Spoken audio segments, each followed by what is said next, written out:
As an epic martial artist, Luo Gu suddenly awoke in the dimly lit training ground, his past life memories flooding back to him like a dream.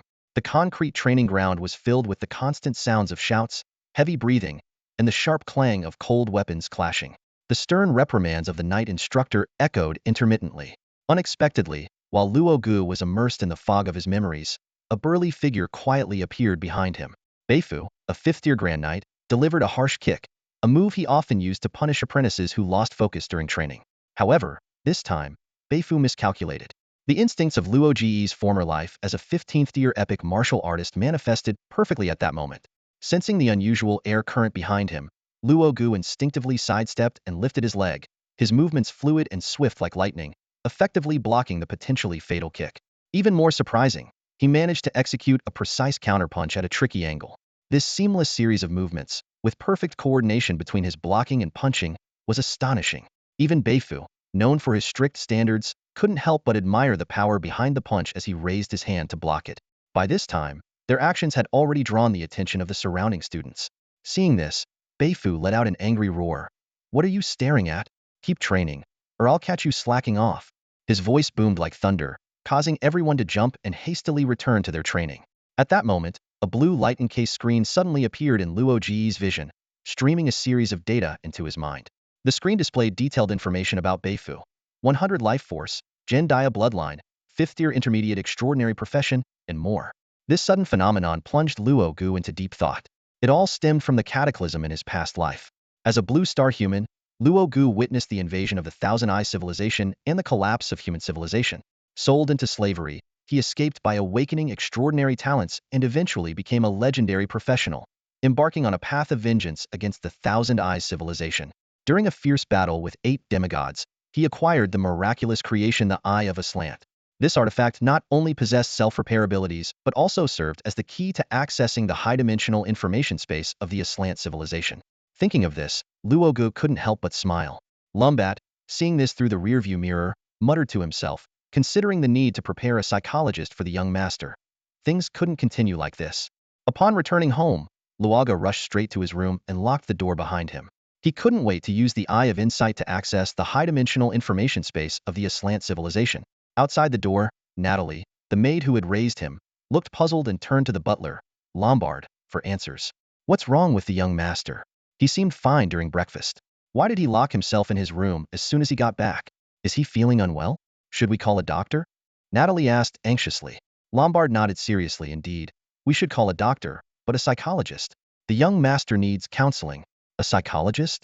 Natalie was even more confused. Lombard sighed and explained. During night training today, Lord Bev praised young Master Shisi in front of everyone, saying he could become an extraordinary rank knight in just a month. What? Natalie exclaimed, immediately understanding the implications. According to the succession law of the Gendia royal court, the first direct heir to reach the extraordinary rank automatically becomes the primary heir. Even the patriarch cannot interfere. With the Campbell family currently lacking a patriarch, the primary heir is set to be the future leader. The young master is truly unfortunate, Natalie sighed. Lombard nodded in agreement and then cursed. It's all because of the Dawn Knights. If it weren't for them, the patriarch and master wouldn't have met with misfortune, and the young master's position as the primary heir wouldn't be in jeopardy. Damn the Dawn Empire. Inside the room, Luaga opened his eyes wide, marveling at the dazzling starlit scene before him. Is this the high-dimensional information space? While the starry scene is magnificent, what am I supposed to do next? Is there a manual? He muttered to himself. Then he noticed 2 lines, one black and one gold, coiled around his wrists. What's with these 2 lines? Curiously, Luaga tugged at one of the lines. With a thunderous roar, his perspective shifted dramatically. The stars vanished, replaced by slow-flowing crimson magma and a terrifying beast. It had 8 massive, pitch-black legs covered in sharp spikes, and 4 pairs of eerie green eyes, 2 of which were open, one staring directly at him. A dragon hunter spider. Luaga was startled, instantly recognizing the notorious beast of the Void Sea. It was a fearsome predator known for preying on void dragons. In his past life, he had been chased by an adult dragon hunter spider and nearly lost his life. As he contemplated fleeing, suppressed memories suddenly surged forth. The name Gustavo Portoloso Lombardo Corlandova, name with thousands of syllables, was dizzying, but it was typical for long-lived species like dragon hunter spiders. Elves, true dragons, giants, and devils all had similarly lengthy true names, reflecting their astonishing lifespans. Oh, it's my mom. No problem then. Luaga sighed in relief, understanding the situation. He squinted, bent his 8 legs slightly, and leaped onto his spider mother's back. Finding a comfortable spot, he nudged aside a sleeping sibling and closed his eyes. Indeed, he had become a dragon hunter spider. More accurately, part of his soul had reincarnated as one. Luaga now fully comprehended his situation. After detonating a spatial bomb to perish with his enemy, his soul was shattered and carried by the eye of insight through the chaotic flow of time and space to the elven plane, where he was reborn. These fragmented soul pieces reincarnated separately, one as Luaga and the other as this dragon hunter spider. So, I have 3 bodies? Luaga's eyes sparkled. The ability to have multiple bodies was rare in the astral realm, especially with his completely altered soul wavelength, offering vast possibilities. So these 2 lines connect me to my other 2 bodies? They're like signal lines. Different souls, one consciousness, similar to the abilities of the Soul Clan. With a thought, Luaga tentatively returned his consciousness. With a thunderous boom, his soul seemed to tremble. He abruptly opened his eyes, finding himself sprawled on his bedroom bed. His perspective had split from 1 to 2, with sensory input from both bodies mixing together, sight, touch, sound, making him feel nauseous. Fortunately, Luaga's mental strength had improved after awakening, and with the Eye of Insight's aid, he quickly adapted. Upon re-entering the high-dimensional information space, only 1 line remained wrapped around his wrist. He pulled it again, and the scene changed once more. The scorching midday sun cast a golden armor over the steel jungle before him. Magnetic levitation cars whizzed by, and a virtual projection screen displayed a striking girl, capturing the attention of many young men. The technological scene made Luaga feel as if he had returned to Blue Star. This body is actually a citizen of the Crimson Alliance, Luaga murmured. His Red Maple clan was located in the Sunset Territory on the southern coast of the Dawn continent. He wasn't sure where the dragon hunter spider body was, as his spider mother had always done the hunting, and he and his siblings only needed to eat. There was no mention of it in the inherited memories. However, Luaga was very familiar with the Crimson Alliance. It was an empire-level power on the same planet, Oklostar, and the dominant force on the southeastern Crimson continent, a technological empire. This body was named Lancelot Terraris, a Quebecer, and like Luaga, 12 years old and in middle school. Oklostar rotated more slowly, and even with the influence of a binary star system, the day-night cycle was more frequent, with each day being about 1.3 times longer than on Blue Star. This meant that 12 years on Oklostar was equivalent to 15 or 16 on Blue Star, the typical age for high school. Of course, even by Oklostar's standards, the average lifespan of Gendeans was around 300 years, with adulthood at 40. At only 12, Luaga was technically still a child. After adjusting to the disorienting sensation of having 3 perspectives, Logo pulled up his information panel. The data and information quickly appeared before him, and he scrutinized each item carefully. Logo Campbell. Life, 100. Race, Gendia bloodline. Status, lower transcendent curse. Rank, 3rd class apprentice. Profession, knight. Constitution, 1. Spirit, 3. Energy, 1. Mystery, 1. Charm, 1. Luck, 1. Bloodline talent, 1. The list of talents appeared vividly. 1. Truth analysis passive. Higher spirit attribute enhances learning ability and insight. 2. Soul informatization passive. Reduces spirit attack damage by half and grants immunity to most mental controls. 3. Potential unleash passive. When life falls below 60, gains pain reduction and mental excitement state. 4. Fiery gaze active. Emits fire attribute beams with burning and penetrating effects. 5. Vitality growth passive. Slightly enhances stamina, defense, and recovery ability. Knowledge skills. Epic combat skills LV45. Mastery of 126 martial arts secret techniques. Common language of the Star Realm LV10. Proficiently mastered. Campbell breathing technique LV4. Family night breathing technique. Combat power level 27,113 dare. Condition, good. Logo's eyes widened in surprise at the realization that he possessed 5 talents. However, he soon noticed that the unknown talent he awakened in his previous life was missing. He searched every corner of the panel meticulously, but to no avail. A bold hypothesis emerged in his mind. Could it be that this talent was inherited by Gustavo or Lancelot? With this question lingering, Logo focused his attention on Gustavo's perspective. The scene before him changed abruptly, revealing a magma-filled cavern and the terrifying spider mother. Logo immediately pulled up Gustavo's information panel, and sure enough, he saw that familiar talent. Luck deprivation passive. Absorbs the fortune of surrounding beings, converting it into his own luck attribute. The absorption rate is proportional to soul strength and life level. When activated, it triggers various bizarre events. Upon reading this description, Logo suddenly understood. In his past life, He wasn't aware of this talent's specific effect, only that he seemed exceptionally lucky.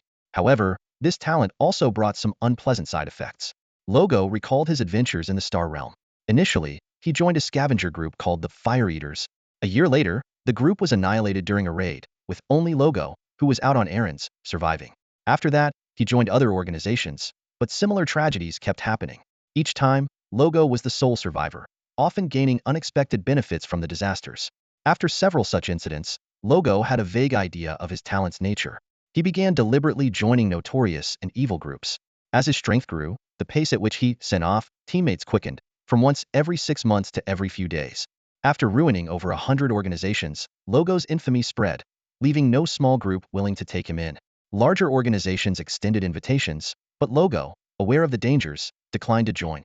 Thus, he became a lone wolf, roaming various places with his stealth skills.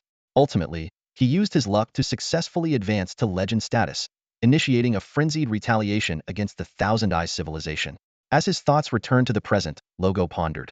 Why was this talent inherited by Gustavo? He speculated it might be due to the Eye of Insight's influence. This miraculous artifact, though lacking consciousness, possessed a certain spirituality, perhaps instinctively seeking fortune and avoiding misfortune. Logo remembered that even in his previous life, he felt uneasy. Particularly after advancing to the epic rank, he often felt a sense of danger at his back. He had attributed it to being hunted by the Thousand Eyes civilization, but now he wondered if it was this mysterious talent at play. However, Logo didn't dwell on it too much. Years of life and death experiences had hardened his nerves. I'll cross that bridge when I come to it, he thought. First, I need to strengthen myself. When the time is right, everything will become clear. What's the worst that could happen? Death? Logo encouraged himself. I'll face it heathen. Besides, I've got 3 lives. Let's see who can outplay whom. Logo's attention once again focused on the information panel before him. As a miraculous creation, the Eye of Insight possessed astonishingly magical powers. Its core ability was analysis, allowing it to perceive the essence of all things and even unravel the mysteries of rules. Beyond that, it boasted formidable computational capabilities, rivaling the Guangshan series computers of the Northern Spirit Empire at its peak. It was with the aid of this powerful artifact that the Aslant civilization rose rapidly in a mere 10 millennia. However, the Eye of Insight eventually became the catalyst for its downfall. The burgeoning civilization lacked the strength to safeguard such a precious treasure, inviting covetous eyes and leading to its swift demise, much like a fleeting bloom.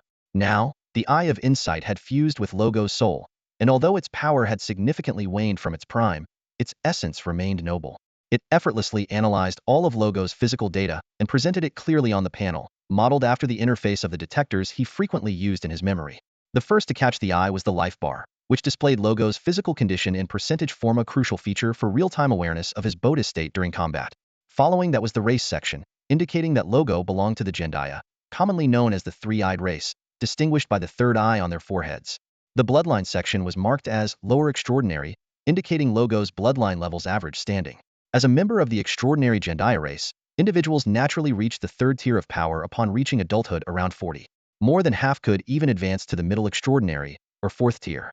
This was solely through natural bloodline growth. Becoming a professional would further enhance both growth rate and potential. However, the cursed state, following the bloodline section, caught Logo's attention. This was not unique to him but a shared fate of the Jendaya race.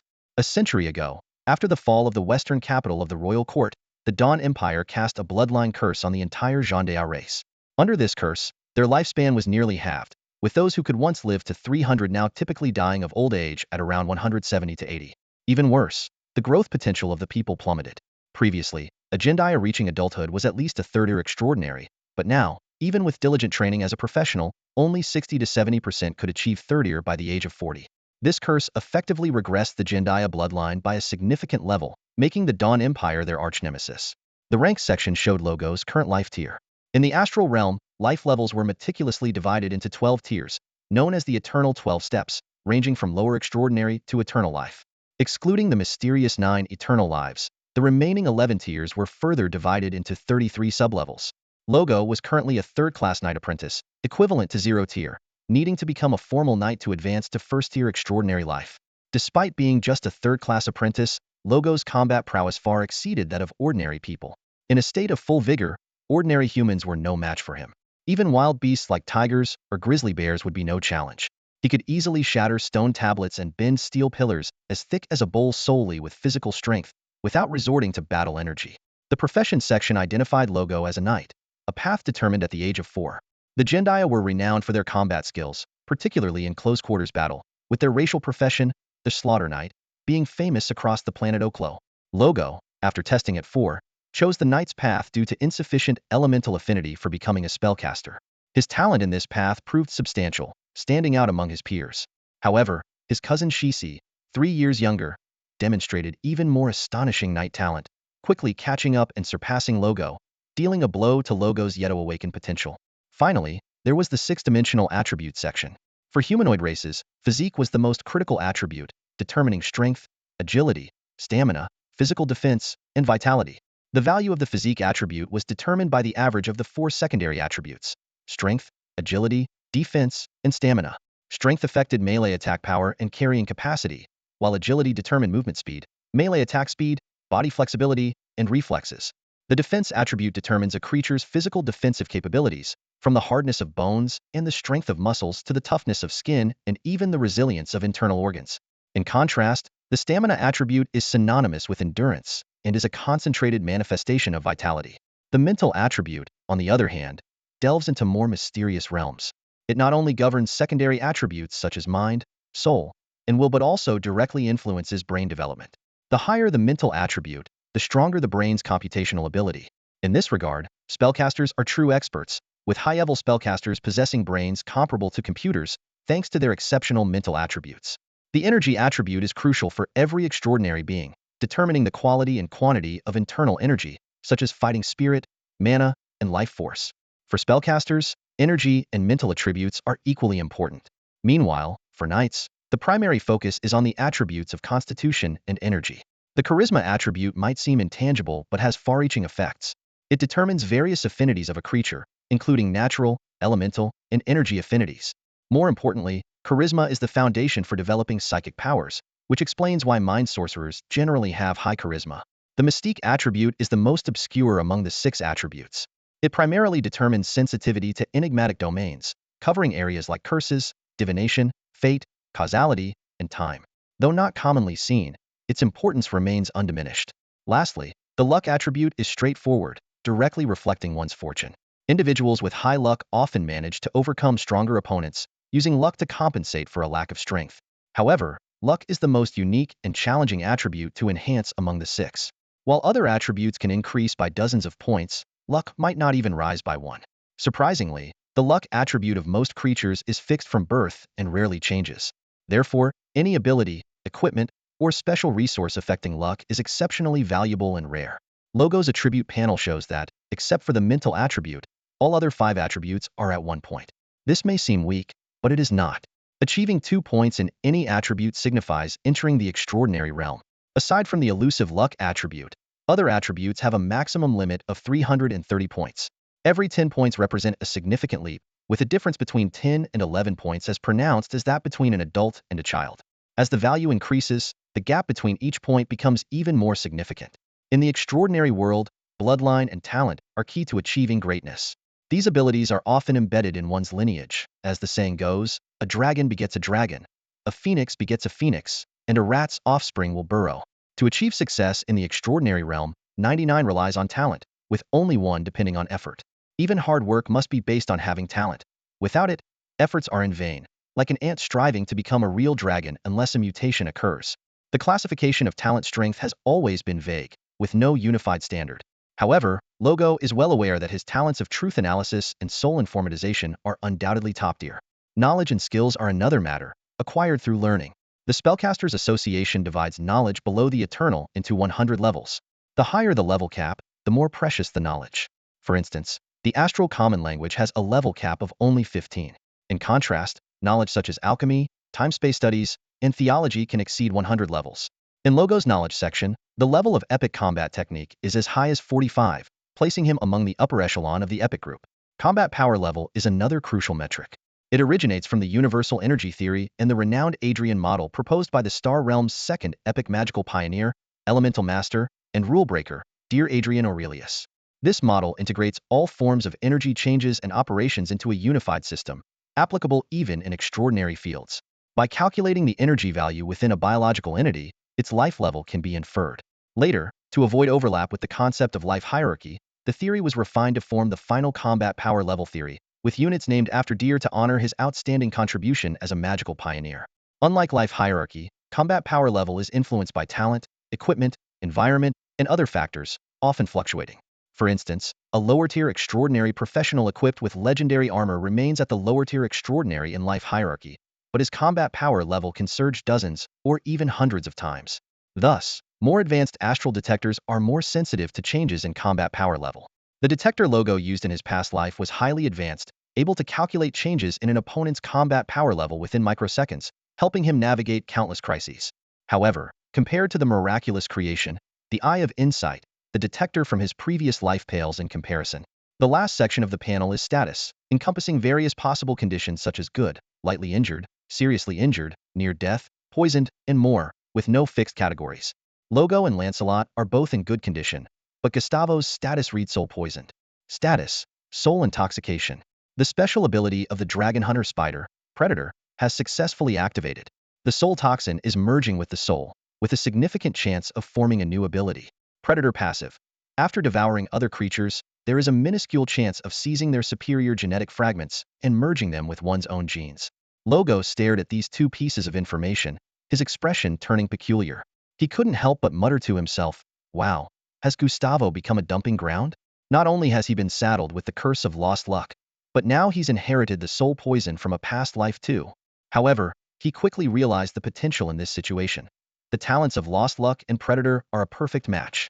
Once the luck attribute builds up, a minuscule chance can be seen as a high probability, or even 100.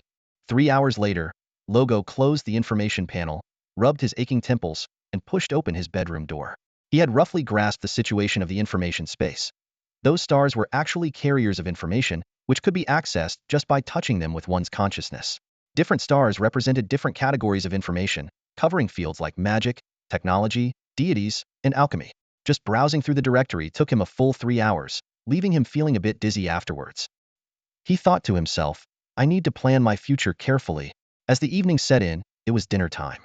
The butler, Lombard, bent down and said softly, "Young master, your aunt, Lady Catherine, has arrived. She's in the hall chatting with Master Cece. Do you want to?" Logo rolled his eyes and said irritably, "What do you expect me to do?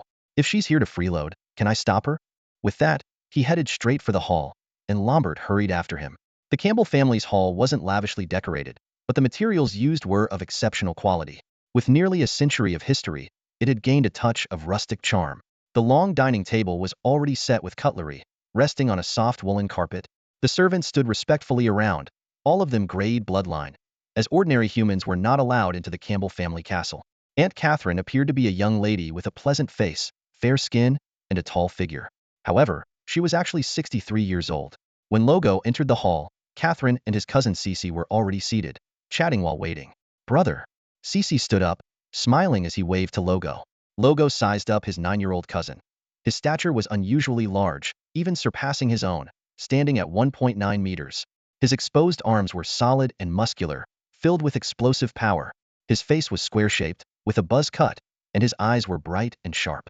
The two brothers shared a deep bond, having lost their parents on the same day and growing up together, undergoing night training together. Even though Cece was about to take the family's first heir position, Logo felt only a sense of loss and unwillingness, without any other thoughts. Logo smiled and responded, gently hugging his brother. "Cece, congratulations on almost becoming a full-fledged knight." "Thank you, brother." Cece was a bit surprised, expecting his brother to be downcast, but the relief in his heart was palpable. At this moment, Aunt Catherine suddenly interjected with a slightly sarcastic tone, "Logo, your brother is about to become a superhuman. You, as the elder brother, can't slack off anymore." Logo glanced at her without responding, merely patting his brother's shoulder before taking his seat. Catherine's face froze, anger rising, but just as she was about to lash out, Cece quickly pulled her down, effectively silencing her. Tonight's dinner was particularly sumptuous, specially arranged by the head maid. Juicy steaks, a large glass of fresh milk, a platter of over a dozen types of fruit, vegetable salad, and a vial of emerald potion. The brothers' dinner was identically matched, except Aunt Catherine's lacked the potion. Logo first picked up the emerald potion, unplugged the cork, and downed it in one go. The potion tasted slightly bitter and cool, sliding down his throat into his stomach, making him shiver. Soon, he felt the gentle medicinal power of the potion spreading within, nourishing his organs and enhancing his life force. Such a gentle and easily absorbed emerald potion could fetch at least 50 tar pounds on the market, but Logo and Cece drank one every 3 days. Although the Campbell family suffered heavy losses in the Greenfield War, it was only in manpower. The family assets remained untouched in the rear. With only the two brothers left in the family lineage, consuming an emerald potion every 3 days was a mere drop in the ocean for the vast Campbell family. However, the human body's absorption capacity is limited. Even as a superhuman species, a potion every 3 days was the optimal ratio. The Jendaya people are prohibited from using potent potions before reaching superhuman status, as forced growth would only harm potential. The royal court is extremely cautious about potion use, only allowing descendants to consume mild supplements after countless experiments. The emerald potion is such an example, a Jendaya-specific potion tailored for the youth's physique, the best supplement during the knight apprentice stage. After placing the empty bottle back, Logo picked up his cutlery and began to enjoy the meal. The head maid's culinary skills were excellent, perfectly preserving the unique flavor of the striped giant horned antelope meat, complemented by a special sauce, each bite leaving a lingering taste of happiness. Logo always suspected that aside from bonding with Cece, one of the reasons Catherine often came to freeload was the head maid's superb cooking. The delicious food successfully kept the three of them quiet, and time passed silently in this tranquil atmosphere until the appearance of a chubby cat broke the silence. This was a feline creature with cloud-white fur and indigo stripes. It swaggered into the dining room with its plump body and prominent pouch, unimpeded along the way. Krasu. Logo recognized his knight companion. This was a cloud thunder tiger, a rare and noble magical beast lineage. Naturally maturing to adulthood, cloud thunder tigers typically reach the 6th rank, with the more outstanding ones achieving the 7th rank, a high-level extraordinary status. Klasu deftly leapt onto a specially designed high wooden chair beside Logo and crouched down. His keen eyes quickly scanned the plate in front of him, and he immediately wore a look of displeasure. His long whiskers twitched slightly, and the comfortable purring sound he was making became intermittent. Striped giant antelope meat again? Klasu complained in a slightly childish voice. Where's the white-skinned buffalo? Even a long-tailed fox rabbit would do. Has the Campbell family fallen so low? As a thirder extraordinary cloud thunder tiger, Klasu possessed intelligence comparable to that of a 13 or 14-year-old human boy. He was fluent in several languages, including the common language of the astral realm, and had mastered various types of magical abilities. However, his arrogant and disdainful tone reminded Logo of his spoiled little nephew from his past life. Logo glanced at the chubby feline and said irritably, "Eat it if you want. If not, I'll have it myself." With that, he reached for the food in front of Klasu. Klasu panicked. His head swelled to 10 times its original size, and with a flick of his barbed, crimson tongue, the food on the plate vanished in an instant. He quickly chewed with bulging cheeks and swallowed in one gulp. Then, his inflated head shrank back to its original size like a deflated balloon. Wow, someone's quite skilled with their magnification talent. Logo teased. Hearing the word cat, Klasu protested indignantly. Sir Logo, mind your words. I am a cloud thunder tiger, a tiger, not a cat. Oh, then let's hear you roar. Logo's words hit Klasus' sore spot. Klasus' eyes widened in anger. His mouth opened and closed, but no roar came out. It turned out that although cloud thunder tigers had tiger in their name, they belonged to the cat subfamily, not the panthera subfamily, and could only meow, not roar. Ever since encountering a real ferocious tiger, Klasu had stopped boasting about his roar in front of Logo. Logo added, "By the way, the house has a mouse problem again. Make sure to catch them." Faced with this reminder of his embarrassing past, Klasu had no retort. He simply jumped onto Logo's lap, curled up into a ball, and tried to escape reality through sleep. Watching this scene, Shishi felt a pang of envy. In the Sunset Jungle, rare magical beasts like cloud thunder tigers were not common. The trait of high-intelligence magical beasts was forbidden, as the ruler, the Sunset Lord, was himself a powerful demigod Biasta three-tailed black cat. The dominant forces in the jungle were various magical beast groups, like the swift-wind demon wolves, frost serpents, earth bears, and ironclad war elephants. These intelligent beast groups naturally did not allow their offspring to be traded freely. Logo's ownership of Klasu as a knight's companion was due to their grandfather, Viscount Augustus, who had once saved a cloud thunder tiger on the battlefield. In gratitude, that tiger had given the newborn Klasu to Augustus. At that time, Logo was only 2 years old, and Shishi had not yet been born. Since Logo's father, Mint Campbell, was the first in line to inherit the title and the future head of the family, and Logo was Mint's only son, the sole bloodline of the third-generation Augustus decided to give Klasu to Logo. In contrast, Shishi's knight companion was a winged Pegasus. Although it possessed lower-tier extraordinary bloodlines and had been cultivated by the Gondaya family for years, with its loyal, brave nature and ability to fly, possessing light and wind attributes and incredible speed, it was still inferior to the Cloud Thunder Tiger. Catherine noticed the envy on Shisi's face and slightly shifted her gaze toward Logo, saying, I remember father saying that Klasu should be given to the most outstanding heir, so as not to disgrace his bloodline. She paused meaningfully. Logo's head shot up, his gaze as sharp as a blade, locking onto Catherine. Klasu instantly became alert, jumping onto the table. His blue-green pupils expanded, his tail flicked against the tabletop, and sharp claws extended, crackling with dense electricity, a clear sign of the Cloud Thunder Tiger's intense anger. You old woman, do you know what you're saying? Klasu's voice was low, his killing intent undisguised. As a seasoned warrior who had slain nearly 100 extraordinary creatures, the fierce aura he emitted now was a far cry from the cute demeanor he usually displayed in front of Logo. The overwhelming pressure from the jungle's apex predator surged like a tidal wave, leaving Catherine breathless. Her gaze shifted away from Luogu, and to her surprise, it was Krasu who reacted most intensely. The formidable tiger was fully in battle mode, muscles taut and ready to pounce at any moment.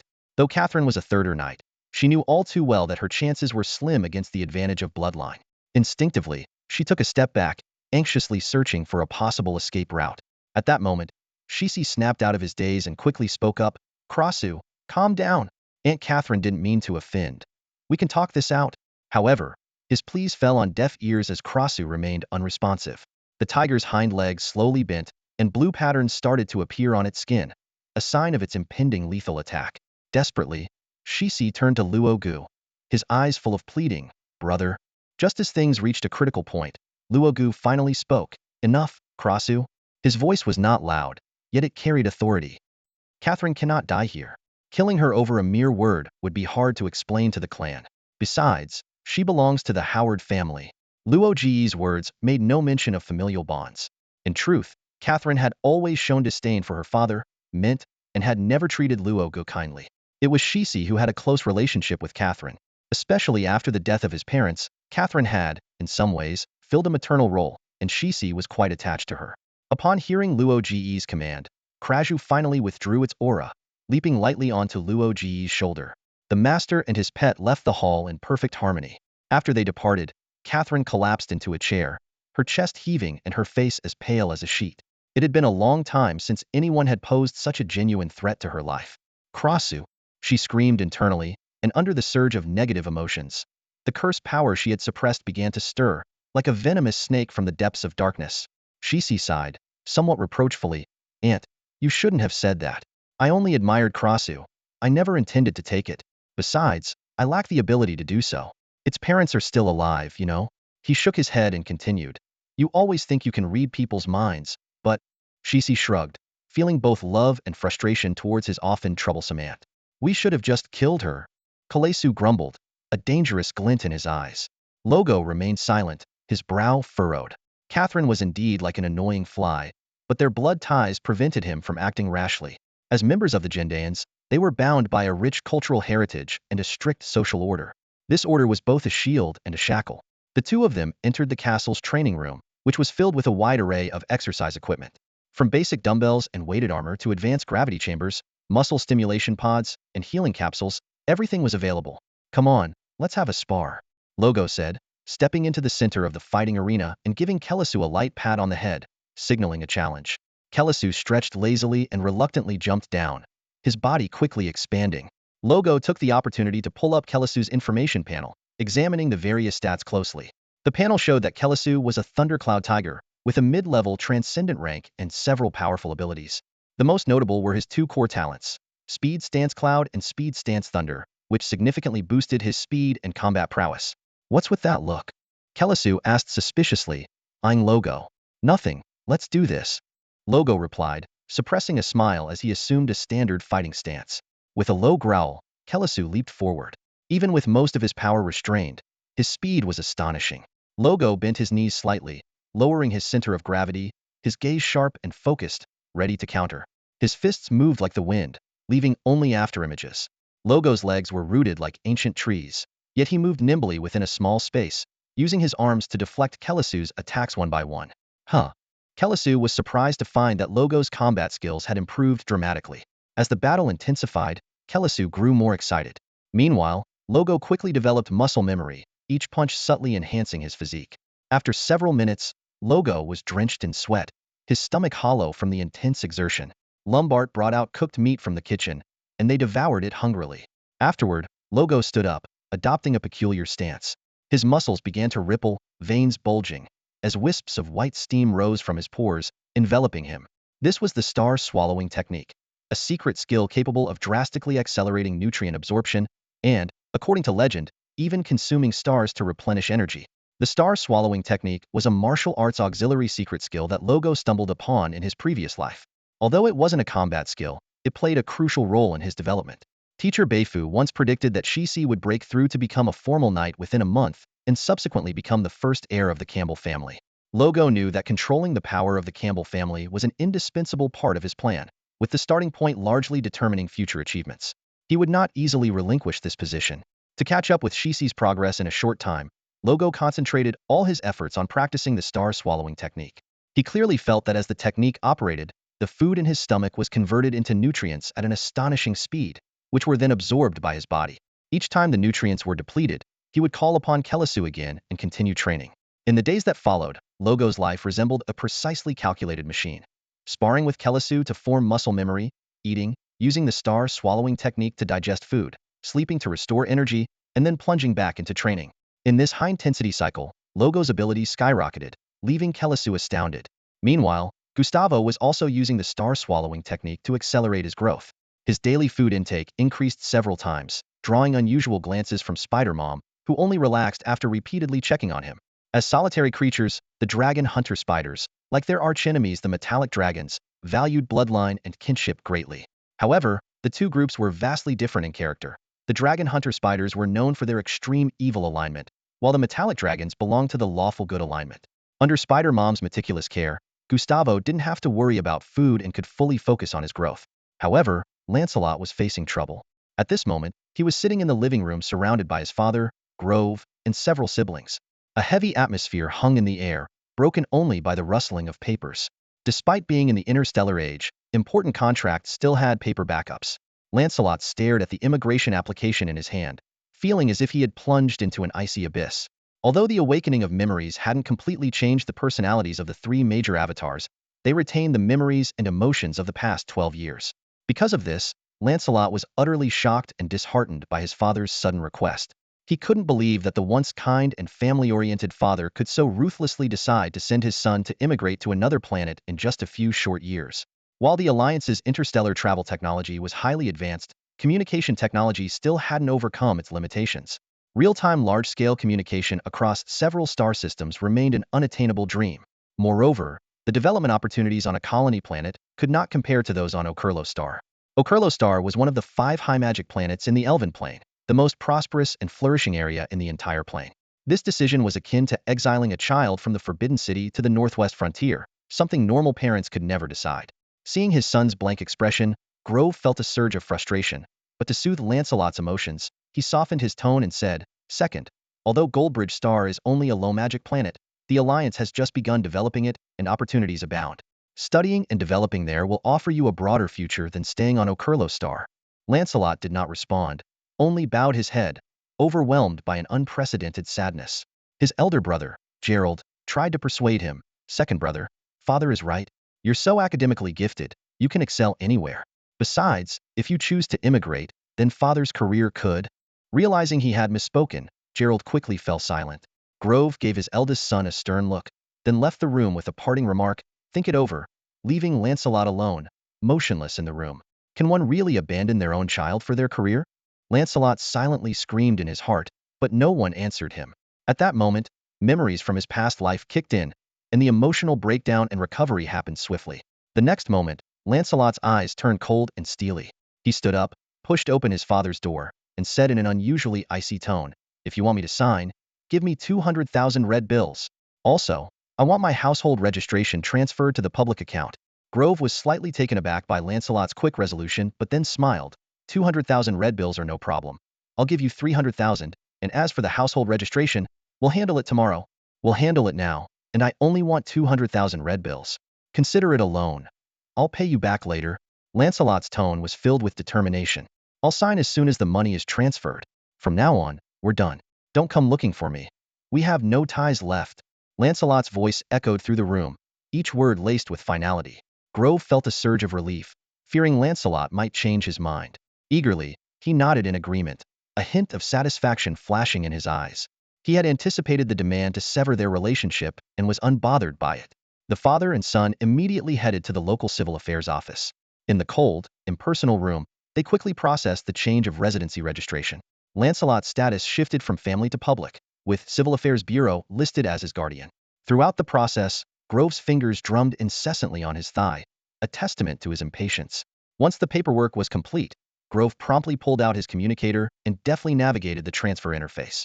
In no time, 200,000 credits appeared in Lancelot's account. Upon confirmation, Lancelot signed the immigration application with a firm hand, as if declaring the dawn of a new era. Lancelot then swiftly returned home, packing only a few essential clothes and his communicator. His movements were brisk and decisive, showing no hint of hesitation or nostalgia. As he turned to leave, his posture was upright and resolute.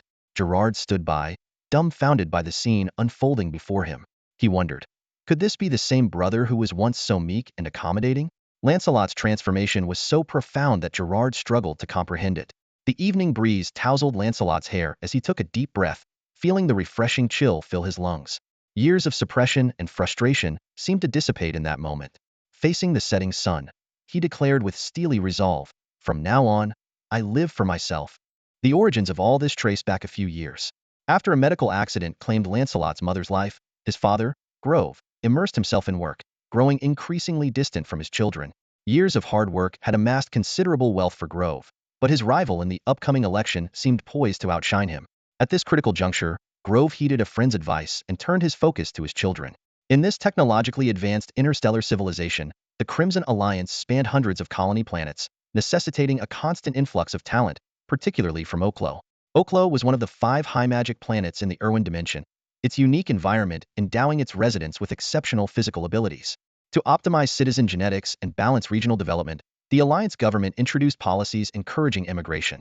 Families of voluntary immigrants received substantial compensation, including material rewards and numerous intangible benefits, akin to being honored for bravery. In the Crimson Alliance, 12-year-olds were considered capable of civil responsibilities. Even a biological father had no right to make such significant life decisions for his child. This explained the earlier conversation that resembled a courtroom trial. Before his awakening, Lancelot was gentle and compliant, the obedient child and scapegoat of the family. When Grove conceived the idea of trading his child's future for career advancement, Lancelot naturally became the prime candidate. Maintaining a facade of harmony often meant sacrificing the kindest person, as they were the easiest to give up. Once that kind person refused to be sacrificed, they were labeled as disruptors of peace. Grove had prepared to brand Lancelot as such, but Lancelot's decisive stance caught him completely off guard. The once docile child now displayed a determination and assertiveness that left Grove both surprised and somewhat uneasy. Due to its high productivity, the Scarlet Alliance offers excellent welfare benefits, ensuring that citizens have no worries about food, clothing, housing, or transportation. As a minor with a public account, Lancelot enjoys full living subsidies. He quickly applied for temporary housing online, and the artificial intelligence completed the procedure within a minute. Following the directions on his communicator, Lancelot took public transportation to his new home in the Longyue community. The area was filled with towering buildings and intersecting glass corridors that connected the entire architectural complex. Maglev cars traveled orderly along the air tracks, exuding a strong sense of advanced technology. After getting off the transport, Lancelot paid using facial recognition, glanced around, and waved to his right. In response, a cute, spherical flying device with wings approached him. This was a floating assistant, functioning both as a surveillance camera and as a city management and police unit. Though seemingly harmless, it could instantly switch to attack mode to subdue wrongdoers with ease. "Take me to room Ax 2235. Lancelot commanded. The screen displayed a smiling face, and a pleasant childlike voice responded, "Happy to serve you." Guided by the floating assistant, Lancelot quickly found his new home. It was a spacious apartment of nearly 200 square meters, fully equipped with a bedroom, kitchen, bathroom, gym, study, and living room. The facilities were excellent, and Lancelot was quite satisfied. He could live here for free until adulthood, thanks to the generous housing subsidy for minors provided by the government. After reaching adulthood, he could purchase the property at a low cost. In the Scarlet Alliance, housing prices in smaller cities are quite affordable, except in super-tier cities like the capital, Brandis. Once settled in, Lancelot used his communicator to order a large amount of high-energy food from a popular delivery app in preparation for his upcoming intense training sessions. Despite having signed the immigration consent form, Lancelot had no intention of obediently heading to the recently developed Jin Xiao star, where newcomers were needed to pioneer the land.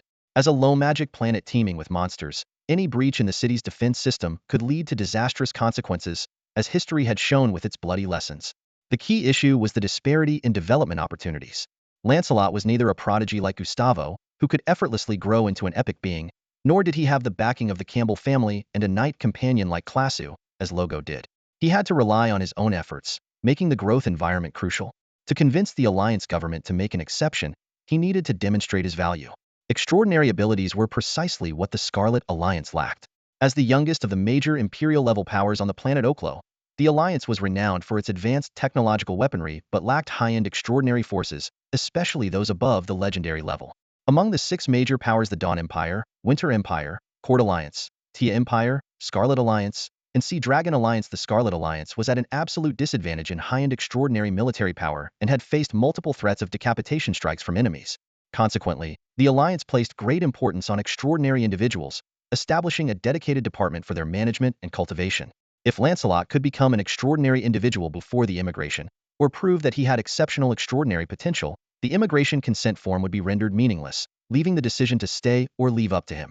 The Scarlet Alliance's extraordinary system includes various professions such as spellcasters, knights, warriors, gunners, and mechanical warriors, with the largest number being those with special abilities. These abilities, resulting from genetic mutations, include fire control, thunder, super strength, and spatial movement, offering limitless potential. In the astral realm, the Northern Spirit Empire is the most advanced civilization in developing the extraordinary system for those with special abilities and is a dominant force in the known cosmic sea. The Scarlet Alliance is an avid admirer and imitator of the Northern Spirit Empire. There are 2 ways to become an individual with special abilities. One is natural awakening, known as a naturally gifted individual, whose genetic chain is more stable and possesses outstanding potential. They are the focus of the Alliance's training efforts but are exceedingly rare, found among only 1 in millions. The other is acquired awakening through genetic medication, which is the source of most individuals with special abilities. Lancelot was clearly not a naturally gifted individual. Otherwise, Grove would have treated him as a treasure. Having a naturally gifted child would undoubtedly propel one's career to great heights. He wanted to awaken his superpowers, but the only way to do so was through a genetic serum. Lancelot stood in the dimly lit room, his fingers flying over the keyboard.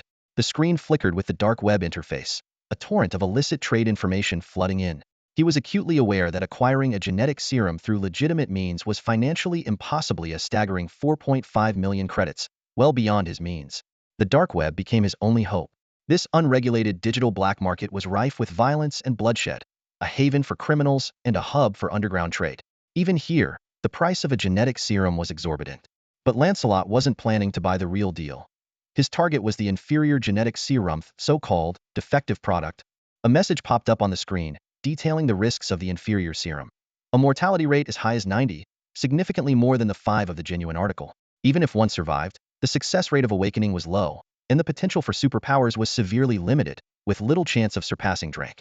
Lancelot gritted his teeth, his finger hovering over the purchase button. He knew that for low-level superhumans, potential was far more valuable than current strength. A legendary powerhouse could easily slaughter thousands of lower-ranked superhumans. Yet, these fatal flaws were precisely why the price of the inferior serum was less than 1/10 of the genuine product.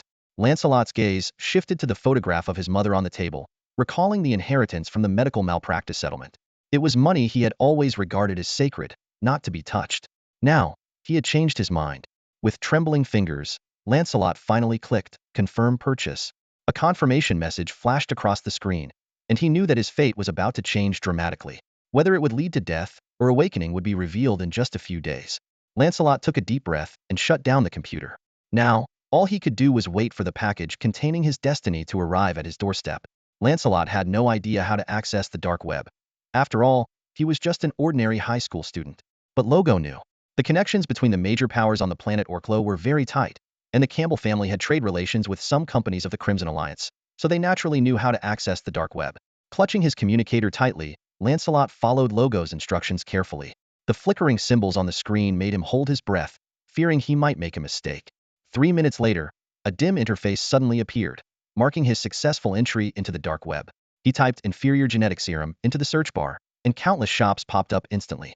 Lancelot wasn't dazzled by the bewildering interface. He knew that beginners could easily fall into traps. The dark web had its unique set of rules, and one wrong move could lead to trouble. Skillfully flipping through a few pages, Lancelot found a shop called Zhoming Bird. He entered a string of complex characters and quickly received an equally cryptic response. Then, he sent a message in the common language of the Star Realm. I need a batch of inferior genetic serum, delivered within 10 days to the address. All right, the usual terms, cash on delivery. The seller promptly replied. Lancelot didn't respond further. On the dark web, silence meant agreement. He closed the page and swiftly exited the dark web, as if he had never ventured into this dangerous world. Just then, the doorbell rang, interrupting his thoughts. The delivery he had ordered earlier had arrived. Lancelot opened the door and retrieved two tightly sealed, frost-covered white plastic boxes from the compartment of the delivery robot. The boxes were filled with various high-energy foods, mainly different types of nutritional paste. Although bland in taste, they were effective in replenishing energy and were cost-effective. Lancelot took a deep breath, his eyes gleaming with determination. He picked up several boxes of nutritional paste and strode towards the gym, ready to start his rigorous training. Unlike Logo's approach, Lancelot was focusing on training his mind first, or more precisely, his mental strength. He activated the void projection mode on his communicator and launched software called Fighter's Haven, selecting the dynamic visual training mode. A rapidly moving red dot appeared in the void. Lancelot widened his eyes, concentrating fully on the ever-changing target. Drawing on his past life's experience, he strove to maintain a state of heightened mental focus. As time passed, the number of red dots on the screen increased, and their speed accelerated. Lancelot's eyes began to redden, blood vessels straining under the pressure. His brain's blood supply was gradually insufficient, and his thoughts slowed, but he gritted his teeth and persevered. At the brink of exhaustion, a deafening chime suddenly resonated in Lancelot's mind. In an instant, the chaos subsided, and his mental world plunged into unprecedented tranquility. Only the continuously changing red dot remained, as if it was the sole existence in the world. Training concluded, Lancelot collapsed to the ground, breathing heavily. He felt completely drained, his face pale, and his spirit depleted, but his eyes shone with unusual brightness. He pulled up his status panel and carefully reviewed his stats. Life, 100. Race, Quebec bloodline, ordinary human. Rank, none. Profession, none. Physique, none. Spirit, 0.2. Energy, 0.6. Charisma, 0.1. Mystery, 0.1. Luck, 0.1. Bloodline talent, none. Knowledge skills. Epic combat technique LV45. Includes 126 secret techniques such as Instant Step, Iron Fist, Caged Beast Fist, Chi Burn, Chi Web, Chi Gong Flow Vitality Return, Extreme Path Flow Cell Liberation, Binding Shackles, Vitality Overlord Body, Star Swallowing Technique, etc. Flow of Mind LV1. Reduces mental entropy through special methods, enhances mental utilization, greatly improving perception, memory, and learning ability. Divided into focused, highly focused, and absolute focus states. Star Realm Common Language LV10. Proficient in the Star Realm's Common Language. Combat Power Level, 24 Dare. Status, extremely exhausted. Lancelot's status panel was undoubtedly the bleakest among his three avatars. An ordinary start, with no talent, bloodline, or background, and a father like Grove to contend with. If not for awakening his memories, he was almost destined for a mediocre life. But now, things were different. He paid particular attention to the flow of mind skill in the knowledge skill section. This special auxiliary technique was crucial for early development, even more so than the star swallowing technique. In his previous life, acquiring this skill came too late, rendering it almost useless, but this rebirth gave him the chance to fully utilize it. Lancelot's training method was vastly different from Logos. With only 44 days left until the end of the semester, according to the immigration consent form, he would have to board the immigration ship to Golden Bridge Star once the semester ended. Once on board, there was no turning back, even if he became extraordinary. Time was of the essence, and he had to make every second count. To completely eliminate the side effects of the inferior genetic serum, he needed exceptional physical control and a sufficiently strong body. Physically, with the star swallowing technique and his past life's training experience, it wasn't a major issue. The key lay in physical control, which required not only long-term training to become familiar with every inch of muscle and bone, but also a high demand for mental strength and perception. The flow of mind was the key for Lancelot to enhance his mental strength and perception. As long as he could elevate the flow of mind to LV11, reaching a highly focused state, he could confidently absorb the inferior genetic serum without worrying about harm to his body. He grabbed a box of nutritional paste, twisted off the cap, and gulped it down in a few swallows. After consuming 5 boxes in a row, Lancelot finally felt his energy returning. He exhaled deeply, sweat continuously dripping from his cheeks and pooling on the floor. No, my physique is still too weak, Lancelot mused to himself. I must train my body while simultaneously raising the level of the flow of mind. He quickly formulated his schedule for the upcoming days.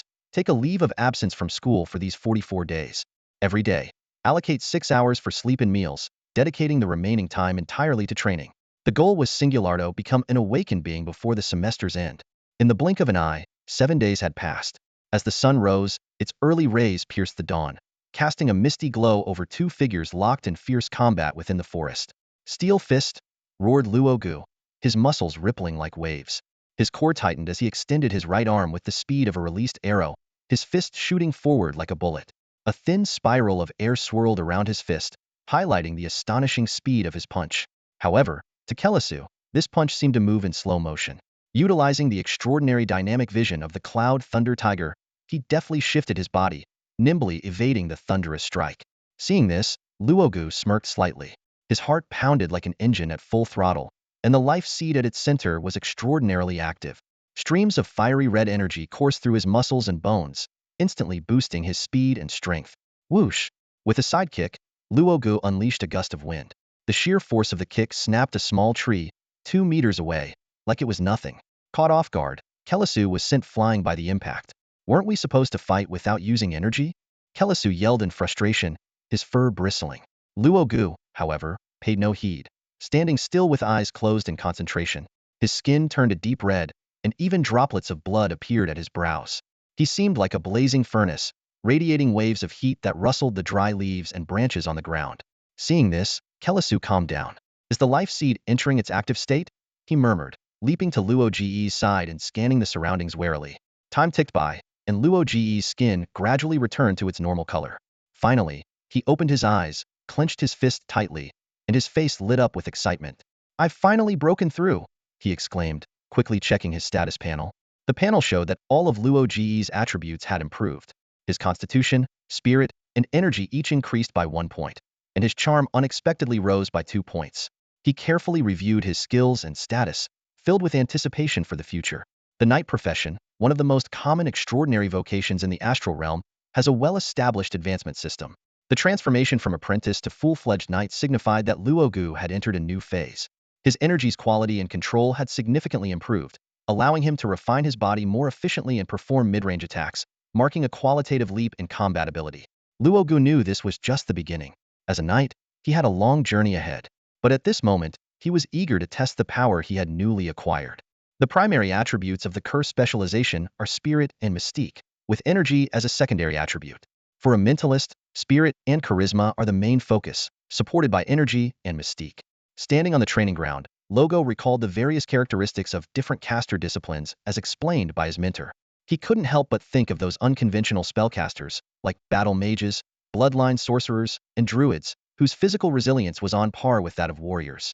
Before ambushing a spellcaster, it's crucial to understand their discipline, Logo muttered to himself, picturing an awkward scenario. A martial artist eagerly charging at a spellcaster, only to be met with a massive sword and a flurry of relentless attacks. He shook his head, dispelling the comical image. Turning his thoughts to the knight profession, Logo realized that despite the variety of disciplines, most knights prioritize constitution and energy, with charisma as a secondary attribute. Whether it's a storm knight, a slayer knight, or a holy knight, the pattern holds true except for the mechanical knight, an outlier. Charisma isn't just about looks, Logo recalled. It's more about affinity. He thought of the knight's defining traits, the need for a mount, and the extraordinary abilities tied to it, such as damage sharing while mounted and full-speed charges. Charisma is key to mastering these knightly combat techniques and is essential for forming a knight's pact. Looking down at his own attribute panel, Logo noticed that the Campbell breathing technique had advanced from LV4 to LV12, a leap of 8 levels. He estimated that his rate of refining combat energy had tripled, and his training effectiveness had significantly improved. It was this LV12 Campbell breathing technique that enabled him to activate his life seed in just 7 days. As his gaze continued downward, his eyes rested on the combat power level, 69,183. He recalled that just 7 days ago, this range was only 27,113. Logo knew that typically, a first-tier extraordinary's combat power level ranged from 30 to 90, a second tier reached 100, and a third tier usually hovered around 170. Just broke through and already competing with third tier? Logo shook his head, well aware of the cost behind those numbers. Martial artists do possess many explosive secret techniques, like blood fury, cell liberation, and energy burst, but using them often results in severe physical damage, potentially leaving one bedridden for months. Logo estimated that his consistent combat power level should be around 120,130, equivalent to an average second-tier extraordinary. Considering he had just broken through, and his physical condition was still that of a novice first-tier extraordinary, having such combat prowess was quite impressive. He understood that this was largely due to his possession of epic-level combat experience and wisdom. How did you manage to become a knight in just 7 days? Cross's eyes flickered with curiosity as he scrutinized Logo. He noticed that Logo's soul wavelength and life force were unchanged from before, almost making him suspect that Logo's body had been possessed by a demon. Logo shrugged and replied dismissively, I'm not really sure, probably a second awakening of my bloodline. Crossu licked his paw thoughtfully, then nodded. It's quite possible. 7 days ago, your mental strength suddenly increased, and I thought I might have sensed it wrong. It seems your bloodline awakened, giving you new talents, which boosted your mental power, made your bloodline more active, and significantly sped up your training. Watching Crossu speculate so seriously, Logo almost burst out laughing.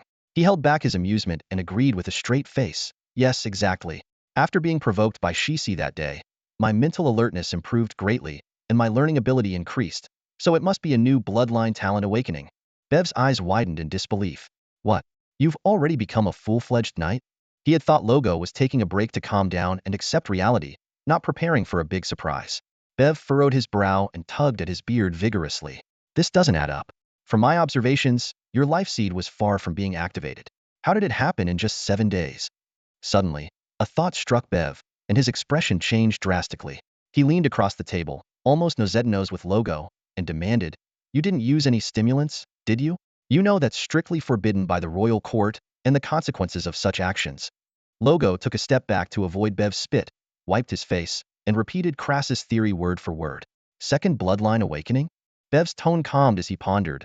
That could be possible. Though such cases have become rare since the Dawn Empire's curse, they're not unheard of. But whether your bloodline has truly awakened isn't for you or me to decide.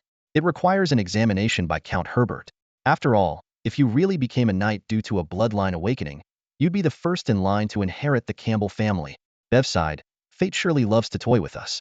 First Logo, now Shishi. The latter probably doesn't know that his brother has quietly caught up with him. Bev believed most of what Logo said. He knew deceiving him would be pointless. The Red Maple clan, and indeed the entire royal court, had stringent checks on extraordinary life forms, especially someone with Logo's unique status. Clan leader Herbert would personally conduct the examination. Using powerful drugs might lead to rapid advancement, but the side effects are obvious, and seasoned supernatural beings could easily detect them. Not to mention the precision instruments used for analysis, making it impossible to deceive the system. Moreover, there's the combat test. As a warrior race, the Gandayans determine whether someone is a qualified supernatural being not just by rank, but also through combat. Passing the combat test is crucial for clan recognition. Using stimulants would make one's foundation unstable, making it difficult to pass the combat test. Logo surely understood this, and his confidence suggested a genuine bloodline awakening. If you're confident, they'll report it to the clan, Bev concluded. Logo nodded calmly and stood his ground as Bev picked up the communicator. In the heart of Red Maple City, a towering 200-meter-high mage tower stood imposing, emitting terrifying magical energy. Powered by the energy from the elemental pool, this mage tower was capable of suppressing legendary life forms and was a vital part of the city's defense system. Surrounding the tower were concrete anti-aircraft towers engraved with defensive spells, with high-tech weapons like anti-aircraft guns, laser emitters, and particle beam weapons strategically placed on the tower, ready to unleash destructive force on intruders. Amidst these defensive structures stood the Red Maple City Lord's Mansion. At this moment, the 9th-ranked Pinnacle Slaughter Knight, known as the Crimson Double Blade, Count Kevin Herbert, was frowning at a military map before him. He was slender, just over 1.8 meters tall, with graying hair and a prominent scar across his Gondian eye. His bronze face was furrowed with wrinkles, exuding a stern and authoritative aura.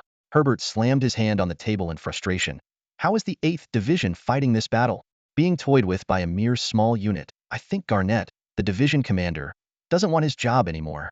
The aide quickly responded. According to Commander Garnett's report, this squad is the elite of the 7th unit from Lion City. Every member is an extraordinary individual of at least mid-level, skilled in infiltration and assassination behind enemy lines. It's understandable that the 8th Division suffered heavy losses in an unexpected encounter with them. Hearing this, Herbert's anger subsided a bit. He snorted, furrowing his brow. The 7th unit again. Aren't the Heya people known for looking down on technology? Yet now they have a special unit equipped with high-tech gear. The aide smiled slightly and explained, with the rise of technological powers like the Crimson League and the city-state of Ganes, high-tech weapons are becoming increasingly widespread across the planet. Compared to magic weapons of similar quality, they are more affordable and ideal for equipping large forces. The Heya people are stubborn, but not foolish. Moreover, since the new pope took office, he's been enforcing reforms, establishing over a dozen high-tech armed forces, significantly boosting their overall military strength. Humph, the new pope? Herbert clenched his fist, a shadow passing over his eyes. It was under the orders of this Dawn Pope that the Dawn Empire launched a surprise attack on the Jendaya court a century ago. That war resulted in the fall of the western capital, the loss of the Sunrise Peninsula, the demise of the king of Jendaya and several demigods, and the massacre of millions of Jendaya descendants and over 1 million pure-blooded Jendayans. The aide, familiar with Herbert, immediately understood the old earl's thoughts upon seeing his expression. To the older generation of Jendayans, the Dawn Pope was a demon to be despised, and they wished for nothing more than to see him skinned alive. The aide sighed, knowing all too well that, as a rational person, the Jendaya court's hope for revenge against the overwhelmingly powerful Dawn Empire was slim. Suddenly, the communicator on the table buzzed. The aide picked it up and checked, a flicker of surprise in his eyes. Herbert frowned and asked, "What is it? More bad news?" The aide looked up and replied, "My lord, the first heir of the Campbell family has been decided." "Oh." Herbert's face lit up with a smile. "Is it that child named Shisi? I've met him. He has impressive talent, and is likely to become a high-ranking extraordinary being in the future." The aide shook his head. "No, it's not Shisi. It's his cousin, Logo Campbell." "What?" Herbert's eyes widened in astonishment. In the plaza of the Knights Academy, an important ceremony was underway. The arrival of the 6 clan leaders of the Red Maple clan Russell, Herbert, Howard, Kevin, Borja, and Langier added a touch of solemnity to the event marking the birth of the Campbell family's first heir. "The Earl is here." A voice rang out, and the crowd parted to make way. Count Kevin Herbert strode through with a serious demeanor, stopping in front of Logo. As a 9th-tier peak slaughter knight, he scrutinized Logo intently, enveloping him with a powerful perceptive aura. Logo instinctively tensed but soon relaxed. After a few moments, a flicker of surprise crossed Herbert's eyes, and his stern expression softened slightly. He turned to a rugged-looking middle-aged man in a red mage robe beside him. Doug Borja, an 8th-tier fire attribute spellcaster known as the Flameburst Mage. Doug immediately understood and spoke up. "We've already used the bloodline instrument for testing. All physical indicators are normal, and the life essence is robust and resilient. His mental power, though very active, is surprisingly stable, with no issues." Simultaneously, he communicated telepathically with Count Herbert. "The soul wavelength is stable, the soul body is pure, with no foreign impurities or negative energy, ruling out the possibility of spiritual invasion." Hearing this, Herbert was completely reassured and smiled warmly. "Very well, the secondary awakening of your bloodline will greatly enhance your growth potential. Work hard in your cultivation and live up to August's expectations." This statement caused a stir in the previously quiet plaza. The crowd's astonished gazes shifted between the anxious Catherine and the conflicted Cece. Cece appeared deeply disheartened, his face downcast, mirroring Logo's earlier demeanor. Catherine's expression was grim, her forehead veins bulging, as she clenched her skirt tightly, her knuckles white. She kept repeating in her mind, "There's still a chance. As long as he fails the combat test, there's still a chance." Count Herbert turned to Logo with a smile. "Are you ready for the combat test?" "Ready at any time." Logo responded firmly. The butler, Lombard, excitedly handed him a long-handled scythe. This weapon, measuring 2.23 meters in length and 0.64 meters in width, was crafted from extraordinary metal with multiple enchantments, capable of hooking, stabbing, and slashing with immense power. "Then let's begin." With a wave of the old earl's hand, the crowd quickly dispersed. A large truck slowly drove into the plaza, from which emanated the chilling roars of beasts and the clanging of metal. Teacher Beef personally stepped forward to open the door. As his 5th-tier knight aura was released, the beastly roars turned into frightened whimpers. He hauled out a cage with one hand, inside which was a dark-skinned wild boar with a hard shell on its back and sharp tusks. A black armor boar. This creature had the intelligence of a 3- or 4-year-old human and could reach the 1st-tier extraordinary level upon maturity. Although fierce, it was also one of Krasu's favorite prey. "Apply this to your chest." Teacher Beef tossed Logo a black pill. Logo complied, crushing the pill and carefully spreading it on his chest. The black-armored boar's gaze suddenly fixated on Luogu, its brown-yellow eyes bloodshot and emitting a frenzied screech. It repeatedly rammed the iron cage with its armored back, rendering even Master Beifu's suppressive aura ineffective. Beifu nodded in satisfaction, inwardly admiring the potency of the drug. Beads of sweat appeared on Luo Ji's forehead as he instantly realized what it was, a pheromone specifically designed to attract the black-armored boar.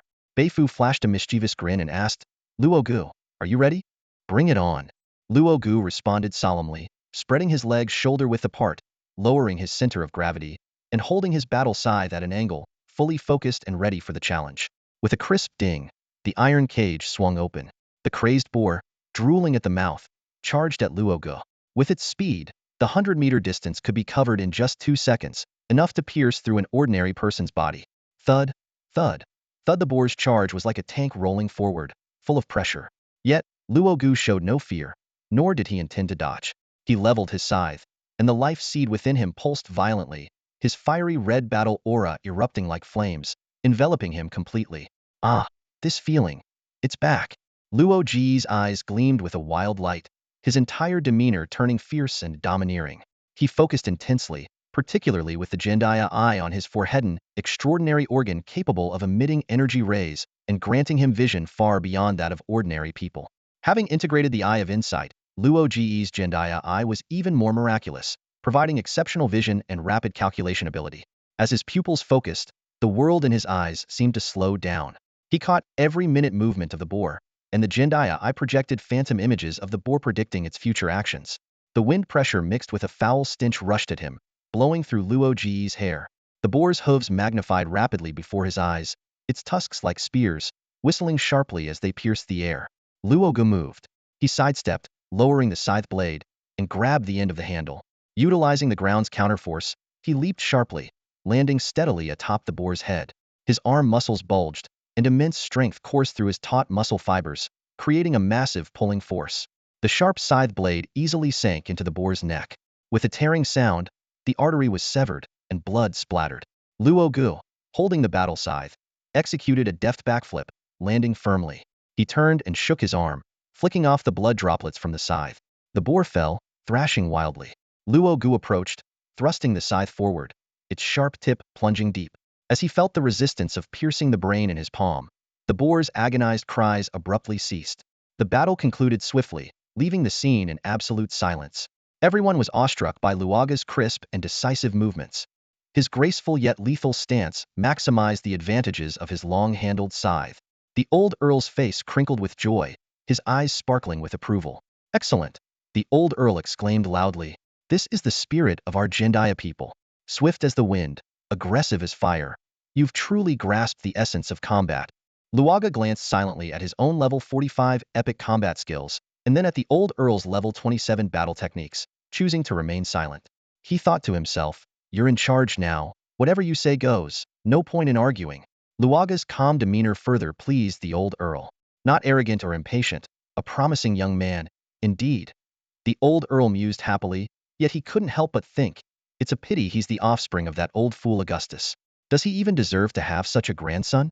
After mentally criticizing his old friend, the earl solemnly announced, according to the royal succession law, from today, Luaga Campbell is the first in line to inherit the Red Maple clan and the Campbell family. After his 15th birthday, he will become the clan leader. Meanwhile, in the Howard family hall, Catherine was venting her fury hysterically. Damn it, that little brat. How did he get so lucky to awaken his bloodline at the last moment? Why? Why are Mint and his son both so fortunate? Mint took my clan leader position, and now Luaga is taking Shisi's. It's not fair. The servants cowered in the corners, trembling with fear, not daring to make a sound. Catherine's partner, Girion Howard, a direct member of the Howard family, tried to calm her down. Dear, don't be angry. Let's think of a way. If worst comes to worst, we can apologize to Luaga and make amends. After all, his status is higher than ours now. Swallowing our pride isn't shameful. Unlike typical Jendaya men, Girion had a delicate demeanor and fair skin, embodying a soft persona. Catherine glared at him, regretting her choice. Why did I ever fall for such a useless man? He's good for nothing except sweet-talking women. If only I had followed my father's plan and married Baron of the Borgia family, I would have been the future Borgia Viscountess. This thought only added to Catherine's frustration, and her suppressed curse powers began to resurface. Seeing this, Girion's face turned even paler as he quickly fetched a silver potion from a nearby medicine chest and gave it to Catherine. The curse mark slowly receded. Girion continued to persuade her, "Dear, it's too late to change things now. What can we do? Kill him?" His intention was to encourage Catherine to reconcile with Luaga, given their blood ties as aunt and nephew. After all, Luaga was only 12. How much of a grudge could he hold? However, upon hearing his words, a chilling gleam flashed in Catherine's eyes. She cast a cold glance at her husband and scoffed. "At least you have some use." With that, she left the hall to find her close friend, Doria Russell. As night fell, the Campbell family castle hosted a grand celebration banquet. All the prominent figures of the Red Maple clan attended.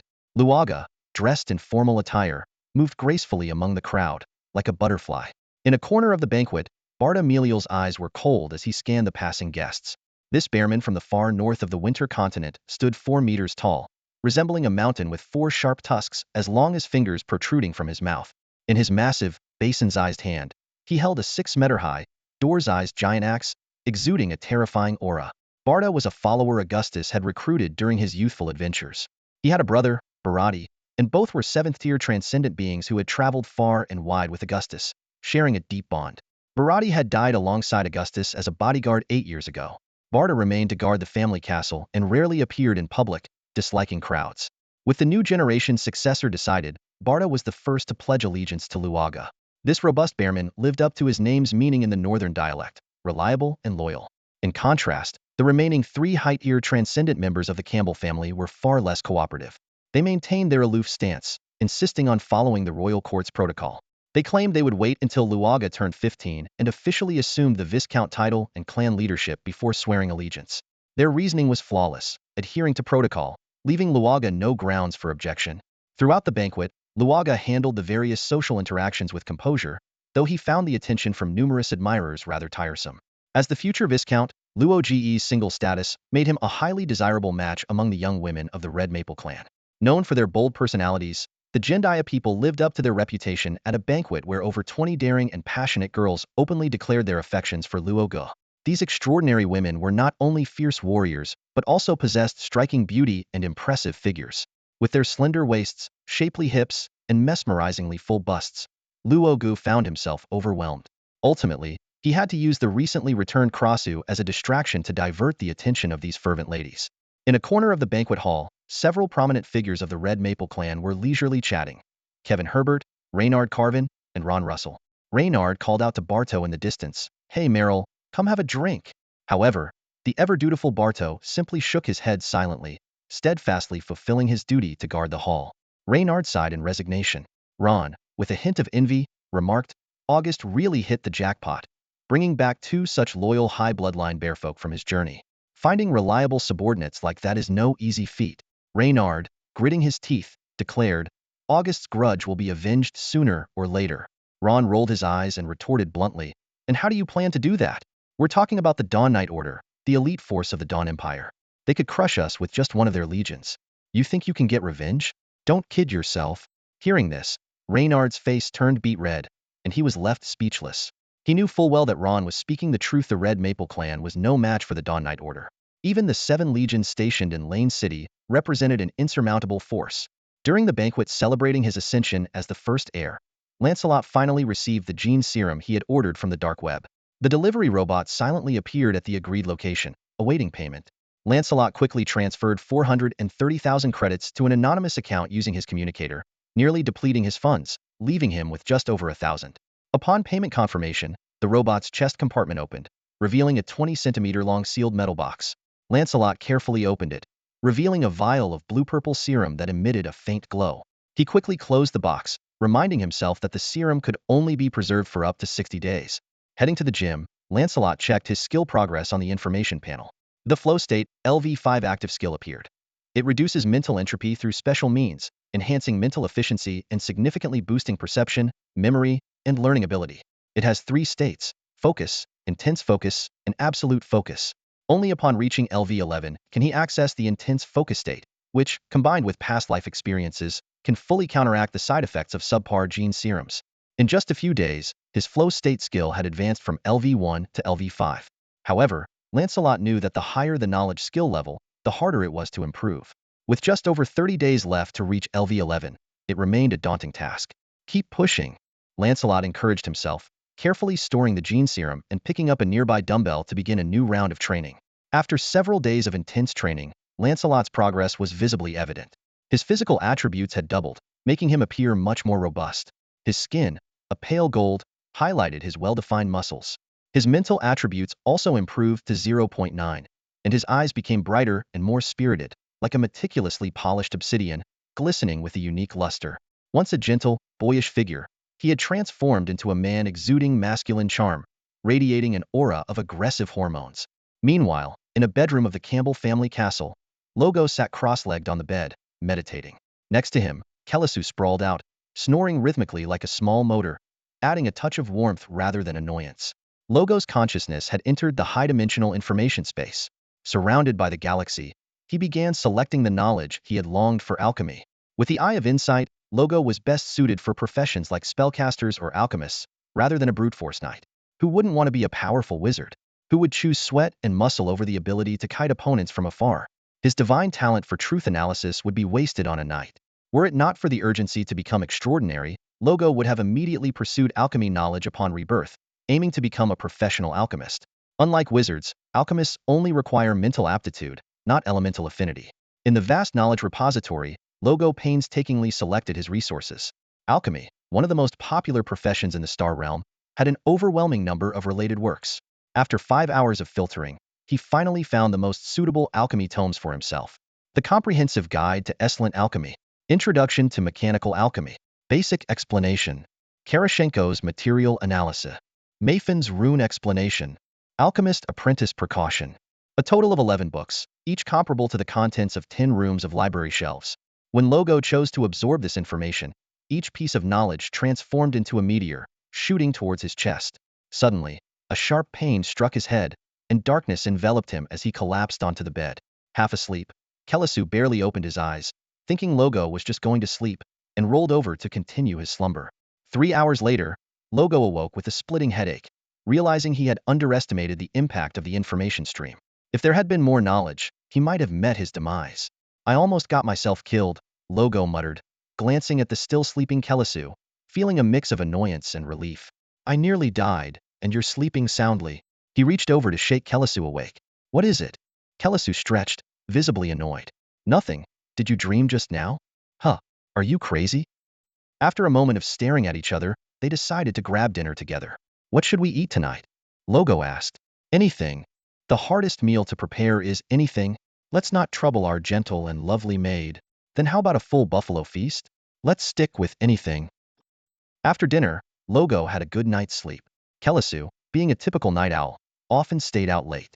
Early the next morning, Kellisu returned yawning and immediately went to sleep. Logo, on the other hand, got up feeling refreshed, washed up, and enjoyed the breakfast prepared by the head maid. He then proceeded to the laboratory under construction on the left side of the castle, which he had instructed the servants to build 7 days prior. It was now nearly complete. Entering the laboratory felt like stepping into a silver-white world. Various alchemical instruments filled the space. Molecular distillers, plant essence extractors, thermostats, material analysis scales, gas chromatographs, substance element analyzers, natural element analyzers, precision machine tools, air purifiers, temperature control tubes, and gas washing bottles. It was a dazzling array. Young master, these alchemical instruments were procured from the 7 mechanical nations, and their quality is top-notch, Lambert reported respectfully. Yes, I'm confident in their quality. After all, the Stoneman's stringent standards for alchemical equipment are renowned across Oaklestone, Logo replied with a smile, gesturing for Lambert to leave. Without a word, the old butler exited respectfully. Diligently doing one's job, keeping eyes wide open and mouth shut, this was the essence of a butler's self-discipline. Logo sat on the ground, deftly manipulating scattered pieces of metal with focused and bright eyes.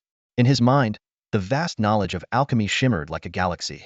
This discipline was awe-inspiring in its breadth, encompassing 4 major areas of study: matter, energy, spirit, and mystery, along with over 100 primary branches such as mechanics, pharmacology, and hematology, all contributing to the grandeur of this field. Logo decided to start with alchemical mechanics. During the second era of the astral realm, the technology-driven civilization led by the Northern Spirit Empire was rising like the dawn, elevating the status of mechanics.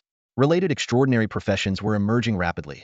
Gunners, mechanics, mechanical warriors, and weapon specialists, all collectively known as mechanical extraordinaires, boasting impressive combat capabilities and promising futures. Choosing mechanics as his starting point, Logo had given it much thought. Mechanical extraordinaires equipped with thermal weapons could quickly enhance their strength, forming formidable combat power, an undeniably important factor. Alchemical researchers are known as alchemists and are categorized into professional and amateur alchemists. Professional alchemists, as an extraordinary profession, possess unique skill trees and career templates, with their life ranks elevating as their knowledge accumulates. Amateur alchemists, on the other hand, are akin to scientists on Earth, viewing alchemy as a regular discipline without involving extraordinary powers. The number of main professions an extraordinary individual can pursue is strictly limited because the fundamental nature of different powers can conflict, like mana and battle energy, which, if coexisting, can lead to catastrophic results. With limited physical endurance and mental capacity, focus is often the only path to power. The most notable feature of a professional alchemist is the flame of Genesis, a dominant form of bodily energy that assimilates other energies within the body. Consequently, professional alchemists cannot simultaneously pursue other extraordinary professions. In contrast, amateur alchemists face no such restrictions. Any extraordinary individual can learn alchemical knowledge without adverse effects. Magical enchantment essentially employs the knowledge of alchemical runes to imbue weapons with extraordinary properties. Some suggest that alchemy was initially a branch of magical studies until alchemists rose to prominence and it became a standalone discipline. The Astral Alchemist Association's silence on this matter, to Logo, seems to confirm the possibility of this theory. Logo's goal was Cleardo become a professional alchemist and gain the coveted flame of Genesis. The process wasn't complicated. Mastering the basics of any branch of study would suffice as fuel to harness spirit and energy and ignite the flame of Genesis. This procedure is thoroughly documented in the tomes of the Aslant civilization, allowing Logo to follow the instructions precisely. After advancing to a formal knight, Logo's mental attributes increased to 4 points, enhancing the effectiveness of his Insight of Truth talent. This passive ability, derived from the Eye of Insight, significantly boosts learning capacity and perceptiveness according to one's mental attributes. Mechanical studies, being a popular direction in alchemy, encompass hundreds of foundational disciplines. Logo didn't need to master them all. Instead, he focused on mathematics, material science, physics, and engineering structures. With the support of the Insight of Truth talent, his learning speed was astounding. Complex formulas seemed as simple as basic arithmetic to him, requiring only a glance to solve. In the eyes of ordinary people, mechanical blueprints are complex and dizzying. However, Luogo can instantly grasp the core, quickly analyze, understand, and memorize them, reconstructing them in his mind. His eyes function like a high-speed computer, precisely recording the position of every gear and bearing. In just 5 days, Luogo elevated his proficiency in 4 fundamental subjects: mechanical principles, materials science, thermodynamics, and electromagnetism to level 10. The speed at which these foundational skills improved was astonishing, but their importance cannot be underestimated. Just as a towering building must have a solid foundation, without a strong base, everything collapses. These 4 level 10 foundational subjects serve as a sturdy base, allowing Luoge's alchemical mechanics to finally reach level 1, marking his true entry into the field. Upon reaching this milestone, Luogu knew it was time to ignite the flame of creation. He closed the laboratory door and sat cross-legged on the cold metal floor. Taking a deep breath, he began to channel his mental energy along a peculiar path. This process was akin to creating fire by friction. His mental energy was like the wood, and level 1 mechanics was the tinder, with the 2 elements rubbing together in his consciousness, attempting to spark a flame. Time ticked by, and beads of sweat appeared on Luoji's forehead, but he remained motionless. After a full hour, a faint spark finally appeared at the center of his brow. Under the watchful eye of the Eye of Gondaya, this spark rapidly grew, burning fiercely. Within seconds, the flames spread to every corner of his body. The silver metal walls of the laboratory reflected this extraordinary scene. The golden blue flame was gentle and ethereal, appearing to burn intensely without any heat. However, upon closer inspection, one could sense the formidable resilience and precision contained within the flame. This was the fire of spirit, ignited, symbolizing the supreme wisdom of alchemists. Once ignited, the flame of creation surged directly to Luoji's heart. He could feel the life seed pulsating violently, with battle energy poised to erupt. Yet, Luogu furrowed his brow and forcefully suppressed this impulse. Although the knight profession also promised a bright future, he knew clearly that it was not the path best suited for him. While his life rank was still low and sunk costs were minimal, abandoning it quickly was the wisest choice. Under the strong intervention of Luogu, the master, no matter how powerful the life seed was, it could not resist his will. The flame of creation seemed to flaunt its power, circling the life seed twice before fully enveloping it. Then, a silent battle commenced within Luogu. Ignition, devour, assimilation. This was a prolonged process. The level of the flame of creation was still too low, and it would take at least half a month to completely consume the battle energy within the life seed. During this period, Luo Gu remained in the laboratory, fully immersing himself in the study of various alchemical knowledge, as if to reclaim lost time. During this time, Luo Gu did only one thing. He summoned Lumbat and quickly sketched out a dozen intricate mechanical component blueprints on paper. Each blueprint was filled with complex lines and annotations, enough to give even the most experienced alchemist a headache. Luo Gu handed these blueprints to Lumbat, instructing him to find different alchemists to craft each component. 14 days later, the lab echoed with the crisp clanging of metal. Luo Gu stood shirtless, showcasing his welted muscles, focused intently at the forging table. He held a small hammer, meticulously striking the black metal before him Rona alloy. Each blow allowed him to feel subtle vibrations, gradually familiarizing himself with the material's properties. After finishing the processing of the Rona alloy, Luo Gu placed it on the materials pile to his right. He turned to the neatly arranged materials on his left and picked up a piece of pale yellow metal. Just as he was about to raise the hammer, a sudden wave of intense pain swept over him. His body jolted, and beads of sweat instantly poured from his pores, soaking the ground beneath him. Damn, that hurts. Luo Gu gritted his teeth, enduring the pain as he tightly gripped the hammer, leaving clear indentations on the handle. After what felt like an eternity, the pain finally began to subside, replaced by an unprecedented sense of relief not physically, but mentally. It was as if a window had been wiped clean, making everything bright and clear, and the world around him seemed to be newly revealed. The flow of air, the barely perceptible dust in the lab, the breath and rhythm of the metal. Everything Luo Gu sensed felt different, as though his soul had been elevated. Eagerly, he opened the panel and found that his profession had changed from knight to alchemist. His mental attribute had increased from 4 to 5, while his charisma had dropped from 3 to 2. All other attributes remained unchanged. Luo Gu understood that a change in profession typically wouldn't lead to a decline in physical attributes, much like how a piece of iron remains iron whether forged into a knife or a sword, it doesn't soften. The drop in charisma was due to the loss of the knight's unique bonuses, but this didn't concern him. The bond he shared with Kelasu didn't rely on any contract to sustain it. Upon reviewing the knowledge skills section, Luo Gu noticed a new entry, Flame of Genesis LV2. As a core ability of alchemy, the highest level of the Flame of Genesis is 100. Simultaneously, his alchemical mechanics had also increased from LV1 to LV2, matching the level of the Flame of Genesis. The most notable change was in his combat power, which had significantly decreased from 69,183 to 42135. Luo Gu wasn't surprised by this. The Flame of Genesis isn't designed for combat. It's more akin to a creative force, primarily used for crafting and controlling alchemical items, offering excellent compatibility and penetration but relatively modest destructive power. Luo Gu realized that using the Flame of Genesis to drive martial arts techniques or knightly skills wouldn't match the power of using battle energy. However, if applied to mechanical weapons like sniper rifles, the situation would be entirely different. The Flame of Genesis's characteristics vary among alchemists in different fields. For a mechanical alchemist, it excels at controlling machinery and can enhance mechanical performance. The same rifle would perform vastly differently in the hands of a knight compared to a mechanical alchemist. With the Flame of Genesis, an ordinary rifle might exhibit the power of an anti-material sniper rifle, while a sniper rifle could achieve the effect of an anti-tank cannon. Other branches of alchemy, such as pharmacology, hematology, and botany, also have their unique Flame of Genesis characteristics. The Flame of Genesis can develop a second or third characteristic, but this significantly increases the difficulty of advancement. The gap between different characteristics shouldn't be too wide, or the stronger characteristic might suppress or even devour the weaker one. To progress further on the alchemical path and become a master, grandmaster, or even a sage, one must overcome this challenge. This is also a necessary step to unlock the gateway to truth and become a truth alchemist. Therefore, the ideal approach is to advance multiple disciplines simultaneously from the start. Tackling the difficult first lays a solid foundation for the future. If one waits until later to address weaknesses, it is often too late. By then, the singular characteristic of the Flame of Genesis may have grown too strong to accommodate others.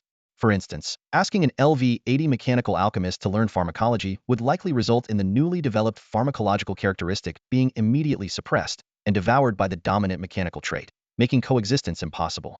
However, most alchemists in the astral realm choose the latter path for a simple reason. Only by becoming strong first can they afford to consider other paths.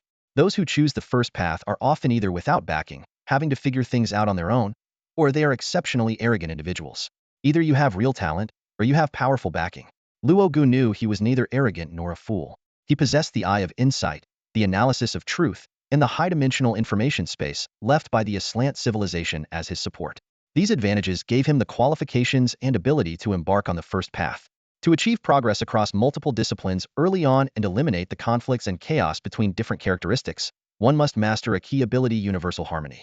Luo Gu understood that the fire of Genesis is the most core and crucial ability for an alchemist, far from being a simple energy.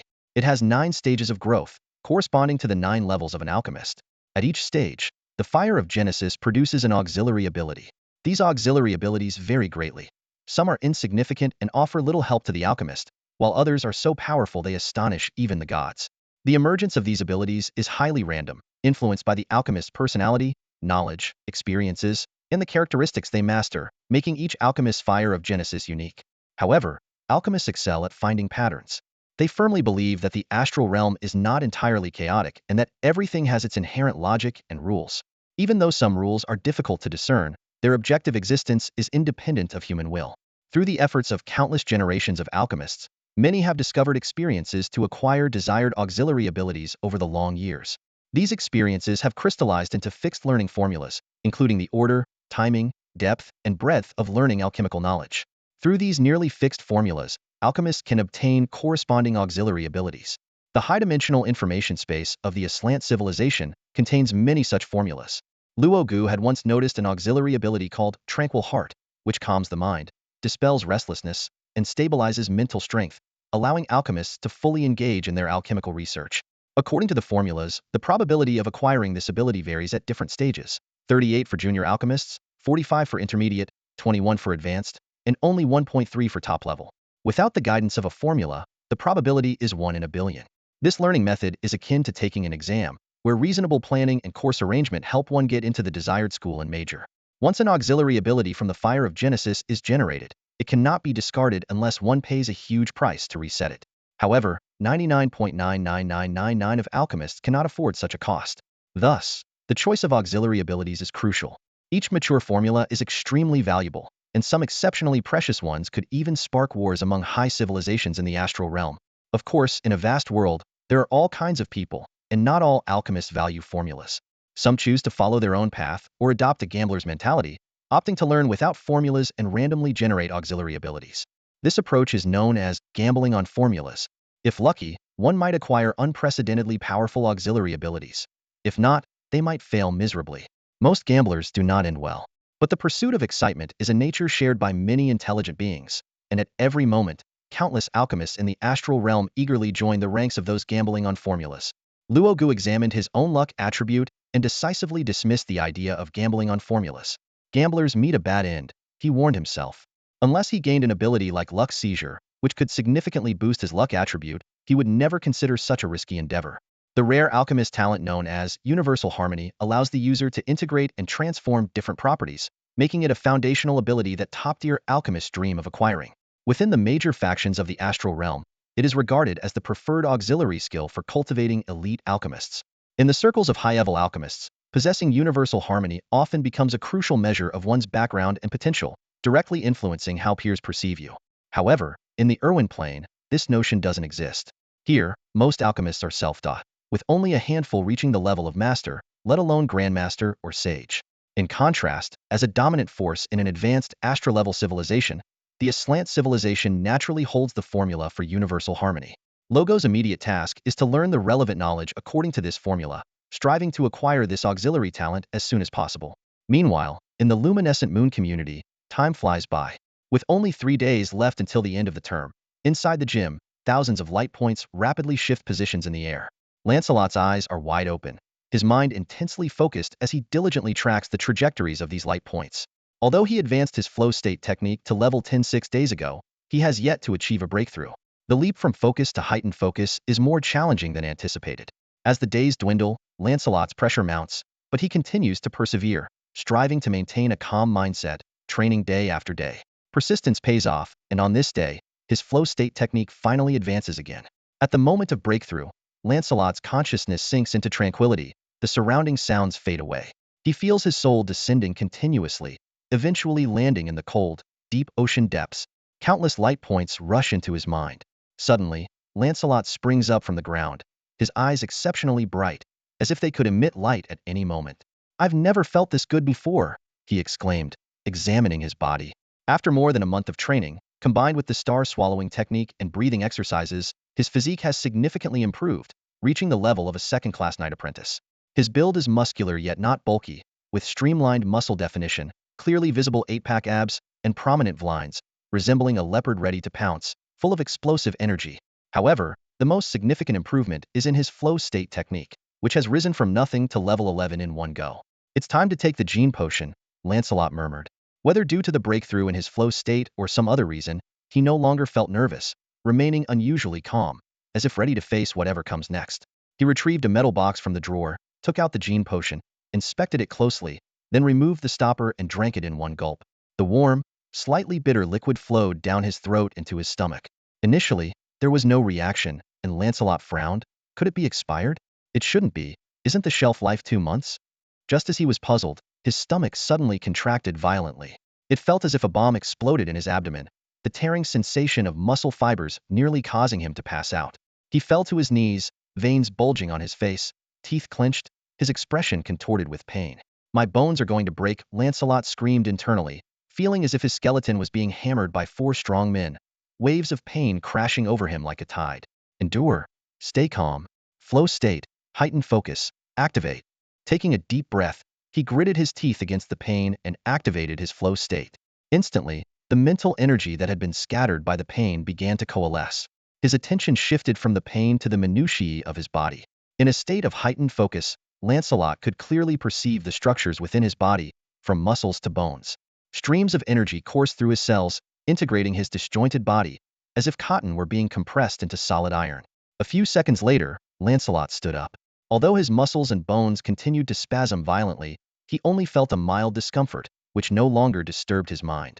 Seizing the opportunity, Lancelot concentrated all his mental and sensory power, engaging every muscle group to assume a series of bizarre poses. These positions defied basic principles of mechanics, appearing both awkward and intimidating. However, as he struck these poses, various impurities began to exude from his pores.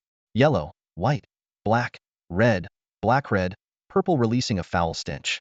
As Lancelot felt a surge of power emerging within him, he could distinctly sense his physical condition rapidly improving. His muscles became more solid, his bones more resilient, and every cell seemed infused with new vitality. Most intriguingly, a mysterious force was stirring deep within his spine, poised to erupt at any moment. Lancelot's eyes shone with understanding. He realized these were signs of a positive mutation in his genetic chain. He knew he didn't need to forcefully guide it now. Focusing on his physical training and allowing nature to take its course was enough. Minutes ticked by, and sweat drenched the floor, mingling with various impurities, transforming the gym into a foul-smelling swamp. After about 2.5 hours, everything settled down. Exhausted, Lancelot leaned against the corner of the wall, his face pale as paper, lacking even the strength to lift a finger. A ravenous hunger threatened to consume him. After resting for about 10 minutes, Lancelot managed to stand up, staggering towards the refrigerator. He grabbed a heap of nutrient paste, consuming 1 pack after another. After downing 12 packs, the hunger gradually subsided, replaced by an extraordinary feeling of renewal. An endless stream of power surged from every part of his body, giving him the illusion that he could punch through the sky. He pondered silently. While he couldn't breathe fire or emit electricity, this was likely a simple enhancement of his physical abilities. Lancelot understood that physical enhancement abilities usually had limited potential. However, he wasn't disheartened. Possessing any ability was enough to achieve his goals. With an ability, he could register with the Supernatural Bureau, allowing him to tear the immigration consent form to shreds. As for future development, with his past life's experience and the assistance of his 2 other personas, becoming a strong individual was merely a matter of time. Eagerly, he pulled up his information panel to examine his new status. Lancelot. Life. 100. Race. Quebec bloodline. Ordinary human. Rank. Tier 1. Occupation. Ability user. Physique. 2. Spirit. 3. Energy. 0.1. Charisma. 0.5. Mystery. 0.1. Luck. 0.5. Bloodline talent. Iron Body LV1 active. When this ability is activated, Physique 15. Physical defense increased by 200, and life recovery rate increased by 25. Note: this bonus can increase Physique up to a maximum of 50 points. Note: it is not recommended to activate this ability if Physique is below 11 points, and it must not be activated if Physique is below 5 points. Steadfast will passive.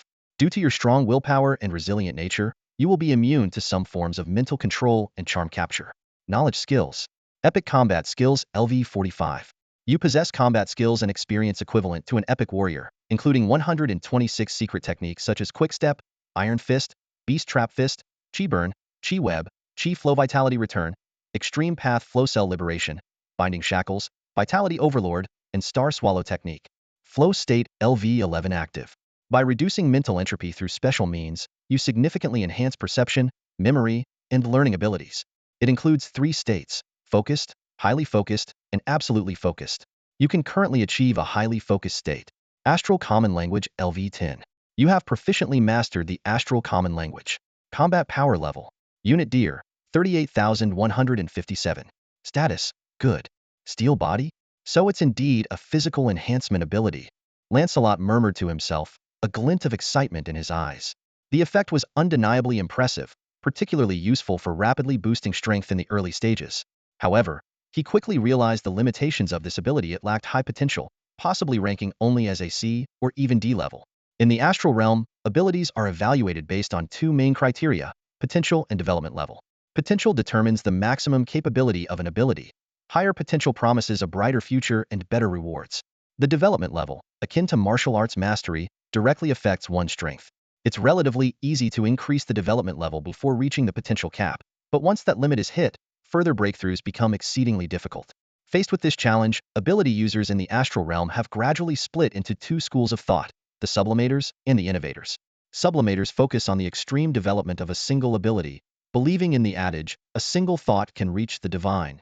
Most of those who follow this path in the Crimson Alliance are geniuses with potential at a level or above.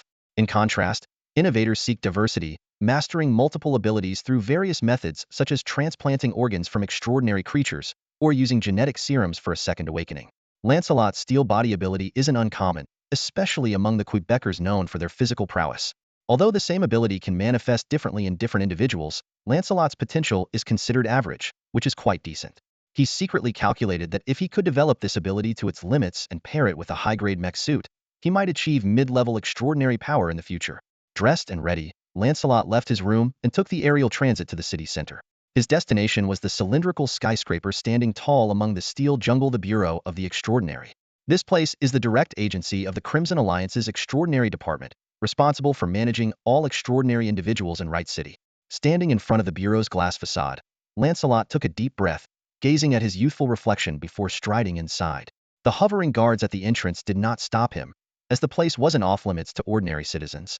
Every day, numerous people visited, driven by their curiosity about the extraordinary, hoping to catch a glimpse of these remarkable individuals. No sooner had Lancelot stepped into the lobby than a guard in a black trench coat and sunglasses stopped him. The guard had a diamond-shaped steel plate on his forehead, pulsing with blue-violet energy and exuding a sense of danger. Hello, ordinary citizens need special identification to enter this area, the guard stated calmly, his gaze assessing Lancelot from behind his sunglasses. I'm here to apply for an ability assessment, Lancelot replied confidently. The guard was slightly taken aback, then broke into a smile, his demeanor noticeably more welcoming. Please follow me. Lancelot followed the guard into the elevator, ascending to the 22nd floor, which was specifically designated for conducting ability assessments. His heart raced with anticipation as the outcome of this assessment would determine his future path. After the black-clad guard escorted the person to the designated spot, he turned around and went back downstairs to continue his duties. Lancelot glanced around, chose a seat at random, and sat down, waiting for the test. The waiting area already had a few people, and unlike Lancelot's calm demeanor, they all appeared anxious, nervously wringing their hands. Within the Alliance, those with supernatural abilities are held in high esteem. Even without contributing to production, they receive substantial government subsidies each year. This generous treatment fuels many people's fantasies, hoping that they possess undiscovered abilities. While most dreams end in disappointment, a rare few do discover their abilities during testing. Due to survivorship bias, these rare success stories are widely publicized, while failures go unnoticed, much like how people on Earth only focus on lottery winners. Driven by this mindset, a constant stream of people arrives at the Bureau of Supernatural Affairs, eager to rise to prominence through ability testing. However, the test isn't free, costing 10,000 red credits each time. If an ability is detected, the test is free. Otherwise, the full fee applies. This pricing policy somewhat deters those who are merely trying their luck. The testing process is slow, akin to a comprehensive medical examination. About an hour later, several dejected citizens left, and it was finally Lancelot's turn. He entered a silver-white room, resembling the alchemy labs of Logue. A technician in a white coat was seated in front of a sophisticated machine. Please lie down here. The technician indicated a metallic capsule-like device. Lancelot complied without hesitation. Immediately, rings of energy began to scan his body, and various physiological data flickered on the display. The technician, who had been expressionless, finally showed a change, frowning slightly and focusing intently on the screen. Once the testing was complete, the technician smiled and spoke in a friendly tone. Mr. Lancelot, your ability test is finished. The preliminary assessment shows potential ability at sea level, with a maximum development level of 15. If you believe there's a mistake, you can request a retest. If not, please sign here to confirm. Though the technician's voice was not loud, everyone in the room was on edge. Upon hearing the result, all eyes turned to Lancelot, filled with envy, jealousy, curiosity, and aspiration. After signing and taking the certificate the technician provided, Lancelot left, leaving the waiting area buzzing with whispers and discussions. A clever potential ability. If he joins the military, becoming a senior officer would be a breeze. Hurry up and get tested. Maybe we can catch some of that luck? Civil Affairs Bureau of Wright City. Director Harvey was focused on his work when his secretary lightly knocked on the door and entered with a smile. Director, the AI has just updated the public household data for minors. We've got a new superpower holder. Potential is promising, clever, with a body of steel, categorized under physical enhancement, the secretary reported, with a hint of excitement in her voice. Harvey looked up, raising an eyebrow. Oh, how old is this kid? 12 years old, attending Wright City's 9th middle school. Excellent grades, transferred from a regular family household to the public household about a month and a half ago. The secretary quickly replied. Bring me his detailed information, Harvey instructed. Sure, it's already sent to your terminal, the secretary responded as she exited the office. Harvey carefully reviewed Lancelot's information, including all details such as bank transfer records. After reading, he couldn't help but exclaim, lucky kid. The Crimson Alliance possesses highly advanced information technology, making it difficult to keep secrets from the government. Lancelot's purchase of inferior gene serums from the dark web did not escape monitoring. Harvey speculated that the boy might have turned to such extremes due to a cold-hearted father, choosing to use a dangerously high mortality rate inferior gene serum to awaken his powers. According to Alliance statistics, even genuine gene serums have only a 12 success rate for awakening. The success rate for inferior serums is even more dismal. Yet, this little guy not only survived but also awakened a rare clever potential. It's known that powers awakened from inferior serums are usually capped at level. Among the Alliance's billion-strong population, only 153 individuals have awakened clever potential using inferior serums. Such rarity is indeed exceptional. Well then, let's see how high you can fly. Harvey chuckled heartily. As a former extraordinary soldier, he admired Lancelot's journey. With a mentor's mindset, he asked the secretary to bring Lancelot in. Moments later, Lancelot sat on the office sofa, slightly puzzled. He didn't understand why such a prominent figure would summon him, as clever potential isn't particularly outstanding. However, he remained composed, carefully observing the room's decor rugged, simple, and robust, reflecting the director's efficient style. Behind one-way glass, Harvey keenly observed Lancelot's every move. He noticed that the boy had a considerable grasp of combat skills, with certain movements ingrained in muscle memory. Interesting, Harvey chuckled, pushing the door open.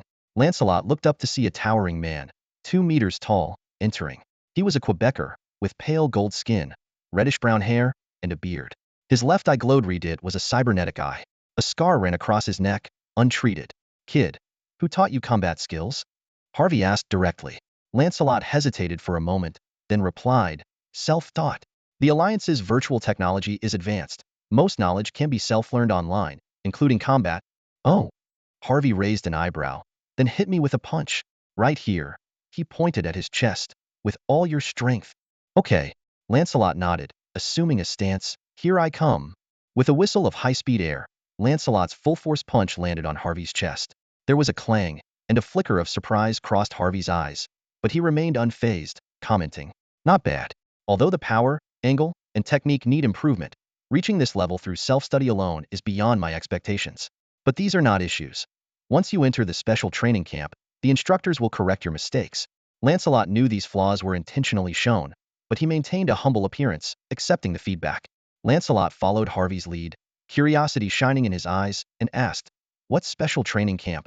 Director Harvey didn't answer directly but instead asked, do you know about the extraordinary joint admissions? Of course. Lancelot nodded emphatically, his face lighting up with anticipation. His eyes revealed a longing and hope for the future. The Extraordinary Joint Admissions, officially known as the Crimson Alliance Extraordinary Academy Joint Entrance Exam, is held every 2 years. It's a brutal selection process where top performers gain entry into elite extraordinary academies, receiving abundant resources. It's akin to Earth's college entrance exams, but far more competitive, even including casualty quotas. Every session of the Extraordinary Joint Admissions is a major event for the Alliance, drawing countless eyes, including those of other major powers on the planet Oklo. Many renowned extraordinary figures in the Alliance first made their mark in this exam. It's the dream of every young person in the Alliance, Lancelot included. Seeing the gleam in the young man's eyes, Harvey couldn't help but feel nostalgic. It was as if he saw his younger self, a boy with dreams. The Extraordinary Joint Admissions start in 3 months, Harvey explained. The special training camp is something we've set up in Light City for it. The members are either those with clever or higher potential abilities, or other young professionals with outstanding talents. With that, Harvey looked meaningfully at Lancelot. The boy's anticipation was clear, though he remained silent, which pleased Harvey even more. Harvey patted Lancelot on the shoulder and smiled. Your potential ability has reached Clevel, which meets the requirements. I'll write a recommendation letter for you to join Light City's special training camp. Make sure you perform well and aim for good results in the Extraordinary Joint Admissions. After encouraging Lancelot a bit, Harvey suddenly remembered something and asked, by the way, did you sign an immigration consent form? Lancelot nodded honestly. Don't rush to cancel it, Harvey advised. I'll hold it off for you. Decide after the Extraordinary Joint Admissions. Seeing Lancelot's confusion, Harvey explained, your potential ability isn't high, and it was awakened using a low-grade gene serum. To be frank, your future prospects aren't bright.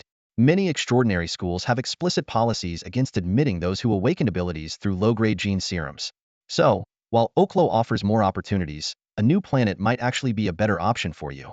Harvey continued his analysis. On newly developed colonial planets, extraordinary individuals are scarce. The competition is much less intense, making positions more sought after, and there's significant room for advancement. If your potential were Blevel or higher, I wouldn't suggest this, but Clevel is a bit lacking, especially with your history of using low-grade gene serum. Director Harvey shook his head, concluding, your opportunities on the Golden Bridge planet might actually be greater. Hearing this, Lancelot appeared thoughtful, though he wasn't convinced. If things were as Harvey said, moving to the Golden Bridge planet might indeed be better. But with many hidden advantages, Lancelot was confident he could make a name for himself on the talent-rich Oklo. Of course, he needed to show Director Harvey proper respect, both to maintain a good relationship and because Harvey genuinely had his best interests at heart. All right, Harvey said, Winter has given you my communication number. Contact me directly if you need anything. As for the training camp, just report there tomorrow. Harvey gave Lancelot a hearty pat on the shoulder, laughing loudly. Go on, kid. Make something of yourself and show that lousy father of yours. Looking at this unfamiliar elder, Lancelot stepped back, gave a deep bow, and then turned to leave the civil affairs office. His steps were firm, his eyes filled with expectation and determination for the future. After becoming an extraordinary individual, Lancelot's world quietly transformed.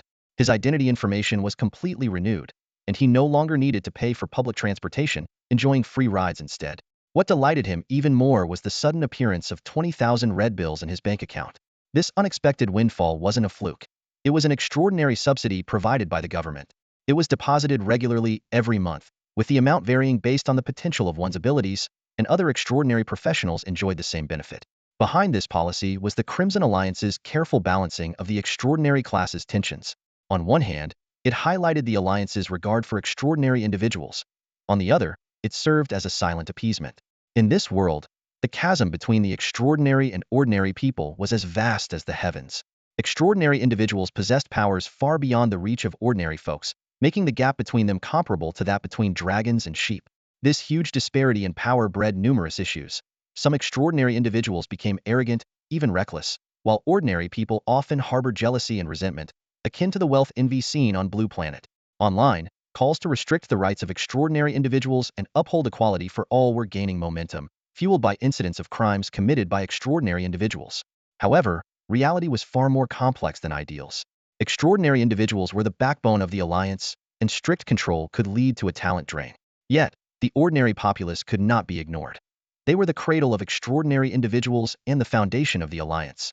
Balancing these two groups became a major challenge for the Alliance government. The extraordinary subsidy emerged in this context. It was a crucial part of the government's efforts to ease tensions, and although its effectiveness was debated, it at least left Lancelot satisfied his savings had finally returned to 5 digits. Packing his bags, Lancelot headed to the special training camp located at the Light City Sports Center, following the address given by Director Harvey. This magnificent structure resembled a giant beehive, bustling with citizens coming and going. Along the way, youthful girls occasionally cast curious glances at Lancelot, shyly turning away after making eye contact. Lancelot couldn't help but smile. He was well aware of his physical advantages. His skin was smooth and delicate, his features well-defined and refined, exuding a fresh and unique aura that had made him quite popular in school. After over a month of training, coupled with the significant physical enhancements from awakening his abilities, he now appeared even more vibrant, like a ray of sunshine in the winter. Arriving at the 5th floor of the sports center, Lancelot stepped out of the elevator, glanced around, and headed to the right. He knocked and entered an office, where he was greeted by a burly, muscular middle-aged man from Quebec. "You're Lancelot, right?" the man asked with a smile. "That's me." Lancelot nodded in confirmation. "Director Harvey has already informed me. Did you bring your ID?" "I did." "Good, follow me." The man stood up from his chair, his chest muscles straining against his combat suit. "I'm Rosen, one of the instructors at the special training camp and a physical enhancement ability user. I'm in charge of your combat courses," Rosen explained as they walked. "I heard from Director Harvey that you have quite a talent for combat, achieving good results through self-study?" Lancelot modestly replied, "I'm not sure about my combat talent, but I find it easy to learn, and I quickly grasped the courses at the combat house." "Oh, I hope you're not exaggerating." Rosen raised an eyebrow, becoming more curious about this young man. It wasn't common for someone to be praised by Director Harvey. The two walked through several glass corridors and arrived at a large metal room. Dozens of ability users were already lined up neatly, with 3 stern-looking instructors in the same combat suits as Rosen standing at the front. Rosen introduced, "Let me introduce you to our new member, Lancelot, 12 years old, originally from Light City 9th Middle School, a clever potential ability user with the ability of an iron body." As soon as he finished, several gazes swept over Lancelot before quickly averting. A clever ability was merely the minimum threshold for entering the special training camp and was not particularly remarkable, especially with a common ability like Iron Body, which naturally failed to capture much attention. The lead instructor, tall and lean with a sharp, cold demeanor that warned others to keep their distance, said curtly, "All right, Rosen, Lancelot, fall in with your respective teams." Lancelot glanced at the instructor and keenly sensed the martial artist's unique aura emanating from him. He quietly positioned himself at the back of the line, ears attuned to the lead instructor's address. "Just 3 days until the ranking competition," the instructor announced, his voice booming as he surveyed the group. "A new batch of vitality potions has arrived. If you want to secure more potion shares and extended time with precision instruments, give it your all. Don't wait until you've failed the joint recruitment to regret it." With the speech concluded, the instructor's gaze settled on a young man in the front right of the line. "Cole, you have 5 minutes to brief Lancelot on the training camp and record his personal information. The rest of you, follow me to start training." As soon as he finished speaking, a stocky instructor clad in a black trench coat and tactical goggles led the other trainees away. Only a plump, Native American youth broke away from the group and approached Lancelot. "Hello, Lancelot," the young man said, extending his hand with a friendly smile. "I'm Cole Pollock from White Light University in Londo City. I awakened to my abilities 6 months ago with a level potential in energy manipulation." Lancelot shook his hand, quickly processing the information. "The extraordinary joint recruitment is open to young people aged 10 to 20, regardless of educational background. Whether high school or university students, as long as they possess extraordinary abilities and are not enrolled in a supernormal school, they can participate. For someone like Cole, with his level potential, acceptance is almost guaranteed." "Before you arrived, our training camp had 52 trainees," Cole continued, "all with abilities. There are 48 at Clevel, 3 at Blevel, and 1 at a level." "An a level?" Lancelot raised an eyebrow in surprise. Typically, in a small city like Light City, an A-level potential ability user might only appear every 3 or 4 recruitment cycles, yet here was one already. "That's right," Cole said, nodding towards a tall, fair-skinned girl in the front row, his tone tinged with a hint of envy. "That's her, Windsor Mountbatten. She's also in the energy release category, but her abilities are far more powerful than Minea, a true high-level ability." Lancelot understood Cole's feelings. The higher the potential of an ability, the greater the disparity between levels. While Blevel and a level aren't worlds apart, the gap is significant. With full potential development, a Blevel ability user can reach the combat power of a 6th to 7th tier extraordinary person, whereas an A-level can reach the 8th or 9th tier, with a rare few even stepping into the legendary echelon. Although abilities take time to develop to their full potential, the initial difference in potential means higher potential abilities are easier to develop, progress faster, and have a higher ceiling. The ability one awakens with largely determines their future, and it's hard to change. This results in a distinct hierarchy within the ability user community. Though the Innovator faction has created new paths for those with less potential, This route is extremely perilous. Each new ability awakening is a brush with death. Success is rewarding, but failure can be fatal. Most ability users, even with modest abilities, already enjoy high social standing and substantial income. Risking their lives for power seems hardly worthwhile. As Cole guided Lancelot through the process of entering his personal information, he also provided a detailed introduction to the training camp. Within 5 minutes, Lancelot had a basic understanding of this institution, which was specially funded by the right city government. The primary goal of the training camp is to nurture new talents among superhumans and other professionals, preparing them for the Extraordinary League recruitment. Cole explained, the Extraordinary League recruitment is a major event for the Crimson League, serving as a platform for each administrative district to showcase its strength. If our city produces a genius superhuman who performs outstandingly in the recruitment, the mayor and other high-ranking officials can gain significant political rewards. He continued, the 4 instructors at the training camp are all from the Foxhound Squad, a rapid response unit under the Right City Bureau of Superhumans. Cole briefly introduced each instructor's expertise. Captain Tarn is a 6th-level martial artist. Jess specializes in control and healing. Rosen is an expert in close combat, and Bate excels in range combat and technical support. The trainees here are primarily superhumans, Cole added, with the majority being level potential candidates, especially those with physical enhancement abilities, numbering 27 in total. He briefly explained the 5 categories of superpowers: physical enhancement, mental and psychic, energy manipulation, mystical, and composite. Cole then gave a detailed overview of the 3 stages of the Extraordinary League recruitment: the preliminary, the semi-final, and the final, each with distinct characteristics and key assessment areas. In preparation for the recruitment, our training is highly targeted, Cole said, focusing on 5 main courses: cultural studies, combat training, firearms training, team coordination, and ability development. He briefly explained the importance and focus of each course. Glancing at his watch, Cole remarked, it's 10:36 a.m., which is perfect timing for the firearms class. Instructor Bate is in charge of this class, so let's head to the shooting range.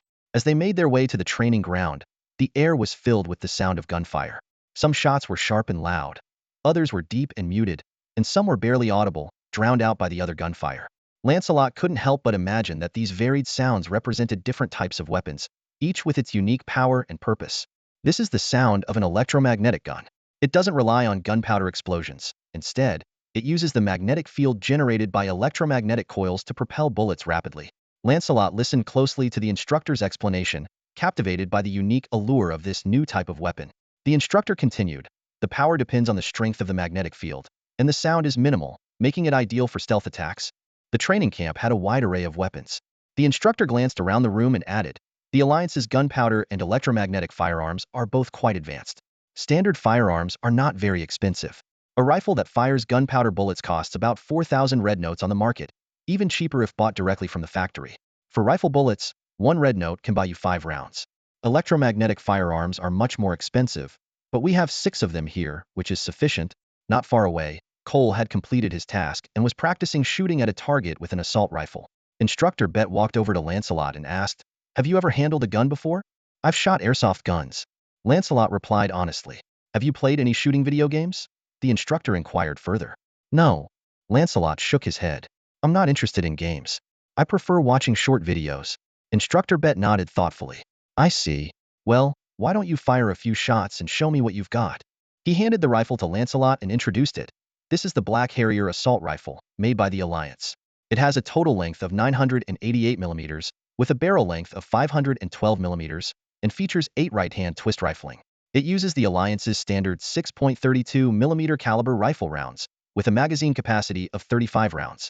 It has high shooting accuracy, with an effective range of about 700 meters. The recoil is moderate, and with your physique, you should handle it easily with one hand. Lancelot took the Black Harrier rifle, his fingers gently tracing the body of the gun as he walked to the shooting position.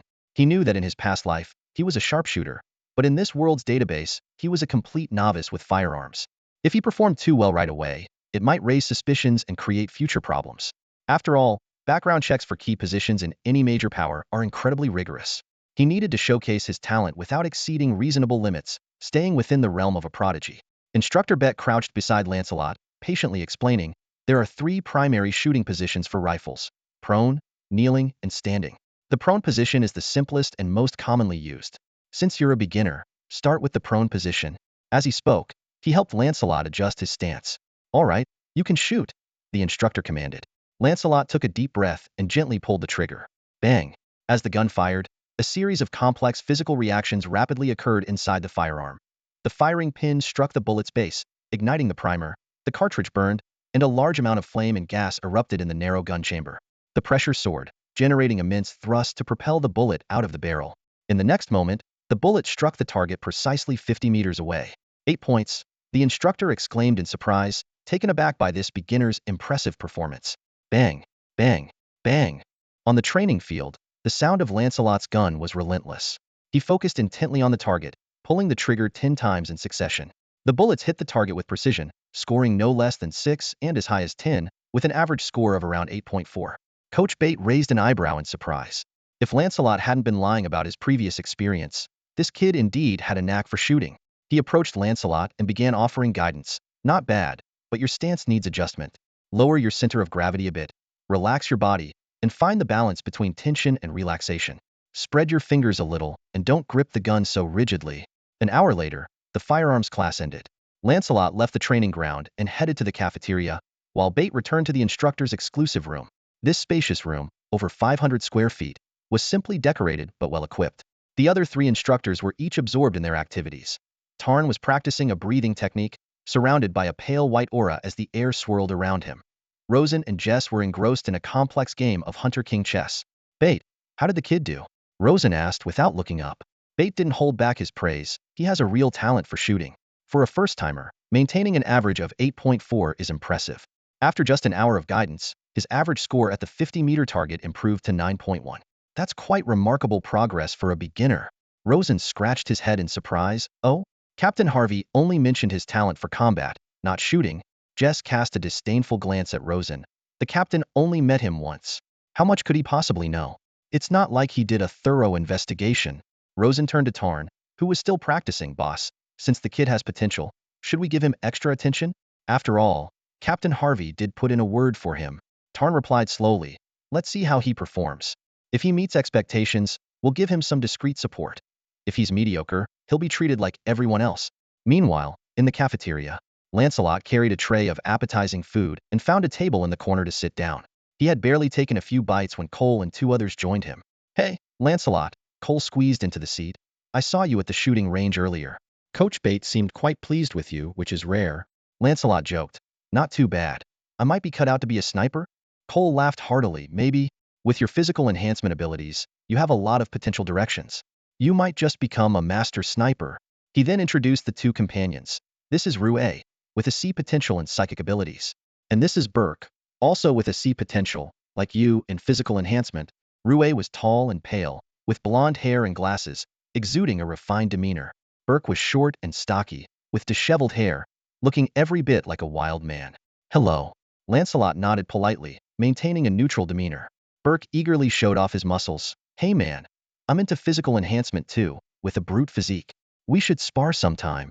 His chest muscles flexed rhythmically, causing Rue to cover his eyes. Lancelot responded courteously, let's see during the combat class. Great, I'm looking forward to it.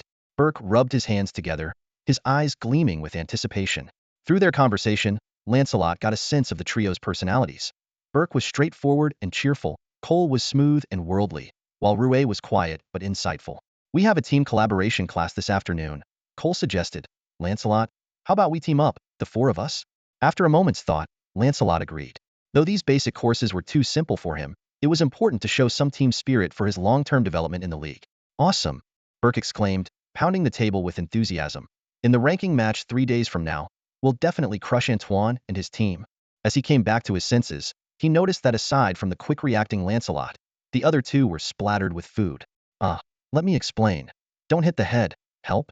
Burke's cries for help echoed through the cafeteria. In the afternoon, the training ground of the special camp resembled a real wilderness environment, with forests, ditches, mounds, and boulders scattered around. The 53 members of the camp were divided into several small groups, each consisting of 3 to 5 people, and began their intense team collaboration training. With his past life experience, Lancelot quickly integrated into Cole's team. The 4 of them worked in harmony, skillfully using tactical hand signals, flexibly changing formations, and maintaining the pace of advancement. Within the allotted time, the team completed all tasks excellently. Instructor Tarn observed secretly and was quite pleased with Lancelot's rapid progress, though he didn't specifically praise him. 3 days flew by. During this time, Lancelot demonstrated extraordinary learning abilities in all courses. Whether it was firearms, combat, teamwork, supernatural ability development, or cultural studies, he made rapid progress. Not only were the instructors surprised, but other trainees also began to notice this powerhouse, who was initially considered a regular level potential ability user. Today is the ranking competition that occurs every 10 days. At the dining table, Burke excitedly said, "The top 2 teams and the top 10 individuals will receive vitality elixirs. We must give it our all." He clashed his fists together, eyes wide with anticipation. A glint of determination flashed in Lancelot's eyes. The vitality elixir is a precious extraordinary potion, classified as a 1-star premium item in the astral realm. It can replenish energy, boost spirit, enhance training efficiency, and aid in the development of supernatural abilities. Although it's not as potent as the emerald potion used by Logo, its market price is a hefty 29,000 red notes, equivalent to 30 tower pounds. The rewards for the ranking competition are generous. The first place team receives 2 bottles of vitality elixir per person, while the second place team gets 1 bottle each. The individual competition awards 3 bottles for first place, 2 for second and third places, and 1 for fourth to 10th places. If Lancelot can secure first place in both the team and individual competitions, he could earn 5 bottles of vitality elixir, valued at nearly 150,000 red notes. For someone with limited funds like him, this is a fortune. Besides the vitality elixir, high rankings come with other benefits. More time with high-precision training equipment, personal guidance from instructors, and red note subsidies.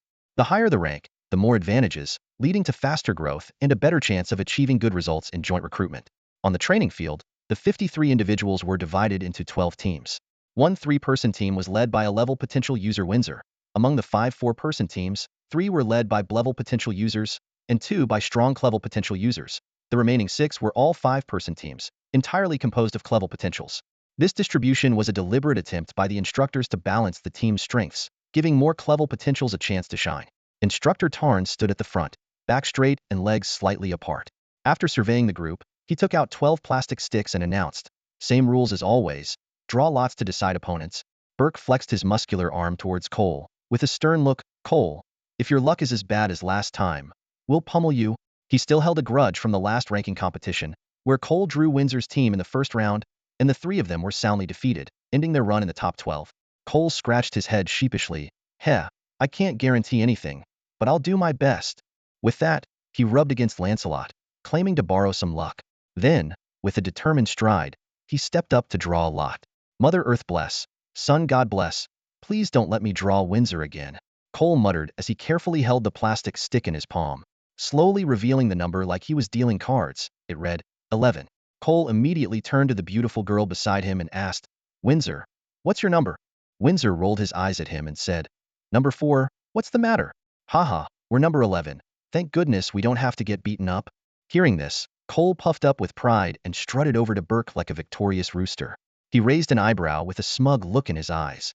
Burke's expression changed immediately, and he put on a fawning, sycophantic smile. "Wow, Cole, your luck is amazing. Want to try another round?" Lancelot and Rouet exchanged glances and sighed, feeling as if they were from a different world compared to these 2 clowns. Rouet calmly pointed out, "We're number 11, which means we're up against number 2. Before he finished speaking, Burke suddenly shouted in a booming voice, "Hey, who's number 2? Step up." His loud call instantly drew everyone's attention. Seeing this, Lancelot and his 2 companions discreetly took a few steps back, distancing themselves from Burke, silently declaring, "We don't know this guy." Just then, a petite girl with snow-white skin skipped into view. She was wearing a pink hoodie, her face was delicate and cute, and she waved a plastic sign with the number 2 on it. "We're number 2, she said with a cheeky grin. Lancelot recalled from memory the information about this girl, Eliza, 13 years old, level potential, with composite abilities. She had been in the special training camp for 3 months and was quite strong. Rouet frowned and whispered, "It's Eliza's team. They're tough to deal with." Although Cole was also a level potential, he had only been in the training camp for a month and a half. He lagged behind Eliza in both ability development and progress in combat and firearms courses. As for teammates, Rouet and Burke were decent, but Rouet wasn't optimistic about this team battle. Burke's expression shifted again, and he glared at Cole angrily. "Your luck is still lousy." Cole rolled his eyes, not bothered to respond. "Are you a chameleon, or what? Changing faces so quickly?" Sensing the rising tension, Rouet quickly suggested, "Let's plan our strategy." They gathered together to discuss their approach. Cole started by outlining the basic information about Eliza's team. Team leader Eliza has composite abilities, combining physical enhancement and mental abilities. She can strengthen her body through her mind, especially her strength and speed. Don't be fooled by her cute demeanor. She's quite fierce in battle. Her three teammates are Todd, the long-range attacker, Og, the control specialist, and Hannah, the support and healer. After much discussion, the team finally settled on a battle plan. In the meeting room, the members of Core's team sat around the table, their expressions serious. Elisa is their key player, Rue analyzed. Once the fight begins, she'll definitely receive a power boost from Hannah's abilities, significantly increasing her strength. In an unknown situation, none of us can match this little powerhouse. Lancelot sat quietly nearby, listening intently. Over the past few days, he had been concealing his true abilities, only showcasing his impressive learning capacity and rapid progress, particularly in firearms. Within 3 days, his shooting scores had skyrocketed.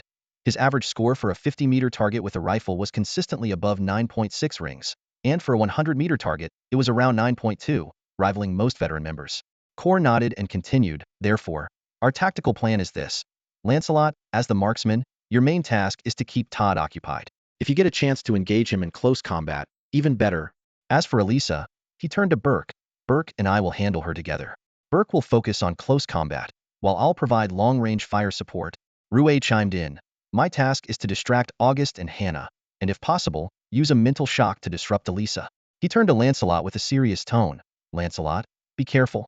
Todd's abilities enhance his vision and reaction time, earning him the nickname Eagle Eye. He's the best marksman in our training camp. Your iron body hasn't fully activated yet, so proceed with caution. Lancelot nodded slightly, indicating his understanding. Core summarized, in this team battle, we're evenly matched. Burke and I can probably suppress the powered-up Elisa. As for Lancelot, it's uncertain might be quickly taken down, or he might manage to engage Todd in close combat. If you can keep Todd occupied, Burke and I can take care of Elisa, and we'll win this fight. He looked intently at Lancelot, brother. We're counting on you this time. Burke grinned, revealing his perfectly white teeth. Hey, no pressure. If we lose, we'll just win next time. Just give it your best shot. Rue also offered reassurance. Yes, just give it your all. Our real strength will show once Lancelot's abilities are fully developed. That's when our team will be truly complete. The group exchanged glances, and a fiery determination seemed to ignite in their young eyes. Let's do this. They then proceeded to collect their weapons and gear. Instructor Tarn announced, each team is allowed a maximum of 2 rifles, 5 handguns, 5 standard combat uniforms, and up to 3 melee weapons per person. Lancelot picked up an assault rifle, 4 rifle magazines, a handgun, and 4 magazines for it, all filled with blanks. He also chose a pair of metal gauntlets, which had a mechanism that could deploy blades from the knuckle standard military issue. They reminded him of a pair of high-quality semi-divine gauntlets from his past life. After donning his combat suit, Lancelot put on the gauntlets, flexing his fingers until he was comfortable with the new equipment. Instructor Rosen stood on the platform and announced, once you've put on your sensor devices, Team 1 and Team 12 can enter the arena. Lancelot picked up a headband-like sensor device from the table and tied it around his head. This device could accurately detect attack intensity and assess injuries and physical condition. If it determined a player was dead, it would flash red and emit a sharp sound, requiring the player to cease all action immediately or face disqualification. The team battle officially commenced. Team 1 and Team 12 clashed fiercely, with Team 12 narrowly claiming victory. Team 2 and Team 11 enter the arena. The instructor continued to announce loudly. Core's team lined up and entered from the east side, assuming their battle formation. Each of them wore a serious expression, fully prepared for the challenge ahead. The training ground simulated a jungle environment, with dense trees and rugged rocks on either side and a small creek flowing through the middle. 10 seconds countdown starting. 10, 9, 8, 7. As the instructor shouted 1, 2 figures burst from the eastern jungle. Burke activated his berserker physique, muscles bulging, veins popping, and his wild mane of hair streaming behind him like a ferocious beast. He charged forward, leaving a trail of flying leaves and scattered earth. Core followed closely, wielding his rifle, firing without aiming. Hot muzzle flashes erupted, and spent casings flew into the grass. Each bullet, the size of a finger, streaked towards Elisa's team, accompanied by the sharp crack of gunfire. Trying to suppress us. Alicia frowned, impatiently turning to the sultry woman. Hannah, urging, hurry up, hurry up. Hannah wiped the sweat from her forehead, her long fingers glowing with a shimmering gold-green light. This was her enhancement energy, capable of boosting mental power, physical strength, and healing speed. Done, she softly announced. All right, I'm going to crush them.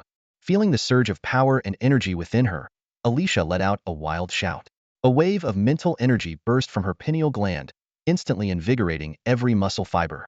This was her unique ability, using mental focus to enhance her physical prowess.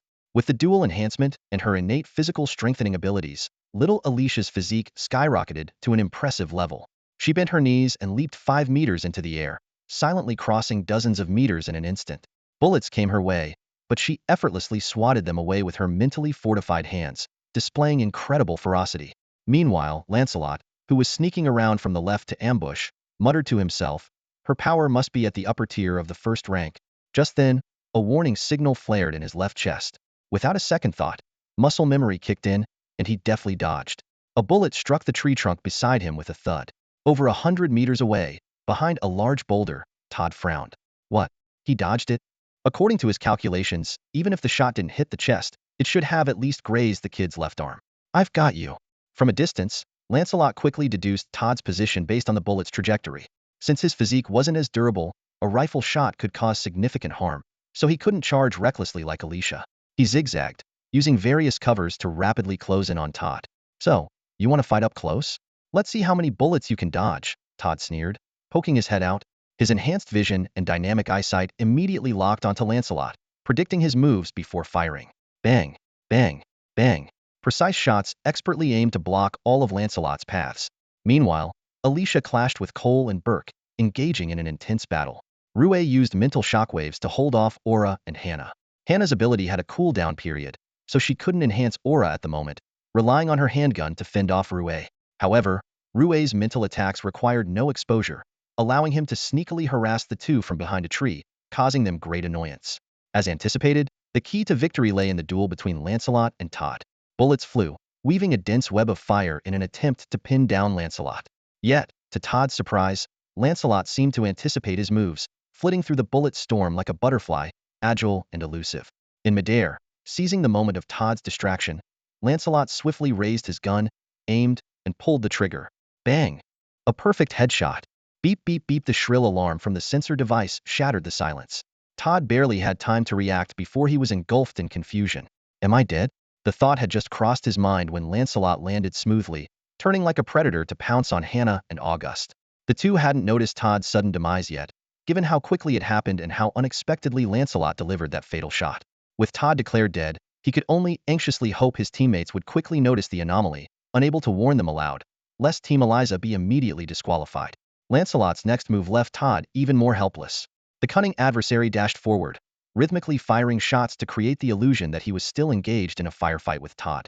Todd cursed inwardly, but there was nothing he could do.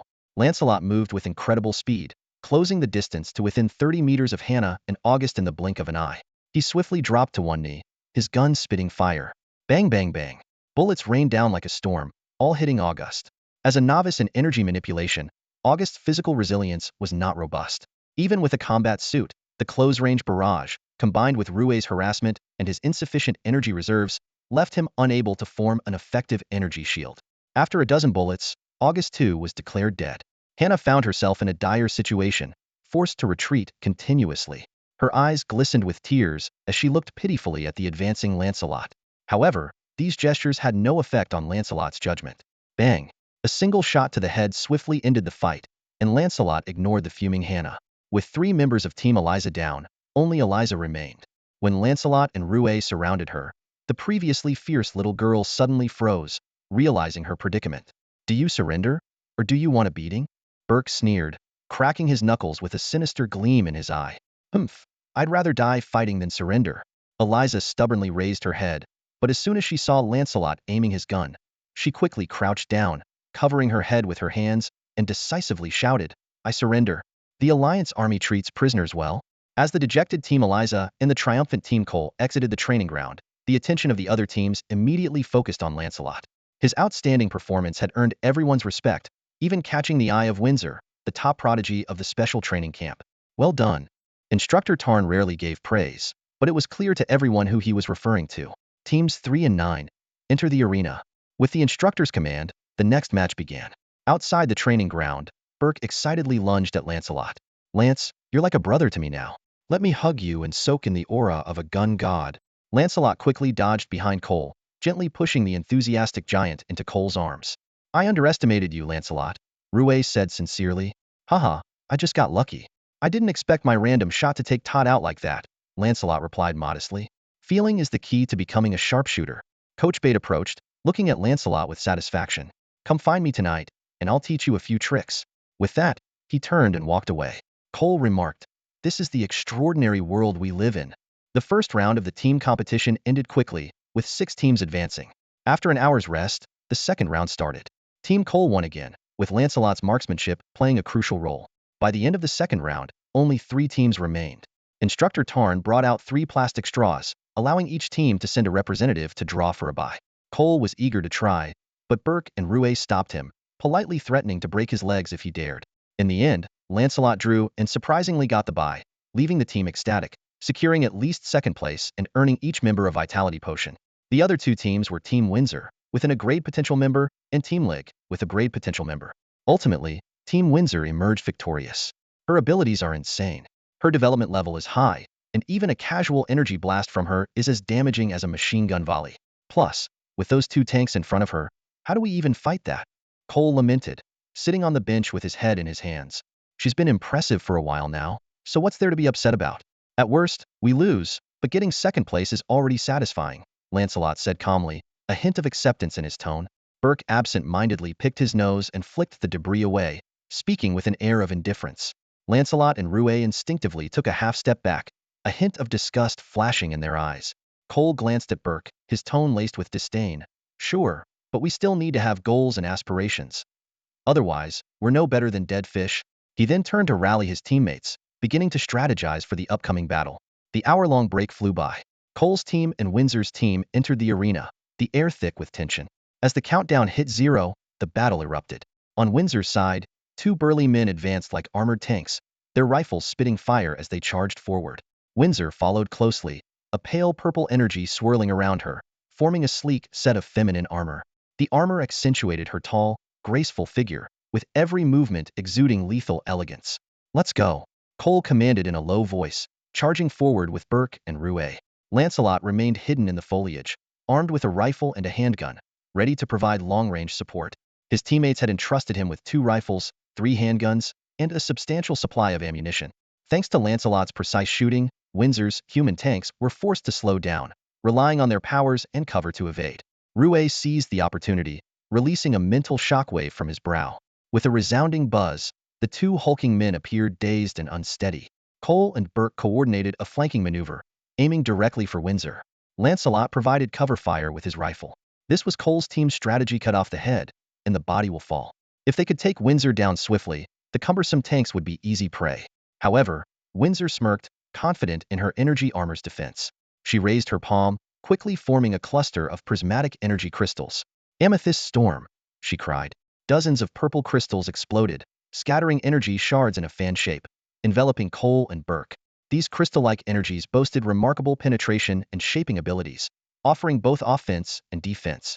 Faced with Windsor's barrage, Cole and Burke were forced to switch from offense to defense, halting their advance.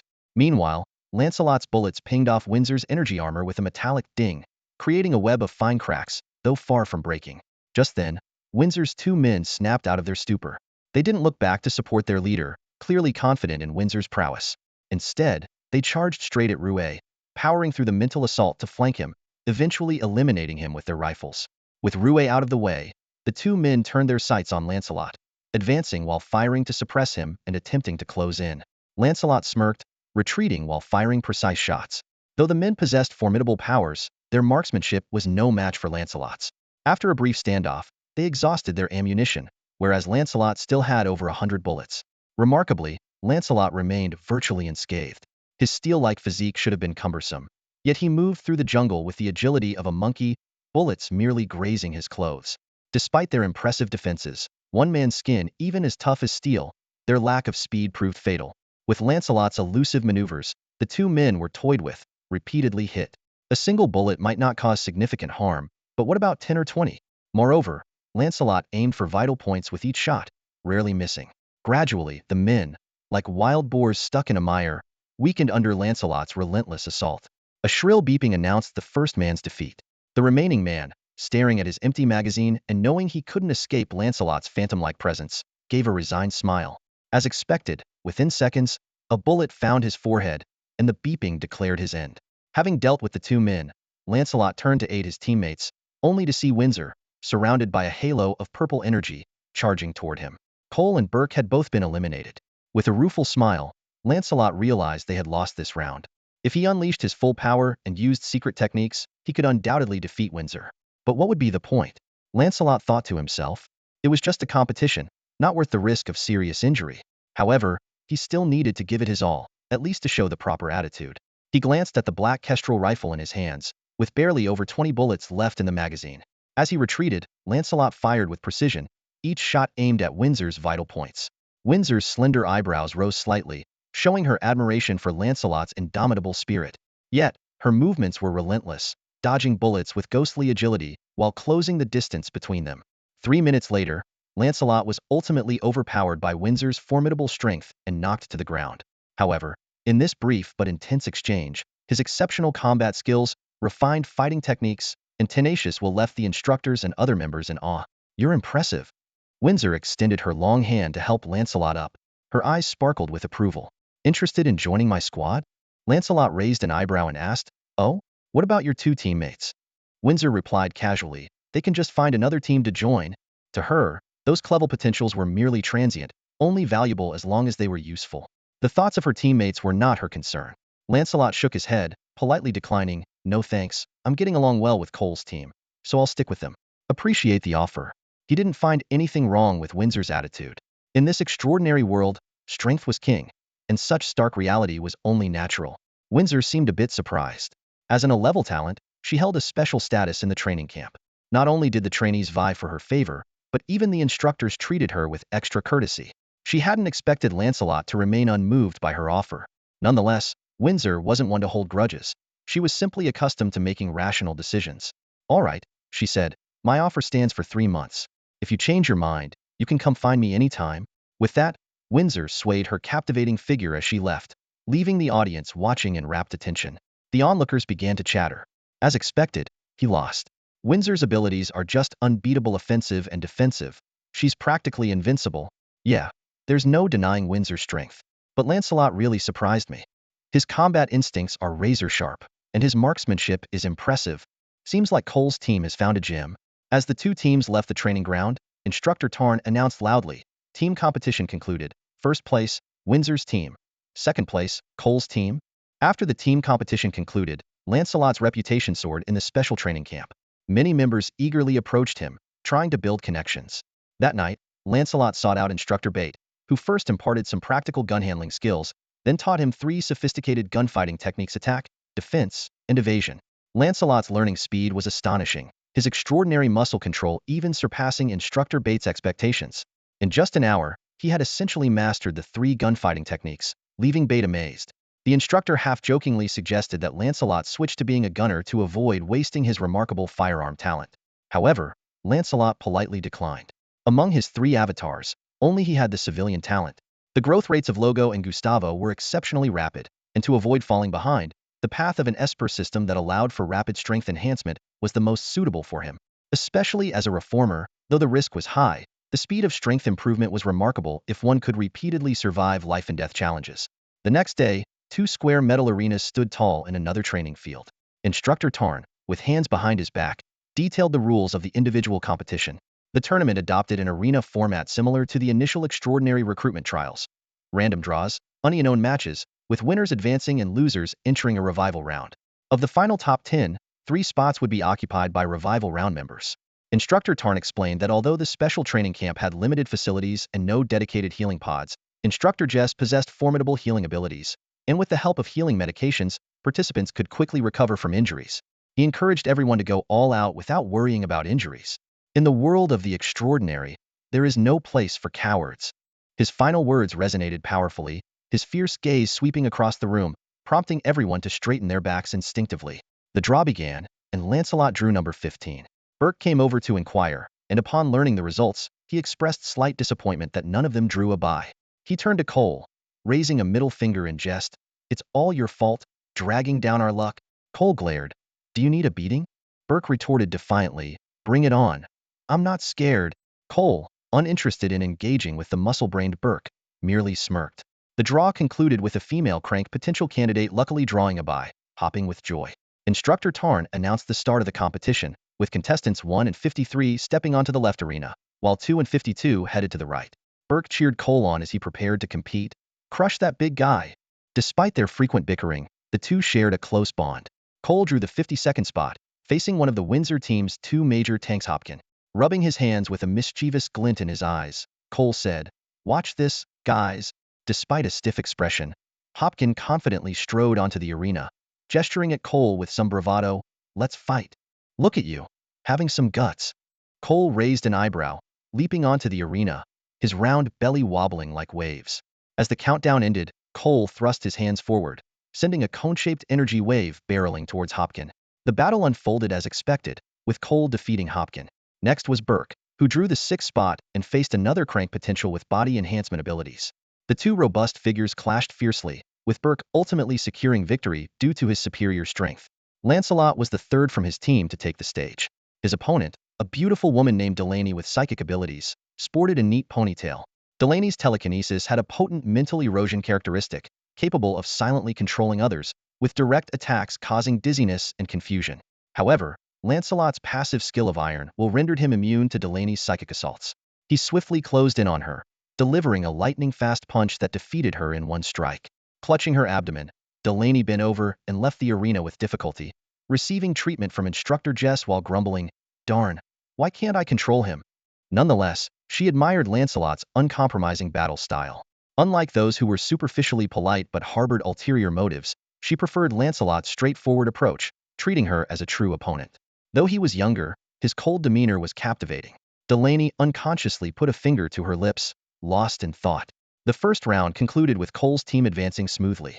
The second round began, with Burke drawing the first spot and unfortunately facing an opponent whose abilities countered his, leading to his early elimination. Lancelot was the second from his team to compete, managing to win, but not without difficulty. Unable to use secret techniques, his mere 2 points in physique, despite his exceptional combat skills, struggled against the absolute attribute suppression. Arena battles differed from team matches. Except for mechanical extraordinaries, others were prohibited from using firearms. This left Lancelot vulnerable to mid-range energy attacks, especially large area bombardments, with little room to maneuver in the confined arena space. Cole was the third to compete, successfully advancing. Rui, however, faced Brank potential Liege and was narrowly defeated. The third round commenced with Lancelot facing the formidable Windsor. The outcome was predictable, with Lancelot leaving the arena in a sorry state after just about 10 seconds, entering the revival round. The individual competition lasted the entire day. Ultimately, Lancelot secured one of the 3 top 10 spots in the revival round thanks to his 2-point physique and superb combat skills. In the subsequent top 10 showdown, his points ranked him 9th. In the ability development training room, a serene and tranquil atmosphere envelopes the spacious area. 53 members of the special training camp are scattered throughout, engrossed in performing various seemingly peculiar actions. These movements are derived from the Alliance's Universal Genetic Exercise Method, a synthesis of the experiences of past ability users and cutting-edge AI data analysis. Each standard movement is designed to activate the genetic chain, aiding ability users in perceiving their powers more clearly and accelerating their development. However, the bizarre nature of these actions can be perplexing and often leads to physical injuries. Therefore, Jace, with his formidable healing abilities, serves as the instructor for the ability development class. His powers can heal not only external wounds but also gradually repair internal injuries, ensuring the member's progress is remarkable under his guidance. In a corner, Lancelot sits alone, holding a bottle of vitality elixir. He earned these as rewards in both team and individual competitions, receiving 2 bottles in total. He gazes at the pale golden liquid within, which shimmers with tiny particles under the sunlight. As he gently shakes it, the viscous liquid hits the bottle's walls and flows slowly. Taking a deep breath, Lancelot uncorks the bottle and drinks it all in one go. The herbal aroma fills his mouth as the liquid slides down his throat into his stomach. Under the effect of the Devour Star technique, the potion is quickly digested and absorbed. Lancelot closes his eyes and murmurs, "Flow state, maximum focus." Instantly, his mental willpower coalesces, and his perception skyrockets. The intricate structure within his body becomes vividly clear. Organs, bones, blood, skin, as if viewing his body from a godlike perspective. In this state, Lancelot's training efficiency improves significantly. However, maintaining such intense focus is no easy feat with Lancelot's current physique. He can typically sustain it for only half an hour. After consuming the vitality elixir, This duration can be extended several times over. More importantly, the elixir stimulates the genetic chain, accelerating the development of his abilities. The combination of effects propels the progress of Lancelot's iron body ability at a rapid pace. The essence of ability development is enhancing control over one's powers. In the star realm, stability and control are crucial factors in determining the strength of extraordinary professions. As the development level of Lancelot's iron body ability increases, his control over it will also significantly improve. At level 1, activating iron body directly boosts his constitution by 15 points. While seemingly powerful, it is entirely uncontrollable. Lancelot can trigger the ability, but he can't dictate the specific increase. At this stage, the ability is like an untamed wild horse. The rider can only urge it to run but cannot decide when to stop, how to turn, or the speed of its gallop. A sudden increase of 15 points in constitution places a tremendous burden on the body, potentially leading to a fatal outcome once depleted. This is why the information panel warns. Never activate this ability with a constitution below 5 points, or death is certain. The maximum development level for Iron Body is 15. With each level gained, the amount of constitution that can be freely controlled increases by 1 point. For instance, at level 2, after activation, Lancelot can choose to increase his constitution by either 14 or 15 points, providing an additional option. This also means a lower activation threshold, making it more flexible to use. If Lancelot can elevate the Iron Body's development level to 15, he will be able to control the constitution increase within a 15-point range at will. By precisely adjusting the increase according to different situations, he can significantly enhance his combat effectiveness and better adapt to various battle scenarios. 2 hours later, Lancelot opens his bright eyes, sensing the changes in his ability. He quickly calls up the information panel, confirming that the iron body level has indeed risen from level 1 to level 2. However, 1 bottle of vitality elixir has been completely consumed. Lancelot clicks his tongue in contemplation, thinking, if I could acquire a large quantity of vitality elixirs, my ability development level would skyrocket. With the Devour Star technique and flow state, he can consume in 2 hours what other members would take 4 to 5 days to finish. Looks like I need to find a way to make some money, Lancelot mutters to himself. For an ability user, earning money isn't difficult. Most company websites advertise high-paying jobs for ability users. Major banks are also eager to offer low-interest loans to them, with loan amounts depending on factors like strength, potential, and status. Given Lancelot's current standing, he should be able to secure around $250,000 in loans from a bank. As Lancelot ponders his money-making plans, his gaze inadvertently falls on the tall young woman, Windsor, diligently training not far away. As an A-grade potential user, Windsor has a naturally stronger capacity to absorb vitality elixirs, though still limited to using up to 3 bottles in 10 days. Windsor triumphed in both team and individual competitions, earning 5 bottles of vitality elixirs. Yet, Lancelot has never seen her use them. Windsor uses another type of potion, the Light of Revival. Its effects surpass even the vitality elixir, with a value comparable to that of the Emerald elixir. Crucially, the Light of Revival is priceless and unavailable in the market. Even with money, it's impossible to purchase without the right connections. According to Cole, the City of Right specifically brought in an intermediate alchemist to prepare the Light of Revival for Windsor, making her the only one in the training camp to enjoy such treatment. In the world of the extraordinary, there's little concern for superficial equality. Those with greater talent are entitled to more resources. Have a problem with that? Then keep it to yourself. If your talent and strength aren't enough, this circle only respects the stark reality of the jungle law. In the training camp, Windsor consistently held the top position in both team and individual competitions, which meant she received 5 bottles of vitality elixir every 10 days. If she kept saving them without using any, she would have a substantial stockpile. Lancelot stood in the training room, watching Windsor train, and quickly calculated in his mind. The market price for the vitality elixir in the Alliance's potion market was about 29,000 credits, but Lancelot suspected that the city's procurement price would be much lower. If he could buy from Windsor, he might save a significant amount of money. Considering his current financial difficulties, even needing a loan to buy potions, Lancelot decided to give it a shot. He walked towards Windsor, who soon noticed his approach. She paused her training, a slight smile on her lips. Have you made up your mind? I stand by my word. As long as you agree to join within 3 months, the door to the team is always open. Lancelot scratched his head, feeling a bit awkward. I'm not here to join Windsor's team. Then what are you here for? Windsor asked curiously. To buy potions. Lancelot replied bluntly, spreading his hands. Hearing this, Windsor raised an eyebrow and crossed her arms, scrutinizing Lancelot. Don't you have 2 bottles of vitality elixir? That should be enough. Normally, 2 bottles are sufficient for a typical Kraid potential user for 10 days. She paused, a hint of suspicion in her eyes. Unless you're looking to buy the Light of Revival? Windsor firmly shook her head. That's impossible. She mistakenly thought Lancelot was dissatisfied with the vitality elixir's effects and wanted to buy the light of revival from her. This wasn't uncommon. Several camp members had approached her before, expressing interest in purchasing the light of revival, but Windsor had refused them all. Even those who could awaken abilities using gene potions came from well-off families, but acquiring the rare light of revival wasn't something money alone could solve. Even Windsor had a limited potion quota from the Light City government, barely enough for herself, with no room to spare for others. Lancelot quickly explained, I want to buy the vitality elixir, not the light of revival. Since you're using the light of revival, you must have accumulated quite a few vitality elixirs, right? Could you sell me some? Windsor was momentarily stunned, her bright eyes narrowing slightly as she assessed Lancelot again. You're running low on vitality elixirs? Yes, my body has a very high metabolic rate. Lancelot didn't hide the fact, knowing that his extensive use of vitality elixirs would eventually be discovered. It was better to be upfront, which could also highlight his talent and gain attention. A high metabolic rate? Windsor was puzzled. I haven't heard that the iron body ability has such an effect.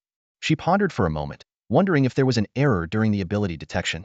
After some thought, Windsor asked, how long do you think it takes you to consume one bottle of vitality elixir?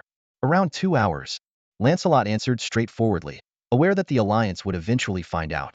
Delaying potion usage might temporarily conceal the truth, but it would slow his growth, which was counterproductive. He aimed to present himself as a prodigy. The stronger the talent, the more attention he received, fostering a positive growth cycle that mustn't be hindered at the start. What? Windsor's eyes widened, her pupils dilating with shock. Consuming a bottle of vitality elixir in 2 hours, what did that imply? She herself took about 3 days to consume one. Comparatively, Lancelot's metabolic rate was 36 times hers. Although bodily functions couldn't simply be compared by multiples, and factors like nighttime non-exercise had to be considered, Lancelot's overall metabolic absorption rate was still 8 or 9 times hers.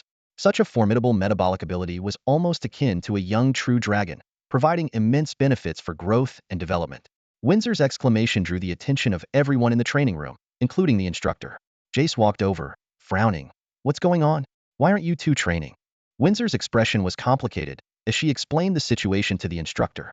Lancelot stood calmly beside her.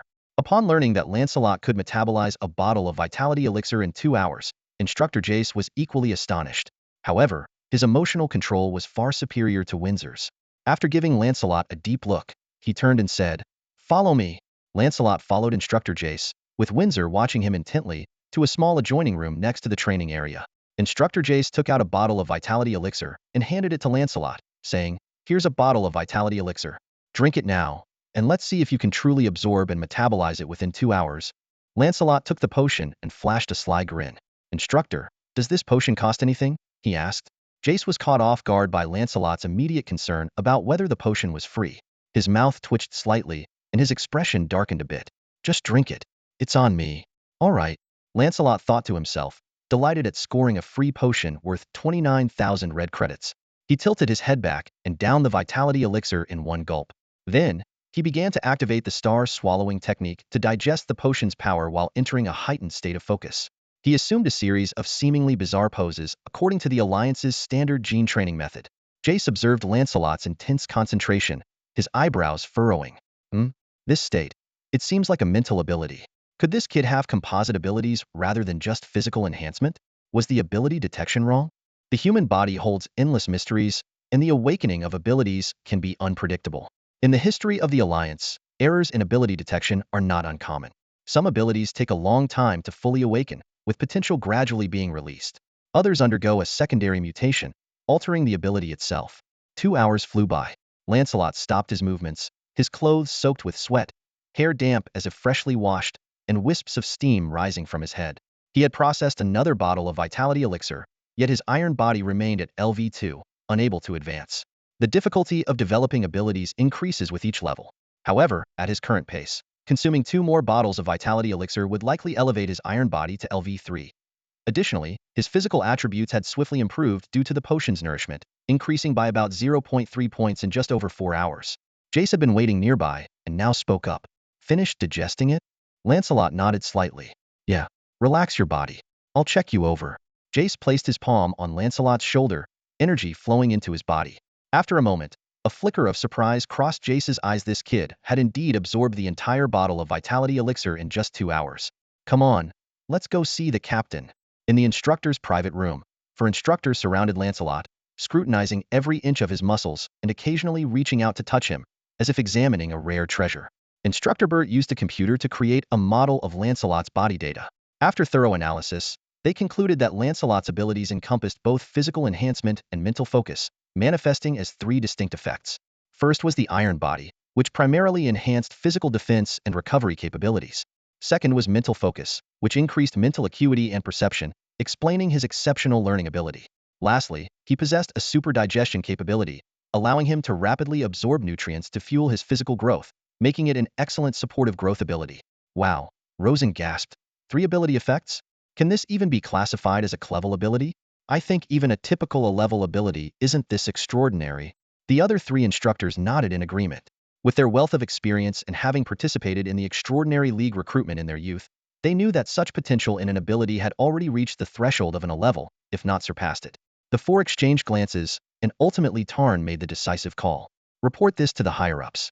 Lancelot needs to undergo a re-evaluation of his ability potential. In the office of the Civil Affairs Bureau, Director Harvey was deeply engrossed in a mountain of paperwork. Suddenly, a loud noise shattered the silence of the room. He looked up abruptly to see his secretary, Winter, bursting in like a whirlwind, forgetting even the courtesy of knocking. "What are you doing? Jumping in like that?" Harvey said, eyes wide with displeasure. Winter gave an embarrassed smile, unable to hide his excitement. "Director, I'm just so thrilled. We've just received some good news." "What good news?" Harvey's curiosity was piqued. As a retired officer, Winter was known for his meticulousness and rarely lost his composure like this. "Do you remember Lancelot?" Winter asked. "That kid? Of course I do. It's only been 3 days. You think I'm a goldfish?" Harvey retorted with a good-natured scold. Winter adjusted his glasses and said mysteriously, "The Ability Assessment Department just reported that there was an error in Lancelot's initial ability test. His potential was underestimated." "What?" Harvey stood up abruptly. "So, what's his ability potential rating now?" "A level." Winter barely finished when Harvey dashed out of the office like a whirlwind, leaving his chair toppling behind with a thud. In the Extraordinary Ability Testing Hall of Wright City, the electronic screen flashed with the A-level rating. The surrounding crowd erupted in cheers, congratulating Lancelot. The second assessment used advanced machinery and included several experimental tests to compensate for the machine's shortcomings. After a half-day of various experiments, Lancelot's ability potential was finally rated as A-level. In Wright City, someone with A-level potential was as rare as a phoenix feather, appearing only once every few years. A true prodigy. Just then, Director Harvey arrived at the scene with long strides.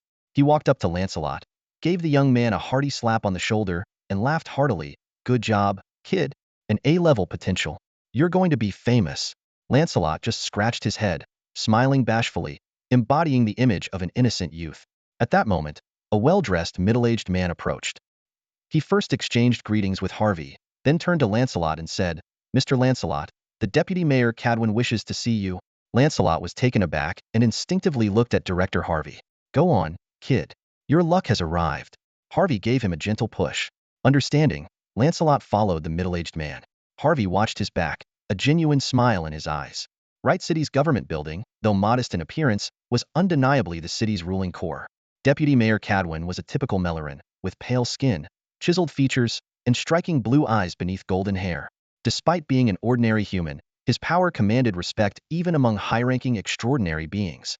"Ah, you must be Lancelot," Cadwin greeted warmly, naturally draping an arm around Lancelot's shoulders. "You had the guts to awaken your ability using subpar gene serums. Truly a hero in the making. And to awaken an A-level potential unprecedented in our league's history.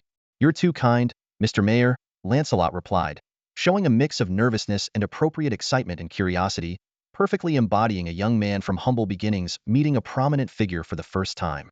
A glimmer of amusement crossed Cadwin's eyes. After some pleasantries, he got to the point. "According to tradition, A-level potentials receive significant government support, and you're no exception. Tell me, what do you need?" "Serums, precision training equipment, unknown guidance, anything I can provide. Just ask." "I'm not sure what I need exactly. Do you have any suggestions, Mr. Mayor?" Lancelot asked quietly, appearing a bit overwhelmed. "Haha, my oversight. Andy, bring the resource list for the Genius Support Program for Lancelot to choose from." Secretary Andy quickly fetched a communicator, displaying the relevant documents for Lancelot. The list was filled with dazzling resources, each marked at significantly lower prices than the market rate. "You have a monthly budget of 500,000 red dollars, Andy reminded. "500,000? Lancelot exclaimed. Nearly dropping the communicator, his reaction perfectly aligned with Cadwin's expectations. Take your time to choose. No rush.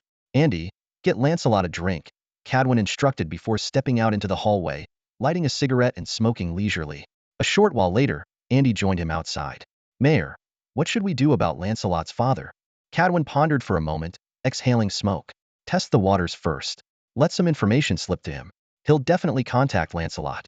Let's see how the kid reacts before deciding on our stance toward Grover. After all, he's the biological father, and they've lived together for 12 years. There's a bond there. It's tricky to target him directly without backfiring. Understood. Andy nodded and withdrew, pulling out a communicator and dialing a number as he walked. At the dining table, Gerald raised his glass in a toast to his father, Grove, who had just defeated his opponent. Congratulations, father. It looks like your promotion is secure this time. Grove, in high spirits, accepted every drink offered, downing several glasses of strong liquor. The alcohol quickly hit him, making his head spin. He instinctively loosened his collar, revealing his already reddening neck. The heat dissipated into the air, bringing a slight chill, and Grove let out a long breath. Winning against Lothair this time was a close call, thanks to your brother's immigration matter, Grove remarked with a sigh. Gerald's eyes darted, and he immediately praised. It's all thanks to your foresight, father. Having Lancelot sign the immigration consent over a month in advance was what defeated Lothair. It all comes down to your wise decision. Haha, you flatter me, Grove chuckled, clearly pleased. Yet, he felt a tinge of regret. Lancelot, with his gentle and obedient nature, was the ideal choice for taking care of him in his old age. In contrast, Gerald, though sweet-talking, was selfish and self-serving, making the future uncertain.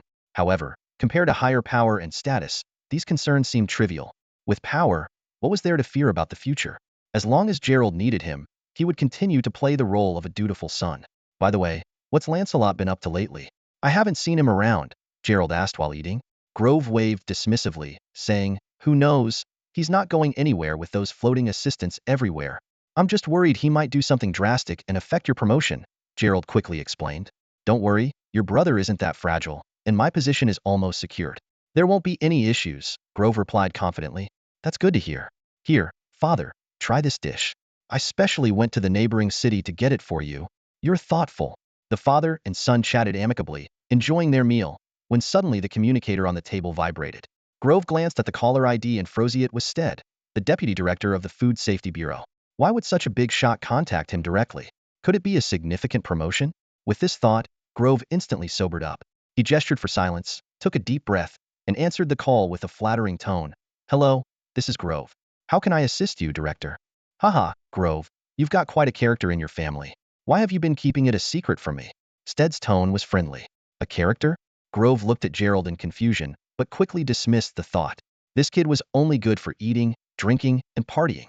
The person Stead was referring to couldn't possibly be him. Director, the person you're referring to is, Grove asked cautiously. Your second son, Lancelot. Didn't you know? He successfully awakened his superpower using gene therapy, and he's been rated with a level potential. His future is limitless, Stead added. What? Lancelot? Grove was incredulous. That can't be right, Director. You must be mistaken. Lancelot doesn't even have the money to buy gene therapy. Could it be someone with the same name? Yes, that must be it. What kind of father are you? You don't even know your own son has awakened his powers? Do you think I would joke about something this serious? Stead's tone turned displeased. Grove was suddenly thrown into a panic, but this also made him start to believe that Lancelot had indeed become a superpowered individual. All right, try to get in touch with Lancelot. Maybe you can bring him over to my place sometime. My daughter admires superpowered individuals the most. Stead's tone softened before he ended the call. Grove stood there, holding the communicator, speechless and dazed. Sensing something was off, Gerald dared not speak, wondering if his brother Lancelot had really gone to extremes. After a long while, Grove snapped out of it. He hurriedly opened his contact list, found Lancelot's number, and dialed. The number you have dialed has been disconnected. The mechanical voice sent a chill down Grove's spine, turning his face pale and causing his lips to tremble, his eyes filled with confusion and helplessness. Father, is it true that my brother, Gerald asked quietly. Fate, why do you mock me so? Grove suddenly stood up, shouting in anguish. Father, please calm down. Even though my brother is gone, you still have me, our younger brother and sister. You must take care of yourself. Gerald quickly stood up, gently patting Grove's back. However, Grove raised his hand and slapped Gerald across the face, roaring, calm down? Your brother isn't dead. Not only is he alive, but he's also awakened his superpowers. He's now a superpowered individual with a level potential. A superpowered individual? A level potential? Gerald staggered. Then his eyes lit up like a dog catching a scent. That's great news, father. With my brother as a superpowered individual, our family is destined for greatness. I'm just worried that your brother will hold a grudge against me, Grove sighed, deeply regretting his actions. If he had known Lancelot had the potential to become a superpowered individual, he would never have done something so foolish. With an 11 potential superpowered son backing him, wouldn't his path to success be smooth? Father, you're overthinking it, Gerald said confidently. My brother has always valued family. The reason he acted so decisively was precisely because he cares. I believe if you sincerely apologize, he'll definitely forgive you. I know him too well. His biggest weakness is his soft heart. Gerald's words gave the dejected Grove a boost of confidence. He perked up and muttered to himself, yes, first apologize, then I need to get Lancelot's registration back.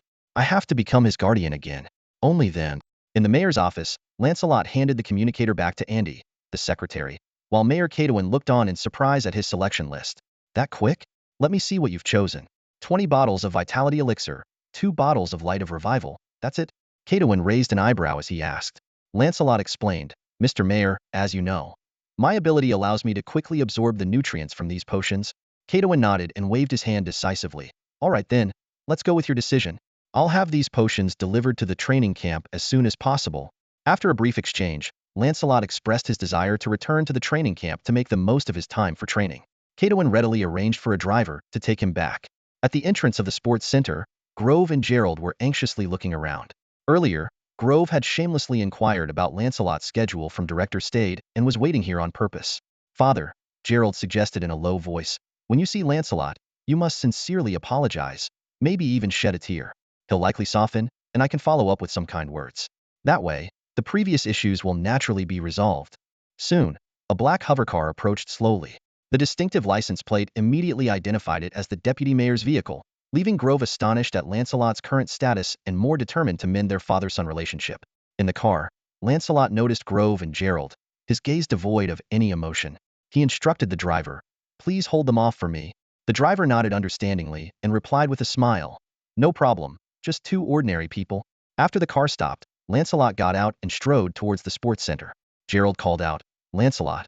But Lancelot ignored him and quickly disappeared into the crowd. As Grove and Gerald were about to give chase, a tall, stern man dressed in black blocked their path. Gentlemen, Lancelot does not wish to see you.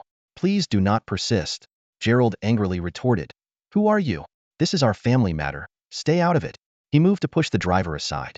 However, with a slight motion, the driver sent Gerald staggering backward, causing him to fall. Grove's expression shifted, but he dared not step forward. In the end, the two had no choice but to leave under the driver's cold gaze. The driver promptly reported the situation to Cadwin, who then instructed Andy to inform Director Stade. On the way back, Grove grumbled with frustration, while Gerald wore a dark expression. Father, we can't give up, Gerald said with a glint of malice in his eyes. If the soft approach doesn't work, we'll try the hard way. We can use public opinion to force his hand. Gerald explained his plan to use the media to tarnish Lancelot's reputation, thereby compelling him to reconcile. Grove's eyes lit up, and he decided to adopt this strategy. Just then, Grove's communicator ranged was Director Stade calling. Before Grove could speak, Stade coldly stated, Grove, due to your negligence at work, which caused considerable losses, your promotion request has been denied. Also, don't do anything foolish and don't cause trouble for Lancelot. The government is taking this extraordinary recruitment very seriously. If you don't heed this warning, well, with that, Stade hung up abruptly. Grove stood there in a daze, feeling as if he had plunged into an abyss. When Lancelot returned to the special training camp, there was a subtle change in the air. As soon as he stepped through the door, he heard Windsor's cheerful voice. Congratulations, Lancelot, on becoming an 11 potential. She approached gracefully, her long fingers brushing a lock of hair from her temple as she extended her hand. Lancelot shook her hand lightly, a humble smile tugging at his lips. Just luck, he replied. A flicker of approval flashed in Windsor's eyes. Luck is a form of strength, especially for those with special abilities. That's true, Lancelot nodded in agreement. As they chatted and walked towards the training ground, the atmosphere was noticeably more relaxed than before. Windsor's demeanor had become friendlier, and the once subtle barrier between them seemed to melt away like snow. Lancelot mused to himself that this was the world of the gifted. Only those with similar potential could truly understand and respect one another. As soon as they entered the training ground, Burke rushed over like a whirlwind and enveloped Lancelot in a bear hug. "Lance, you're amazing. In a level potential, I knew someone who learns so quickly couldn't be a clevel." This time, Lancelot didn't shy away and warmly returned Burke's embrace. Cole and Rouet followed closely behind, initially a bit reserved, but seeing Lancelot's calm demeanor, they relaxed and came forward with smiles to congratulate him. After some small talk, Burke curiously asked, "So, Lancelot, now that you're in a level potential, do you have to switch teams?" Lancelot shook his head and explained, "I joined the camp a bit late, so the instructor allowed me to stay with my original team." Upon hearing this, Cole and the others' eyes lit up with excitement. Burke even jumped 2 meters high in joy, exclaiming, "So that means our team is the best in the camp now. In a level, a blevel, and 2 clevelswo. We're unstoppable." Cole rolled his eyes at Burke, pouring a bit of cold water on his enthusiasm. "Don't get ahead of yourself. Beat Windsor first before you start bragging. Lancelot may have great potential, but he's still developing. Dominating the camp is a long shot." Burke, however, was brimming with confidence. "It's only a matter of time. Trust our Lance. He'll definitely take the lead."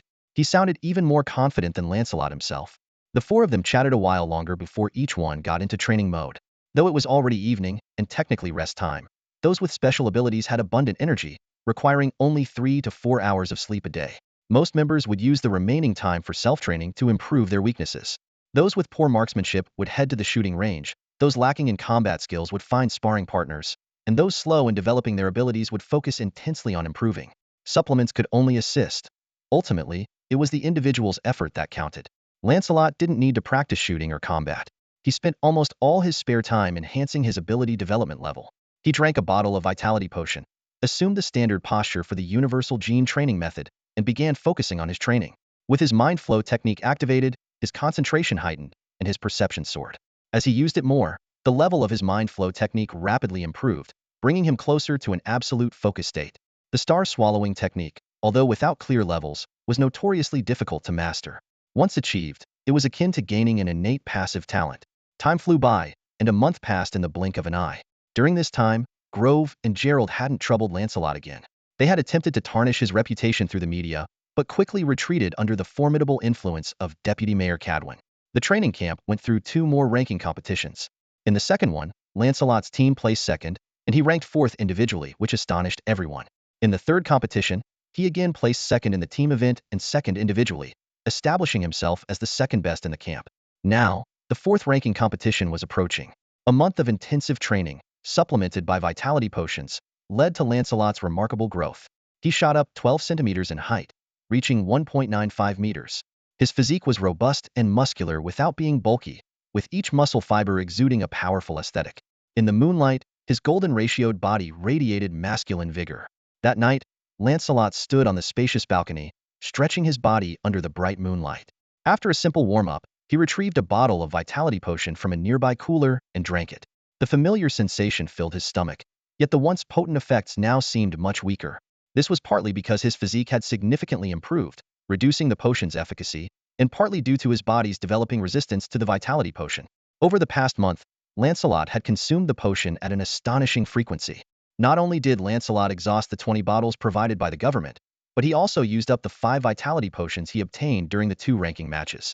Additionally, he took out a loan from the bank to purchase 10 more bottles from Windsor. Including the 3 bottles he had consumed earlier, Lancelot had now downed a total of 38 vitality potions. As the last bottle of vitality potion slid down his throat, Lancelot felt a surge of warmth coursing through his body. However, he also realized the downside of consuming large quantities of the same potion in a short period: the development of resistance. After carefully examining the changes in his physical data on the information panel, he estimated that each bottle now only provided 70 of its original effectiveness, a reduction of 30. Despite this significant loss in efficacy, Lancelot deemed the wastage acceptable for the sake of rapidly enhancing his abilities. 2 hours passed quietly.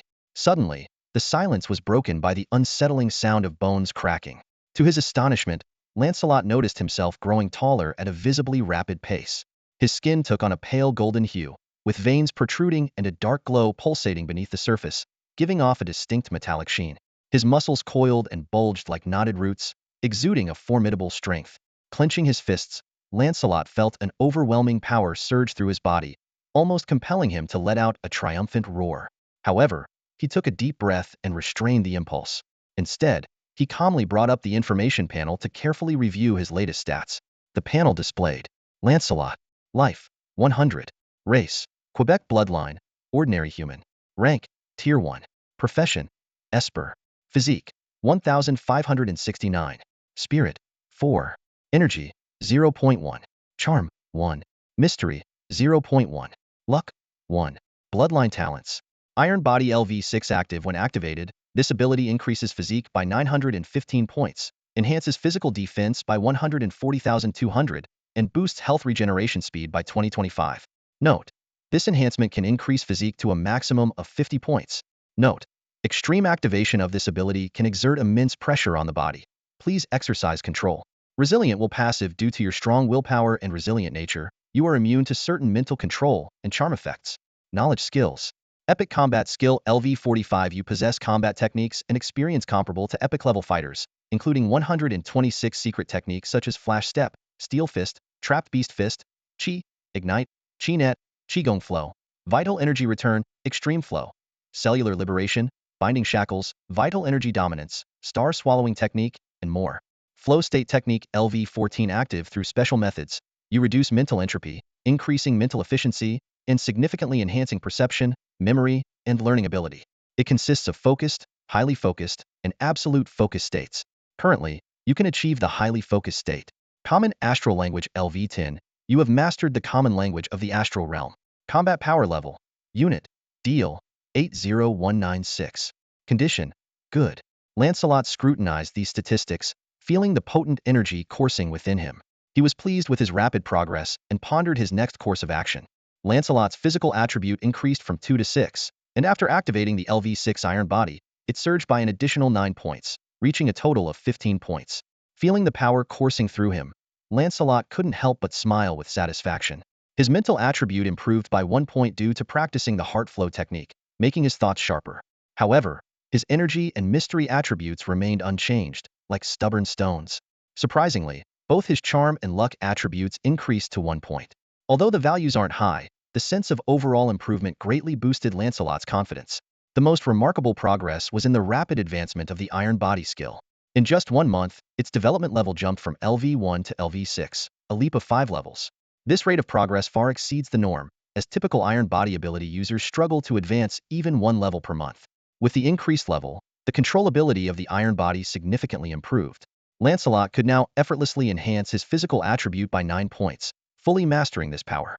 A physical attribute of 15 placed him in the second-tier extraordinary realm, and combined with his level 45 epic combat skills, his normal combat strength reached the upper echelons of the second tier. In pure melee combat, he could even be considered invincible in the second tier.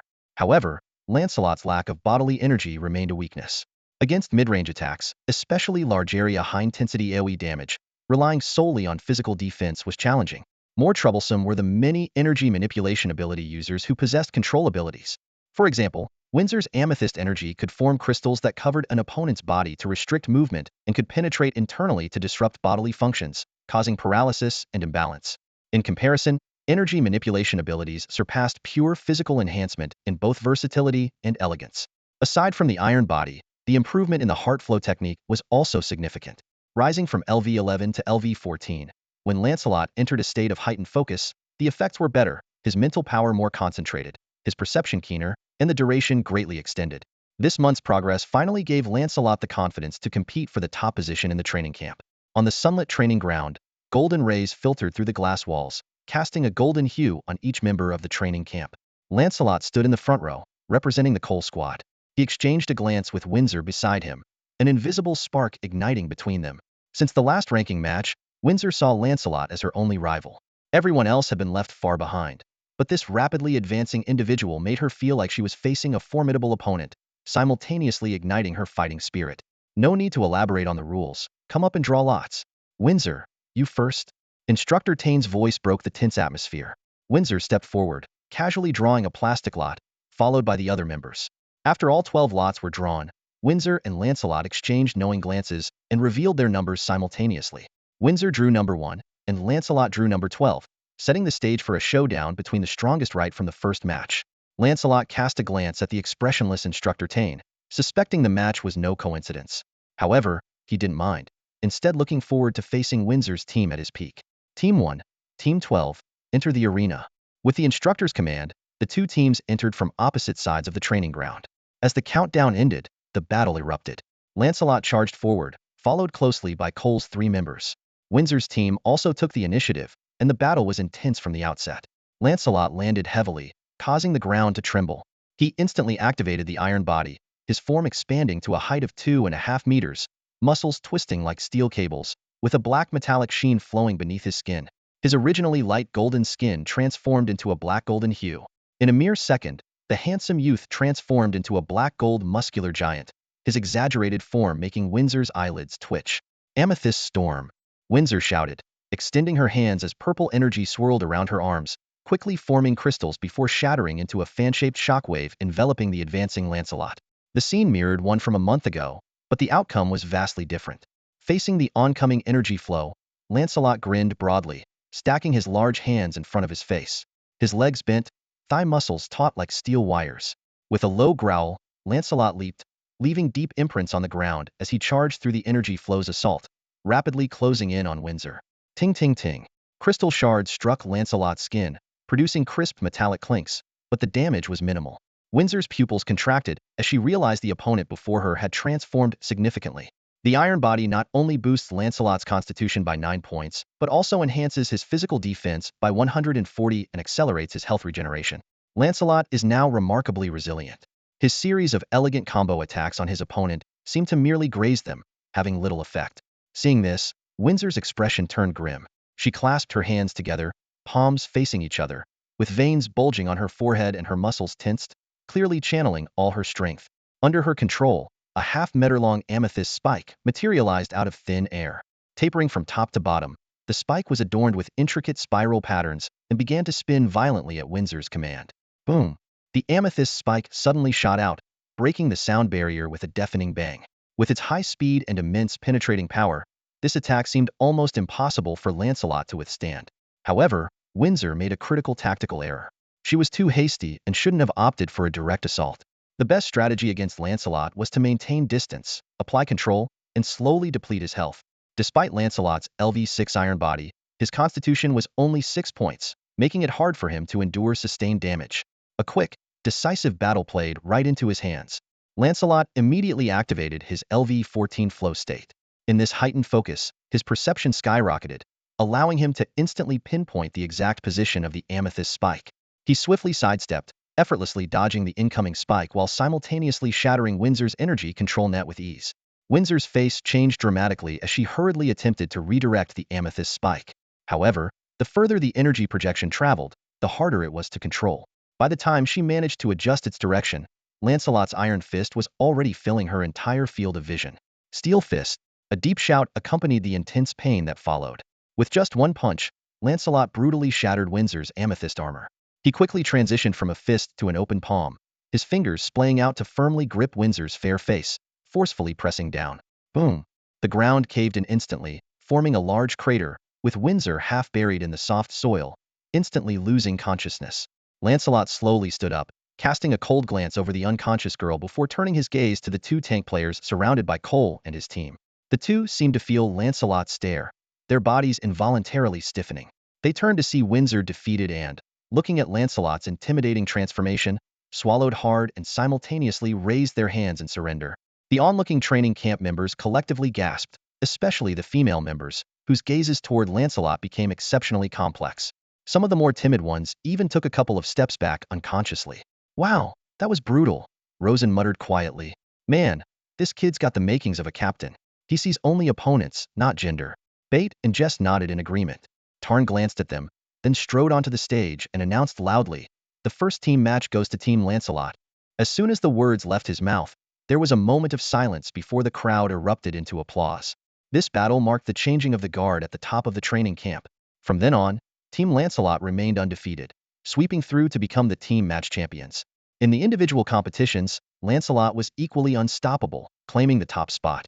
Thus, this young man, who had awakened his abilities just a month ago, stunned everyone with his rapid growth, becoming the undisputed prodigy of Light City. In the southern coastal region of the Dawn Continent, the Sunset Forest is bustling with activity due to the annual hunting festival in Red Maple City. This traditional event originates from the fishing and hunting culture of the Jendaya tribe, and has continued since the era of the Trident Islands. As the tribe grew and prospered, the hunting festival became not only a symbol of Jendai identity but also a stage to showcase their warlike nature.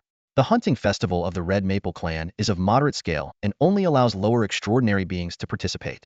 This is not discrimination against higher-ranking tribe members, but a practical consideration. High-level magical beasts in the Sunset Forest have powerful backers, and reckless hunting could provoke unnecessary conflicts. Thus, the prey released for the festival are mostly low-intelligence species, such as the fierce black-armored boars and some prisoners held in the clan's dungeons. In the alchemy laboratory of the Campbell family castle, Logo is fully focused on assembling a piece of alchemical equipment called the Shadow Thorn. Although this two-star magic side equipment is not of the highest grade, its power is remarkable and, if used properly, could even threaten mid-level extraordinary beings. After more than a month of effort, Logo has finally mastered this weapon, composed of multiple intricate components, and can now assemble or disassemble it in the blink of an eye. At that moment, the voice of the butler, Lombard, came from outside, reminding Logo that the hunting festival was about to begin. Logo swiftly disassembled the Shadow Thorn, cleverly disguising it as an ordinary long-handled scythe. This arrangement adhered to the festival's rules while also providing him with a hidden safety net. Meanwhile, a luxurious carriage drawn by winged horses was slowly making its way to the venue. Inside the carriage, Catherine and Doria were conspiring on how to deprive Logo of his position as the first heir. They aimed not only to support Cece in becoming the head of the Campbell family, but also to help the Russell family secure the next Red Maple Count position. To ensure their plan's success, they even hired a peak third-year druid named Jesta. In the square, old Count Kevin Herbert was delivering an impassioned opening speech. Although the Jendaya tribe is known for its brevity, long speeches seem to have become customary on such occasions. 10 minutes later, the old Count announced the official start of the festival. The hunting grounds were divided into 3 zones, corresponding to first, second, and third-year strengths. Logo, carrying his disguised Shadow Thorn, approached the entrance and casually selected a bloodhound. These extraordinary canines, tamed by the Jendaya tribe over many years, are loyal companions with large builds, high intelligence, keen senses, and formidable combat abilities. Together with the hunting hawks, they have left a significant mark in the history of the Jendaya tribe, even becoming a key element of the royal court's emblem. After passing the entrance inspection, Logo led the bloodhound into the hunting grounds. Unknown challenges and dangers awaited him, yet his heart was filled with anticipation and vigilance. The hunting festival commenced, and Logo Campbell's nerves were taut. This grand event, while a stage for nobles to showcase their prowess, also concealed hidden dangers. Participants were forbidden from carrying high-powered equipment beyond their capabilities, and escorts were prohibited. In this wild setting, threats lurked everywhere, making it a haven for assassins. Logo was acutely aware of how sensitive his position was as the first heir of a prominent family. History had taught him that the world was never short of fools and the greed-driven. A single foolish decision could trigger a cataclysmic event.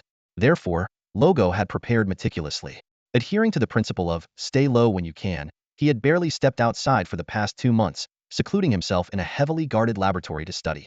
If not for the compulsory participation in the hunting festival, he would not have shown himself so easily. Now, Logo stood fully equipped at the edge of the forest. In addition to his concealed shadow dagger, he had other trump cards ready, though it was uncertain if they would be needed. He turned to his bloodhound beside him, gently patting its large head as he released the leash clasp. Kololo, it's up to you now. Find the prey. Logo whispered. The imposing bloodhound, with a collar boldly inscribed with the name Kololo, barked excitedly at its master's command. Its nose twitched slightly, then it shot into the thicket like an arrow. Logo followed closely, his movements agile. Despite transitioning to an alchemist, he continued to train his body. With the help of potions and body-strengthening techniques, his physical condition had significantly improved, and his other attributes had seen even more remarkable growth, particularly his energy and mental attributes. Logo's status panel displayed. Health, 100. Race, Jendaya bloodline, lower transcendent. Curse state, none. Rank, tier 1. Profession, alchemist. Physique, 5. Spirit, 9. Energy, 6. Mystery, 1. Charm, 2. Luck, 2. He possessed various bloodline talents, including truth analysis, soul informatization, and potential stimulation. Among these, truth analysis enhanced his learning ability and insight based on his spirit attribute. Soul informatization granted him strong resistance to mental attacks. Logo also mastered numerous skills, such as epic combat techniques, astral common language, and Campbell breathing method. His proficiency in alchemy was considerable, especially in mechanics, where he had reached level 7, making him quite the expert. Although his potion-making and bloodline studies were at lower levels, the Eye of Insight augmented his actual abilities beyond what his level suggested.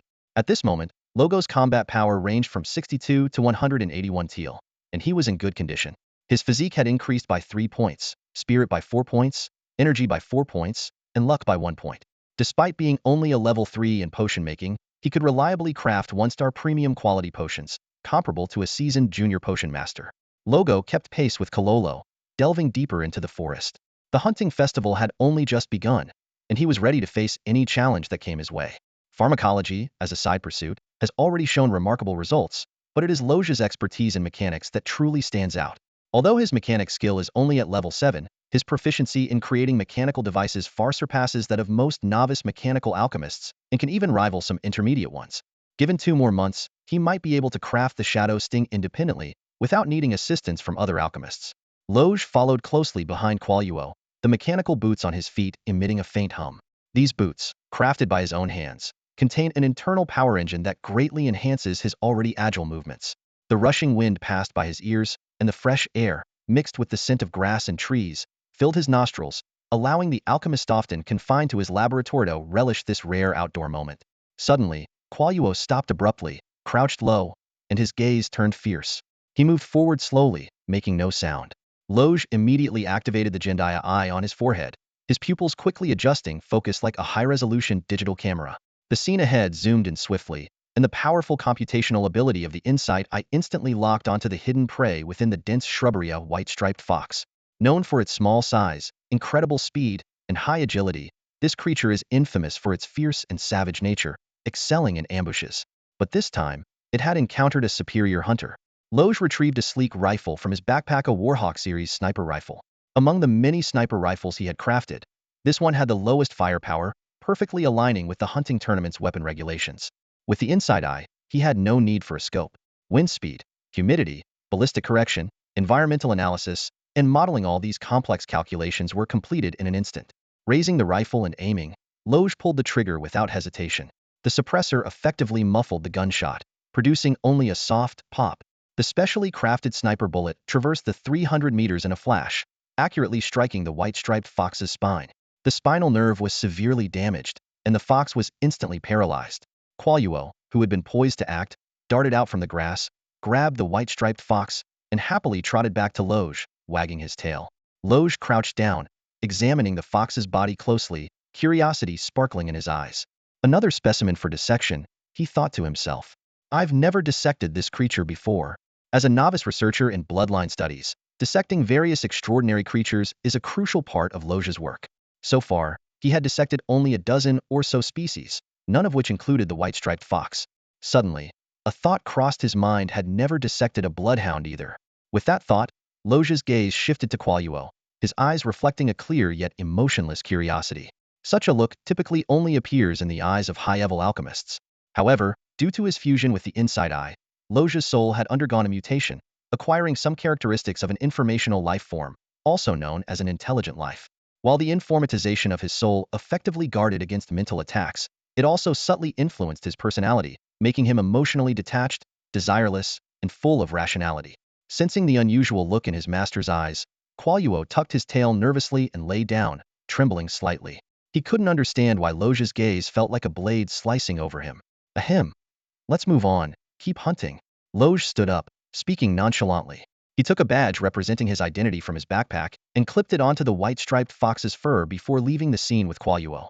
Not long after, a hunting eagle with a 5-meter wingspan descended from the sky, clutching the badged white-striped fox in its talons, then soared skyward, vanishing into the horizon. The hunting festival, Tier 3 area. At the border, where it meets the Tier 1 region, the Red Maple Clan's forces stand vigilant, guarding this boundary. Their mission is to prevent powerful creatures from the Tier 3 area from invading Tier 1 and causing unnecessary casualties. Jesse Ta, a ragged half-elf, is utilizing his unique camouflage ability. Like a dry leaf blending into the grass, he cautiously observes the sentinels nearby. Though these well-trained soldiers are of little consequence to him, their weapons are intimidating. The seemingly ordinary metal gun barrel on the armored vehicle had once instilled great fear in Jesse Ta.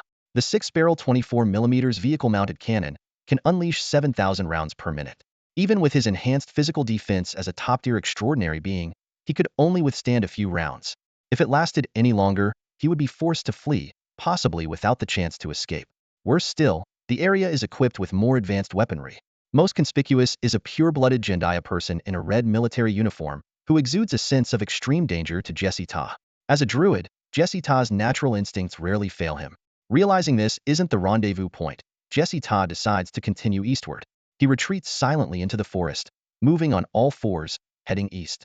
His half-elf heritage grants him exceptional natural affinity and agility, allowing him to move effortlessly through the forest and grasslands. Soon, Jesse Ta reaches another checkpoint. On a large tree trunk nearby, he finds the agreed-upon mark. Instantly, he activates his ability, transforming into a seemingly harmless brown bear. Maintaining a safe distance of 600 meters from the checkpoint, he leisurely ambles through the low bushes, heading towards the Tier 1 area. Report to the captain, there's a brown bear trying to cross the border. Should we drive it back to the Tier 3 area? A soldier asks warily. Ignore it, just an ordinary beast. Captain Layden waves dismissively. But sir, the orders were not to let any beast pass. The soldier hesitates. Layden glares. Are you teaching me how to do my job? Follow the orders. Yes, sir. The soldier reluctantly retreats. Thus, the brown bear, which is actually Jesse Ta in disguise, struts into the Tier 1 area.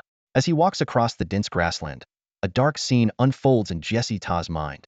It's a damp underground prison, where the silence is broken by the rhythmic sound of footsteps. A tall, graceful woman appears before him, gazing at him through metal bars. She wears a hood, her upper face hidden in shadow, but her fiery red lips stand out vividly. Missing your daughter? The woman asks, her voice cold and magnetic. Jesse Ta is taken aback, his emotions churning as he stumbles to the bars. What have you done to Annie? He rasps, clutching the cold metal, his voice filled with fury. His daughter is his lifeline, and for her, he would do anything. She's fine. The woman named Catherine replies, a satisfied smile on her lips, and she'll be even better if you cooperate. What do you want me to do? Jesse Ta asks warily, quickly realizing her intentions. Catherine tosses him a bundle containing items tainted with the scent of a man named Luaga, along with a vial of potion. Remember this scent, find him, and tear him apart, she commands. The potion will suppress injuries, enhance your abilities, but at the cost of your life force. The side effects are severe, but who cares? To Catherine, Jesse Ta is merely a disposable weapon. But for him, this is his last hope. I'll do as you ask, just spare Annie. She's only a child, Jesse Ta pleads. We'll see how you perform, Catherine says playfully, turning to leave. In that instant, as Jesse Ta sits slumped on the ground, he catches a glimpse of her face in the dim light. Back in reality, as the brown bear, Jesse Ta silently whispers his daughter's name, his gaze turning fierce and determined. He begins to utilize the extraordinary olfactory abilities of the bear, 6 to 7 times stronger than that of an average dog. With his nose twitching, he accurately captures and analyzes scents within a 10-kilometer radius. Not here. Not here either. The brown bear quickens its pace, now out of the sentinel's sight. He races onward, desperately searching for the scent left by Luaga, determined to complete his task and save his daughter. Finally, Giesida discovered something in a patch of grass. He let out a sinister laugh, his eyes burning with hatred. The painful memories of being imprisoned by the Jendaya surged back, fueling his intense loathing for their race. At this moment, Giesida was fighting not just for his daughter, but for himself. He was willing to sacrifice his life if it meant taking down a pure-blooded Jendaya before the end of his days. Giesida began his hunt. He dashed forward, activating his stealth ability as he closed the distance. His fur shifted colors like a chameleon, blending seamlessly into the jungle surroundings. Even his scent altered, emitting a faint earthy aroma to further conceal his presence. As he drew nearer, Giesida finally identified his target, a youthful Jendaya boy. The boy carried a long-handled scythe on his back and wielded a slender firearm, swiftly moving through the forest with a blood-red hound. Having located his target, Giesida didn't strike immediately. He knew he needed to get as close as possible for a lethal attack. Like a seasoned hunter, he trailed behind Luogu, using the terrain and obstacles to inch closer. Unaware of the impending danger, Luogu remained oblivious. Although his perception was sharp, it was limited to close range. Beyond a certain distance, his sensory abilities diminished significantly. His prized insight could only detect threats in front of him, leaving his back as a blind spot. Time ticked by, and when the gap narrowed to 150 meters, Giesida made his move. He stomped the ground, leaving a deep imprint as dirt scattered. In an instant, Giesida became a blur, covering 100 meters in the blink of an eye, then leaping into the air. His massive bare paw rose high, with claws glistening menacingly in the sunlight. His jaws opened wide, fangs exposed, as he dove towards the unsuspecting Luogu like a predatory eagle. As Giesada closed within 30 meters, Luo Ge's sense of crisis skyrocketed. This chilling sensation was unlike anything he had experienced since his memory awakened. In the nick of time, his instinctual response saved his life. His body automatically activated the secret technique, Instant Steep, a highly practical combat skill for martial artists in the early to mid-stages. By rapidly contracting his leg muscles, he generated powerful propulsion, combined with body energy, allowing him to swiftly maneuver and evade enemy attacks. Luo Gu vanished from his original spot, leaving a clear afterimage due to his speed. Meanwhile, Giesada landed heavily, creating chaos within a 10-meter radius. The ground cracked, with dirt shooting out like bullets, snapping small trees in half. 15 meters away, Luo Gu gasped for air, his chest heaving. Quickly reaching behind him, he drew his scythe. His fingers danced rapidly, as the golden blue energy of the fire of birth flowed from his fingertips, enveloping the scythe and seeping into its metal seams. In the next moment, the scythe disassembled into flying components. Faced with the threat of death, Luo Ge's adrenaline surged, and the fire of birth became highly active. His hands moved with unprecedented speed, assembling the Shadow Stinger in just 0.6 seconds. At that moment, Giesada launched a second attack. Only 3 or 4 meters apart, their eyes locked in midair, expressions clearly visible. Giesada's eyes were wide with rage, bloodshot, exuding a relentless madness. Luo Gu, on the other hand, appeared cold and composed, his gaze rational and indifferent, as if he had death underfoot. The Shadow Stinger was firmly gripped in Luo Ge's hand, with a high-quality magic crystal embedded in its center, channeling pure magic power through its intricate energy circuits into the runes. The runes glowed faintly, and the Shadow Stinger vanished silently from Luo Ge's hand, seemingly teleporting. But Luo Gu knew this was no spatial ability. It was the weapon's speed creating an illusion. With a sickening thud, the half-meter-long spiral spike, enhanced by rune enchantments, pierced through Giesada's skull. His fur and bones, capable of withstanding heavy artillery bombardment, were as fragile as paper before the Shadow Stinger. Thud. The threatened corpse crashed onto Luo Gu. Due to the immense inertia, the man and bear carved a half-meter deep, 3-meter wide trench into the ground. Woof. Kaloluo rushed over eagerly, his jaws wide open, biting into the bear's fur with his sharp teeth and dragging it aside with determination. His swift and decisive actions made it clear he was trying to help Logo, who was trapped under the massive bear. The intense life-and-death battle ended so quickly that Kaloluo didn't even have time to react. He had been searching for prey ahead of Logo, luckily avoiding Jesta's attack. When he returned to support, Logo was already pinned under the bear. With the druid's death, his body began reverting to its original form. Kaloluo had only pulled a few times before the bear's fur turned into human skin. Feeling the pressure ease, Logo pushed the corpse off his abdomen and slowly sat up. Jesta had been struck in the brain by the Shadow Thorn and lost consciousness instantly, halting his attack. Although Logo wasn't severely injured, he felt a bit short of breath. He took a few deep breaths to calm himself. Once he collected himself, Logo took out a flare from his backpack. He decisively pulled the trigger, and with a whoosh, the flare shot into the sky. After exploding, it formed the Campbell family crest, standing out prominently in the sky. Through the eye of insight, Logo had already gauged the strength of this half-elf druid. A third-tier extraordinary being with various professions and innate abilities, not weak in combat. Such prey shouldn't appear in a first-tier area. Even though there had been similar oversights in past years, Logo didn't believe he was just unlucky.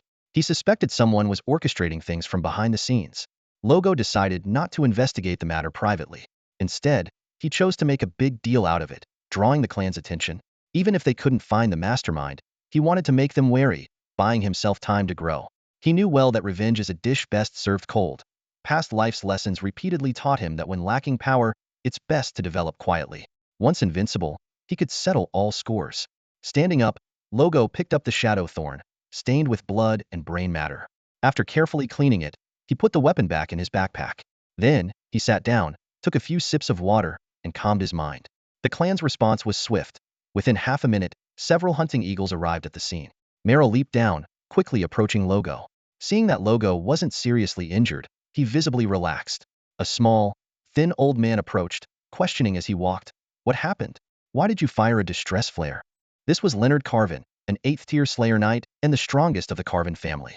He had close ties with Augustus, and the Carvin and Campbell families were among the closest. Of course, close was relative. The 7 families intermarried over generations, and though there were internal conflicts, they were ultimately one family. Meryl stood vigilantly in front of Logo, holding a giant axe. His towering presence was like an iron tower, exuding a strong sense of security. Even facing Leonard, he maintained a high-alert posture, given Logo had just survived an assassination attempt. Logo briefly recounted the events. After listening, Leonard squinted his eyes, also doubting it was a mere coincidence. Like Logo, his first thought was that someone was plotting behind the scenes. What do you plan to do? Leonard asked directly. Logo replied, this half-elf hasn't been dead long. We should get a spellcaster skilled in soul magic to probe the soul fragments. We might find some useful information. Leonard immediately took out a communicator and dialed Kane Langet's number. Let's do that. I'll contact Kane. He has some expertise in soul magic. Logo noticed Leonard's reaction and largely ruled out the Carvin family as suspects. Assassinating the Campbell family's first-in-line heir was a major affair, and Leonard, being the family's strongest, would surely know. Plus, given the close ties between the families, there was no motive. In fact, Logo already had a suspect in mind: his aunt, Catherine. Regardless of the investigation's outcome, he planned to eliminate Catherine at the first opportunity. The fool, eroded by a curse, acted unpredictably. Even if she wasn't behind this attempt, she would surely cause trouble for him in the future. Not long after, Kane arrived on a hunting eagle, accompanied by Earl Kevin Herbert of Red Maple. Logo's assassination attempt was no small matter. If it was orchestrated by external forces, it was a challenge to the Red Maple clan, warranting retaliation. If it was an inside job, it concerned clan stability. The 7 families were the backbone of the Red Maple clan. Internal strife would have dire consequences. Kane, an 8th-tier wind mage, specialized in elemental studies and secondary in soul studies, was the strongest of the Langet family. This quiet, reserved man had already been briefed on the situation during the call. He went straight to Jesta's body, hovering his palm above it. Kane exhaled a breath of turbid air, and a dim black light glowed from his palm. Suddenly, a cold wind howled, the temperature dropping as if by dozens of degrees. Faint, eerie whispers of spirits could be heard in the background. Logo recognized the spell Kane used: Soul Gathering, a 5th circle fundamental spell of the Soul School. A spellcaster's magic is divided into 33 circles, corresponding to 33 life tiers. As the Soul Gathering spell took effect, Jesta's body trembled, as if resonating with something. Wisps of gray-brown mist floated in the air, seeping in as if being absorbed. Simultaneously, flashes of past memories appeared in Kane's mind. Kane tapped his staff in the air, gathering wind elements into a virtual projection, displaying Jesta's memories before the group. The projection shifted rapidly, like it was on 16x speed, but the clan members' neural response speeds and dynamic vision easily kept up. The initial scene in the projection was Logo countering Jesta's attack. This was the end of Jesta's life and the deepest part of the remaining memories. The Shadow Thorn's formidable power surprised the clan leaders present, but they refrained from questioning, focusing instead on finding the mastermind. The scene continued to shift, eventually reaching the prison segment. When Catherine's face, hidden under a hood, was revealed, the group collectively turned their gaze towards Logo. Logo remained composed, unfazed by the revelation of the assassin's employer. Please continue, Lord Kane. Kane glanced at Logo emotionlessly and said, the further back we go, the blurrier the memories become. My mastery of soul studies is limited, and soul gathering isn't sufficient to trace very distant memories. Indeed, the subsequent projections held little valuable information. Kane withdrew his hand, a gleam of insight flashing in his eyes before vanishing. In the dense forest of the 3rd-tier region, Catherine moved gracefully, wielding a light short-handled war scythe.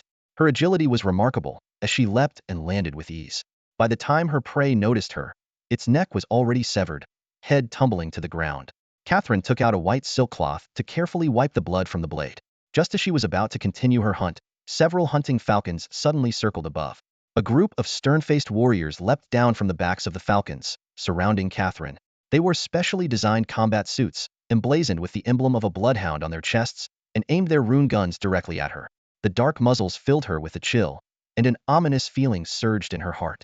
The leader, a rugged warrior, stepped forward, his combat boots crunching on the dry branches with a sharp crack. Miss Catherine, the Count requests your presence. The sudden commotion startled Catherine. What does the Count want with me? She asked, trying to maintain her composure, though her voice betrayed a hint of unease. The Bloodhound unit warriors did not respond, instead coldly gesturing towards the nearby landing falcon. Catherine reluctantly climbed onto the falcon's back. As the falcon took flight, the rushing wind tangled her long hair. She instinctively tightened her clothes. Today's wind seemed particularly biting. Inside the Lord's mansion, the heads of the 7 great families had already gathered. As Catherine stepped into the hall, she felt several sharp gazes pierce through her. The old Count sat at the head, his expression solemn, and he got straight to the point. Catherine, why did you attempt to assassinate Sir Logo? The sudden accusation left Catherine utterly bewildered. Just as she was about to explain, a corpse was thrown at her feet. The old count continued. Cain has already searched his memories with soul-gathering magic, confirming you as the mastermind. Catherine, what do you have to say for yourself? Staring at Jesta's body, Catherine was thrown into disarray. Her eyes revealed panic and guilt, further solidifying the judgment of the cunning elders present. Do you have any accomplices? The old count asked again. Catherine remained silent. It wasn't out of loyalty, but she believed that as long as she didn't expose Doria, the latter might find a way to save her. If she directly implicated Doria, it would mean losing all hope. The old count pressed her for a long time, but Catherine kept her head down, saying nothing. Eventually, the meeting was temporarily adjourned, and Catherine was imprisoned in the clan's jail, awaiting the high-ranking official's final judgment. As Logo left the meeting room, he pondered Count Herbert's intentions. Catherine's silence suggested she had accomplices. Keeping Catherine for now not only allowed time for a verdict, but also aimed to draw out her accomplices. If her accomplices feared being exposed, any attempt at assassination or rescue could leave traces to follow. Sir Logo. A stocky middle-aged man hurried over. It was Byron Howard, the patriarch of the Howard family, from Logo's father's generation, known for his stern and traditional demeanor. Uncle Howard. Logo greeted with a smile. This term uncle both distanced him from Catherine and affirmed his unchanged relationship with the Howard family. Byron detected the underlying message and breathed a sigh of relief. Who do you think Catherine's accomplice is? Byron asked directly, showing no intention of pleading for Catherine. Logo shook his head, saying, I don't know. My aunt is very jealous, especially after the bloodline curse surfaced in recent years, making her increasingly extreme and twisted. It's hard to say if she really has an accomplice, Byron sighed. Catherine has caused quite a bit of trouble over the years. Meanwhile, in the Russell family, Doria stood with her head bowed as Ron, his face flushed, scolded her harshly. Doria and Catherine's plan was entirely their own doing, with Ron completely unaware. It wasn't until Cain found clues about Doria while searching Jesta's memories and reported it to Carlotte Russell on the front lines. Carlotte then contacted Ron, and only then did he learn of Doria's involvement in the assassination attempt. Carlotte Russell was the strongest member of the Russell family, Ron's younger brother, and Doria's father. As one of the only two ninth-tier extraordinary individuals in the Red Maple clan, he was hailed as possessing legendary potential, earning the nickname Thunder Wing. Cain and Carlotte grew up together, sharing countless life-and-death experiences on the battlefield, saving each other numerous times. Their bond was as strong as steel. Normally, Cain wasn't one to meddle in others' affairs, but this time was different. He frowned, his gaze fixed on Doria, Carlotte's only daughter, who was tearfully complaining in front of him. Uncle, I'm doing this for the family's future. Doria sobbed defensively. The plan was foolproof. Who would have thought that even a peak third-tier extraordinary being couldn't take that boy down? Ron chuckled coldly, settling into a chair with a hint of sarcasm in his eyes. For the family's future? All right, let's hear your brilliant plan. How exactly were you going to secure our family's future? Doria took a deep breath, trying to calm herself. Herbert is old, and once he passes, the clan will have to elect a new Red Maple Earl. Each of the 7 families represents a major faction. If my plan succeeds, we can ally with the Campbell family. With the support of the Russells, Campbells, and Longgates, we just need to bring one more family on board. With the backing of 4 families, you could become the Red Maple Earl. Ron raised an eyebrow in surprise, not expecting his pampered niece to have such a scheme. He sighed, his anger dissipating as he helped Doria up, speaking earnestly, your intentions are good, but your plan is too naive. If not for Cain stepping in, you would have been doomed. Attempting to assassinate the Campbell family's first heir is a matter that alarms the royal court. No one could save you. Is it really that serious? Doria murmured quietly. You don't understand. Ron's face was a mix of emotions. The royal court can't afford internal strife. They won't allow anyone to disrupt internal unity. Seeing her uncle's pensive expression, Doria finally fell silent. Ron instructed sternly, all right, leave this matter to me. I'll clean up the mess for you. Stay home and don't go anywhere for a while. Meanwhile, elsewhere, Shishi entered Logo's laboratory with a complex expression on his face.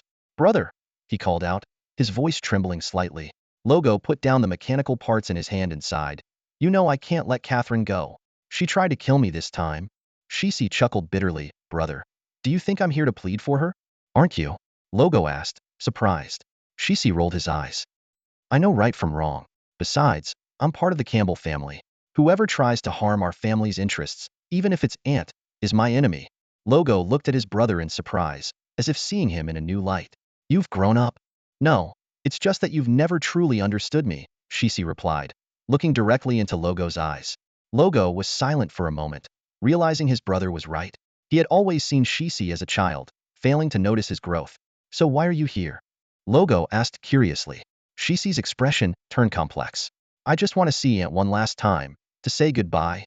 Despite knowing that Catherine's fate was sealed due to her betrayal of the family, Shishi couldn't completely hate her. After all, Catherine had once partially filled the void of a mother's love for him. Logo nodded. Go ahead. I'll inform Muriel and the guards. Thank you, brother. Shishi turned to leave, his silhouette appearing suddenly upright and determined in Logo's eyes. Inside the clan prison, Catherine sat expressionless on the metal bed. Around her, elite soldiers armed to the teeth watched her intently, while the custom-made shackles on her wrists and ankles felt heavy and cold. The suppressant injected before her imprisonment was taking effect, enveloping her in an overwhelming sense of weakness. The once haughty and commanding demeanor had vanished, replaced by a profound mental unease.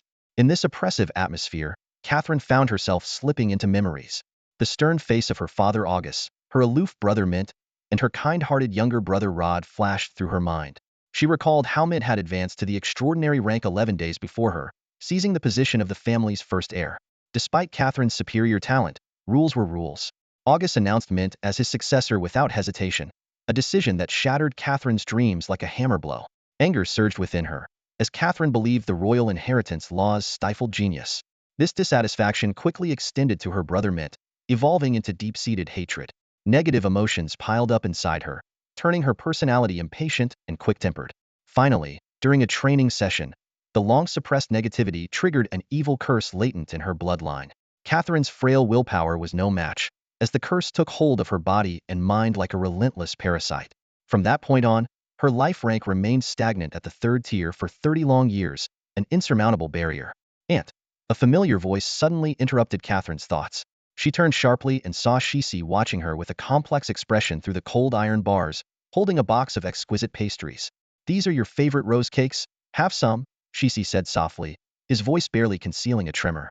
Catherine struggled to her feet, reaching through the bars to shakily pick up a piece and put it in her mouth. The familiar rose aroma filled her senses, unlocking long-buried memories and momentarily dazing her. Why did you try to assassinate my brother? Shishi asked quietly, his eyes filled with confusion and pain. Catherine was silent for a moment before finally speaking. For you, and for myself. But mostly for myself. At that moment, she seemed to finally confront the deepest truth within her heart. Farewell, Aunt. I will always remember you, Shishi said, stepping back to bow deeply, preparing to leave the stifling place. Just then, Catherine grabbed his sleeve and quickly wrote a few words in his palm. Go, she said gently, her face softening. Use this to gain your brother's trust. Train well in the future, stay calm in adversity, and don't be like me. Your aunt is a failure. Okay. Shishi nodded slightly, clenching his fist as if to engrave those words into his very bones. He then left the prison without looking back, leaving Catherine to face her impending fate alone. Sook? Doria? Did Catherine tell you this? Logo's voice broke the silence. Yes, Aunt wrote it in my palm. Shishi confirmed with a nod. So it's them. Logo's eyes sharpened instantly, as if piercing through all conspiracies. A person on the brink of death speaks truthfully, and Catherine indeed had deep affection for Shishi. The chance of her lying is slim, Logo analyzed quickly in his mind. Sook Vinaldor, one of the only 4 high-ranking extraordinary beings remaining in the Campbell family, primarily handled the family's finances. Over the years, with the clan leader position vacant and no oversight from above, Sook took the opportunity to embezzle funds, his greed growing unchecked. Facing an unfillable financial gap, Sook resorted to underhanded tactics. He actively aligned himself with Shishi, who was almost guaranteed the first heir position, while also currying favor with Catherine by frequently gifting extraordinary resources. Sook's goal was simple. Once Shishi took power, he hoped to face little or no consequences for his embezzlement. However, Logo's sudden second bloodline awakening disrupted Sook's plans. Catherine likely seized the opportunity to ally with the panicked Sook. Given Sook's character, his involvement was not surprising. What truly puzzled Logo was Doria. Such a steadfast friendship was something he had never encountered. Would she really dare to assassinate the future head of the Campbell family purely for friendship? Even if she wasn't afraid of the clan's investigation, how would she face the wrath of the royal court's enforcers? Did she have some other scheme? Logo couldn't figure it out, as he didn't know Doria well. Lambert, compile a detailed report on Doria Russell for me. Focus on the details, Logo instructed. Yes, young master, Lambert responded efficiently. Within an hour, he returned with a communicator in hand. Logo took the communicator and carefully reviewed the organized information. With his strong analytical and information discernment skills, he quickly identified a key clue. In recent years, Doria had been actively recruiting young members from various families and had mentioned several times in private that the Russell family aspired to the Red Maple Count title. Could it be because of this? Logo pondered quickly. If the Russell family aimed for the Red Maple Count title, they needed the support of other families. The Lungate family was very close to the Russell family, so their vote was almost guaranteed. If he were successfully assassinated, Shisi would become the future clan leader. Considering Catherine's close relationship with Shisi and her collusion with Suk, along with the fact that she was originally August's daughter, she could even influence important family decisions. If the Campbell family sided with the Russell family under Catherine's influence, then Ron Russell's chances of becoming the new Red Maple Count would significantly increase. The old Count Herbert, now 174 years old, bore deep wrinkles on his aged face, and his once commanding gaze had turned cloudy. In this era overshadowed by the curse of the Dawn Empire, the lifespans of the Gendaeans had been halved from 300 years, and Herbert's life was slipping away at an accelerated pace. In his youth, he was a war enthusiast, and the injuries he sustained then now only compounded his frailty. Every cough and every unsteady step silently proclaimed a harsh truth. The days of this once formidable count were numbered. Amidst this crisis, a meticulously planned assassination plot was quietly unfolding. Logo stood by the window, his brow furrowed, muttering to himself, "The Rosso family." His voice was filled with caution and concern. Was all of this an effort to successfully win over the Campbell family before the old count breathed his last? The alliance between Doria and Catherine was likely orchestrated by the Rosso family. After all, Doria wouldn't undertake such a risky move without someone pulling the strings. Logo's thoughts were interrupted by the hurried footsteps of Lombard. This third-heir extraordinaire and multilingual butler wore an unusually flustered expression. "Young master," he said softly, "we've just received news from the prison. Miss Catherine is dead." Upon hearing this, Cece clenched his fists tightly, veins bulging on his forehead. Anger blazed in his eyes like a fierce fire. Logo let out a cold laugh. "Quick work indeed," he said sarcastically. "What a load of nonsense about a curse outbreak. If Cece hadn't happened to visit Catherine, we might have remained in the dark." "Young master, what should we do?" Lombard cautiously inquired. Logo took a deep breath, forcing himself to remain calm. "Carry on as usual," he said firmly. "Pretend we know nothing. It's not the right time to confront the Rosso family openly." Lombard nodded in agreement and turned to leave. As a talent carefully nurtured by the Campbell family, he was well aware of the weight of his responsibilities. Since Logo became the family's first heir, he had delegated most of the affairs to Lombard, focusing instead on his studies in alchemy. After Lombard left, Logo's gaze returned to the window. He knew that a subtle power struggle was brewing, and he must remain composed in this game to steer the Campbell family through the impending storm. Time waits for no one. Logo sighed, his brow furrowed with tension. Internally, he was torn. Part of him wanted to gradually build his strength and wait for the perfect moment to overcome all obstacles, while fate seemed to deny him the chance for peaceful growth. He saw the Russell family as a formidable adversary. To deal with them, he had to either weaken them or strengthen himself. Given the circumstances, he had no choice but to take a more aggressive path. So be it. Let's see who will prevail in the end. Logo muttered to himself, a determined glint in his eyes. After Shisi left, Logo closed his eyes and once again entered the higher dimensional information space. His consciousness roamed among the stars of information, quickly locking onto the formulas for two critical materials. Vibrasteel. This special alloy not only boasts high density, hardness, and self-sharpening properties, but it also has excellent energy conduction characteristics. Its stability and ductility make it suitable for various heavy industrial applications. Thanks to its unique molecular structure, Vibrasteel is ideal for rune enchantments, broadening its range of applications and significantly increasing its value. By using Vibrasteel as the core and adding different elemental substances, a vast alloy family can be derived, offering broad research prospects. Crimson powder. This alchemical explosive not only has exceptional explosive properties but also features high energy, high density, high stability, low sensitivity, low toxicity, and low cost, making it a highly cost-effective military explosive. It appears as orange-red granules, resembling crystal powder, hence the name Crimson Powder. Both materials are technologies seized by the Aslant civilization during its conquests of other civilizations, each protected by technical encryption. Given the current technological level on the planet Oklo, cracking them was nearly impossible. In Logo's mind, the arms market on Oklo was divided into three tiers: high-energy weapons, mid-level electromagnetic weapons, and low-level gunpowder weapons. Although magic-based rune firearms were powerful, they were handcrafted by alchemists and thus couldn't be mass-produced for military use. Weapons made with Vibrasteel and Crimson Powder could surpass ordinary firearms in power, rivaling electromagnetic weapons, while being much more cost-effective, placing them in the mid to low-end weapon category.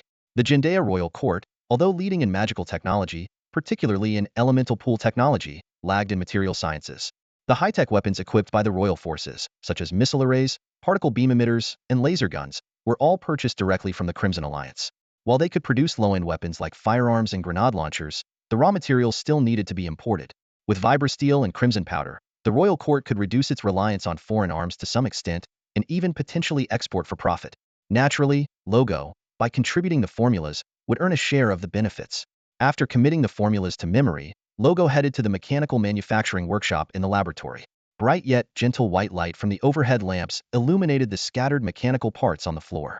In the corner, two nascent mechs caught the eye, one tiger-shaped, the other humanoid. The tiger-shaped mech was custom-made for Crassus. Ever since Crassus saw Logo working on a humanoid mech half a month ago, he had been pestering him to make one for fun. Logo could only indulge his own cat. Consequently, Crassus visited the lab daily to check on the progress, making Logo feel like a laborer under constant supervision, which left him feeling uneasy. With his level 7 mechanical skills, Logo was capable of building a 1-star mech. However, for Crassus, unless it was of legendary quality, a 1-star mech wouldn't significantly enhance his combat capabilities.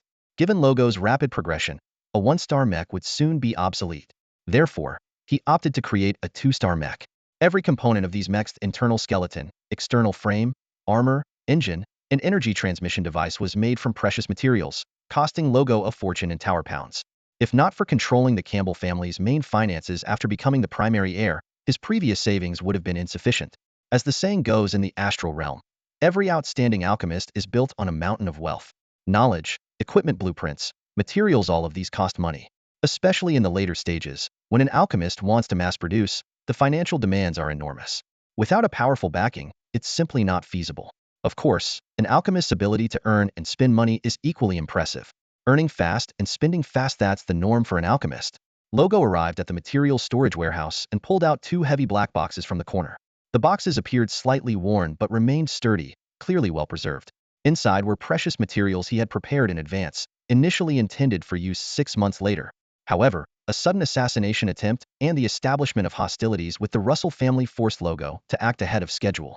Carefully, he opened the first box, revealing neatly arranged metal blocks of various sizes and colors. Iron gleamed with a cold gray sheen, chromium shone with a silvery white glow, manganese had a subtle pink hue, and tungsten appeared as a deep gray with a hint of black. 14 metal elements in total, each radiating its unique luster. Logo approached the high-temperature furnace and gently tossed in a pale yellow metal block from the box. As time passed, he added the other metal blocks one by one into the furnace. The intense heat quickly melted the metals into a molten state. At this moment, Logo activated his inside eye. Information about forging strong vibration steel flowed through his mind like a clear picture. His hands moved skillfully, and the birth fire suddenly ignited, transforming under his precise control into hundreds of fine energy strands, simultaneously manipulating the liquid metals in over a dozen containers. Half an hour later, a silver-black metal block with dimensions of 13 centimeters in length, width, and height lay quietly on the forging table, radiating intense heat. This was strong vibration steel, a seemingly simple production process, but the key lay in the precise control of material ratios and timing. For Logo, creating strong vibration steel according to the formula was effortless, but it might take ordinary technicians about 3 days to grasp the basics. With the strong vibration steel completed, Logo opened the second box. Various materials were neatly arranged, with the most eye-catching being a fist-sized red crystal at the center, gleaming enchantingly under the light.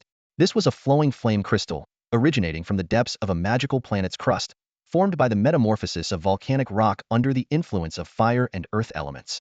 Despite its large reserves and relatively easy extraction, this material was extremely unstable, highly flammable, and explosive. The core technology of Scarlet Crystal Explosive lies in controlling the stability of the flowing flame crystal. After countless experiments and the dedication of researchers, the material ratio was finally determined, making fully formed Scarlet Crystal Explosive resistant to detonation even under severe impact, only igniting explosively under extreme conditions. Its performance far exceeds that of ordinary gunpowder, generating several times the kinetic energy in a gun barrel. By adjusting the number of crystal particles, the explosive power can be freely modulated, offering over 100 different models.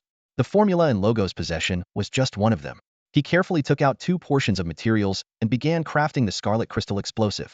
Through a series of complex operations, he eventually produced about 100 grams of the finished product. With both key materials ready, Logo didn't stop. To verify the effects, he decided to transform them into practical weapons. Meanwhile, angry shouts echoed through the Lord's mansion. The old Earl was furious over Catherine's sudden death, roaring with a powerful voice, "Find out who did this. If you can't find the culprit, you might as well quit and go home to care for your children."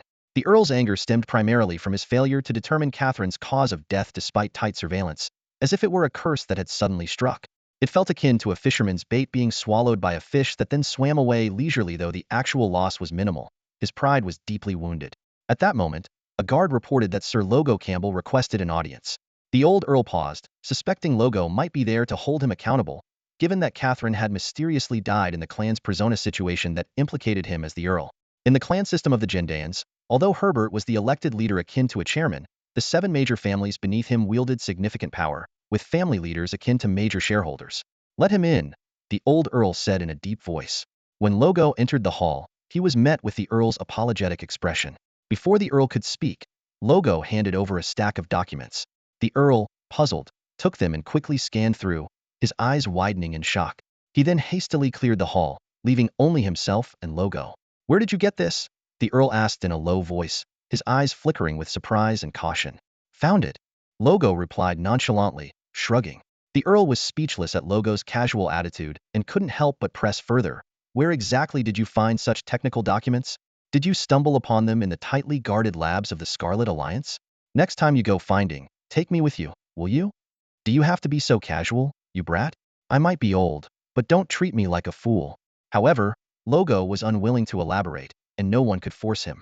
He stood there calmly, maintaining silence despite the Earl's persistent questioning. This attitude only fueled the Earl's curiosity, though he knew that if Logo chose not to disclose, it was truly impossible to extract the information. The old Count was a man who didn't fuss over details, and he was particularly intrigued by the handgun Logo handed him. "Doesn't matter where it came from, it's ours now," he declared enthusiastically. "But first, let's see if it's the real deal." Logo was well prepared and pulled out a finely crafted handgun from his waist. He explained in detail, "This is a large caliber handgun made primarily from high vibration steel.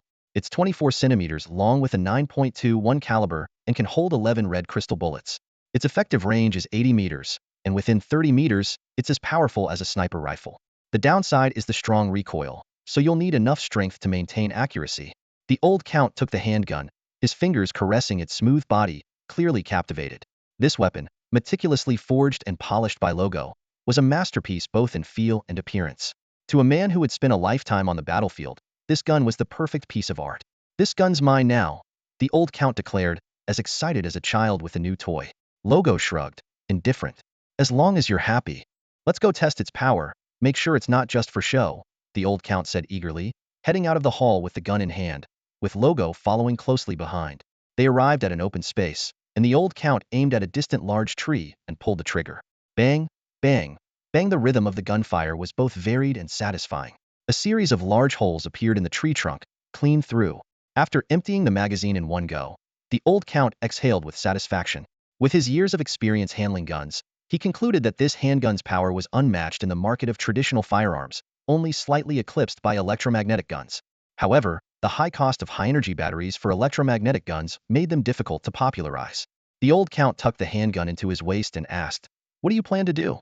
"Submit it to the royal court," Logo replied succinctly. "Yes, I agree." The old Count nodded in approval.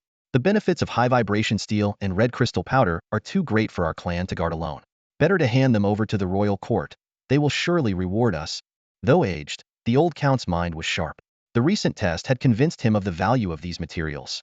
Firearms made from them could fill a market void, with significant benefits. While monopolizing the formula could bring immense wealth to the Red Maple clan, it would also attract unwanted attention. Besides, the nominal leader now was the Sunset Lord, and if he demanded the formula, refusing would be difficult. By submitting the formula and technical data to the royal court, they could mitigate the risk. Although the profits would be less, their safety would be assured. Logo cautioned, "For now, don't tell the other families about this. Since we're concealing the source, let's do it thoroughly. Make it seem like the royal court had this technology all along, keeping us out of the spotlight." "All right, since it's your information, you call the shots," Herbert agreed. His mood lifted, the anger over Catherine's mysterious death dissipated. As the current Earl of Red Maple, he too would share in the clan's credit. Perhaps this contribution could earn him another legendary resource. The old Count had once tried to break through to legendary status but failed. He had given up hope, expecting to decline in a few years. But now, with Logo's gift, it was as if new life had been breathed into him. He was revitalized, full of energy. Logo watched the old man suddenly become so lively and was a bit taken aback. What's going on? Is the old man having a second wind? The Trident Isles, Origin Island, Eastern Capital. This is the heart of the Jendaya royal court, especially after the fall of the Western capital, making it the absolute core of the realm. Majestic mage towers stand tall around the city, their spires emitting thick beams of light that pierce the sky. Elemental magic surges around these beams, forming a semi-transparent shield that envelopes the entire city, providing formidable defense. At the four corners and center of the eastern capital, 5 towering crystal spires rise 1,000 meters high, refracting sunlight into vibrant rainbows. These space detection towers, brought from the ancient Tower Star, are among the city's most crucial defensive structures. They can sense spatial fluctuations within their range and impose barriers, preventing enemies from launching surprise attacks using teleportation or similar abilities. Inside the Bratino Palace, 7 cabinet ministers are gathered around a table, reviewing technical data projected on its surface about reinforced steel and crimson crystal gunpowder. The cabinet meeting, the highest decision-making body at present, is underway. Duke Hunter, the Grand Duke, surveys the group and speaks in a deep voice. Gentlemen, what should we do about this matter? The Iron Scale Grand Duke is the first to speak. As per tradition, we should offer profit sharing, promotions, resource rewards, and increase clan contribution points. The other ministers nod in agreement. Duke Hunter then turns his gaze to the left chancellor, Alex, the leader of the New Blood faction and his main political rival. Alex gives a slight nod. I have no objections. However, we should strive to meet the demands of the Red Maple clan and not cause unnecessary trouble for these external clan members. Duke Hunter concurs and promptly announces, let's discuss the specifics of the rewards. Meanwhile, in the Red Maple clan City Lords meeting room, the leaders of the 7 major families, including Logo, sit with solemn expressions. An elderly earl stands at the front, reading the freshly issued royal decree and commendation. Logo, having made the greatest contribution, is awarded the honorary title of Earl. In the Jendaya clan, a title is not just a mark of honor but also signifies tangible benefits. Many key positions require a sufficiently high title to assume, and the exchange of rare extraordinary resources also necessitates a corresponding title level. The Earl title elevates Logo's status to be on par with Herbert, significantly enhancing his influence within the clan. The heads of the other 6 major families, all holding the title of Viscount, had to bow and salute in the presence of Logo, which left them rather displeased. Logo's title of Earl was not just an empty honor. If Herbert were to meet an untimely end, Logo could rightfully take command of the clan's direct military forces. This army, consisting of 3 legions and nearly 200,000 well-equipped and well-trained soldiers, is one of the foundations of the Red Maple clan's foothold in the Sunset Jungle. Beyond the elevation in rank, the distribution of tangible benefits greatly favored Logo. The Jendaya people were very clear about these divisions. Although the precious materials strong vibranium and crimson gunpowder had to be submitted to the royal court, as the patent holder, Logo was entitled to a substantial share of the profits from their production and sale by the court. From this profit, Logo took a significant 70, leaving the remaining 30 to the clan. In theory, Logo could have kept all the profits for himself since the technical data was provided by him personally. However, to build prestige and elevate his status within the clan, he willingly ceded this 30. Logo's ambitions extended beyond this. His future blueprint was clear and precise.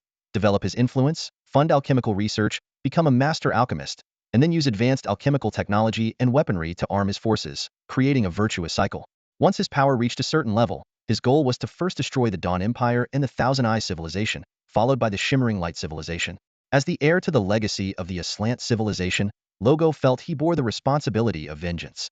To realize this grand plan, the Jendaya tribe was the ideal foundation. And to control the entire Jendaya tribe, the Red Maple clan was the critical stepping stone. Based on this, he could gradually influence the entire tribe, ultimately aiming to control the royal court. In terms of tribal contributions, Herbert achieved his wish and received a significant amount of contribution points. This newfound contribution, combined with his previous accumulation, was enough to exchange for another legendary resource, giving him the opportunity to attempt to break through to the legendary realm once more. Thinking of this, the old patriarch couldn't hide his excitement, and a smile involuntarily crept across his face.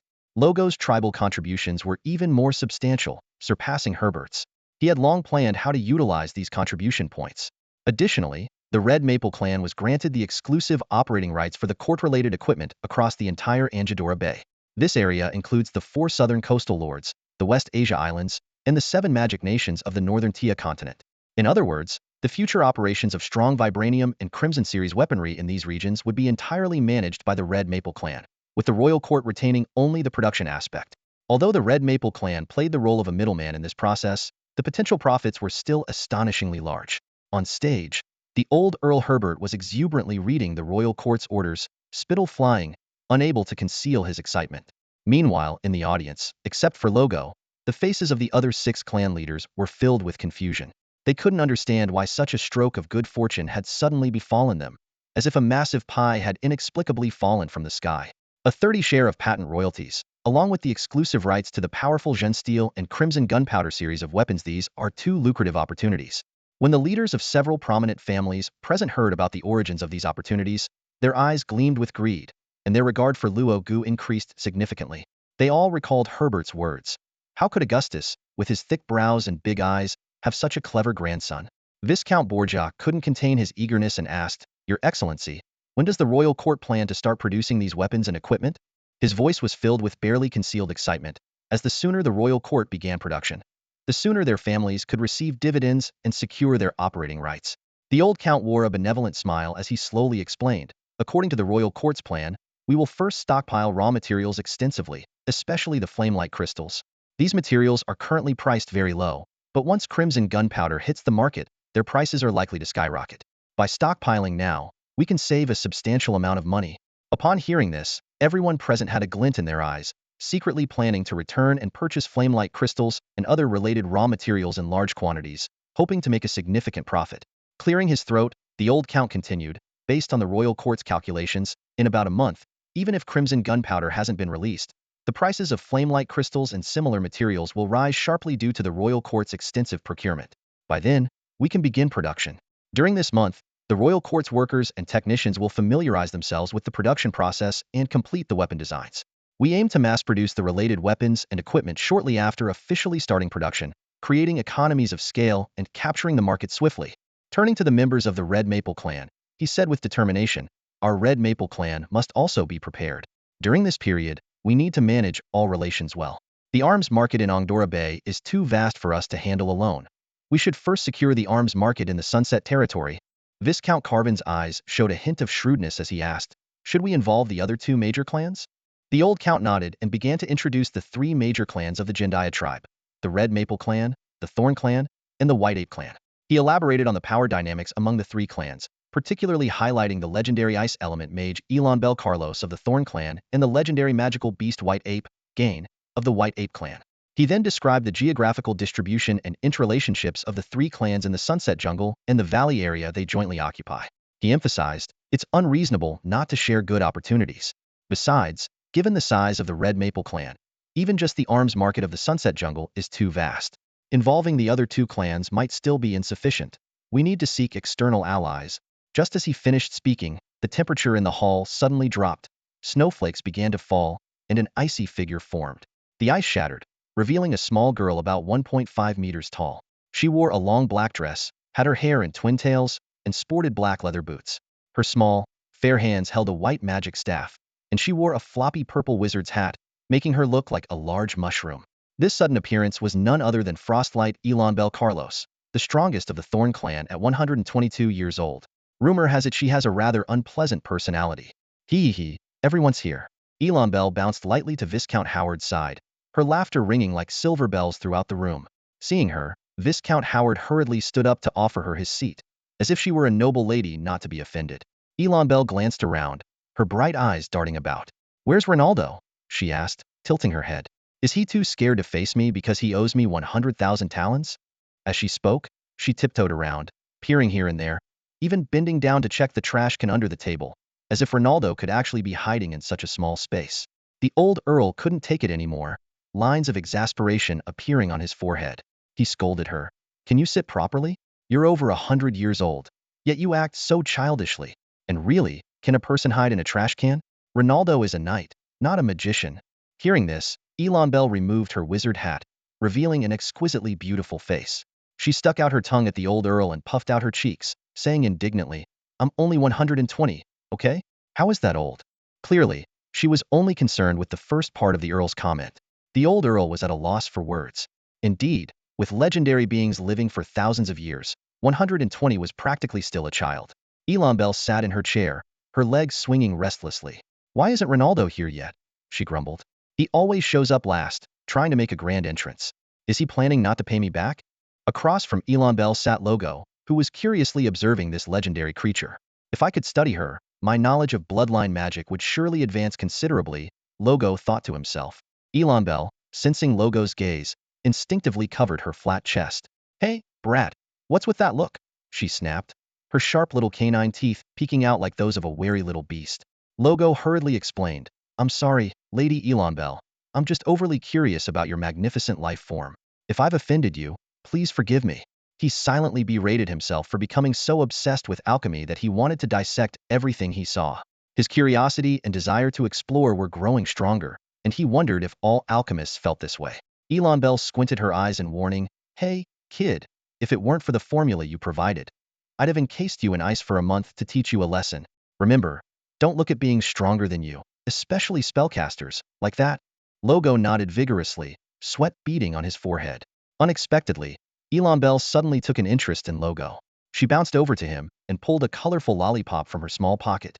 Here, have one, she said with a mischievous smile. Logo was taken aback and instinctively reached out to take it. Just kidding, huh? Elanbel pulled her hand back and popped the lollipop into her own mouth.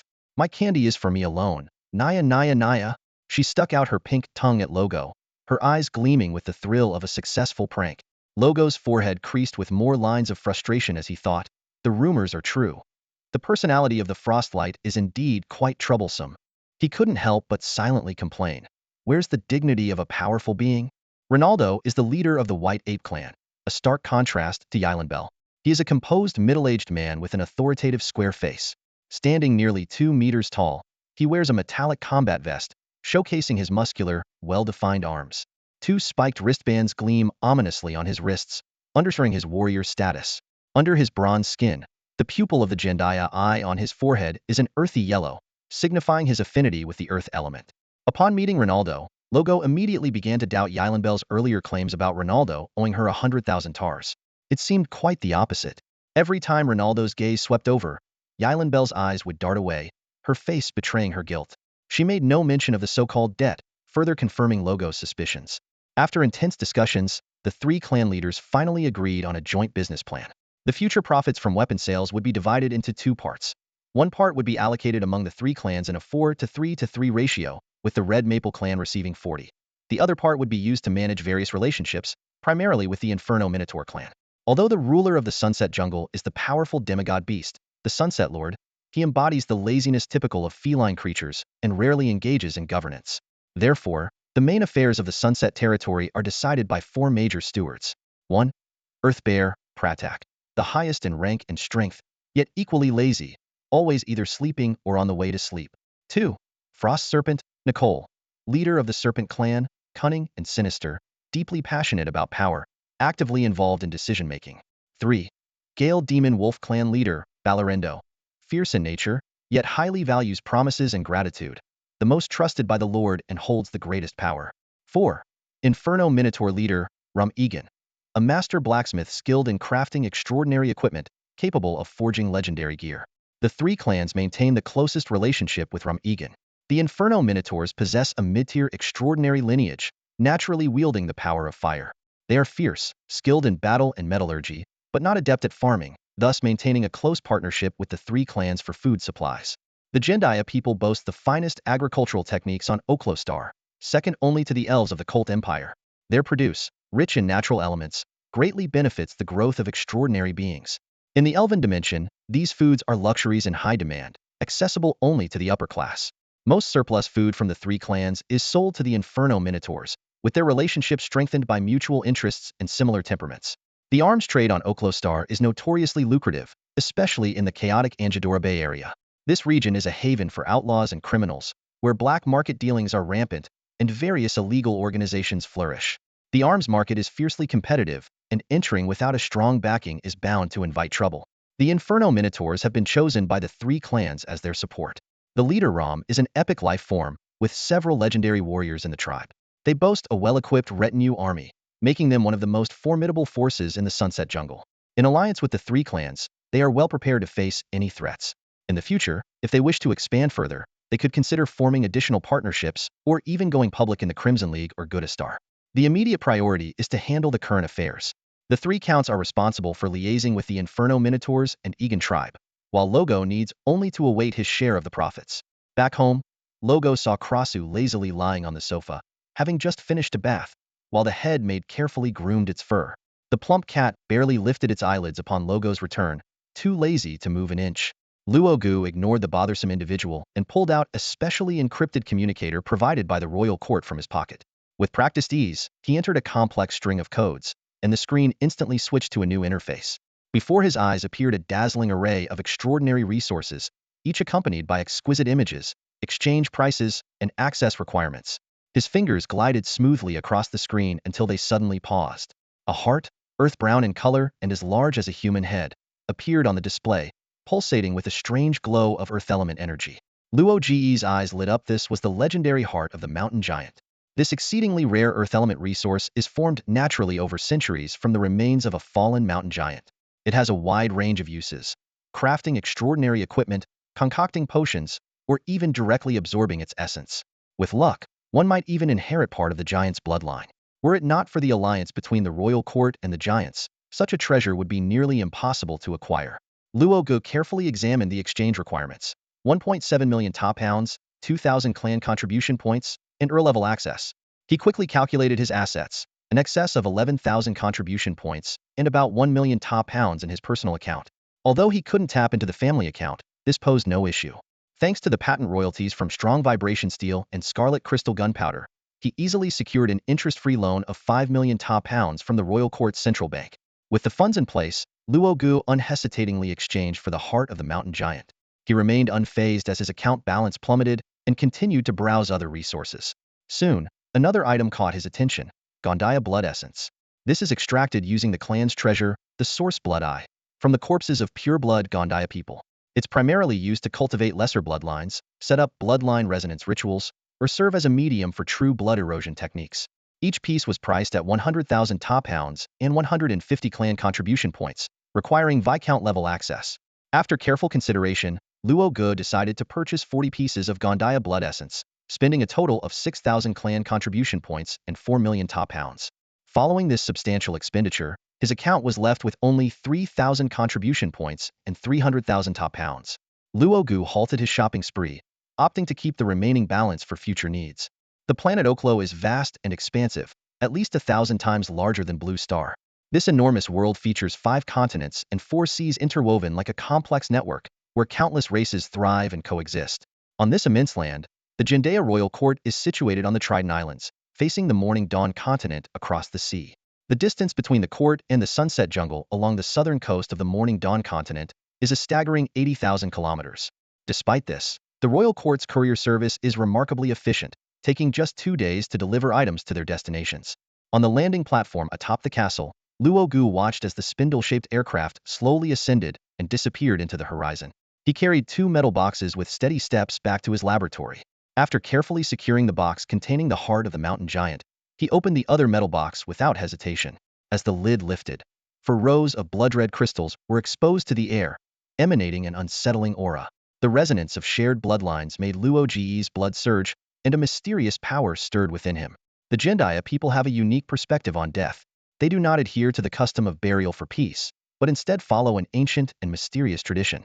Long ago, the Jendaya ancestor left a will on his deathbed, instructing his 7 offspring to consume his body. This act not only allowed them to inherit the ancestor's formidable power and bloodline, but also laid the foundation for the illustrious legacy of the 7 great clans. With these clans at the core, the Jendaya people expanded into thousands of clans, forming the intricate structure seen today. This peculiar tradition continues to this day. Whether dying of natural causes or falling on the battlefield, as long as the body can be found, Jendaya people send it back to the royal court to enter the Eye of Origin blood.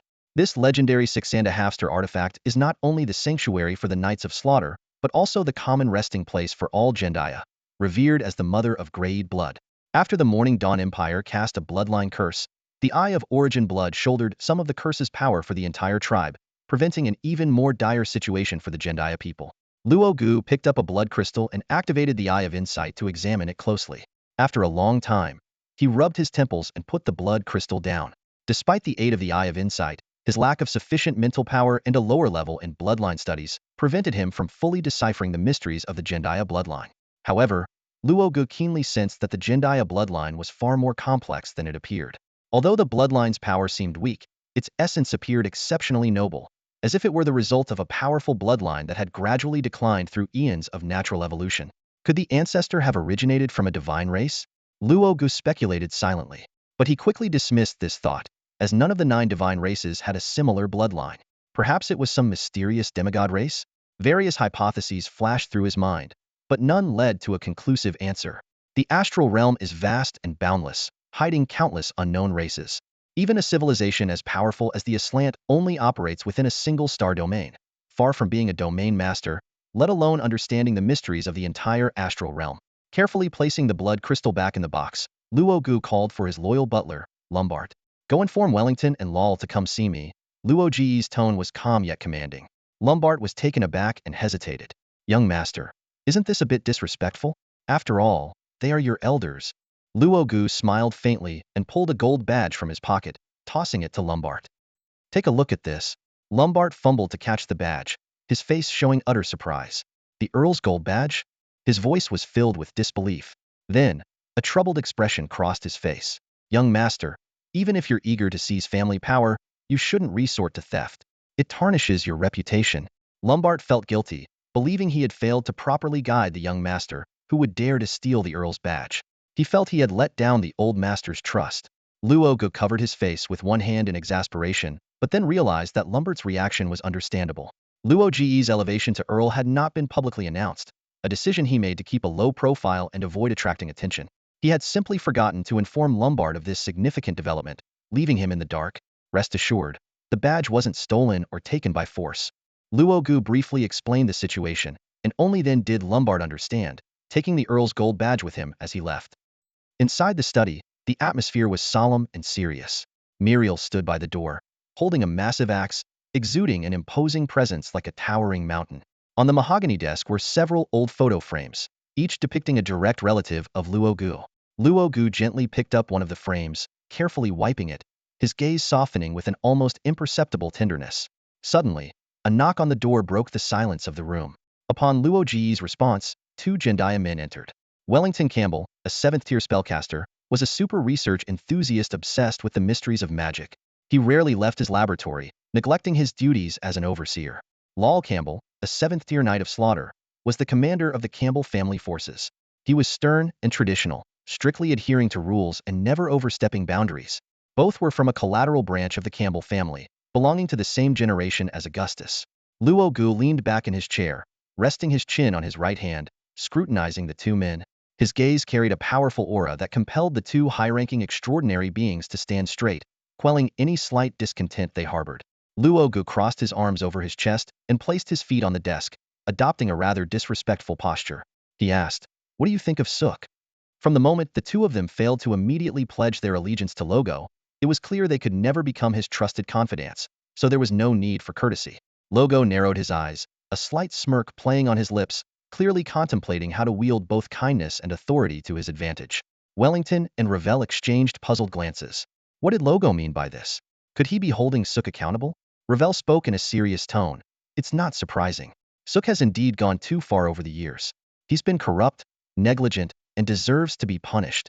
Wellington remained silent, his fingers unconsciously rubbing the pounds in his pocket.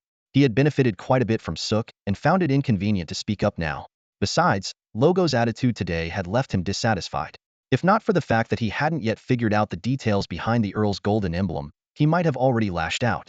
Suddenly, Logo casually tossed 2 folders onto the table. His demeanor relaxed as he said, "I'm giving you 2 choices. Either step down or take these resources and pledge your loyalty to me right now. Choose." This move infuriated Wellington, who clenched his fists, struggling to suppress his anger. Ravel also frowned, thinking this was no way to treat one's elders. No matter how abundant the resources in the files were, such rudeness was uncalled for. However, as the 2 of them opened the folders, they couldn't help but catch their breath. Logo had offered far too much, and it was incredibly targeted. Wellington's folder listed all the resources needed to build a wizard's tower, something he had long dreamed of. In addition, there were many rare supernatural materials, making the offer irresistibly tempting. Ravel's folder was straightforward. expansion. As a military enthusiast who spent all his time in the barracks, Ravel was thrilled to see Logo's promise to expand the army by 10,000, add 2,000 bloodline positions, upgrade weaponry, and even establish a mech special operations unit. The two exchanged a glance, their throats involuntarily tightening as they swallowed. Inwardly, they thought, "Sorry, Sook. It's not that we're disloyal brothers, but the offer is simply too good to refuse." Winning people's hearts often involves a mix of coercion and temptation. After promising substantial benefits, Wellington and Lawir knelt on one knee, swearing allegiance in the name of the ancestor. Though young, Logo had already seized control of his family. Although he hadn't formally taken the position of clan leader, he was effectively second in command. Wellington cautiously asked, "Your lordship, how do you plan to convict Sook?" His tone was laced with worry due to his deep entanglement with Sook. Logo glanced at him and said calmly, "Don't worry, it won't involve you. Your past actions will be forgiven, and as long as you work diligently in the future, you'll be rewarded." Hearing this, Wellington breathed a sigh of relief, his tense expression easing. Logo stretched, retracted his legs from the table, and headed for the door. Muriel followed loyally, and Wellington and Lawir exchanged glances before quickly following. The hierarchy was firmly established, and the two dared not show any negligence. Meanwhile, Sook was engulfed in deep anxiety. He regretted being swayed by Catherine's deceit, participating in the assassination plot, and even providing a rare potion. The thought of it kept him up at night, often dreaming of the royal court's enforcers breaking in to arrest him. Originally, embezzlement, bribery, and dereliction of duty might result in imprisonment or a stint in a redemption camp. The Jendaya royal court had special exemptions for extraordinary beings above the 7th tier, rarely imposing the death penalty even for serious crimes. But attempting to assassinate a young clan leader was clearly beyond exemption, too egregious in nature. What comforted Sook slightly was Catherine's quick death in prison, a clear act by the Russell family. He had boarded Catherine's sinking ship partly because she claimed that Doria was involved as well. The Russell family, second only to the Herbert family among the 7 great families, was rapidly rising, potentially overtaking them. With such backing, Sook dared to take the risk. Although the assassination failed, the Russell family had covered their tracks well, leaving no evidence. Sook wasn't worried that they would deal with him like they did Catherine, as the risk was too high. Being a high-ranking extraordinary, even if Carlot personally acted, killing him would cause too much commotion, making it not worth the effort. Sitting in his chair, Sook calculated, with Catherine dead, no one else but the Russell family knows of my involvement in the assassination. Even if Logo becomes clan leader at 15, he might only convict me of embezzlement and dereliction. If I can fill the gaps and erase all evidence in these 3 years, even the clan leader can't do anything against me. He was a large man, layers of fat nearly squeezing him into the chair, resembling a greasy white grub. His face was so fat that his 3 already small eyes were reduced to mere slits, giving him a comical appearance. Just then, a subordinate hurried in to report, "Lord Sook, Sir Logo is here," accompanied by Lords Muriel, Wellington, and Lawir. "What?" Sook shot up from his chair, his fat rippling like waves, his expression a mix of shock and suspicion. Why was Logo visiting suddenly? And why were Wellington and Lawir with him? Had they fully aligned with Logo? Should he change his stance too? As he pondered, Sook hurried to greet them. "Arrest him," Logo ordered as soon as they met. Muriel didn't hesitate, charging at Sook with an axe in hand. Wellington and Lawir hesitated briefly before joining in. Wellington wielded a staff, magic coursing through him, while Lawir held a war scythe, his pale blue battle energy forming armor over his body. "What are you doing?" Sook assumed the matter of the assassination had been exposed and prepared to resist desperately. At that moment, Logo spoke. "It's been verified that you've embezzled, taken bribes, and neglected your duties. Are you not going to surrender?" Sook was momentarily stunned. Not the assassination? Indeed, with Catherine dead and the matter buried, there was no reason for Logo to know. It seemed Wellington and Lawir had indeed sided with Logo.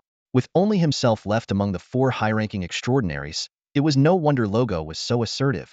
Was it because he switched sides too late? Was there dissatisfaction? Various thoughts collided in his mind, and Sook ultimately chose to surrender without resistance, prepared to play along. After all, he was a long-standing family member with extensive connections, and still a high-ranking extraordinary. As long as he showed remorse, gave Logo a way out, and flattered him a bit, perhaps the young leader would spare him. Even if Logo was determined to convict him, it would only mean a trip to the redemption camp, where his chances of survival were high. But resisting would change everything drastically. The 3 easily subdued Sook. Wellington used magic to bind him with ropes, while Lawir and Muriel flanked him, bringing him before Logo. "Sook, do you admit your guilt?" Logo sternly questioned. Sook nodded quickly. "I admit my guilt. I was foolish. Please, clan leader, Punish me severely. Hearing this, Logo narrowed his eyes, a mysterious smile playing on his lips. Good. Since you admit betraying the family, then farewell. With that, he signaled to Muriel. Muriel understood, and with a swift motion, his axe fell, and with a sickening thud, Sook's head rolled to the ground. His pig-like head spun on the floor, eyes wide with confusion and disbelief. Blood gushed from his neck, staining the ground crimson. Lawyer and Wellington were stunned. Wellington pointed shakily at Muriel. You? You killed him? His emotions churned, leaving him barely able to speak. Lawyer, though slightly more composed, had his pupils constricted, watching Logo, clearly seeking an explanation. Muriel, expressionless, flicked the blood from his axe, stepping over the blood pool to stand behind Logo. For him, eliminating Sook was as trivial as squashing an ant, leaving him unfazed. The assassination lingered in Logo's mind like a thorn. He was not one to let things go easily, but the Russell family was powerful and not easily dealt with. Frustrated, he redirected his anger towards Sook. In a dimly lit corner, Logo personally dealt with Sook. Afterwards, he gathered Wellington and Lal to reveal the truth about the assassination and the circumstances of Sook's death. The two were shocked by the revelation but also relieved, their resistance towards Logo dissipating entirely. However, new problems arose soon after. Pacing and deep in thought, Logo left a trail of bloody footprints on the floor. How should we explain Sook's death to the clan leaders and the royal court? He casually proposed a cover story. Let's say Sook fled in guilt, tried to take me hostage, and was killed on the spot by Muriel. Wellington and Lal exchanged glances, secretly impressed by Logo's cunning. Situated in a remote area, the Red Maple clan was beyond the royal court's strong influence, and with Logo having recently accomplished significant feats, this explanation would likely suffice. With Sook out of the picture, the Campbell family became entirely under Logo's control. He entrusted financial authority to Lombard, instructing him to allocate 90 of the liquid assets to Wellington and Lal. This strategic move to win their loyalty worked perfectly, and both showed increased respect towards Logo, especially Wellington, who turned into quite the sycophant. Despite Lombard's concerns about the financial situation, Logo remained unfazed, confidently suggesting borrowing from other families and repaying once the royal court began producing strong steel and red crystal gunpowder, from which they would gain profits. He then instructed Lombard to prepare 3 tickets to the city-state of Gornis. Meanwhile, the Russell family, upon learning of Sook's death, was thrown into panic. Doria and Ron were skeptical of the Campbell family's account, worried that Logo might have discovered their involvement in the assassination attempt. After much deliberation, they decided against another assassination attempt. Logo was now too prominent, with Muriel constantly by his side, making any such attempt highly risky. The Russell family found themselves in a dilemma, unsure how to handle this tricky situation.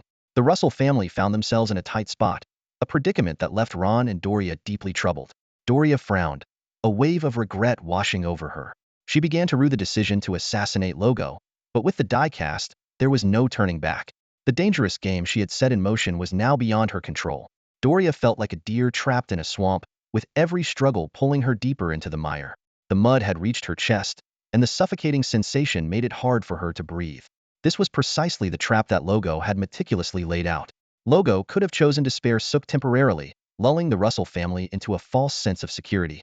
Instead, he pressed his advantage relentlessly, as if to taunt, if I can't destroy you, I can at least make your life miserable. Go ahead, try sending more assassins. He slyly reminded them, an attempt on the Count's life could implicate your entire family. How about a thrilling game of family wipeout? Meanwhile, Lombard executed Logo's orders with remarkable efficiency. In no time, the tickets were ready. Logo, with a shrunken Crossu perched on his head and a towering formator-tall Merrill following behind, boarded a spacious carriage. Merrill's massive size made a regular car impractical, and a truck lacked dignity, making the carriage the best option. The winged horses pulling the carriage were clearly struggling. They hauled the heavy carriage, panting heavily as they reached the airport. As soon as they landed, the 2 horses collapsed to the ground, their wings drooping and their breaths labored. The airport before them was a vast expanse of concrete, flat and wide. Various aircraft were neatly arranged on the tarmac, creating an orderly scene. Aircraft took off and landed at intervals, the airport operating smoothly and efficiently. Lombard had booked a Sky Cloud series aircraft from the Gonis city-state for Logo's party. This flying vessel was enormous, stretching 120 meters long, with a sleek design reminiscent of a blimp from Earth. Its surface was equipped with advanced weaponry to fend off airborne monsters or sky pirates. Guided by the flight attendants, Logo and his companions made their way to the first-class cabin. Logo immediately reclined in a soft leather seat, closing his eyes for some rest. Merrill took out tools to meticulously maintain his battle axe, while Crossu, appearing somewhat bored, wandered around the cabin. Soon, a sweet female voice announced, "Welcome aboard the Cloud Whale flight. Our next destination is the White Tower of the Western Isles. Please ensure your safety measures are in place." With a slight tremor, the Cloud Whale activated its anti-gravity engines. Deep blue plasma flames burst forth, and mock diamonds trailed behind. The powerful thrust lifted the giant vessel slowly into the air, waves of air rippling across the ground. Before long, the Cloud Whale vanished above the sunset forest, heading towards the distant horizon. The West Asia archipelago is located southeast of the Dawn continent, at the junction of the Red Coral Sea and the Whirlpool Sea. It borders the Crimson Alliance to the east and overlooks the Corte Alliance to the north, serving as a crucial node on the Dawn trade route and a hub for trade across the Oklo Star Sea. This archipelago is notorious for its chaos, attracting a diverse array of people: pirates, adventurers, merchants, dragons, elves, giants, spellcasters, each writing their own legend here. The largest black market in the Oklo Star is hidden in the shadows of the West Asia archipelago, jointly controlled by four major factions: the fierce Redbeard pirates, the enigmatic Lords of Ash, the haughty Pure White Tower, and Loja's destination Ganis City-State. Bryan Airport, the pride of the Ganis City-State, is the busiest airfield in the West Asia archipelago and indeed the entire Oklo Star. Overhead, massive sky transport ships glide down slowly, while on the ground, various engineering machines swarm like ants, some unloading cargo, others climbing onto the ship's body for maintenance and refueling. Crew members, eager to escape the confines of their long space journey, rush to the airport's entertainment facilities, which include bars, cabarets, upscale restaurants, pleasure districts, casinos. With deep enough pockets, one might even spend an evening with legendary beings. Krasu, a curious cloud thunder tiger, perched on Loja's head, looked around in awe, clearly captivated by the scene. For Loj, however, this was all quite routine. He, along with Meryl and Krasu, found a high-end hotel to settle in. Loja's primary objective on this trip is to craft an extraordinary mech for Meryl, using the heart of the mountain giant, a core material obtained from the royal court. Meryl is a giant axe warrior, adept at manipulating earth elemental energy, with a bold and expansive combat style. Loj hopes this mech will elevate Meryl's combat prowess to the 9th tier, ensuring that unless faced with a legendary foe, Loj would have nothing to fear. Ganis City-State is renowned for its advanced mech technology. Their unique mech system integrates techno-magical constructs, magical inscriptions, and alchemical mechanics, with some cutting-edge technologies surpassing those of the Crimson Alliance, much to the latter's envy. Meryl is not suited for purely technological mechs. This big guy struggles even with ordinary firearms. His fingers are thicker than carrots, and he must first remove the protective ring to pull the trigger. Therefore, Loj needs to carefully select a master mech builder. After a night's rest, Loj rose early. He grabbed Krasu by the scruff and gave him a shake, causing the nocturnal creature to flail its limbs in protest against this abuse. However, when Loj produced a lunchbox containing white buffalo meat, Krasu immediately changed his demeanor, flashing a sycophantic smile, demonstrating the art of flexibility and adaptability. The Mech Guild is located in the eastern district of Bryan City. As the core of the Ganis City-State, Bryan City is heavily guarded, with patrols, warships, and floating robots omnipresent, deterring even the most ruthless criminals from acting out. As the morning sun rose, casting golden light, a pyramid-shaped building stood majestically amidst towering skyscrapers. Its exterior was adorned with numerous mech designs, categorized into four major types: pure technology mechs, alchemical mechs, magitech mechs, and composite mechs. Loj and his companions headed straight for the alchemical mech section. The spacious hall displayed various mech models, while virtual projections above cycled through various announcements: recruiting mech apprentices, purchasing fire gems, hiring mech engineers at high salaries. Loj glanced around briefly before approaching the counter where announcements were posted. The staff member was a cat-eared girl with fair skin and a charming appearance. Her flawless white cat ears twitched slightly, and her slightly oversized uniform concealed a perfectly curvaceous figure. The full curves of her chest were particularly eye-catching, causing passers-by to steal a few extra glances. "Excuse me, sir, would you like to post a notice?" the cat-eared girl asked timidly, her large, sparkling eyes occasionally darting to glance at Krasu, who was perched atop Logo's head. Her cheeks were flushed, adding to her shy and endearing demeanor. Clearly, she recognized Krasu's species within the cat-eared tribe. A cloud thunder tiger was considered an elite, akin to a princely figure, wealthy and handsome. Securing an alliance with one would promise a life of ease and comfort. "What are you staring at?" Krasu snarled, baring his teeth. He had no fondness for the cat-eared girl, thinking her pure white fur looked unhealthy. Hearing this, the cat-eared girl immediately welled up with tears, her lips quivering as she dared not look at Krasu again. To someone as insignificant as her, Any Cloud Thunder Tiger was a formidable figure not to be provoked. Logo paid no mind to the cat-eared girl's change in mood and handed over a piece of paper he had prepared in advance, containing the announcement he wished to post. The cat-eared girl took the paper, glanced at it, and gasped in surprise, quickly covering her mouth for fear of displeasing Logo. Nonetheless, her eyes betrayed undeniable shock. The paper boldly stated, "Incomplete notes of a top-tier mechanical alchemist for sale, contact for negotiation." The cat-eared girl could already imagine the uproar this announcement would cause throughout the region once published. Snapping back to reality, the cat-eared girl quickly reminded him, "Sir, if you wish to post this announcement, you'll need to pay a deposit." Logo wasn't surprised. Without a deposit system, anyone could post such announcements indiscriminately, leading to chaos. If the announcement proved false, the deposit would be forfeited. For those short on funds, they might even need to offer themselves as collateral. "How much?" Logo asked. 20,000 tar pounds, the cat-eared girl replied. Without hesitation, Logo took out a communicator and transferred 20,000 tar pounds from his account.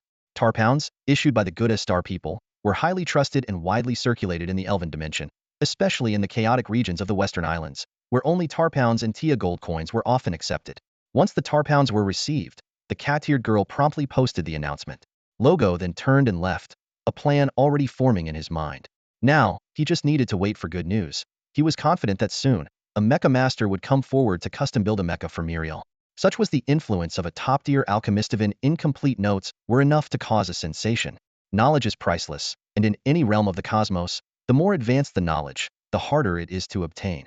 Major powers strive to control the sources of knowledge, using it as bait to attract talent, but this only serves to make acquiring knowledge even more difficult. Birmingham is a renowned master of mecha. His exceptional talent and achievements in the field of mecha are remarkable. The city-state of Gonis has offered him opportunities multiple times, but he has always politely declined. As a maverick, he yearns for a life of freedom, sleeping under the stars, exploring mountains and rivers, wandering the vast universe, and experiencing diverse cultures firsthand. He detests being bound by rules, wishing only to live life on his own terms. According to his original plan, Birmingham was supposed to leave Bryant City after staying for 6 months. With over 5 months past, he was preparing to pack his bags and set off again when an unexpected piece of news disrupted his plans. Notes from a top-tier mechanical alchemist? Birmingham's eyes, hidden behind the bottom of his glasses, sparkled with interest. As an alchemist specializing in mechanical mecha, this news undoubtedly piqued his curiosity. Mechanics is an expansive and profound field, with hundreds of subdisciplines. Some alchemists focus on long-range weaponry, mastering the creation of powerful guns and cannons like the concentrated ion cannon and the death ray cannon. Others specialize in mechanical augmentation technology, pursuing the idea of flesh is weak, mechanical ascension, aiming to transcend the physical body and become mechanical beings. Logo, on the other hand, is a jack of all trades. Energy weapons, flying vehicles, armed mecha. He dabbles in all areas. According to the brief description in the announcement, a significant portion of this top-tier mechanical alchemist notes pertains to mecha. Birmingham's research in mechanics had hit a plateau, and he was in dire need of advanced knowledge. What intrigued him even more was that the announcement mentioned no conditions. It seemed that anyone with the right price could access it. This was perfect for him, so he immediately picked up his communicator and contacted Logo. Meanwhile, in a hotel room, Logo's communicator buzzed incessantly, messages pouring in like snowflakes, the phone nearly overwhelmed. Yet, Logo remained unperturbed. He tossed the communicator aside and picked up the hunter's chest from the table, looking at his companion, Krasu. "Fancy a game?" Logo raised an eyebrow. Krasu leaped to the chessboard, squinting. "How dare you challenge me? Prepare to be defeated." The man and the cat faced off across the board, commanding their armies in a fierce battle. Ultimately, Krasu was defeated. Logo smirked. Just a pretender. A mere skeleton in the tomb. Arg. So frustrating. Krasu rolled on the bed. "I'm skipping lunch to practice my chess skills." As the communicator's vibrations decreased, Logo finally picked it up and began to carefully select from the candidates. Olatu holds a senior title in the Mecha Guild, mechanics level between 25-27, specializes in light power armor, definitely not. Arid holds a senior title in the Mecha Guild, special consultant for the Gonis City State Academy of Sciences, mechanics level between 26-28, specializes in heavy single soldier mecha research. Keep him for now. Doragori, from the 7 Nations of Mechanics, senior alchemist, mechanics level around 29, proficient in basic runes, and has some knowledge of advanced runes, specializes in creating magical mecha constructs. Not bad. A good choice if nothing better comes up. Logo's selection process was like a wealthy young man strolling through a street of flowers, with maidens vying to showcase their charms, hoping for his favor. Suddenly, Logo's finger stopped on the screen. Oh, this person. The communicator displayed Birmingham's brief profile. Birmingham Steiner, Corsican, Nextar native, an outstanding mechanical alchemist, studied at the Mista Alchemy Academy on Gudastar, with excellent grades. He has crafted over 100 three-star mecha, 2 of which reached legendary quality, a true master in the field of mecha. Perfect, it's you. Logo decisively made his choice. Crafting legendary quality mecha requires not only a deep understanding of mechanics, but also an indescribable sense of intuition. This intuition can be seen as boundless imagination, unrestrained by conventions, capable of producing strokes of genius at critical moments. Most alchemists stick to the script, rigid and inflexible, which is the clear line between genius and mediocrity. No wonder there's a saying in the cosmos. In chaos and disorder lie the fertile grounds where geniuses and madmen are born. The flower of inspiration only blooms on the soil of freedom. This thought echoed in Luaga's mind, setting the tone for the world he was about to enter. Soft, bright white light spilled from the ceiling, illuminating the scene before Luaga. Under Birmingham's guidance, he slowly walked into the temporarily rented alchemy workshop. The air was filled with the scent of metal and chemical reagents, and the walls were adorned with various blueprints and formulas. Birmingham was a typical Corsican, short in stature, with 4 agile arms that moved gracefully. His rough, tan skin glistened under the light, and beneath his disheveled brown-black hair, thick, bottle-bottom glasses nearly obscured half of his face. Yet, even with all these obstructions, his eyes shone with an extraordinary brilliance, like 2 burning stars. Make yourself comfortable. Want something to drink? Birmingham's voice was as rough as graphite scraping paper. Black tea, please, Luaga replied, as he began to look around. To his surprise, despite Birmingham's unkempt appearance, his workspace was remarkably tidy and organized. Various complex instruments and equipment were arranged in perfect order, a stark contrast to their owner's disheveled look. Luaga's gaze settled on what appeared to be an ordinary machine tool. Pointing at it, he asked, "Is the hydraulic pump on this press broken?" Although phrased as a question, there was a certainty in his eyes. Birmingham paused mid-motion with the tea, a flicker of surprise crossing his eyes. "Are you a mechanic too?" Luaga accepted the teacup with a smile. "You could say that. I'm currently majoring in mechanics." Birmingham nodded thoughtfully but didn't press further. Instead, he got straight to the point. "The announcement you posted in the guild is true, right?" "Of course," Luaga said as he pulled a thick, 3-finger-wide bound book from his backpack. "I brought the notes." "Not the original?" Birmingham inquired. "I still need to keep the original," Luaga explained.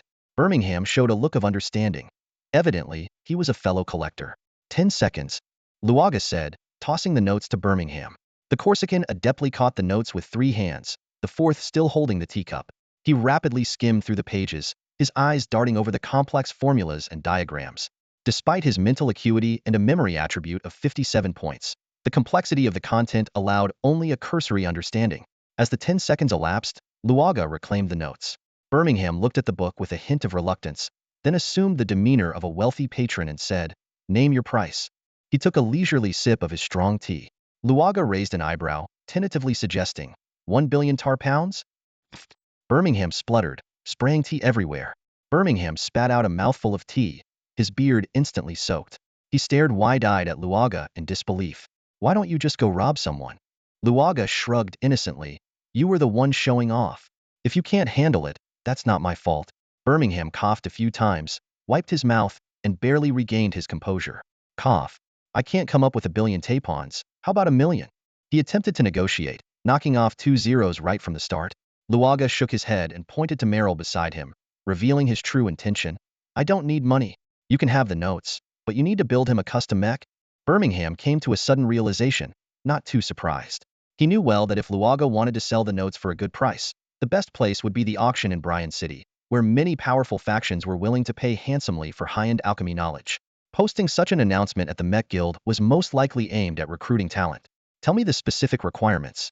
Birmingham adjusted his glasses, which had slipped slightly down his nose, a confident smile reappearing on his rugged face. "When it comes to mechs, I'm a pro." Luaga immediately listed a series of requirements. A single pilot mech, focused on defense and control, not needing high attack capabilities. The core engine's minimum output must reach 900 dir. The external armor must withstand a full force attack from a 9th tier extraordinary. It should have a semi-automatic intelligent operating system, preferably equipped with a neural link device. The enchantment rune array should be of at least 3-star quality. Birmingham's expression changed with Luaga's words, shifting from confidence to neutrality, then to frowning. and finally to a look of distress. His face turned blank as he stood up, seemingly devoid of emotion. Find someone else for this. You must be dreaming, Birmingham couldn't help but retort.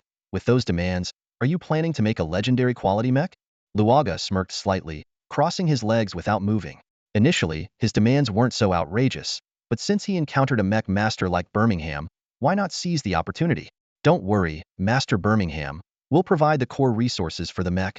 Luaga snapped his fingers, and Merrill stepped forward, placing a metal box on the lab table. After entering a password, the box opened, and an earthy glow spread like water, drawing nearby earth elements to gather joyfully. A heart of the mountain giant? Birmingham gently caressed the heart filled with earth elements, his eyes gradually lighting up with excitement. Although he had crafted over 100 three-star mechs, he had personally worked with top-tier materials like the heart of the mountain giant only a handful of times. For an alchemist of his level, each opportunity to create a high-quality mech was a rare chance to improve. Such opportunities were scarce, mainly due to the difficulty of obtaining materials. Birmingham wasn't particularly skilled in material synthesis. He excelled at harnessing the potential of existing materials, like a trait amplifier, rather than creating new materials from scratch. As a lone wolf, he enjoyed freedom, but his resource-gathering capabilities paled compared to large organizations. Other factions might have less capable alchemists than Birmingham, but they were more willing to let their own alchemists practice with rare materials. The heart of the mountain giant can serve as the core material for the mech engine, Birmingham analyzed enthusiastically. I am confident I can maximize its properties, and the power output level will definitely satisfy you. For the armor, the Tedra alloy from the city-state of Gonez is tough and durable, with excellent energy conduction properties, suitable for making external armor. I happen to have some Earth Dragon bones left, which can be used for the internal skeleton. Birmingham elaborated on his matchmaking plan, and Luaga listened intently. Although Luaga possessed a wealth of advanced alchemy knowledge, every alchemist was unique. Absorbing the insights of other alchemists and learning from their strengths was the way to progress further. Ultimately, after negotiation, Luaga's notes were valued at 2.1 million tapons, part of which went to Birmingham as a crafting fee, and the rest was used to purchase various materials from the Mech Guild. With Birmingham's reputation, they saved quite a bit of tapons. Luaga also took part in the matchmaking process. Initially, Birmingham was hesitant and only let Luaga handle simple materials. But soon, the mech master was astounded by Luaga's exceptional learning ability, insight, and solid mechanical foundation. Such an extraordinary alchemy talent, Birmingham had never seen in his life. This young man will be remarkable in the future, he secretly praised, as if witnessing a brilliant new star rising in the field of alchemy. Gradually impressed, Birmingham allowed Luaga to officially participate in crafting the mech. The two exchanged ideas, shared skills, and communicated knowledge. They constantly engaged in heated debates, yet their problem-solving speed remained unaffected. As time passed, an ancient and formidable mech gradually took shape, emerging from nothing. Inside the Crimson Alliance's special training camp, on the training grounds of Light City, two figures were locked in a fierce battle, their fists slicing through the air with a whooshing sound. Lancelot had activated his iron body, his muscles appearing as if forged from black steel, his powerful punches striking at his opponent, Rosen, like meteors. Although Rosen intentionally restrained his strength to stay below 20 points, he spared no effort in imparting his years of combat experience. Their fighting styles were remarkably similar, bold and unrestrained, like a raging torrent with the dull thuds of flesh meeting flesh resounding continuously. The wind whirled around their half-naked bodies, sweat flying, hair wildly dancing.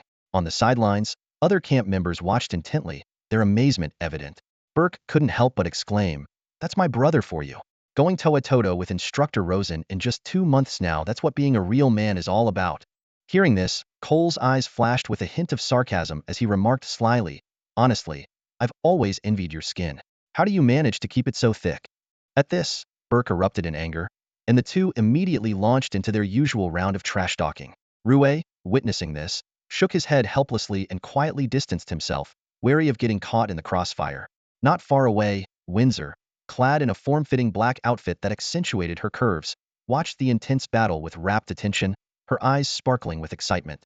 Over the past month, Lancelot had consistently outperformed Windsor in every sparring session, whether it was with firearms, hand-to-hand combat, or developing special abilities, leaving this proud woman far behind.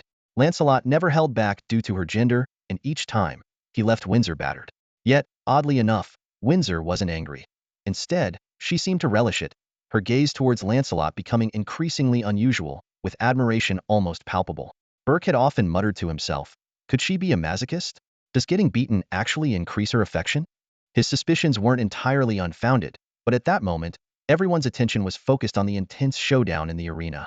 Instructor Tarn watched the intense battle on the field without blinking, then suddenly asked, "Do you think Lancelot can make it into the top 1,000 in the extraordinary joint admissions?" Jace, with his hands in his pockets, pondered for a moment before replying, "Lancelot's learning speed is indeed impressive, and his combat power is steadily increasing. However, the disadvantages of his steel body are too obvious. It's limited to close combat. This works well in the arena, but during the survival phase of the retest, this limitation will become apparent. Even though the majority of participants are extraordinary abilities users, there are also many other types of extraordinary professionals. Relying solely on physical strength, his chances of making it into the top 1,000 are slim. Besides, while the steel body offers significant enhancement, it also puts a tremendous strain on the body. In the arena, he can recover with high-energy food and healing pods, but in the survival phase, he has to hunt for himself, which greatly reduces his endurance." Tarn remained silent, but Instructor Bert couldn't hold back and directly refuted, "Have you forgotten Lancelot's marksmanship? Give him a powerful enough sniper rifle, and he can compensate for his shortcomings. Making it into the top 1,000 is definitely achievable." Jace shook his head. "Lancelot's marksmanship is excellent, but the joint admissions is different from the training camp. Except for mechanical-type extraordinaries, others aren't allowed to carry firearms. Where would he get a sniper rifle? Have you forgotten about airdrops?" Bert countered. Jace sneered. "Airdrops? Countless long-range attacks will target the airdrop box, and physically enhanced extraordinaries are nothing but sitting ducks, sure to be focused and taken down instantly. Lancelot may excel in defense, but he's not immune to control. Once he's immobilized, even alloy steel would be pulverized under heavy bombardment. The joint admissions have no instructors to watch over them. Recklessly going for airdrops is a sure way to get killed. This kind of thing happens often in past joint admissions. Haven't you learned your lesson?" Bert retorted angrily. "The sensing devices have protective functions and can save lives in critical moments. There's only one chance to participate in the joint admissions. If you don't give it your all now, you'll regret it in the future. You're not taking Lancelot's life seriously." Jace snapped. "You coward!" Bert roared. "Combat-type extraordinaries must be prepared to face death at any moment. Otherwise, they might as well go home and suckle. I know Lancelot. He's a warrior and will never fear death." The two instructors were at each other's throats, on the verge of a physical altercation. Meanwhile, Tarn, who had initiated the conversation, remained calm, continuing to observe the battle with a thoughtful look in his eyes. Suddenly, a loud crash resonated. Lancelot and Instructor Rosen's fists collided, creating a wave of energy. However, the force, capable of slicing through metal, was effortlessly absorbed by their powerful muscles.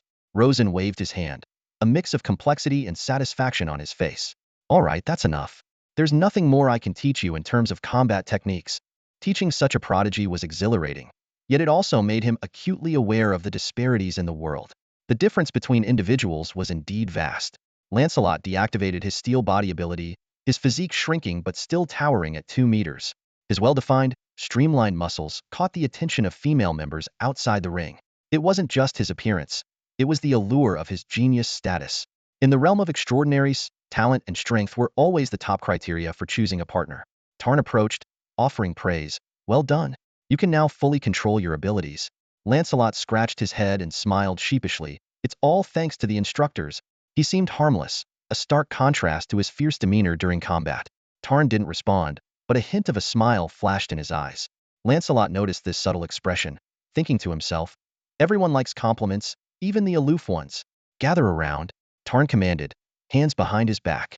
Over the past 2 months, the training camp had added 4 new members, bringing the total to 57. They stood in 4 neat rows. The instructors lined up, with Tarn in the center. After surveying the group, he announced, "According to the training camp's plan, you will now undergo live combat training. Let me make it clear, participating in this requires signing a waiver of liability." As soon as he finished speaking, murmurs broke out among the ranks, with some members showing signs of unease. Despite being somewhat prepared, facing the reality brought fear and hesitation. Tarn added expressionlessly, "Except for those determined to become research-type extraordinaries, anyone who doesn't want to quit the training camp must participate in the live combat training. Assemble at 7 a.m. tomorrow." Dismissed. The instructors turned and left, while the training camp members dispersed, discussing the upcoming challenge with varied expressions. Lancelot and his 3 companions walked side by side, chatting and laughing. Windsor caught up from behind, slightly out of breath, and invited Lancelot to spar with her. Lancelot frowned slightly and politely declined her invitation.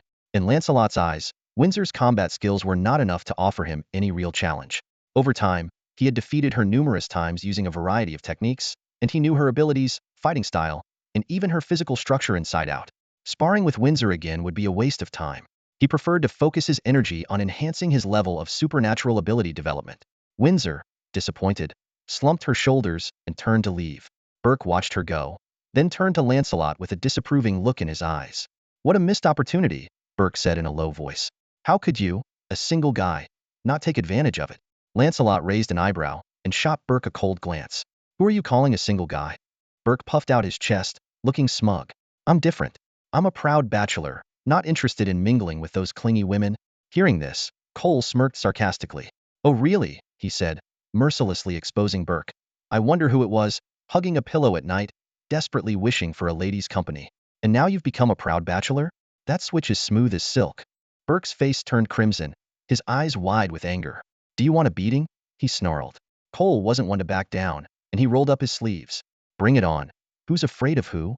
The two of them immediately began to tussle, throwing punches and kicks. Lancelot ignored the commotion behind him and returned to his room with Rouet. Once the door was closed, Lancelot opened his information panel and carefully reviewed the growth in his stats. A smile crept onto his face, and his mood lifted. First, in terms of attributes, his constitution increased by 3 points, reaching 9 points. His mental strength increased by 4 points, reaching 8 points. The other 4 attributes remained unchanged. In terms of talents and skills, his Iron Body level increased by 2, and his Flow State Technique level increased by 3. Iron Body was now at LV8. Active when this ability is activated, Constitution increases by 7 to 15 points, Physical Defense is enhanced by 100 to 200, and Health Regeneration Speed is increased by 12 to 25. Flow State Technique reached LV17. Active through a special method, it reduces mental entropy, significantly enhancing perception, memory, learning ability, and body control, categorized into focused, highly focused, and absolutely focused states. Currently in the highly focused state. With his constitution at 9 points, Lancelot's physical strength was exceptionally robust. Even without activating his powers, he was as tough as steel. Moreover, with Iron Body reaching level 8, he could maintain his constitution at around 15 points for extended periods. Combined with a level 45 epic combat technique, he could easily dominate second-tier supernaturals, with a combat power level of approximately 140 deer. If he pushed his abilities to the extreme, Lancelot's constitution could temporarily surge to over 20 points. In such a state, his combat power level could exceed 200 deer, allowing him to reign supreme among third-tier supernaturals. Of course, this extreme state had severe consequences. It would lead to severe physical exhaustion and injury after about a minute. Nevertheless, compared to the previous risk of fatal exhaustion, this was a significant improvement. At least now, Lancelot had an ace up his sleeve for critical moments. As the moonlit night descended, silvery light cascaded over the windowsill like a waterfall. Lancelot took out the last bottle of Light of Revival and drank it in one gulp. He assumed the pose of genetic training, feeling the gradual enhancement of his ability development level. Despite being identified as an A-level potential, Lancelot's progress continued to astonish everyone. The Right City government kept increasing their support for him, raising his monthly stipend from 500,000 red dollars to 1 million. For a government notorious for delaying civil servant salaries, this was a significant investment. Consequently, Lancelot's bank loan limit also increased.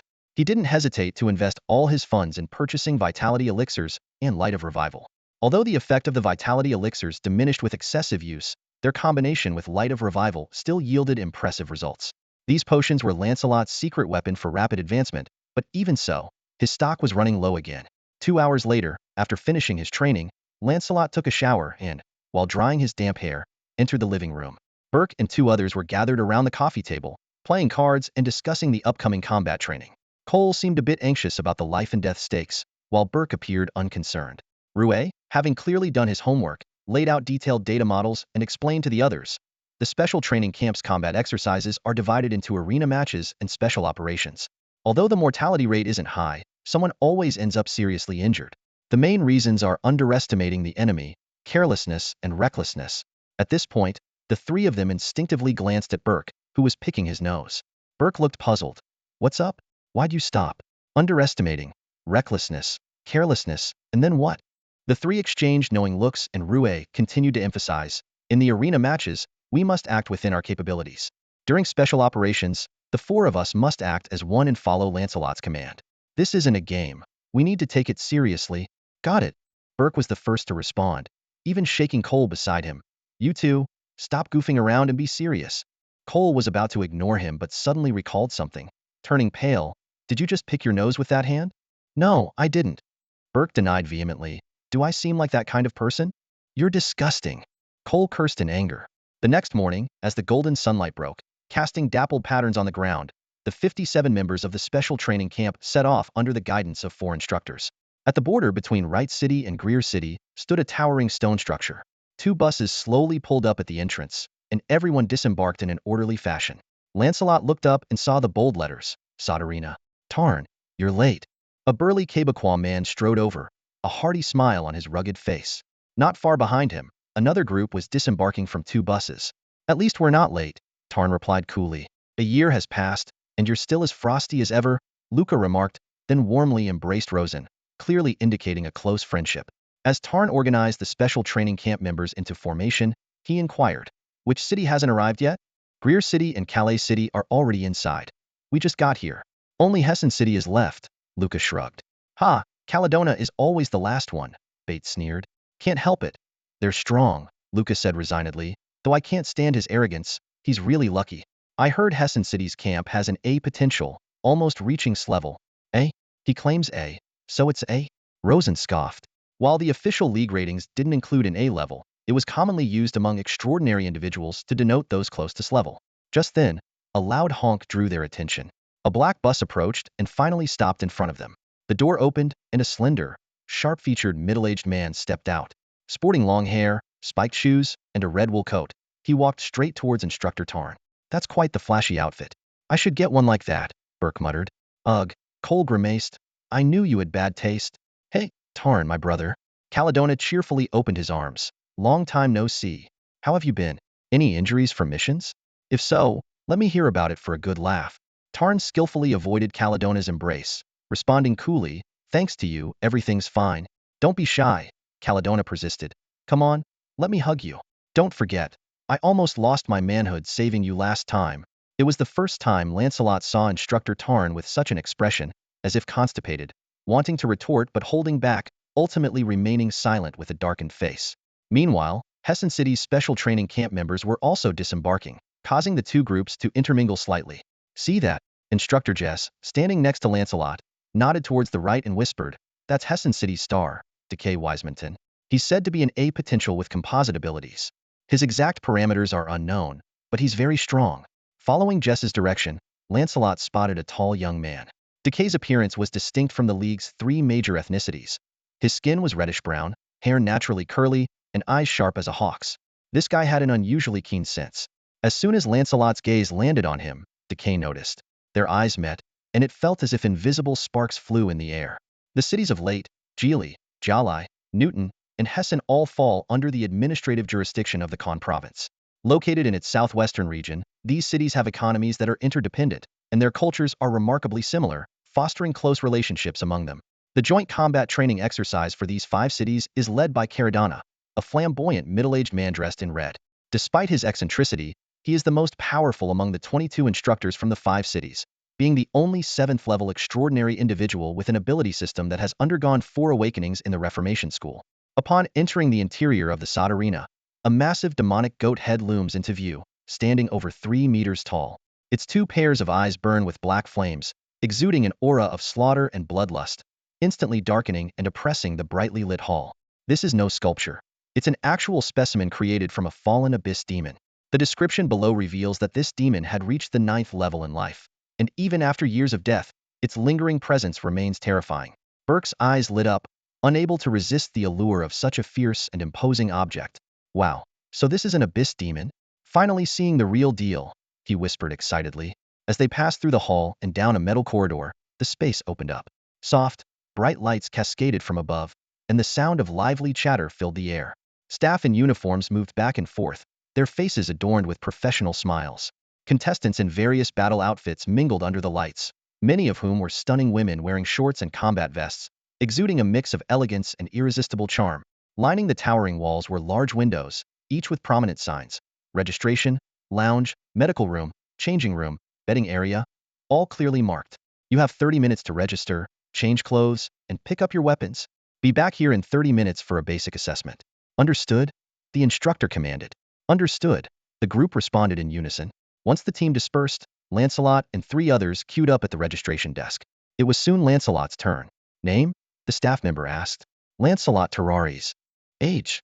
12. Hearing this, the staff member looked up, muttering, "Kids sure grow tall these days." With a slightly softer tone, they continued. "What codename would you like?" Iron Fist. Lancelot replied casually. "Are you sure you don't want something flashier? Young people tend to like cool, edgy codenames. This one's fine, no change." Alright, hey, erase your competition card, which can be linked directly to your communication account and bank account. All arena transactions require this card. Or you can use a communicator, but you'll need to import the information yourself. Lancelot took the card and thanked the staff member. Shortly after, Burke and the others finished their registration and shared their codenames with each other. Cole chose Celestial Star, and Rue went with Hermit, both rather conventional. Burke, not one to stand out this time, chose the codename Barbarian King, a bit ostentatious, but hopefully, it wouldn't get him into trouble. The SOD arena provided standard weapons, with different selections available depending on one's profession. Lancelot chose a pair of metal gauntlets and a set of nanofiber combat attire. After they changed and equipped themselves, they checked the time and saw they had a few minutes left. Encouraged by Burke, they headed to the betting area. Above the window, a prominent message stood out. Bet small for fun, bet big at your own risk. For the sake of your health and family harmony, please gamble responsibly. While the Alliance doesn't prohibit gambling, it imposes numerous restrictions. These warning signs are present at every betting point. Akin to this, smoking is harmful to health notices on cigarette packs. It's a way to balance profit with social responsibility. What's the maximum single bet limit here? Burke asked skillfully, clearly familiar with the process. The maximum for ordinary people is 1.5 million red currency, while arena members get double that. The staff member explained warmly, their service notably the best among the windows. What are the betting options? Can newcomers open a bet? Cole inquired. The arena currently only opens bets for contestants with over 10 consecutive wins and those participating in transcendence battles. Oh, got it. Burke was a bit disappointed, having hoped to team up with Lancelot to exploit the arena's resources, but SOD, being a reputable enterprise, left no loopholes. Having understood the rules, the time was nearly up, and the 4 of them headed back to their meeting point. As they walked, Burke leaned in close to Lancelot and whispered, "Lance, hold back for the first 10 matches to create some suspense. Show some of your strength in the 11th match and make a quick profit." Then, Lancelot listened, raising an eyebrow. He realized that while Burke usually seemed rough around the edges, when it came to gambling, he was surprisingly sharp. Following this plan, Lancelot could easily rake in 1,000,000 red bills. "Let's do it your way." Lancelot nodded, then shrugged, feigning a look of poverty. "But I don't have any money." Burke patted his chest confidently. "Don't worry about that. Money's not an issue. My dad gave me a few hundred for allowance. That should be enough." Lancelot widened his eyes in mock surprise. "Whoa, turns out you're loaded. My apologies for underestimating you." Burke immediately rubbed his hands together, grinning obsequiously. "Oh, not at all. Money is just a worldly possession, nothing compared to your natural talent, Lance. They'll be counting on you to look out for me in the future." His sycophantic demeanor was spot on. The two walked arm in arm, exchanging compliments, causing Cole and Rue to roll their eyes and mutter to themselves, "Ugh, give me a break." Once assembled, their orderly formation drew the attention of everyone in the hall. Conversations buzzed around them. Are those the elite candidates for the joint recruitment? Definitely, they're just greenhorns who've never seen real action. Look at those eyes, so naive, just like we were back then. Hope we get to face them. Really give those cute newbies a hard time. Otherwise, once they grow stronger, we won't stand a chance. A man in his 30s cracked his knuckles, eager to go. As in frank potential, he didn't have the courage to pursue the innovator path, with the second rank being his limit. He couldn't afford to mess with fully developed crank potentials, so he settled for picking on rookies. His companion teased, "Better be careful not to run into a high potential ability user. If a dragon lands on your face, you, a mere second-rank weakling, will still get thrashed." Pfft, my luck's always been great. No way I'd run into such a rare event.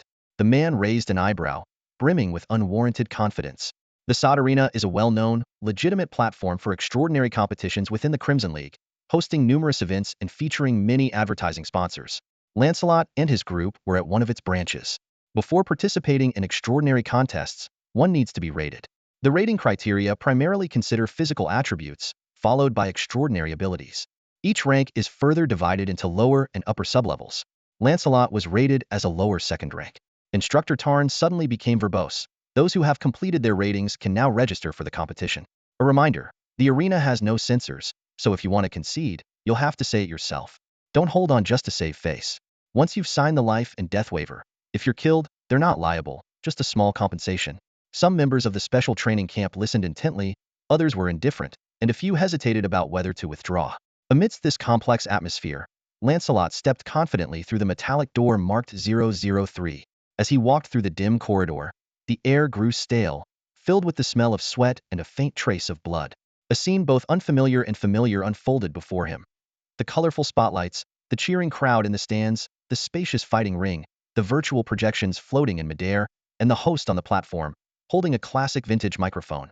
Ladies and gentlemen, welcome to the SOD Arena. I am Mundo, the host for Ring 003. Now, let's give a warm round of applause and cheers as we welcome the two contenders for today's first match. The audience erupted in deafening cheers, their excitement palpable as they filled the seats in their finest attire. Despite the seemingly insurmountable divide between the extraordinary and the ordinary, the spectators found a subtle balance in this moment. Some secretly reveled in the thought, look, even those lofty superhumans have to perform for us. However, most were simply eager to witness the supernatural powers firsthand, satisfying their deep-seated curiosity. In the Alliance's entertainment industry, superhuman celebrities have emerged like mushrooms after the rain, their fame surpassing that of national leaders. These stars have amassed huge fan bases not only within the Crimson Alliance but also across borders and races. For superhumans, entering the entertainment industry is undoubtedly a lucrative option, high pay and low-risk work. As host Mundo's voice faded, two contestants slowly emerged from opposite sides of the stage. Arena 003 was designed specifically for mid to lower tier second-class superhumans, measuring 30 meters square and 1.5 meters high, constructed from memory metal that could quickly return to its original state even after severe damage. The arena had no protective barriers, allowing the audience an unobstructed view of the entire match. Lancelot sat in the contestant area, surrounded by a few superhumans waiting their turn. Most were between 20 and 40 years old, in their prime. On the stage, a man in his 30s stood on the left, donning a pale green combat suit, a bandage wrapped around his forehead, wielding a long, slender blade. This confident contestant was codenamed Greenblade. His opponent, a young woman in her early 20s, codenamed Snake Woman, had a lithe figure and striking looks, each hand gripping a dagger, appearing to be the agile type. Host Mundo stood on the platform, passionately introducing the abilities of the two contestants. As the atmosphere reached a fever pitch, the referee announced the start of the match. With a soft sound, a pale blue energy surged from Greenblade's hand, enveloping the blade. He leapt forward, charging at his opponent. However, Snake Woman was even faster. Her graceful form moved like a nimble serpent, covering several meters in an instant, her daggers striking like venomous fangs at Greenblade's vital points. Yet, Greenblade remained unflustered, his sword creating a swath of green light that neutralized Snake Woman's attacks. Just as she prepared for another assault, she was shocked to find her daggers chipped and nearly unusable. Heh, figured it out, huh? Trying to clash with me? You're dreaming. Greenblade grinned, his pearly white teeth gleaming. In the seats below, Lancelot overheard someone murmur, Snake Woman must be a rookie, not knowing Greenblade's ability to enhance a weapon's sharpness. With her weapons ruined, she's likely to lose. Live and learn. She'll be more careful next time. We've all been there, another chimed in. Sure enough, Greenblade seized the opportunity to launch a fierce attack, breaking Snake Woman's daggers in no time. Weaponless against an experienced opponent, Snake Woman had no choice but to concede. Heh, thanks for the match. Hey, gorgeous, free for dinner tonight? Greenblade blew at his side bangs, striking a pose he thought was cool. Get lost. Snake Woman snorted, her graceful form swaying as she left the arena. Whatever, no need to be mean. Greenblade muttered, then arrogantly shouted. Next. Host Mundo chuckled. Since our contestant Greenblade isn't taking a break, let's welcome the next competitor, Iron Fist. Upon hearing his name, Lancelot stood and slowly walked toward the arena. Iron Fist? Never heard of him. Is he one of those rookies? Greenblade's eyes gleamed. A waiting contestant below remarked, Greenblade, that's a complete newbie. If you lose, it'll be embarrassing. Relax, I'll show you how to handle rookies, Greenblade boasted. Snake Woman leaned against the wall, silently watching the arena, her alluring figure drawing many eyes. Seeing this, Greenblade resolved to end the match swiftly, hoping to catch her attention. Imagining Snake Woman's fiery figure, he couldn't help but swallow. Lancelot calmly put on his gloves as he walked. Hey, can you hurry up? If you're so slow, just give up already, Greenblade said, glancing at Snake Woman below, trying to catch her eye. Bang! Lancelot leaped several meters high, landing firmly on the arena. His boots clashed with the metal floor, producing a crisp sound. Ladies and gentlemen, please give a warm welcome to Iron Fist, who's participating in his first competition. Let's give him a round of applause. Mundo said, directing the microphone toward the audience. Instantly, applause and cheers filled the air. Green Blade scoffed, feeling overshadowed by Lancelot. Iron Fist? More like crying fist soon, he muttered. Lancelot's attire and codename clearly marked him as a close combat fighter skilled in martial arts. Against such an unarmed opponent, Green Blade with his long sword seemed to have the upper hand. After all, no matter how skilled, bare fists can't beat a blade. Are you ready? The referee asked. Both nodded, and the battle began. Green Blade attacked first, his blade flickering with green light as he swiftly closed in on Lancelot, delivering a powerful slash. Clang! A crisp sound echoed. Sweat beaded on Green Blade's forehead. Snake Woman lowered her arms from her chest, her eyes sparkling with interest. Other contestants below stood up in surprise. The audience fell silent. What did they see? Iron Fist had caught Green Blade's sword between two fingers. You call this a newbie? You were pretty cocky just now, weren't you? Lancelot said with a sly smile. Brother, I admit. Before he could finish the word defeat, a large foot struck him. Bang! Green Blade flew like a human-shaped meteor, crashing into the protective glass of the audience seats. He spread out, slowly sliding down, his already flat face now completely pancake-like. Oh, the Green Blade fighter just flew out. I have to say, that was quite a unique pose. Mundo's teasing broke the silence in the arena. The audience erupted into laughter, and soon someone started chanting Iron Fist, which quickly spread throughout the venue. Confidence Bro fainted on the ground, whether genuinely or pretending. It was hard to tell as he was carried out of the arena. Lancelot chose not to rest and immediately prepared to face his next opponent. Standing before him was a burly man, codenamed Magma, a physical enhancement ability user. As his power activated, a reddish-brown keratin layer appeared on his skin, with patterns resembling flowing lava, perfectly matching his codename. Magma was immensely strong, but his speed was his downfall. Lancelot easily dodged his attacks with agile movements and knocked him off the ring with a deft sidekick. Time ticked by, and the atmosphere in the audience grew more intense. Lancelot had already won 6 matches in a row without resting, maintaining a confident demeanor. It was clear to everyone that he was aiming for a 10-match winning streak. Go Lancelot! Burke shouted from below the stage. Dukai from Black Forest City challenged you to see who can reach 10 wins first. They even set up bets outside the arena. My friends and I from the training camp have all bet on you, so don't hold back. Whether we make a fortune depends on you. Instructor Jess kicked Burke and said irritably, Who told you to gamble? To ensure Lancelot's safety, Tarrant had specifically sent this nanny to Arena 003. Sir, the rules don't say anything about not betting. Burke scratched his head in defense. Ahem. Instructor Jess cleared his throat. How could you gamble without including me? Bet on Lancelot to win for me too, he said, secretly transferring some money to Burke. Burke gave a knowing smile, patting his chest in assurance. No problem, leave it to me. Meanwhile, in Arena 009, Dukai was showcasing his strength. With a single-handed push, a cone-shaped pale red shockwave burst forth, splitting into multiple streams midair. His opponent, a Tier 2 warrior, faced this overwhelming attack with determination, despite the fear in his heart. Moments later, the brave warrior lay convulsing on the ground, his battle suit shredded to pieces. After defeating his opponent, a virtual projection above displayed 7 wins in bold letters. Dukai glanced at his companions below, who gestured that he was temporarily ahead of Lancelot. Dukai breathed a slight sigh of relief, but remained vigilant. Among the 5 city training camp members, there were 4 grade potential ability users, but only Lancelot was considered a true rival. As someone with a strong competitive spirit, Dukai found defeat unacceptable. Continue the competition. Dukai decided not to rest, determined to secure the remaining 3 matches in one go. Back in Arena 003, after hearing Burke's words, Lancelot became serious. He had been holding back his strength as Burke had instructed, planning to win big after securing 10 consecutive victories. But since the people from Black Forest City wanted a challenge, he couldn't disappoint them. He was determined to win this money. The 7th opponent was a captivating woman exuding mature charm. She attempted to flirt with Lancelot as she entered the ring, but his mind was solely focused on the prize money, eager to secure 10 wins and earn enough cash for his potion supplies. Unmoved by her allure, he dashed forward with a cold expression, leaving afterimages in his wake. The woman, caught off guard, was struck in the chest and collapsed instantly. Next, Lancelot stood like a war god, his gaze sharp and expression unyielding. Ah, youth doesn't appreciate the allure of older women, Instructor Jess sighed, reminiscing about his younger days. In the 8th and 9th matches, Lancelot continued to claim victory with a single punch. This remarkable feat quickly reached Arena 009. Upon hearing the news, Dukai gritted his teeth, squeezing out the remaining energy in his body, unleashing a barrage of pale red energy blasts that overwhelmed his bewildered opponent. Both competitors were down to their final match, and the outcome depended on this last battle.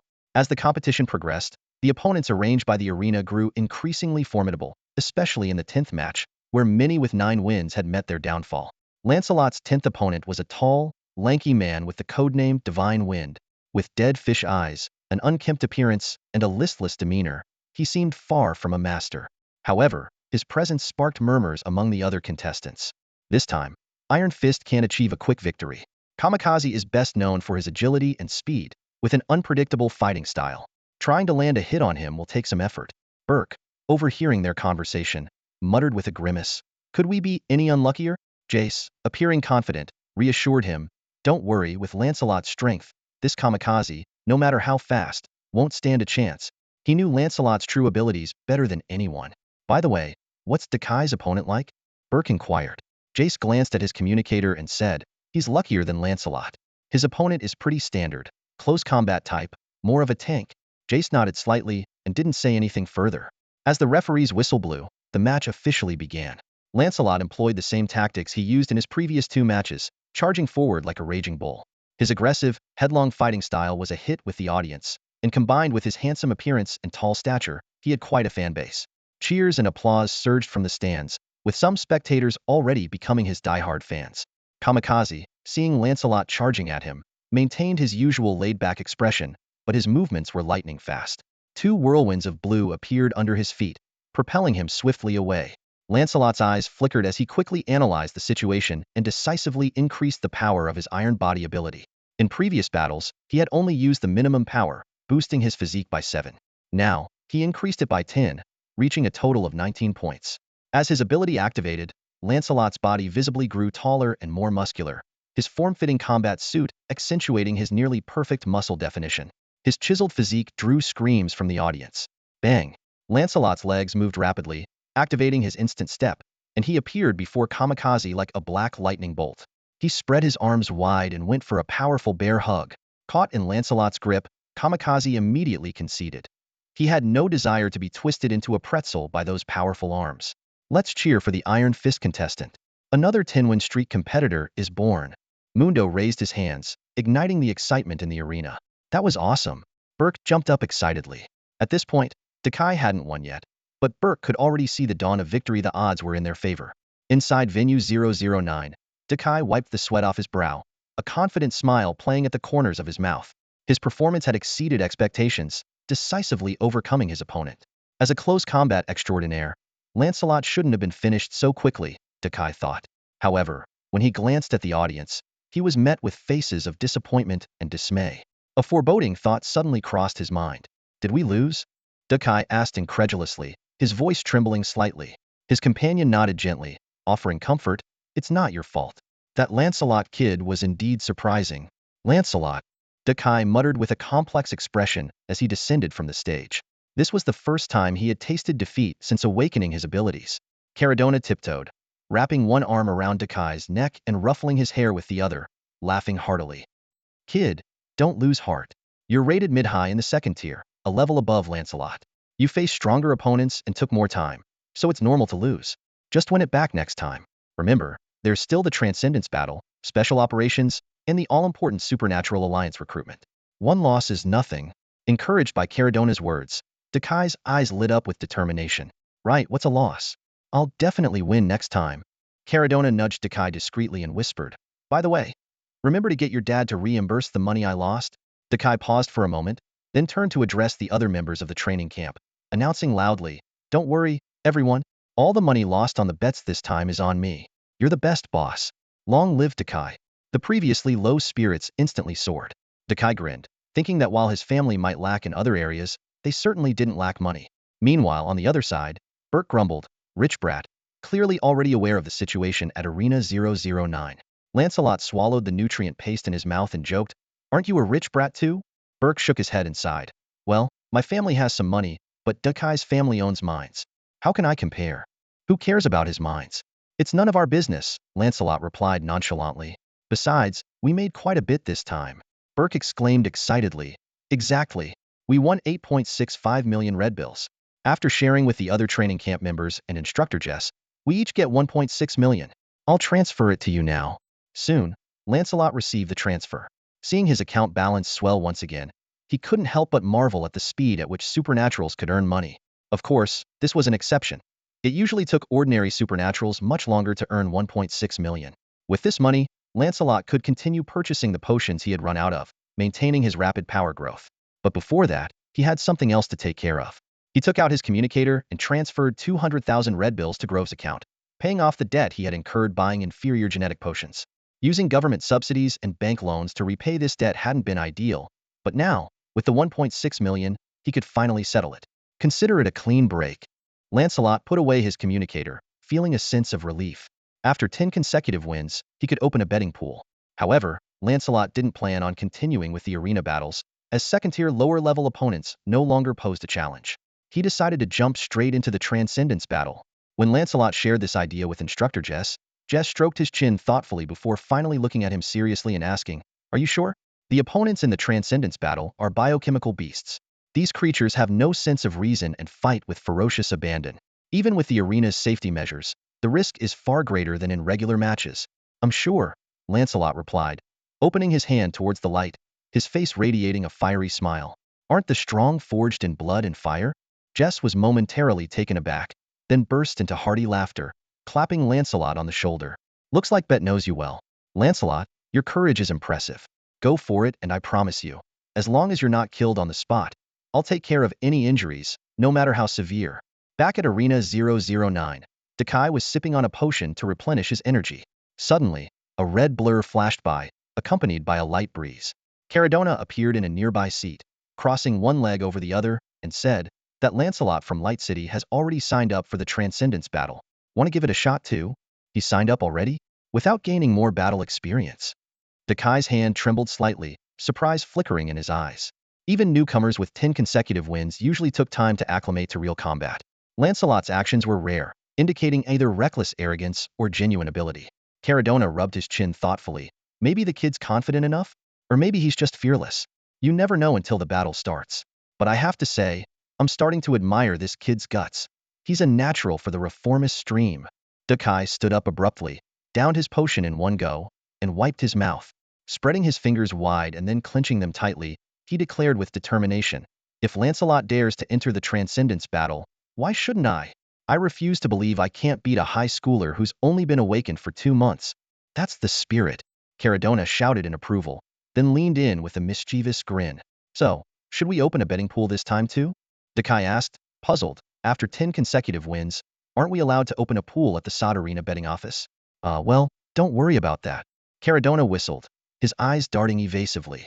Dakai gave him a suspicious look, but didn't press further.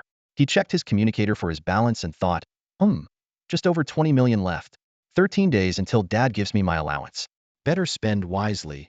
With that, Dakai took out 10 million and opened a new outside betting pool.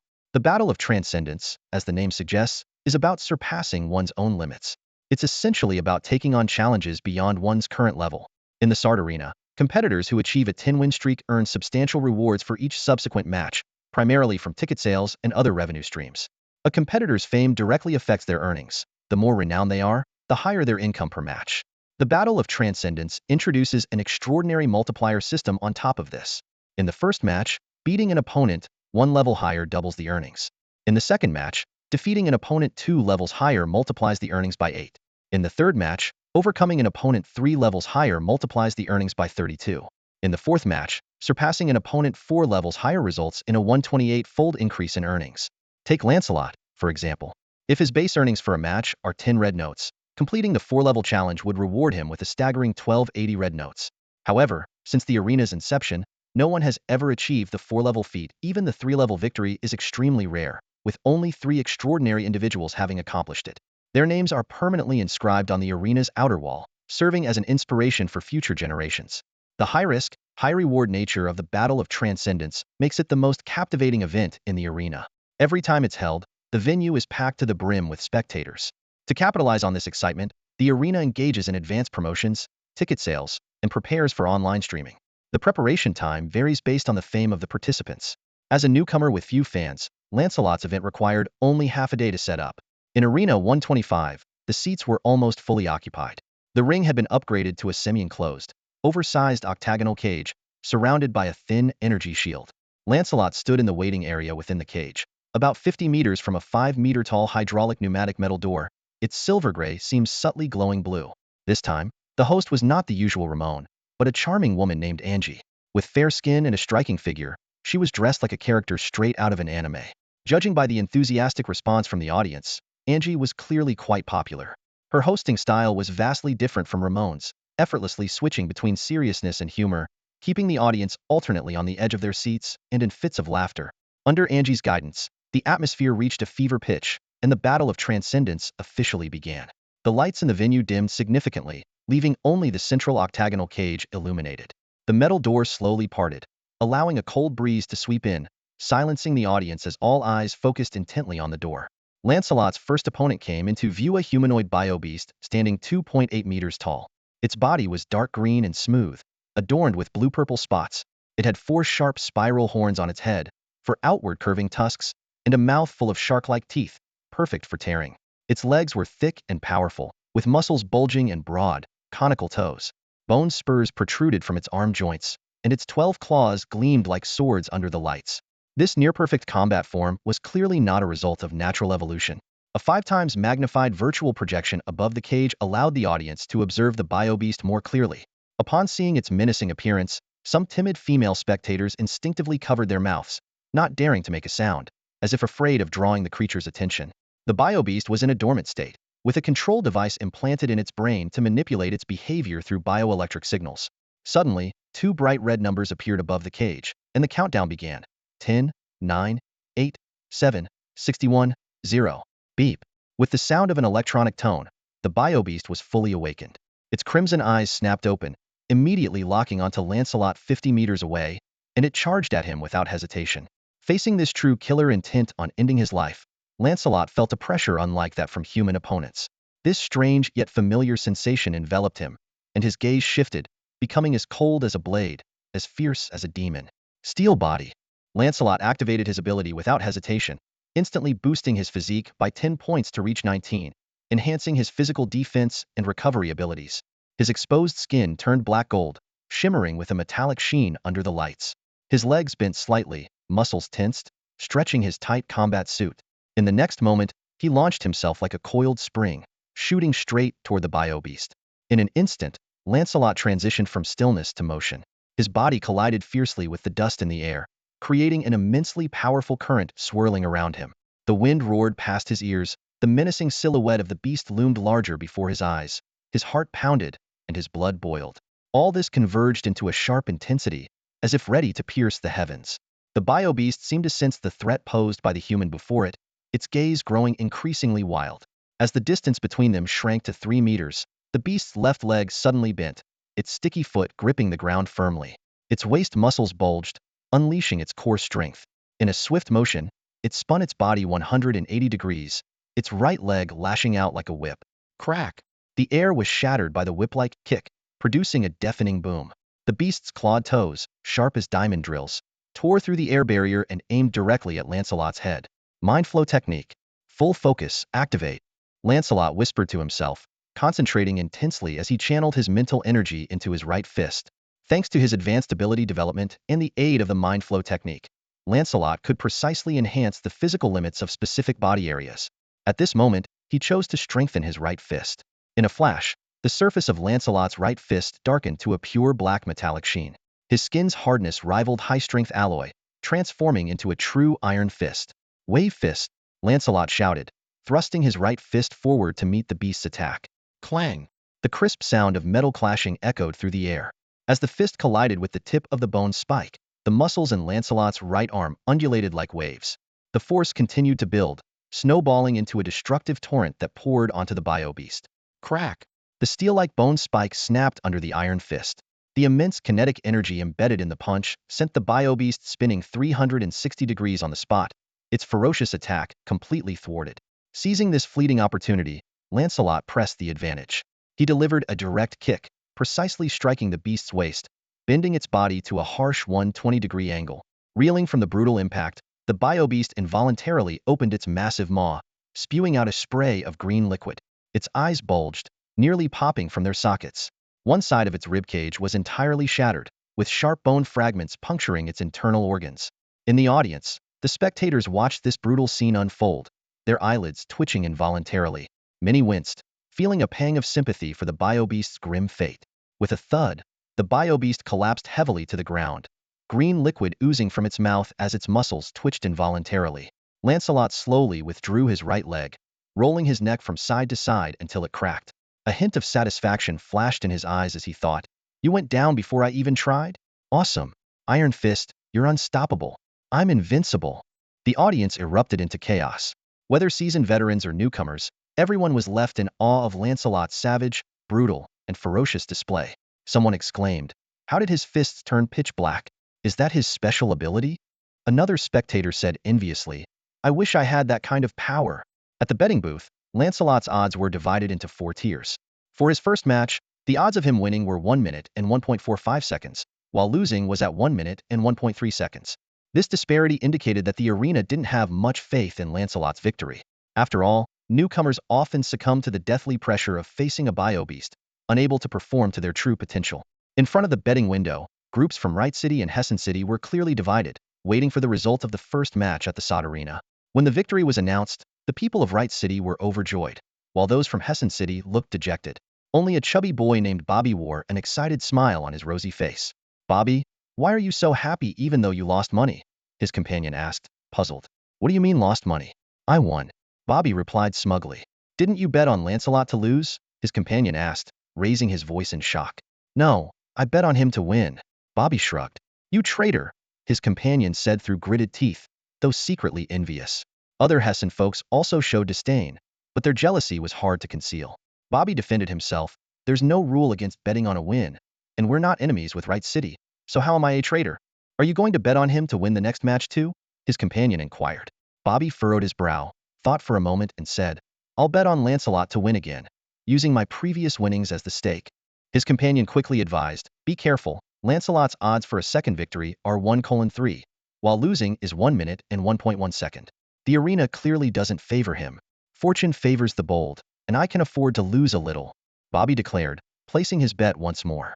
Seeing they couldn't dissuade him, his companion said no more, placing 30,000 red notes on Lancelot's second loss. Other Hessen folks followed suit.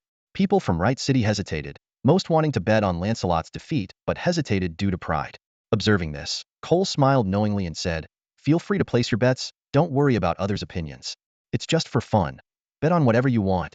He then placed 10,000 red notes on Lancelot losing. After seeing members of Lancelot's squad bet on his defeat, others breathed a sigh of relief and placed their bets. Apart from a few like Windsor, the vast majority of Wright City people bet on Lancelot losing, which reassured the Hessen folks. After placing his bet, Cole discreetly transferred 200,000 red notes to Burke, asking him to bet on Lancelot's victory. The earlier 10,000 was just to give their training camp teammates an out, while the 200,000 reflected Cole's true intentions. As teammates, they knew Lancelot's actual strength the best, and they were confident he had a 7,080 chance of winning the second match. Windsor, being frequently trounced by Lancelot, was aware of his superhuman combat ability. As for the other training camp members, Cole didn't bother explaining. He thought, if you don't trust Lancelot, then don't profit from this. It's fair, isn't it? Inside the octagon of Arena 125, the 5-minute interval quickly ended. After a brief rest, Lancelot faced his second opponent. The battle for transcendence has become increasingly difficult, not only because of the tougher opponents, but also due to the very brief rest periods in between. Competitors barely have time to recover, and as the battles progress, their physical and mental stamina rapidly depletes. However, Lancelot is an exception. He finished his first fight swiftly, expending very little energy, making it seem more like a warm-up. As a result, he is now in peak condition. The metal doors crashed open once more, and a new biobeast entered the arena. This creature stood about 3.5 meters tall, with a humanoid upper body and a beast-like lower body, resembling the mythical centaur. It wielded a 5-meter-long bone spike, and a series of red energy circuits spiraled across its chest, emitting a suffocating, scorching aura. Unlike the previous melee-focused biobeast, this one clearly possessed strong energy attributes. It was rated as mid to low tier 3, with a combat power level estimated between 150 and 170, possibly even higher. Lancelot's regular combat power was slightly below this range, but with his numerous hidden strengths, his combat potential was highly variable, making it feasible for him to defeat this biobeast. As the red digital countdown hit 0, the Centaur biobeast was activated. It immediately locked onto its target, charging at Lancelot with its bone spike poised. Its hooves thundered, and in an instant, the tip of the spike was less than half a meter from Lancelot's chest. Lancelot instantly entered a flow state, his fists turning jet black. Harnessing the power from his core, he was like a taut bowstring, his punch an arrow slicing through the air. His left fist rose to parry the bone spike, while his right fist delivered a powerful straight punch to the centaur biobeast's abdomen. However, the centaur biobeast was unfazed by the blow. It braced against Lancelot's punch, and the fiery patterns on its chest flared to life. Its skin cracked open, revealing several chitinous structures resembling gun barrels. From these barrels, a flame missile rapidly formed and shot straight at Lancelot's head.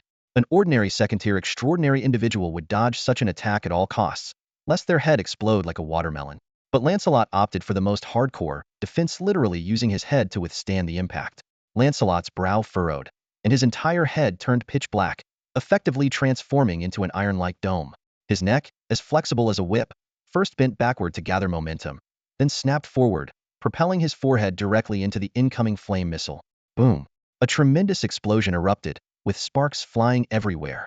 After the impact, Lancelot's already darkened head was now charred, particularly at the forehead, which emitted wisps of black smoke. He shook his slightly dazed head and grinned. Of course, this expression was hard to discern, given that his entire head, including his teeth, was now pitch black. If it were nighttime, he might have unlocked an inadvertent stealth mode. Oh my god, is that even a human?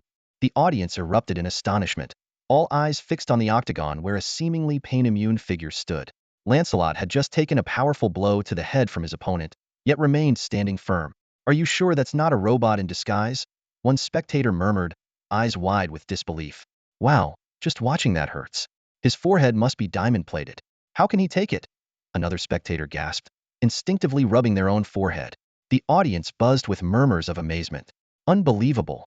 Taking a hit to the head like that, this transcendence battle was worth watching. Now, we can say we've seen it all. Inside the octagon, even the ferocious biobeast seemed momentarily stunned by Lancelot's actions. Seizing the fleeting opportunity, Lancelot swiftly shifted his fists to claws, fingers curling like a tiger's, and gripped the protruding bone on the centaur-like biobeast's skin. His biceps bulging, he flipped himself onto the creature's spiked back. Man, this is uncomfortable, Lancelot thought, but he didn't hesitate. His fists rained down like a storm, each strike hitting the biobeast's spine with the force of an avalanche. Roar! The biobeast let out a thunderous roar, leaping wildly in an attempt to throw Lancelot off.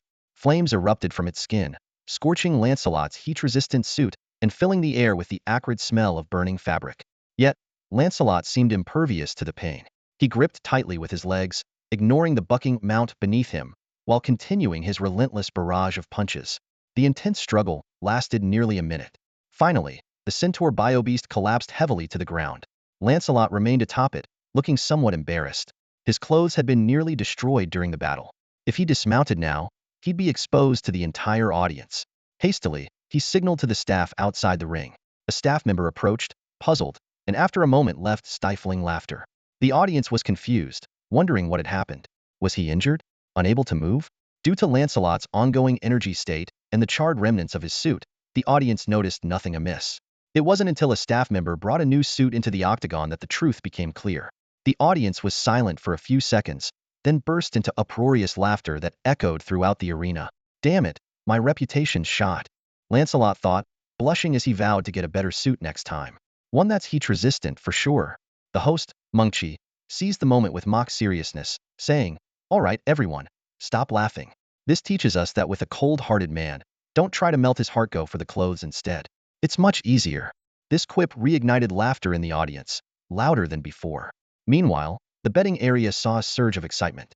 When staff announced Lancelot's victory, Bobby leapt 3 feet in the air, as joyful as a 300-pound child.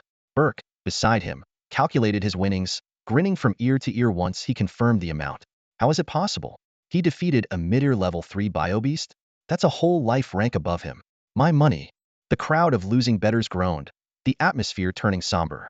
Especially among the spectators from Light City, many regretted not seizing the opportunity. Such a chance, how do we miss it? 3 times the odds, a full 3 times. Cole pretended to be disappointed, but inside he was thrilled.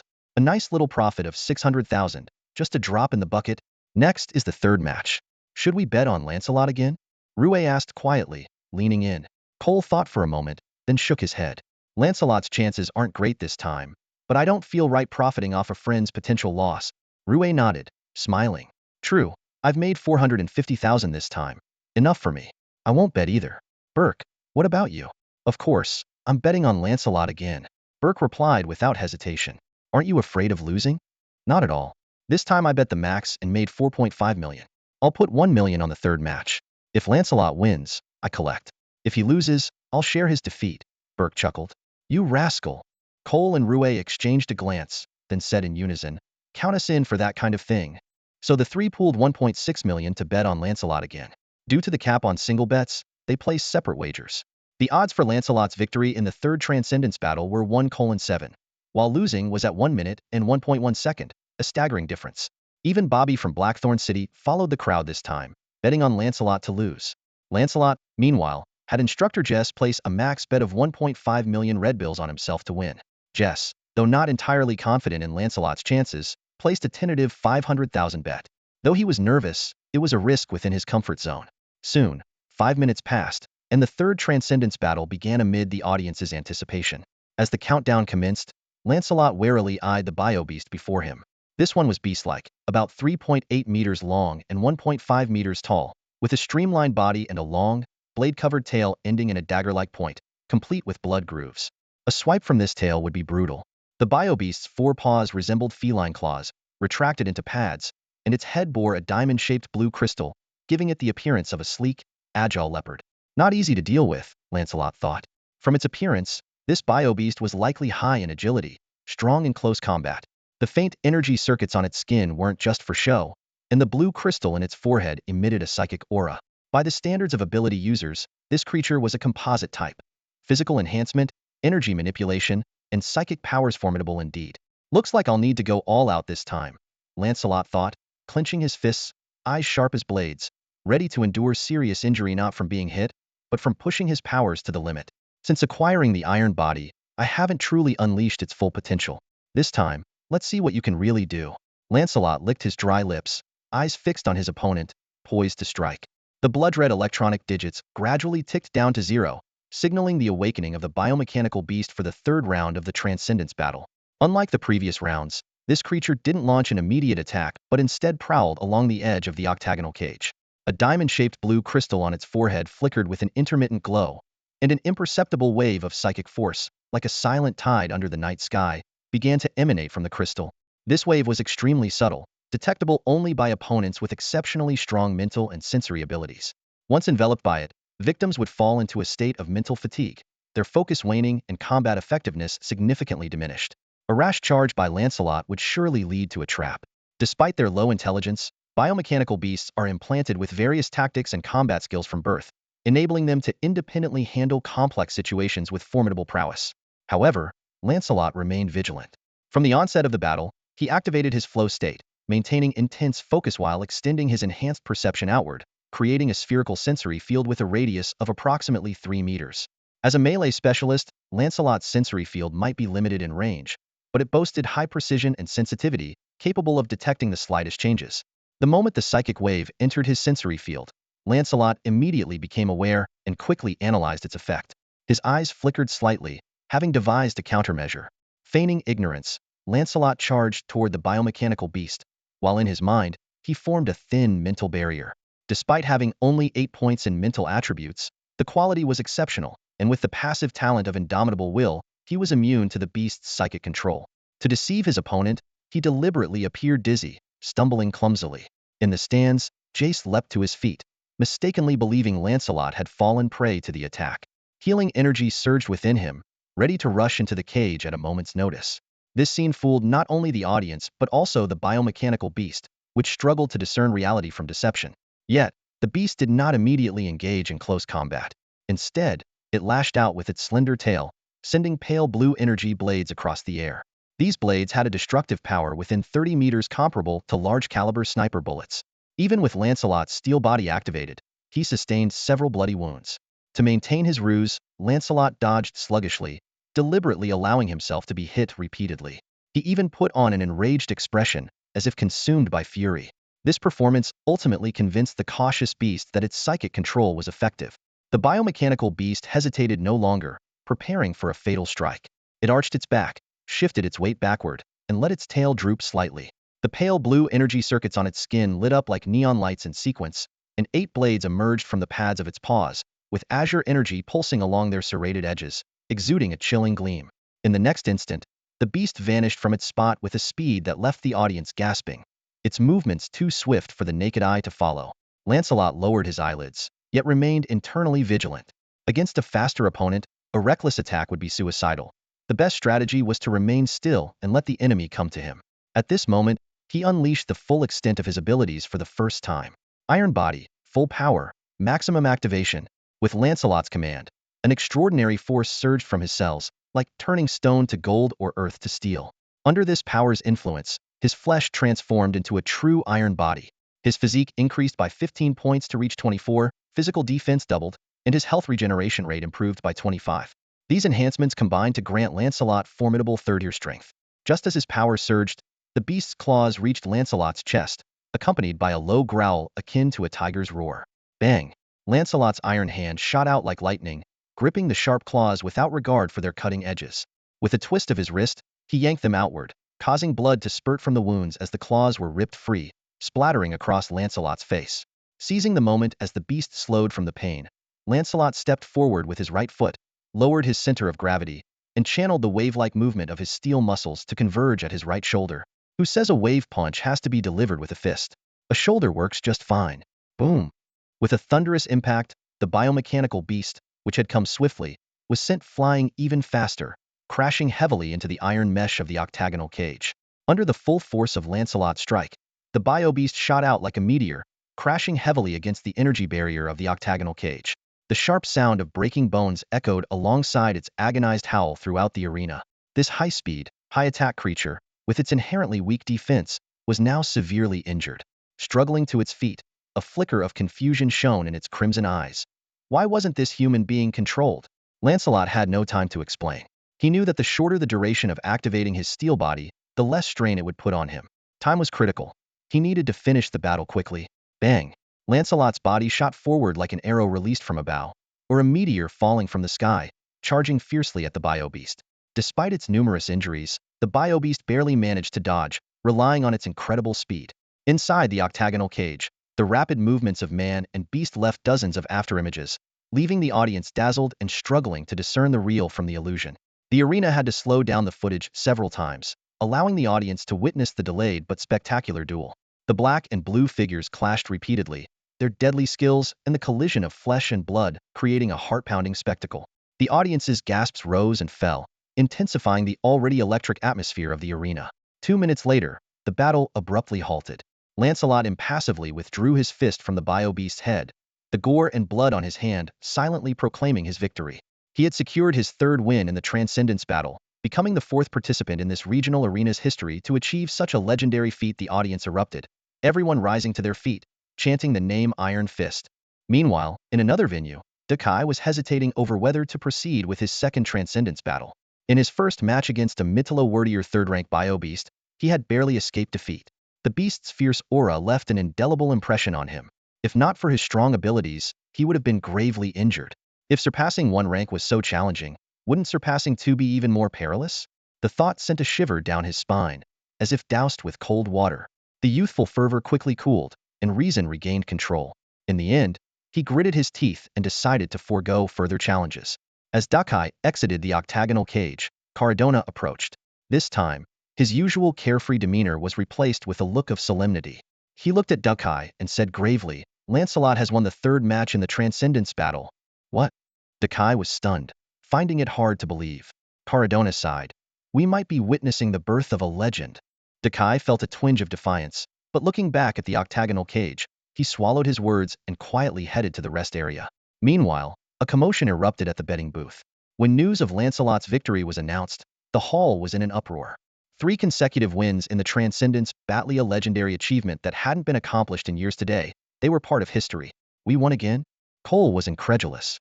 Burke started calculating. 7 times 160,000. That's 1,120,000 in red currency. I get 700,000, and I won't need to ask my dad for money for a year. Damn it. Why did I hold back my urge to gamble at the crucial moment? Bobby lamented. slapping himself in frustration. Just then, someone asked, "Do you think Lancelot will challenge the fourth match?" The hall fell silent. Someone replied, "Probably not, right? Surpassing 4 ranks means facing a mid to low wordier 4th-rank bio beast. The gap between 3rd and 4th rank is vast, not just in this regional arena, but across all the SAT arenas in the Alliance. Those who achieve such a feat are extremely rare." Soon, the news came. "It's confirmed, Lancelot has chosen to forego the next challenge." Everyone breathed a sigh of relief, especially the members of the 5-city training camp, feeling a mix of emotions. They were all newcomers, so why was Lancelot so exceptional? He had just entered the arena and was already far ahead, leaving them in the dust. How could they ever catch up? In the lounge, a soft green glow enveloped Lancelot as he lay on the bed. Instructor Jess was intensely focused on healing him, his hands tracing intricate runes in the air. Jess's dedication stemmed not only from his duty, but also from the hefty profit he earned by betting on Lancelothus' 500,000 wager multiplied sevenfold, netting him a substantial 3.5 million. However, compared to Lancelot's gains from the Transcendence battle, Jess's earnings seemed insignificant. First was the fame. Lancelot had become a sensation, his name known across 5 nearby cities, with every branch of the SARD Arena broadcasting the astonishing news. More impressively, SARD Arena awarded him lifetime honorary membership as he exited the Transcendence battle. Staff members were busily preparing to engrave his name alongside 3 legendary contenders on the arena's outer wall. With such status and fame, every future match of Lancelot at SARD Arena would be a major event. Plans for a dedicated venue, advanced promotions, and a specialized fan club were already underway. If he chose to sign with SARD Arena, he could easily enter the entertainment industry and become a superstar without even needing to participate in talent shows. Yet, becoming an entertainment star was clearly not Lancelot's ambition. He had fallen in love with the thrill of hand-to-hand combat. The extraordinary battlefield of blood and bone was his true calling. The exhilarating feeling of overcoming obstacles with sheer force was something he couldn't resist. Beyond fame, the tangible benefits were staggering. First, the betting payout. His 1.5 million bet multiplied sevenfold, bringing in a total of 10.5 million. Then, the rewards from the Transcendence battle itself. A base salary of 250,000, multiplied 32 times to reach 8 million. Coupled with his remaining 1.4 million, Lancelot's account balance soared past 19.9 million, making him a multimillionaire overnight. What a windfall! Lancelot thought to himself, the thrill of sudden wealth overshadowing his lingering pain. His mind had already started wandering to the future. How should he spend his newfound fortune? Surely, he couldn't just sit on it forever. The healing light was no longer sufficient for Lancelot. He looked up at Jess, who was working like a dedicated massage therapist, and a knowing smile crept onto his lips. "Instructor," Lancelot began, "do you know any high-level alchemists?" Meanwhile, in the city of Bryan within the state of Ganes, a precise experiment was underway. "Move it 23 microns to the left." "Yes, right there," Logo softly instructed, his inside eye flickering with countless tiny points of light, resembling a starry sky. Birmingham's 4 hands worked in harmony, with the lower right hand holding a precision rune knife.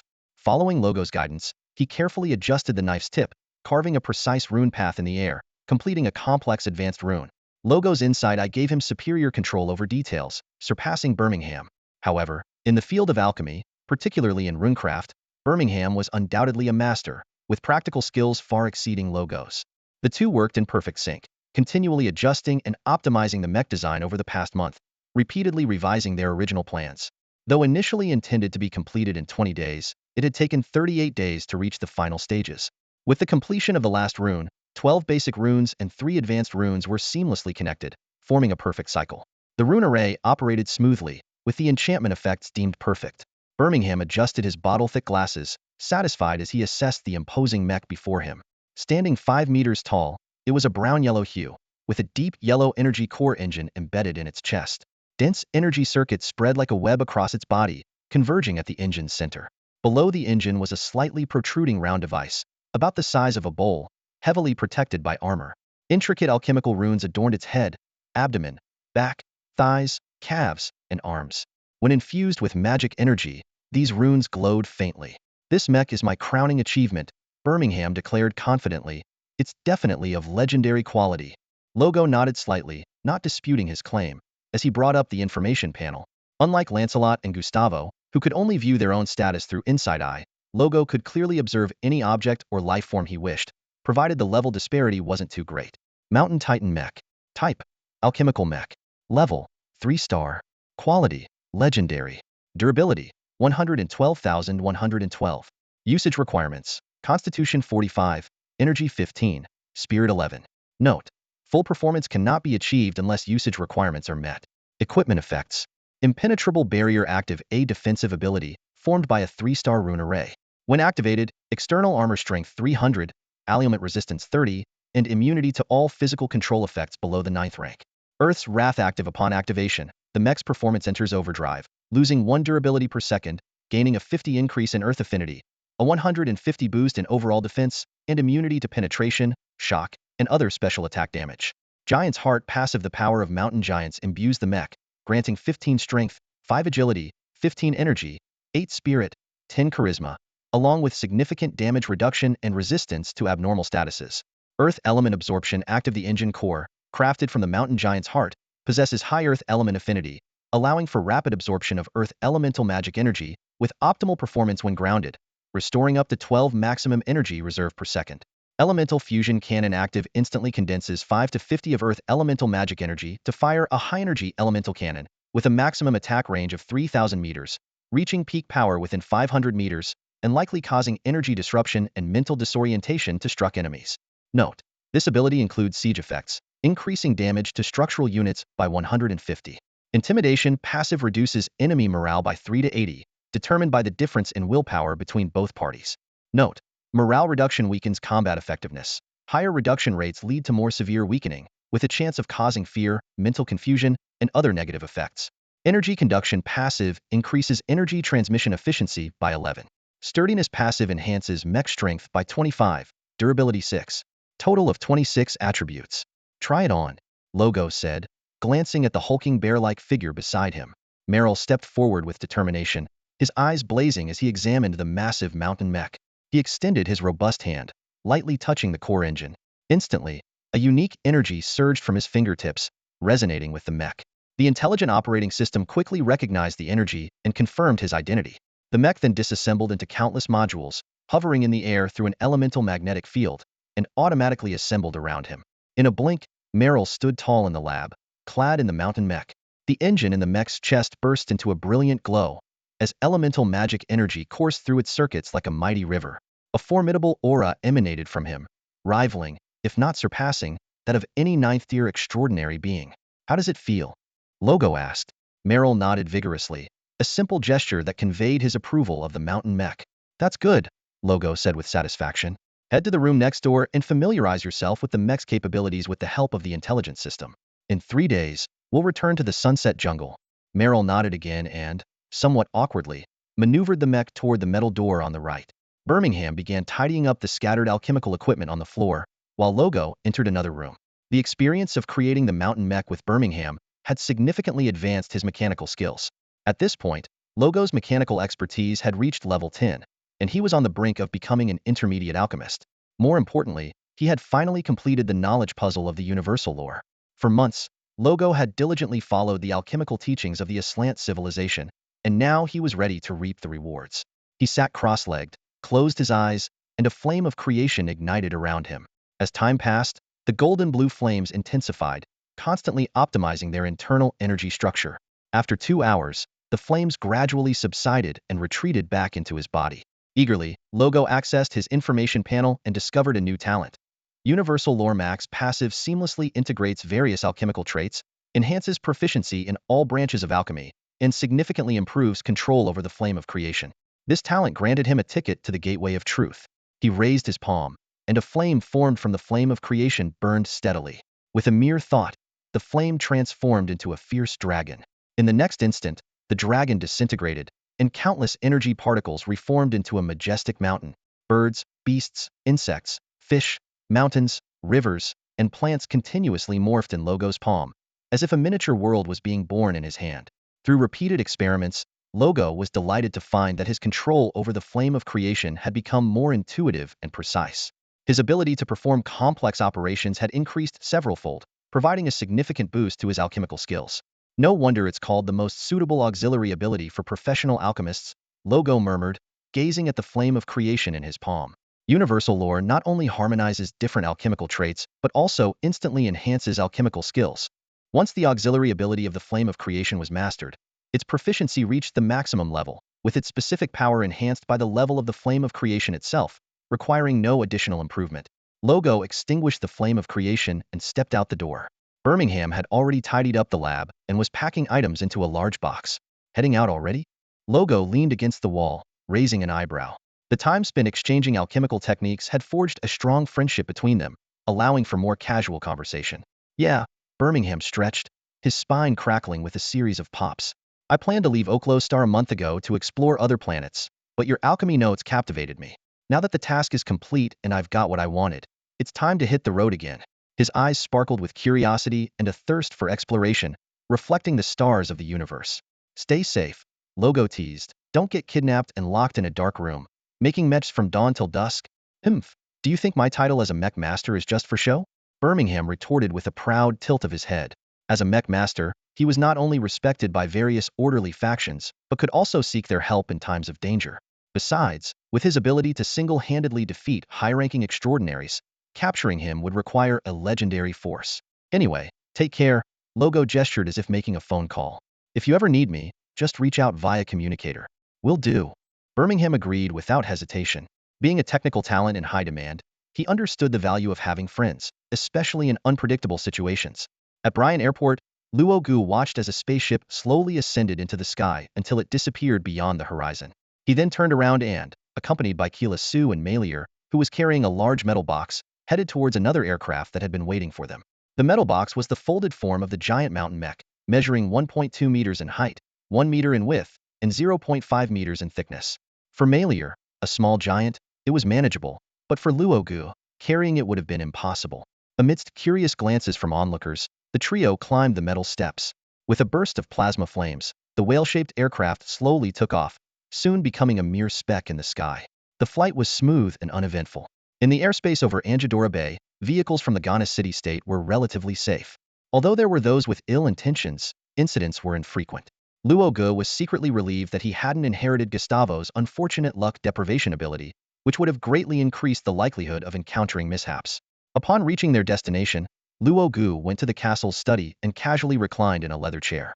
Standing before him were La Yair, Wellington, and Lunbait, who began to report on the recent developments of the Campbell family. La Yair was in charge of military affairs, and Lunbait oversaw economic matters. They took turns speaking, detailing significant changes in these areas. La Yair began by reporting on military advancements. Utilizing funds allocated by the family, he purchased 50,000 white pigs, slaves with erased memories. On the Warden planet of Oklo, the slave trade was rampant, with life factories flourishing. Some of these artificial humans were grown from embryos, while others were captured vagrants, cleared of memories, and put up for sale. From these 50,000, La Yair selected 10,000 elite individuals to form the Campbell 2nd Infantry Brigade. The remaining 40,000 were registered as ordinary citizens, undergoing regular military training as a reserve force. This brought the Campbell family's private army to a total of 19,000 soldiers, equivalent to the size of an army division. In addition to manpower, La Yair procured a large quantity of advanced weaponry from the Crimson League, including rapid-fire autocannons, laser emitters, phased array radar, and White Eagle-class unmanned reconnaissance drones. Conventional weapons were purchased directly from the royal court, following Luo Ge's instructions. Most notably, La Yair used blood crystals provided by Luo Gu to cultivate 2008 blood descendants. These individuals were organized into a special operations unit called Sky Eye, significantly bolstering the family's military strength. The extraordinary potential of the gray-eyed bloodline is truly remarkable. Even the most ordinary individuals can reach the level of a third-class apprentice. Their physical and intellectual capabilities far exceed those of average people, and with rigorous training, they undoubtedly transform into a sharp and formidable unit. However, Logo's ambitions extend beyond this. He plans to equip each member of the Sky Eye Special Forces with personal battle armor, aiming to forge them into the family's ace force. Unfortunately, due to financial constraints, this ambitious plan has been put on hold for now. Nevertheless, the enhancement of military strength has become evident, and the funds invested have not gone to waste. On the economic front, since Lombard took charge of the family's finances, he has not rushed into sweeping reforms. Instead, he has focused on organizing all accounts, creating detailed financial reports, and fine-tuning the previously sluggish economic engine under Sook's management, thereby improving its operational efficiency. Considering Lombard achieved such results in just over a month, Logo is quite satisfied. As the last to speak, Wellington didn't have much to report. He has been fully committed to the construction of the Mage Tower. Logo generously used his Earl-level privileges and spent 1,000 clan contribution points to purchase a 3-star premium elemental pool from the royal court for Wellington. This elemental pool is the heart of the Mage Tower, akin to the power engine of a spaceship, capable of automatically gathering and absorbing elemental forces, storing them, and providing a continuous energy source for the tower's operations. It is worth mentioning that the Campbell family already owns a Mage Tower, but it is a communal facility for all the family's spellcasters and part of the family's assets. The Mage Tower Wellington is building, however, is entirely his own. This generous treatment has made Wellington a loyal follower of Logo, steadfastly supporting his every decision. After listening to the reports of the three, Logo signaled Wellington and Ravel to leave, keeping Lombard alone in the study. Facing the old steward who had cared for him since childhood, Logo's demeanor relaxed noticeably. He got straight to the point, asking, "Are the parts ready?" These parts were ordered by Lombard based on the blueprints Logo personally drew up before heading to the city-state of Gonez, and they were commissioned from the alchemy workshops of the 7 nations of Magitech. A look of satisfaction appeared on Lombard's face as he replied, "Yes, young master. All the parts were ready 13 days ago, and are now securely stored in your laboratory warehouse." "That's fantastic!" Logo exclaimed excitedly. "With these, I can confidently secure investment from the Egan tribe." With that, he stood up, motioning for Lombard to leave. Once Lombard had departed, Logo went to the laboratory alone. In the warehouse, various brand new alchemical parts were neatly arranged, varying in size. The largest part was comparable to the wheel of a giant truck, while the smallest was no bigger than a soybean. "Let's start assembling," Logo murmured to himself, spreading his hands. Flames of creation surged from his arms, transforming into numerous energy arms that precisely grasped the differently shaped parts. Under his skilled manipulation, the parts were continuously assembled, and soon, a large, elongated alchemical creation appeared in the center of the warehouse. This was the Golden Viper, a 2-star alchemical creature with quality between premium and rare, designed specifically for mining operations. It was a massive gray-brown python, with an average body diameter of 1.3 meters and a total length of 22.5 meters. Its teeth, arranged in a cylindrical pattern within its mouth, could rotate and cut, and instead of scales, it had a layer of tough skin covered with thousands of tentacles. These light gray, flexible tentacles not only had precise sensing capabilities, but could also combine to form temporary organs such as hands, drills, and exoskeletons, akin to carrying a toolbox. Controlled by a consciousness seed, it could utilize the knowledge stored in its information library to perform high-precision tasks. The most astonishing feature of the Golden Viper was its digestive system. When it consumed ore, its stomach would break down various substances, retaining valuable minerals while expelling useless waste. It earned its name, Golden Viper, because once deployed, this alchemical creature could generate continuous wealth for its owner, effortlessly amassing riches. The Inferno Minotaurs excel in forging extraordinary equipment, but they are less proficient in mining. The Egan tribe, with its formidable power, controls numerous metal veins. They delegate the simple task of mining to their slave races, kobolds, cave dwellers, and ogres. These creatures are at the bottom of the food chain in the Sunset Jungle, weak in strength, but with an astonishing ability to reproduce. They are easy to manage, obedient, and willing to work tirelessly all day for a bit of food. Though they lack combat prowess, they are perfectly suited for mining, and their deaths are of little consequence. However, these low-intelligence creatures can only handle straightforward mining tasks. For magical ores like scaled stone and red demon iron, or rare metallic materials, the mining process is complex and requires specialized techniques. To extract these high-end minerals, the Egan tribe often hires professional mining teams from the 7 nations of magical machinery at a high price. Logo took out the Golden Viper, making his intentions clear. It wouldn't be unreasonable for him to get a slice of this lucrative pie, would it? The terrain of mining area number 052 was rugged, with thick gray dust hanging in the air. Kobolds, covered in soot, clambered up and down the mining site, loading extracted iron ore onto flatbed carts. Larger ogres were responsible for hauling cartloads of ore away, piling them into towering cylindrical warehouses hundreds of meters tall. A lavishly decorated carriage drove along the smooth road below the mining area, followed by an oversized transport truck, its tires deformed under the weight of its heavy load. Inside the carriage, Logo observed the bustling scene outside with a calm and detached demeanor. The world has always been unfair. Some races are born legendary, while others struggle at the bottom of the food chain their entire lives, with the threat of death ever present. Occasionally, a few heroes defy the odds, but more often, only broken bodies buried by the sands of time remain. Logo understood that his only option was to continuously grow stronger until no one could control his fate. The carriage moved on to the next mining area. Just a wall apart, the scene was completely different. Here, the roads were clean and orderly, lined with neatly arranged gray-brown low houses. Stocky humans in specially designed orange work clothes and safety helmets passed by in small groups, chatting and laughing. These were the Holy Stone people, the main ethnicity of the 7 nations of magical machinery, known for their honest and simple nature and their obsession with magical machinery. The Holy Stone people and the Egan tribe maintained an equal partnership, so this mining area had no Minotaur overseers. Instead, there were well-organized transport vehicles and engineering equipment parked on concrete platforms. On a high point within the mining area stood a small cluster of buildings, with a prominent cylindrical hornstone tower at the center. This was the headquarters of the Egan tribe's mining department. At this moment, a middle-aged Inferno Minotaur was waiting with a few subordinates in front of the headquarters building. This Minotaur stood about 3 meters tall, dressed in a large cotton robe, with thick reddish-brown fur covering his exposed skin. His large, copper-colored eyes were wide open, and when he saw the winged Pegasus pulling the carriage arrive, he laughed heartily and stepped forward to greet them. Taralpo Grandpa. Logo was the first to greet him. Taralpo Egan, a 9th-level extraordinary being and a son of legend, was a friend of Logo's grandfather, Augustus. Known for his generous and straightforward nature, he managed the Egan tribe's mines. Augustus had left a vast network of connections for Logo, and Taralpo was part of this invaluable resource. "Welcome, blood of Augustus," Taralpo exclaimed, spreading his arms for a warm embrace. Given their significant size difference, the hug looked rather comical, as if Taralpo were hugging a child. Meryl, carrying a metal case, followed closely behind Logo.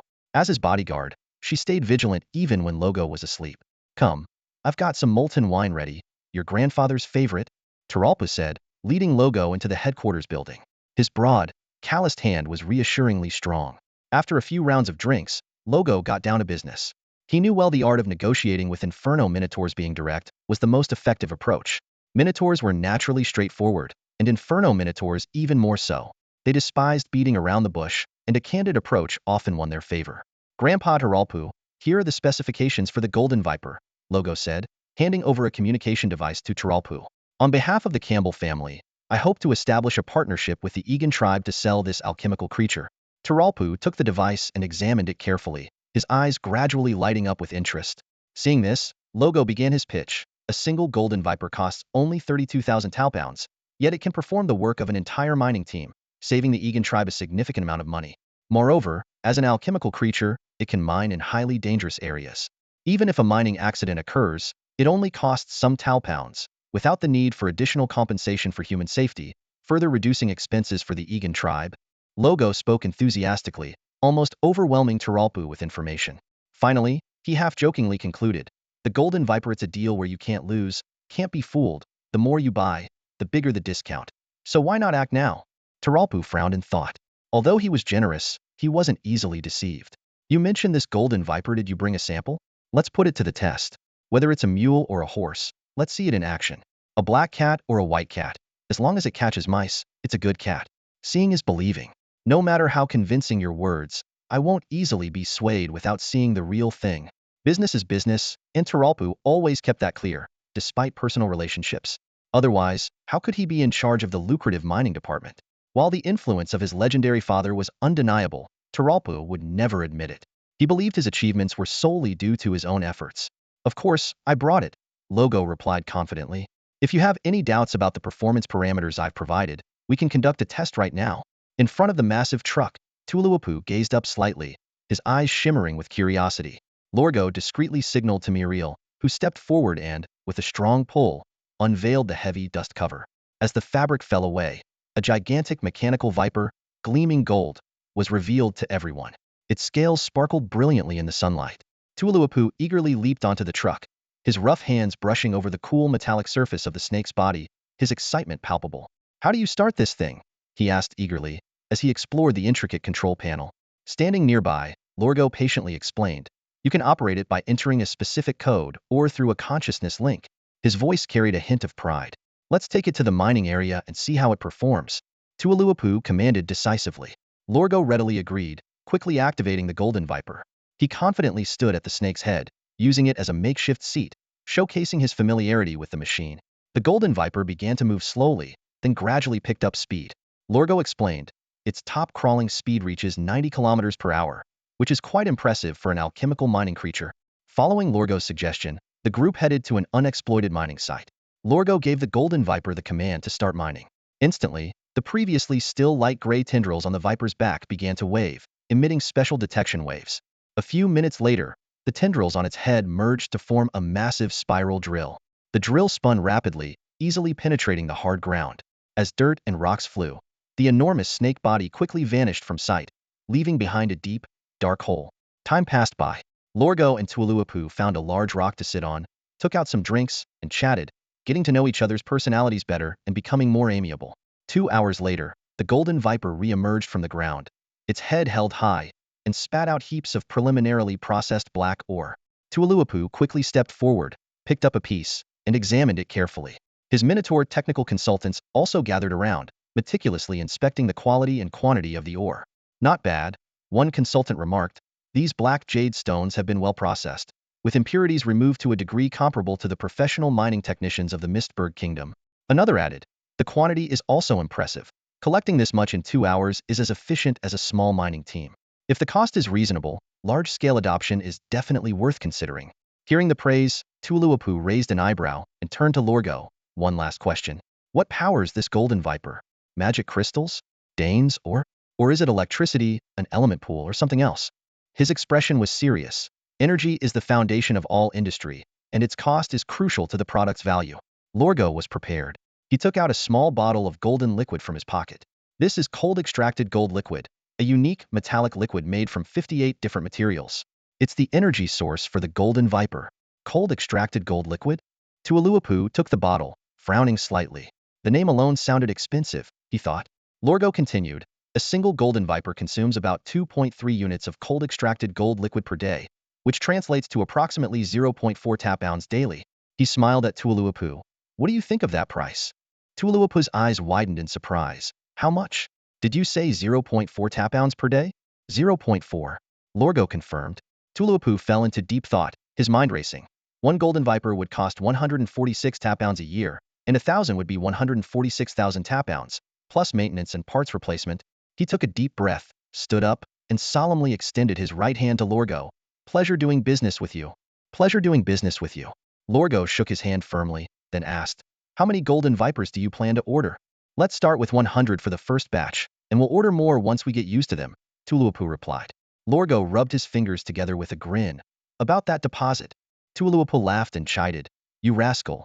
Do you think I'd shortchange you? How about a 2 million to pound deposit? Lorgo's eyes lit up. This sum was exactly what he and the Campbell family urgently needed. All right, 100 golden vipers, delivered within a month, guaranteed, he promised earnestly. Subsequently, the two parties signed an official contract at the Lord's Manor, giving legal weight to the transaction. Lorgo wasn't surprised by the successful procurement agreement. He knew that as long as Tualuapu was in his right mind, he would definitely purchase the golden vipers. The reason was simple. The Iging tribe annually hired mining teams from the Mist Castle Kingdom, which not only cost them millions of tap-ounce, but also frequently subjected them to additional compensation due to mining accidents. By using the golden vipers, not only could they significantly reduce the risk of accidents, but they could also notably cut costs. Although the initial purchase was expensive, the investment would quickly pay off. Anyone who understood the balance of benefits and drawbacks would make the same choice. For the Iging tribe, purchasing the golden vipers was undoubtedly a worthwhile deal. For Lorgo and the Campbell family, this transaction not only brought in a major client, but also cleverly established a beneficial relationship with the Iging tribe. More importantly, the golden vipers were embedded with a technical code that only Lorgo could decipher. This meant that across the entire Okelos, the Inferno Minotaurs had to rely on Lorgo for maintenance and servicing. Moreover, the formula for the cold-extracted gold liquid needed to power the golden vipers was also held by Lorgo, further ensuring the Iging tribe's dependence on him. Lorgo's vision extended into the future. Although the Sunset Jungle was rich in mineral resources, the local magical beast races were generally not skilled in mining. Through collaboration with the Iging tribe, Lorgo opened the door for his family to enter the mining industry throughout the Sunset Jungle, ready to seize the opportunity when the time was right. Upon returning to the castle, Lorgo immediately summoned Lambert. He handed over the 2 million tap-ounce he had just acquired to his capable assistant, giving clear instructions. Use this money first to order golden viper parts from the alchemy workshops of the 7 nations of Magitech. Remember, make the purchases scattered to delay their realization of anything unusual. Use the remaining funds to buy the materials on this list. As he spoke, Lorgo produced a pre-prepared document. Lambert took it and opened it, revealing images and detailed information of various materials. Understood, young master. I'll get right on it. Lambert responded efficiently, determination to execute the orders gleaming in his eyes. In the laboratory's manufacturing workshop, metal parts were scattered all over the floor as Luo Gu worked with intense focus. In front of him was a unique device with multiple mechanical arms, resembling an octopus in shape. This was a Tuo-Star Premium Alchemy Assistant apparatus, designed to greatly enhance an alchemist's production efficiency. Luo Ji's proficiency in mechanics had reached level 10. Coupled with the abilities of the Omnipotent Forest and the Eye of Insight, he was capable of independently completing alchemical machinery of this caliber. Although he had the capability to single-handedly create massive constructs like the Golden Viper, Luo Gu understood that working alone was meaningless. He concentrated on the core components, outsourcing the less critical parts to alchemical workshops in the 7 nations of magic machinery. Even so, producing the core components for just 100 Golden Vipers was a daunting task. Moreover, this was merely the first batch of orders. As the Yiging tribe reaped the benefits, orders would only increase. Future market expansions would demand more than Luo Gu alone could supply, even if he worked himself to exhaustion. To boost efficiency, Luo Gu began implementing various measures. Besides using the alchemy assistant apparatus, he planned to create alchemical assistants such as the Aslant Civilization's Creator Type 1. These alchemical beings, with implanted consciousness seeds, possessed certain computational abilities and alchemical knowledge reserves, capable of assisting alchemists with simple tasks. Luo Ji's vision extended further. Once he fully mastered the Type 1, there were more advanced models like Type 2, Type 3, and Type 4. The higher the model, the stronger its autonomous production capabilities. Eventually, Luo Gu would only need to provide materials, and these Creator Series alchemical beings would continuously produce various alchemical products. At that point, he would truly harness the formidable production power of an alchemist, where one man is a legion. However, at present, Luo Gu lacked the ability to create such advanced alchemical assistants. Ultimately, his mechanic skill was only at level 10. Although his practical skills were strong, his theoretical knowledge was still insufficient.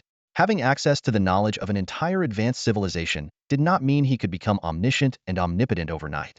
He needed time to digest this knowledge and transform it into his own power. This process would take time. The scene shifts to the arena of the Sod Colosseum, where Lancelot was engaged in fierce combat with an extraordinary opponent of rank 3, mid-upper rating. Fists flew, sweat sprayed, and the physical clashes brought exhilarating thrills. Lancelot was not exerting his full strength with his iron body, maintaining his physical attributes at 21 points, just enough to match the level of a rank 3 extraordinary being. With superior combat techniques and rich battle experience, Lancelot maintained firm control over the situation. He could always keenly identify his opponent's weaknesses and defeat them with a single strike. Ultimately, Lancelot delivered a powerful punch that sent his opponent flying, winning the match. The audience seats were packed, with cheers and applause echoing throughout the arena and even reaching outside. In just 2 weeks, Lancelot had become the top star of this Sod Branch arena. Every time he competed, the stands were full, and even rising ticket prices couldn't dampen the enthusiasm of his fans. With income from ticket sales and other channels, Lancelot was earning hundreds of thousands or even millions of red credits daily, enough to cover the costs of his potion consumption. Despite spending money extravagantly over the past 2 weeks, his account balance remained stable at around 20 million, with no significant changes.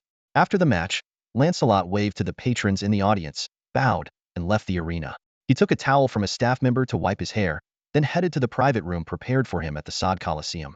He retrieved a bottle of emerald green potion from the fridge and drank it in one gulp.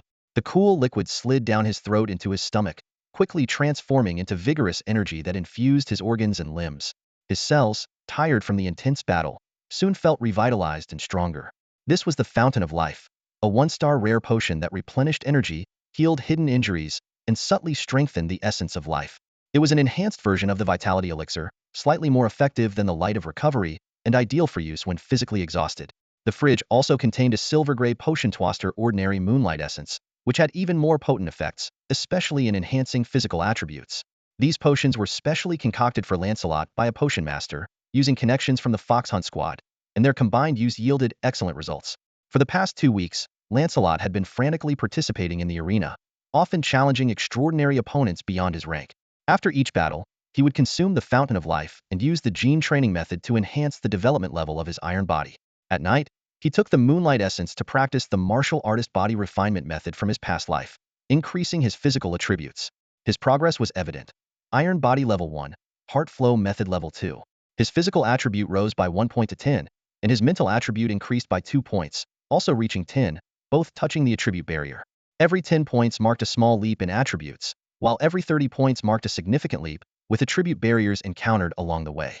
Breaking through an attribute barrier signified entering the next stage of life. Otherwise, progress would stall. For Lancelot, overcoming these barriers wasn't difficult, but it still required more time. He believed that with a solid foundation, breakthroughs would come naturally. Currently, his level 9 iron body was 6 levels away from its limit, and his level 19 heart flow method was 2 levels away from achieving absolute focus. The heightened concentration had already provided Lancelot with tremendous benefits, and once he mastered the higher level of absolute focus, his overall capabilities would see a significant leap forward. After completing his daily level up of special abilities, Lancelot was about to take a break when the communicator beside him suddenly buzzed.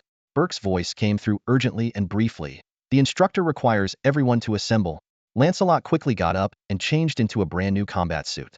He strode through the metallic corridors, drawing the attention of other competitors with each step. Eventually, he arrived at a spacious room. Inside, the members of the special training camp were arriving one by one. Their faces bore signs of fatigue and scars, but their eyes glimmered with a new light. Half a month of training seemed to have awakened a dormant wildness in their blood. Not only were the members from Light City present, but those from the other 4 cities had gathered as well. Lancelot knew this meant a special operation was about to begin. As Lancelot entered the room, members from all cities instinctively made way for him. This mutual understanding stemmed from Lancelot's ability to conquer everyone with his strength in just half a month, including the strict instructors. Over here, Lon. Burke waved excitedly. Cole was already waiting, but Rouet hadn't arrived yet. Lancelot was the third to arrive in their team. After a brief conversation, they waited quietly. Soon, a dust-covered Rouet arrived, completing the 4-member team. 10 minutes later, 5 orderly lines formed. Some members were absent not due to lateness, but because they couldn't make it. Despite all precautions, real-life training remained fraught with danger. 6 members were severely injured during the process, and even the instructors' healing abilities couldn't fully address their injuries, leading to their hospitalization. Although the Alliance's biotechnology could heal their wounds, it meant they would miss the upcoming special operation. 22 instructors stood in 2 rows at the front of the group.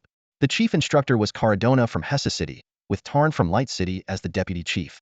Wearing sunglasses, Caradona stood at the front of the group, his gaze as sharp as an eagle's, sweeping across the crowd. After half a month of arena combat training, you've started to grasp the rhythm of real combat. Caradona's voice was deep and powerful.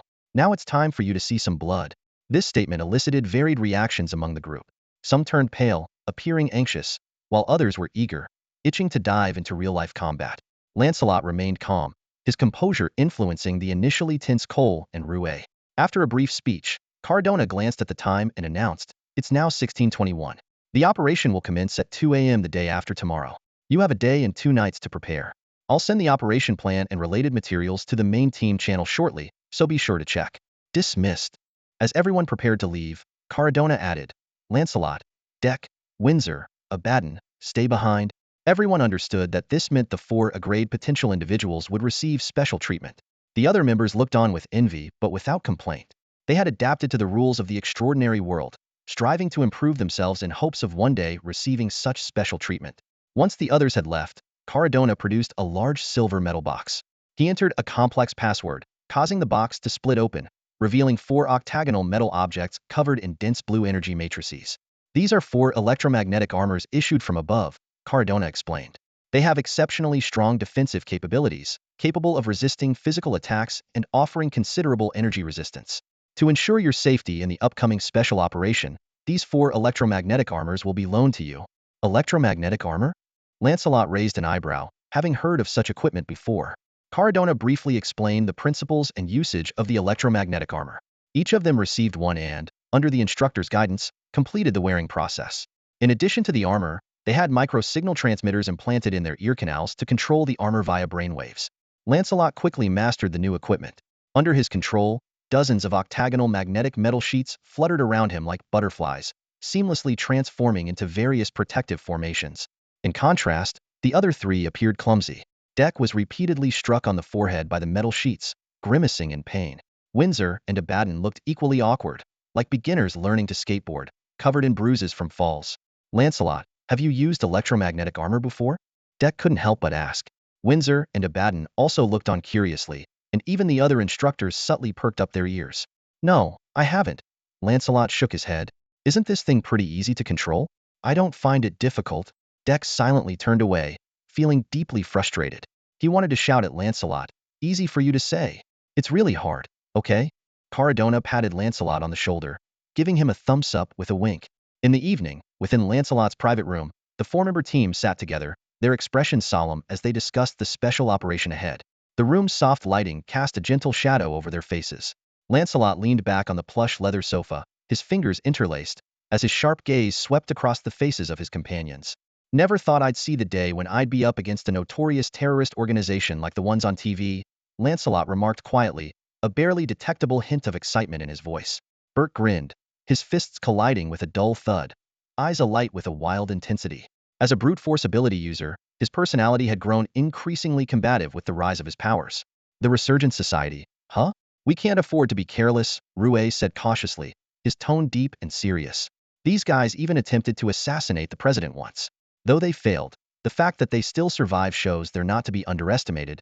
Cole interjected coldly, "Humph. No matter how tough they think they are, they're just rats hiding in the shadows.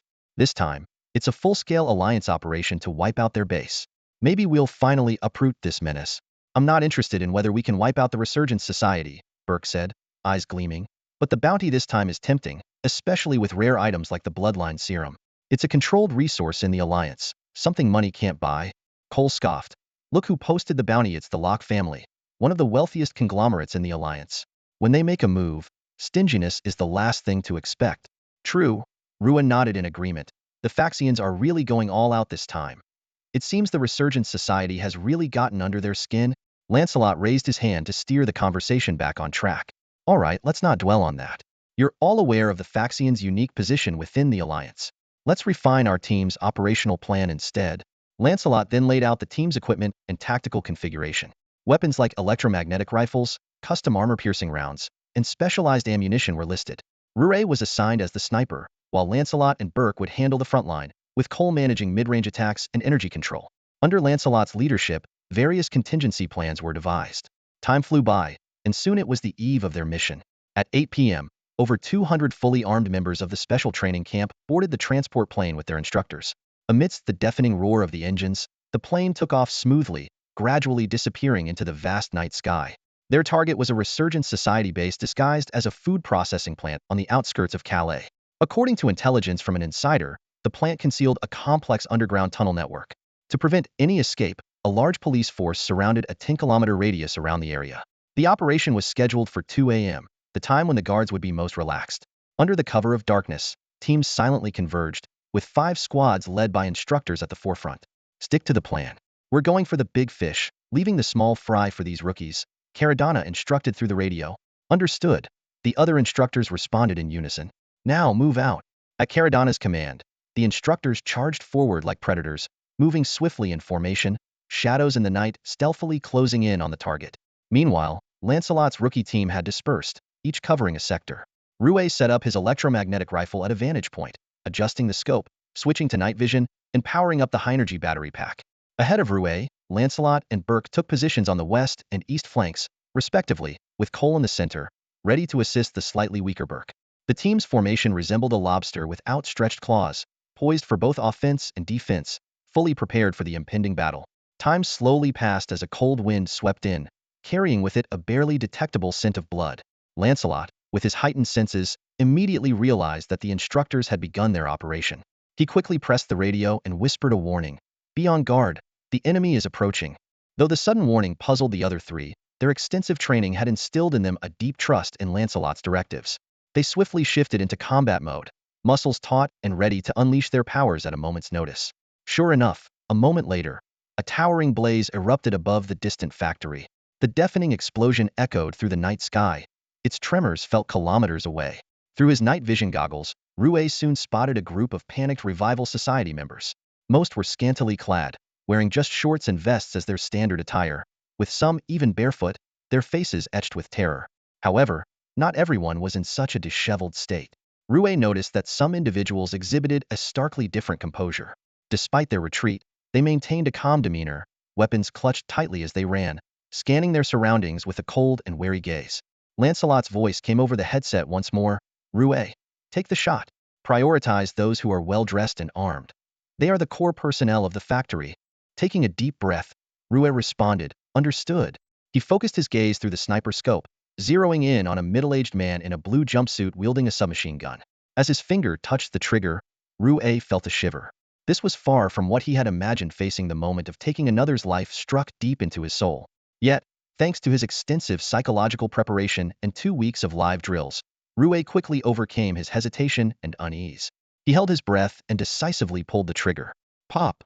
The electromagnetic gun emitted a barely audible sound. Under the influence of high-energy currents, a series of electromagnetic coils accelerated the sleek yellow-brown bullet to an incredible speed. The bullet sliced through the air, leaving behind a nearly invisible wake as it roared toward its target 800 meters away. Bang! The bullet struck the target's left chest with precision, erupting in a vivid and tragic spray of blood. The middle-aged man stared in disbelief at his chest. His throat moved futilely, unable to produce any sound. Finally, like a felled tree, he collapsed to the ground, his life swiftly ebbing away. Nice shot. Well done. Through their night vision goggles, Burke and Cole simultaneously praised Rue over the radio after he took down an enemy with a single shot. The compliments from his comrades helped to ease Rue's discomfort from his first kill. Taking a deep breath, he steadied his sniper rifle and began picking off targets one by one. Whoosh, whoosh, whoosh. Bullets fired from the electromagnetic sniper rifle flew out in rapid succession, hitting their marks with precision. One after another, enemies fell to the ground with a muffled groan, like grass being mowed down. Most of these fugitives were ordinary people who had undergone genetic enhancements, possessing superior physical abilities and some combat skills. Yet they were still no match for the precise shots of the electromagnetic sniper rifle. However, among the fugitives were a few extraordinary individuals. One inconspicuous middle-aged man caught Lancelot's attention. This man wielded an alloy rapier and, even while moving at high speed, managed to deflect Rue's bullets. Energy surged around him like flames, making him stand out in the darkness. A martial artist. Lancelot's eyes lit up with battle intent. From his past life experiences, he judged that this martial artist's energy was sufficiently refined, likely reaching the 3rd tier, but not overly strong.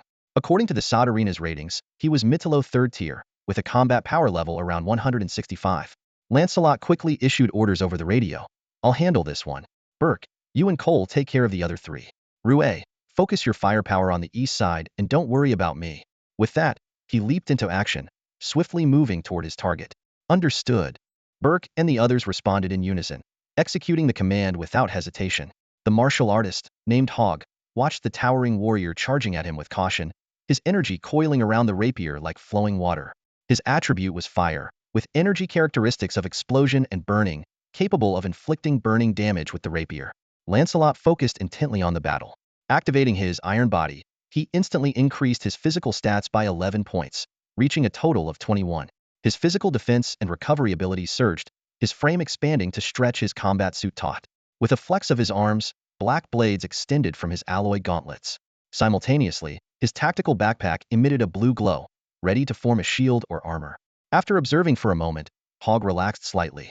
He didn't feel any suppression from Lancelot's life tier, thinking he had a chance in this fight. With a twist of his feet, power coursed through his muscles and energy enveloped his legs. With a bang, Hogg vanished from his spot. Xuanpa? Lancelot grinned, recognizing the opponent's technique. He mused to himself, let's see whose Xuanpa is faster.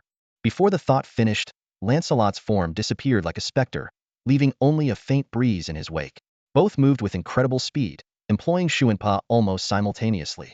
Hogg was initially surprised, thinking Lancelot might be a martial artist too, but after their clash, he realized his opponent had no energy within him, just a pure physical powerhouse. Drawing on years of experience evading the Alliance's forces, Hogg quickly devised a strategy. Create distance and use his reach advantage to wear Lancelot down. He swung his rapier in a heavy strike, intending to force Lancelot back. Hogg's rapier was narrow at the tip and wide at the hilt, as wide as a hand. This design was not only perfect for thrusting, but also effective for slashing. He anticipated Lancelot would retreat, allowing him to create space and use the rapier's front to form an energy blade, leveraging the fire attribute's burning traits and the rapier's penetration ability to turn his opponent into a burning sieve. However, Lancelot's reaction defied Hogg's expectations. Raising his fists, Lancelot's eyes focused so intensely they seemed almost tangible. In his vision, the rapidly moving rapier slowed significantly, allowing him to easily predict its next move. Lancelot reached out with both hands, clapping them together with force. Boom! The air exploded with sound as his palms moved at lightning speed. Just as they closed within an inch of each other, the rapier appeared like an illusion between them, caught tightly. What? Hogg was nearly dumbfounded. Disarming an opponent barehanded was something he considered possible only in movies, not in reality unless the skill gap was immense. But this guy couldn't possibly be that much stronger. Hogg refused to believe it, dismissing it as mere coincidence. Veins bulging on his forehead, Hogg poured more energy into his efforts, trying to break free from Lancelot's grip. Yet no matter how hard he tried, the rapier remained immobile, and his energy attacks were blocked by a thin blue energy shield that suddenly appeared on Lancelot's arms. Done yet? My turn. Lancelot slowly lifted his head, a slight smile playing on his lips. At the same time, he braced himself on his left leg, core muscles tensing, and swung his right leg like a whip, delivering a powerful sidekick to Hogg's midsection. The kick was so fast that just as Hogg began to lift his left leg to block, a searing pain tore through his side. It was followed by agony in his internal organs as broken ribs pierced through them. Bang! A streak of red shot out, resembling a meteor darting across the night sky. Huagu sprang from the ground, sprinting southwest without a backward glance. Lancelot's powerful kick had made him realize the battle was lost, prompting him to release his grip on the rapier and propel himself several meters away. Bearing excruciating pain, Huagu fled, calculating in his mind. This guy doesn't have any energy boost. He can't be faster than me with just his physical body. As long as I can break through. His eyes were resolute as he comforted himself. A temporary defeat means nothing. Surviving gives a chance for revenge. However, Huagu overlooked a crucial fact. Lancelot was not fighting alone. Although Rue mainly focused his firepower on Burke, he hadn't entirely ignored the situation on their side. The moment Huagu took flight, Rue immediately redirected his aim. As a psychic-powered individual with highly developed mental faculties, everything Huagu did was visible through his specialized electromagnetic scope. Thunk! A magnetic bullet whistled out, drawing a trail of blood. Too bad. I missed the chest, Rue regretted silently. The shot was aimed at Hua Ji's chest, but only hit his side. Still, it was enough, as the bullet's energy and inflicted damage significantly slowed Huagu down. Seizing the opportunity, Lancelot charged like a black lightning bolt. Expressionless, he channeled all his strength into a single point, delivering a devastating punch to Hua Ji's temple. The blow pierced through the skull, and the subsequent force exploded, blowing off Hua Ji's skull cap. The scene was gruesome, with red and white matter scattered across the ground. Unperturbed, Lancelot flicked the flesh from his hand and dashed toward Burke's battlefield. There, Burke and Cole were locked in fierce combat with three second-tier-powered individuals. Their opponents were highly skilled, with extensive battle experience, forcing the duo into a precarious position. Burke's chest bore several crisscrossing wounds, yet he showed no fear, growing stronger as the fight progressed. His savage physique's regenerative power surpassed a body of steel, and with Rue's fire support, his life was not in immediate danger. Upon arrival, Lancelot didn't immediately join the fray but instead watched coldly, exuding a menacing aura. This intangible intimidation filled the three powered individuals with despair, causing a lapse in their coordination. Rue seized the opportunity, landing a shot in the left side enemy's right chest. The bullet pierced the lung, and with rapid breathing, blood quickly flooded out, bringing him down in seconds. The remaining two were swiftly defeated by Burke and Cole's combined efforts. As the battle concluded, both men bent over, hands on knees, gasping for air. Sweat dripped from their foreheads. This was their first real brush with life-and-death combat. No matter how intense a tournament might be, it had its limits, whereas this fight was to the death. As the adrenaline ebbed away, exhaustion washed over them like a tide, leaving their spirits feeling crushed. In contrast, Rue seemed in much better shape. The psychological impact of killing from a distance differed vastly from close-quarters combat. Some say firearms strip away the guilt of taking a life, which isn't entirely true, but using guns does lessen the psychological trauma. Lancelot approached with his arms crossed, leaning slightly as he looked at his companions. How are you holding up? Can you handle it? Gasping for air, Burke asked. Lancelot, was this really your first time killing someone? Why do you seem unfazed?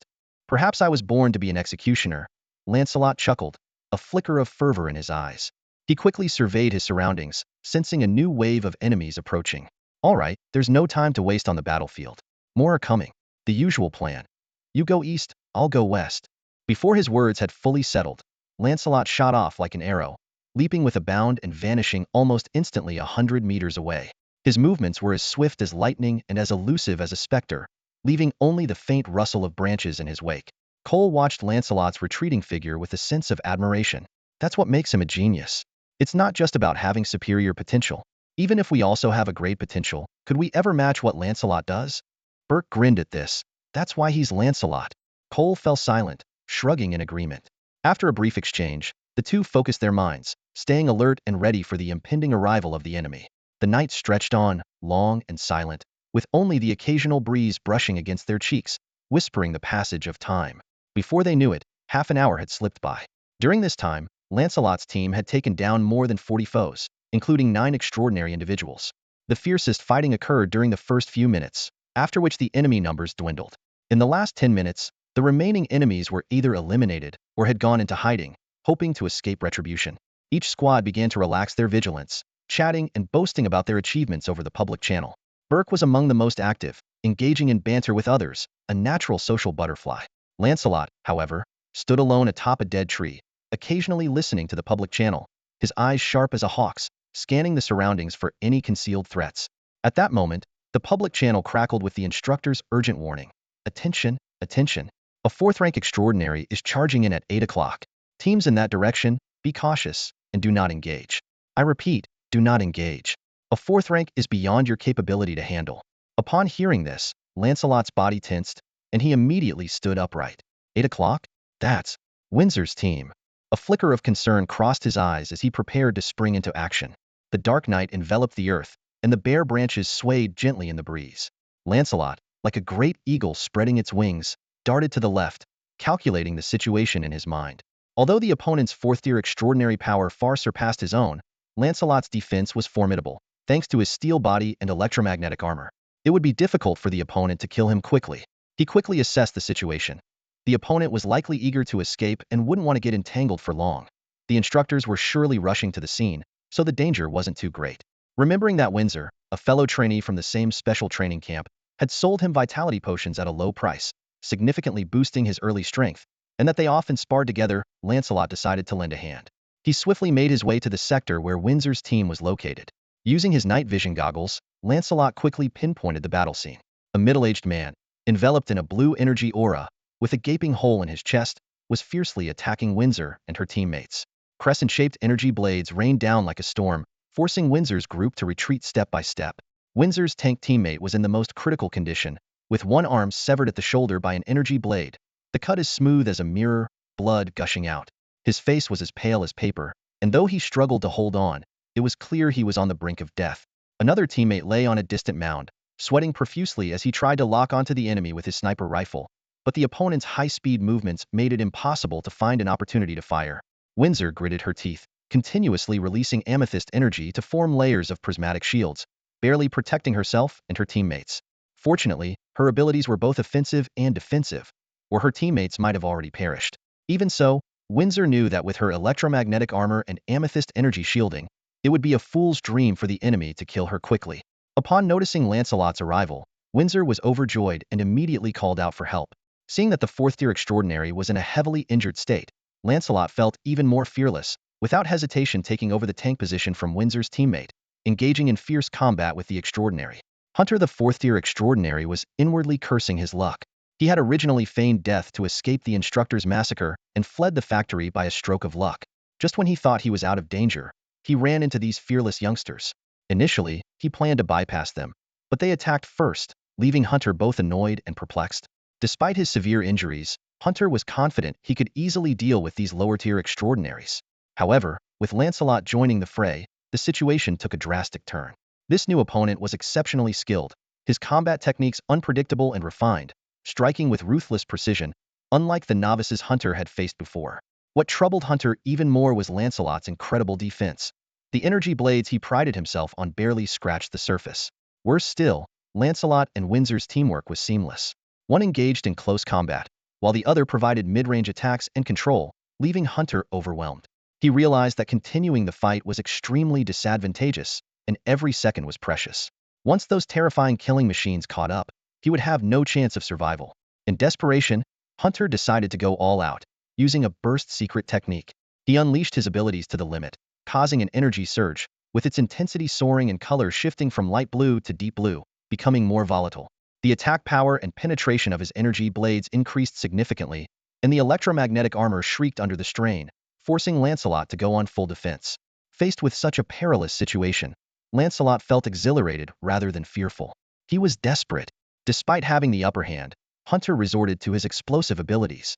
This was a do-or-die move, as once the burst of energy faded, he would inevitably enter a period of weakness.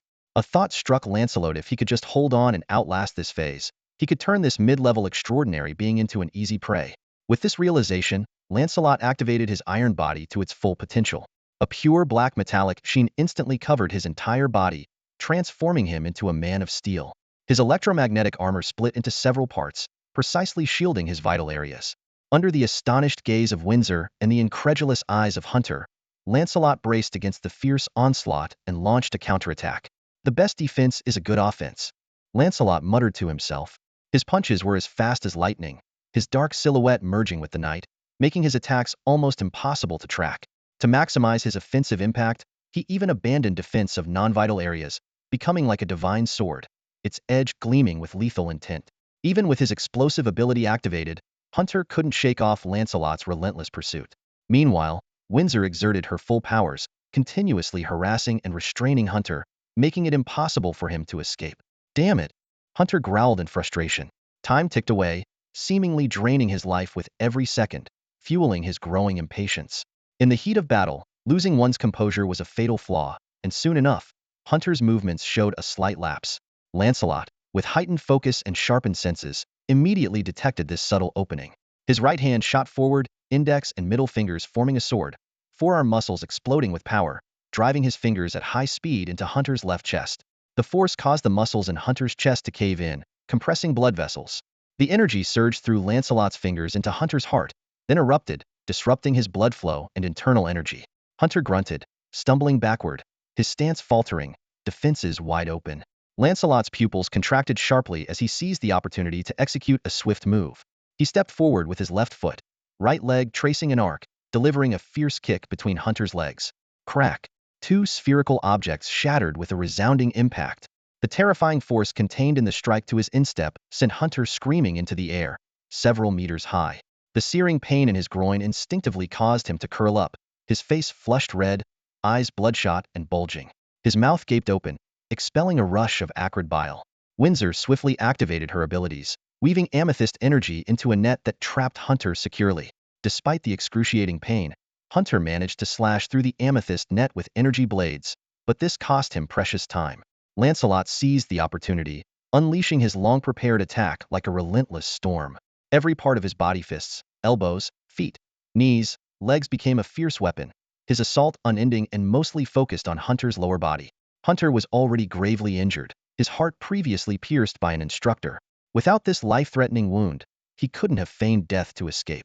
His composite abilities granted him substantial energy control and physical enhancement, but they were more defensive than offensive. Within Hunter was a special organ capable of secreting and storing large amounts of healing fluid. When mortally wounded, this fluid would automatically release and rapidly repair his injuries. This personal healer had saved him from the brink of death numerous times.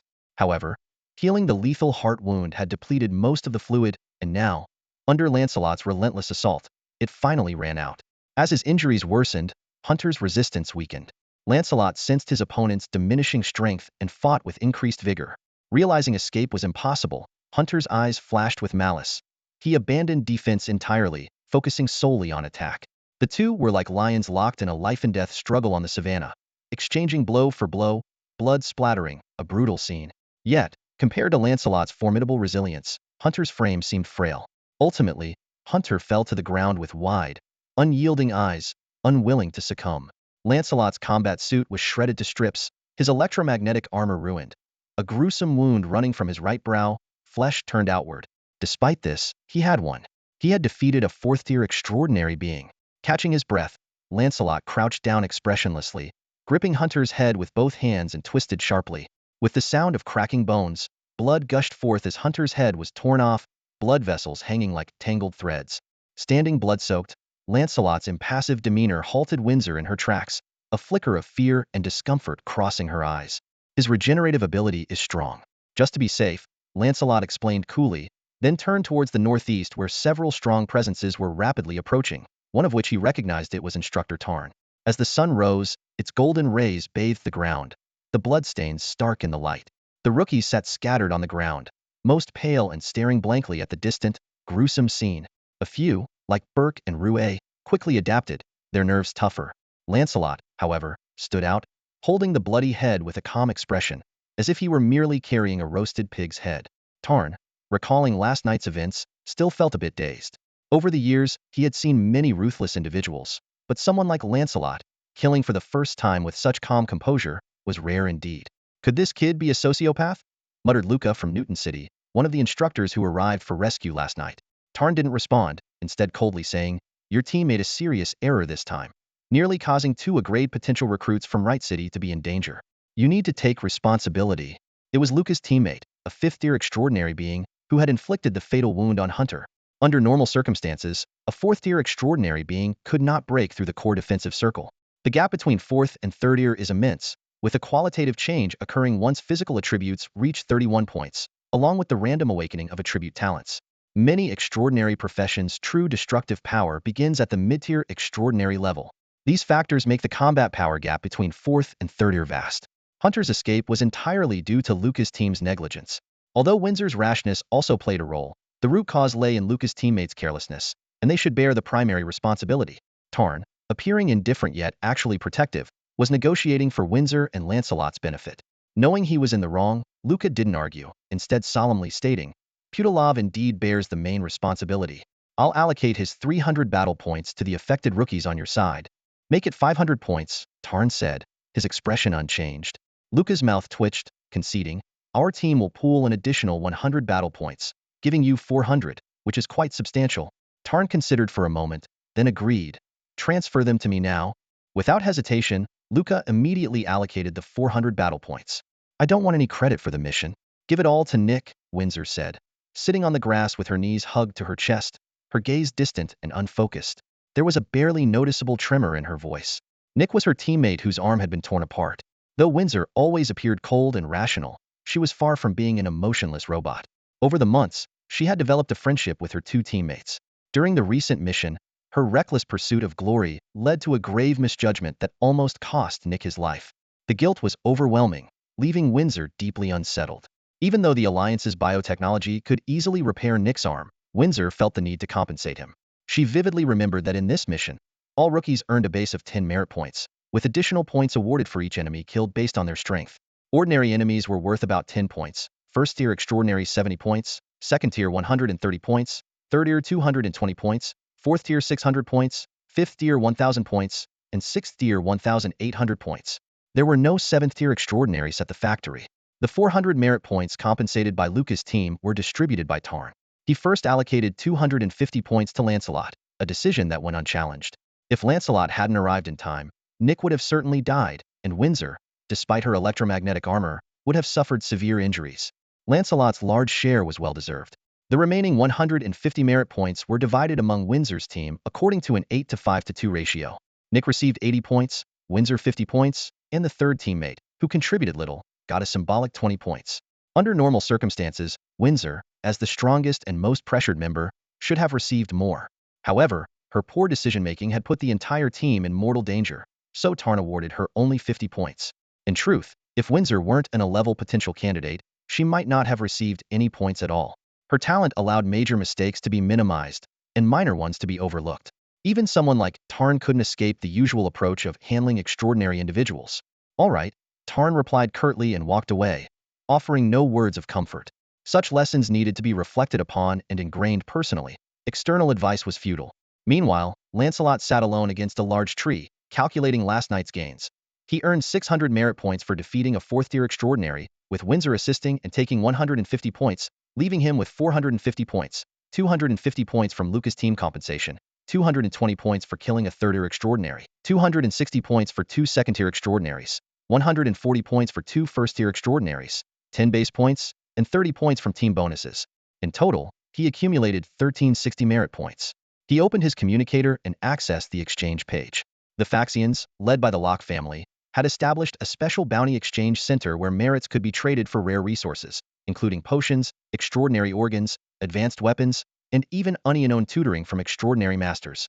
Lancelot's attention was drawn to the bloodline potion section. The Innovator faction's methods for awakening abilities multiple times primarily included concentrated gene potions, surgical transplants of extraordinary organs, and bloodline potions. Considering various factors, Lancelot ultimately opted for the bloodline potion.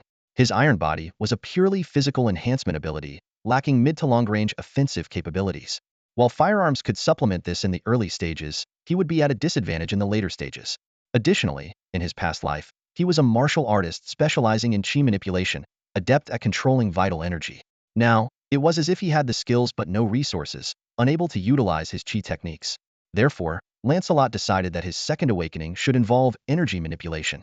According to elemental classification by spellcasters, energy could be divided into earth, water, wind, thunder, light, dark, and electric, each with its own strengths. Lancelot had long decided on his energy type thunder. Electric type energy is incredibly versatile, boasting high speed, strong attack power, and vast potential for development. Most importantly, it is highly compatible with technological civilizations. Lancelot's eyes scanned through the pages of electric-type bloodline potions, each bottle emitting an alluring blue-violet glow. Thunder Warhorse, Wind and Thunder Phantom, Douglas Behemoth. The powerful bloodline potions made his mouth water, but reality quickly brought him back to earth. These potions were either outrageously expensive or had prerequisites that were astonishingly demanding, with some even requiring special permissions for exchange. As a novice, Lancelot could only watch helplessly as each option was ruled out. Eventually, his gaze settled on a bottle of blue-violet potion. The sword-armored electric eel, a sea monster with a fifth-tier mid-level extraordinary bloodline, capable of releasing ultra-high voltage currents to attack, fierce and unyielding by nature. This potion was extracted from the flesh of an adult sword-armored electric eel and cost 1410 battle merits. Lancelot only had 1360 battle merits, falling short by 50 points. Just then, Burke, scratching his head in confusion, asked, "What? Borrow battle merits? Did I hear you right, Lon? Aren't your battle merits the highest among the 5-city special training camp members?" Despite his puzzlement, Burke unhesitatingly took out his communicator and transferred 50 battle merits to Lancelot. "Thanks, brother. I'll convert it to red cash at market rate and transfer it to your account," Lancelot said with a smile.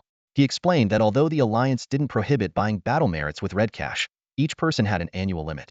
Since battle merits could be exchanged for more rare resources, it was common for the extraordinary to trade battle merits privately. The Alliance turned a blind eye as long as it wasn't excessive.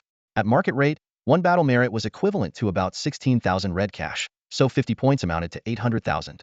Burke waved it off, indicating he didn't mind the small amount of money, but he was still curious and asked, "You haven't answered me, Lon. Why do you need so many battle merits? Are you planning to buy a bloodline potion?" "Yes. I'm planning to buy a sword-armored electric eel bloodline potion for a second talent awakening," Lancelot admitted. Burke was taken aback and quickly looked up the data on the sword-armored electric eel potion. He frowned and said, "Something's not right, Lon. To take this bloodline potion, you need a physique attribute of 35 points, electric type affinity, and strong willpower. Only by meeting all three can you minimize the mortality rate. I believe you can achieve the last point, but you're far from the first two, right? Even with the extreme bonus from the iron body, you need to reach 20 points in physique first. Have you checked your electric type affinity at the extraordinary department?" Lancelot explained, "Don't worry. I'm not planning to use the bloodline potion right away. I'll wait until I meet the requirements." Burke hesitated, but said nothing more. He knew that the path of innovation was inherently risky, and after spending so much time with Lancelot, he understood his character. It was hard to change his mind once he decided on something. After transferring 800,000 red cash to Burke, Lancelot used all his battle merits to purchase the sword-armored electric eel potion. As the battle merits were deducted, it was as if a fire ignited in his eyes. Meet all the conditions? No, who knows how long that would take. The only things Lancelot needed to wait for now were 2 points. First, his physique attribute to break through to 11 points for a minor transformation. Second, for his mental flow technique to reach level 21, allowing him to enter a state of absolute focus. Once these two conditions were met, he would use the sword-armored electric eel potion without hesitation. Danger? Having chosen the path of innovation, there's no room for fear. Hesitation would only lead to failure. Meanwhile, on the other side of the Elven Plain, the Pandora star was exuding an unsettling aura.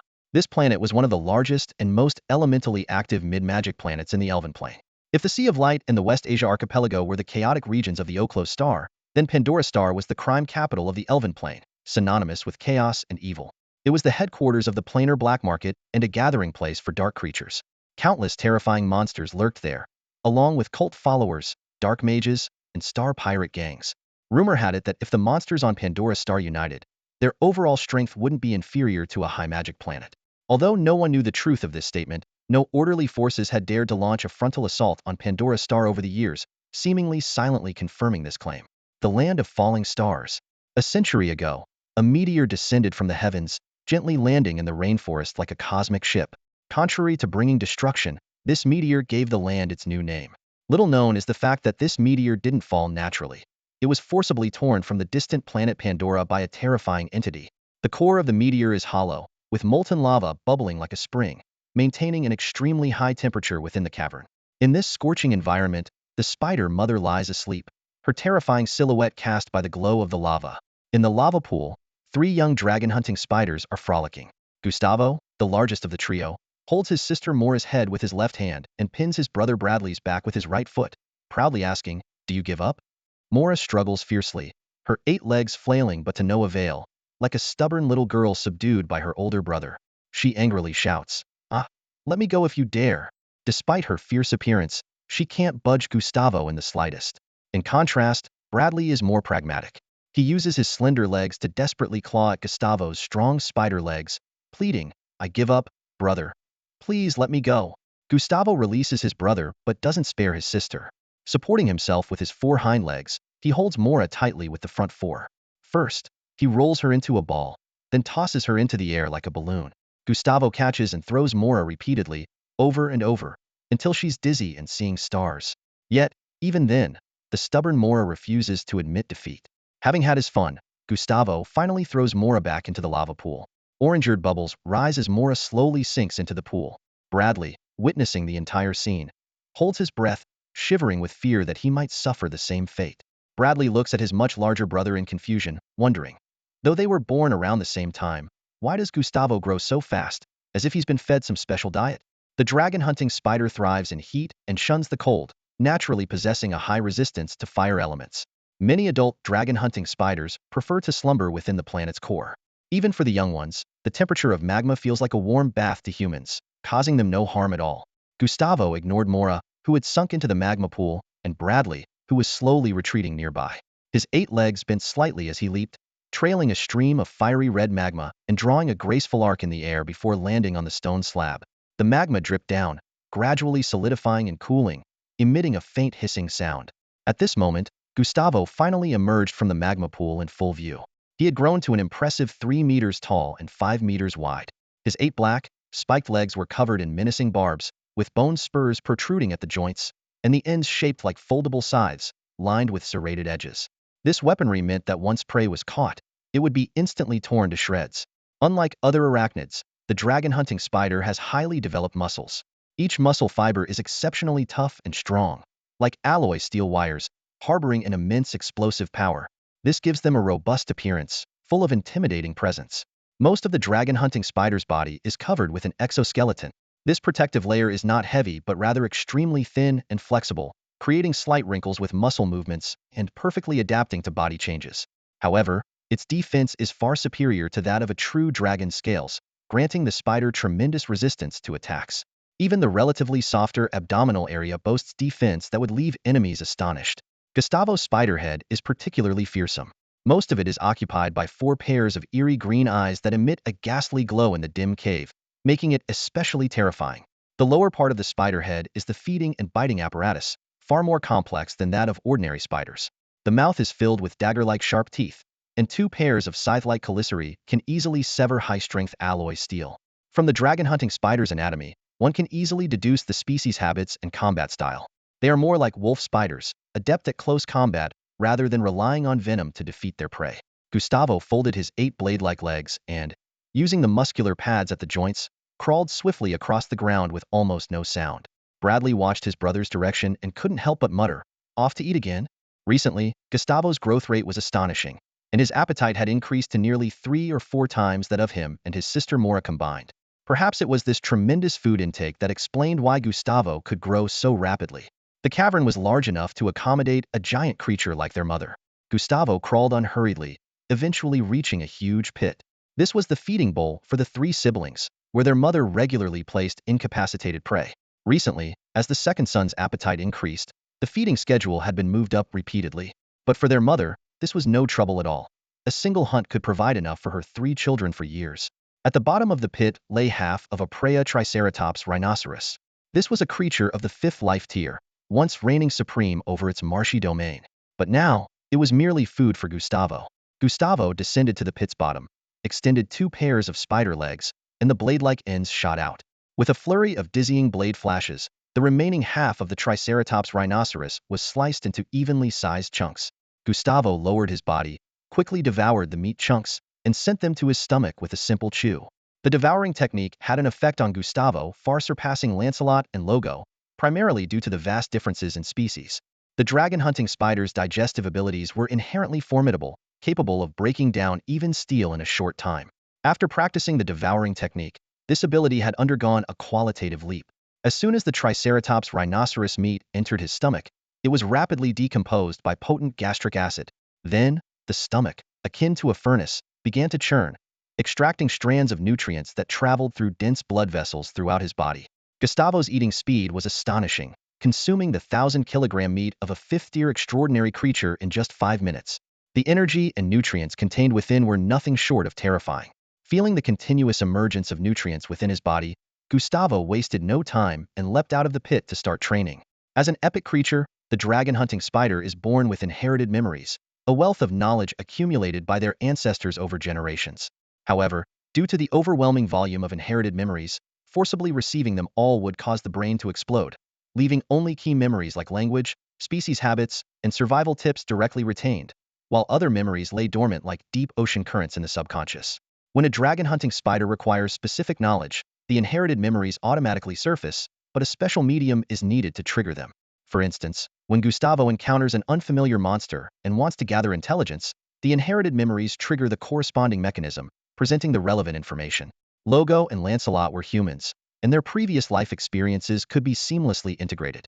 However, Gustavo was an entirely different creature, and human training methods weren't applicable.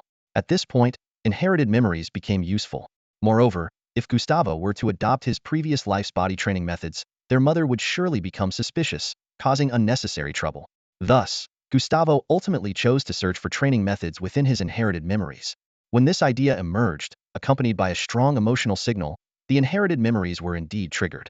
Various training methods suitable for the dragon-hunting spider appeared instantly, seemingly within reach, making Gustavo appreciate the true convenience of having inherited memories.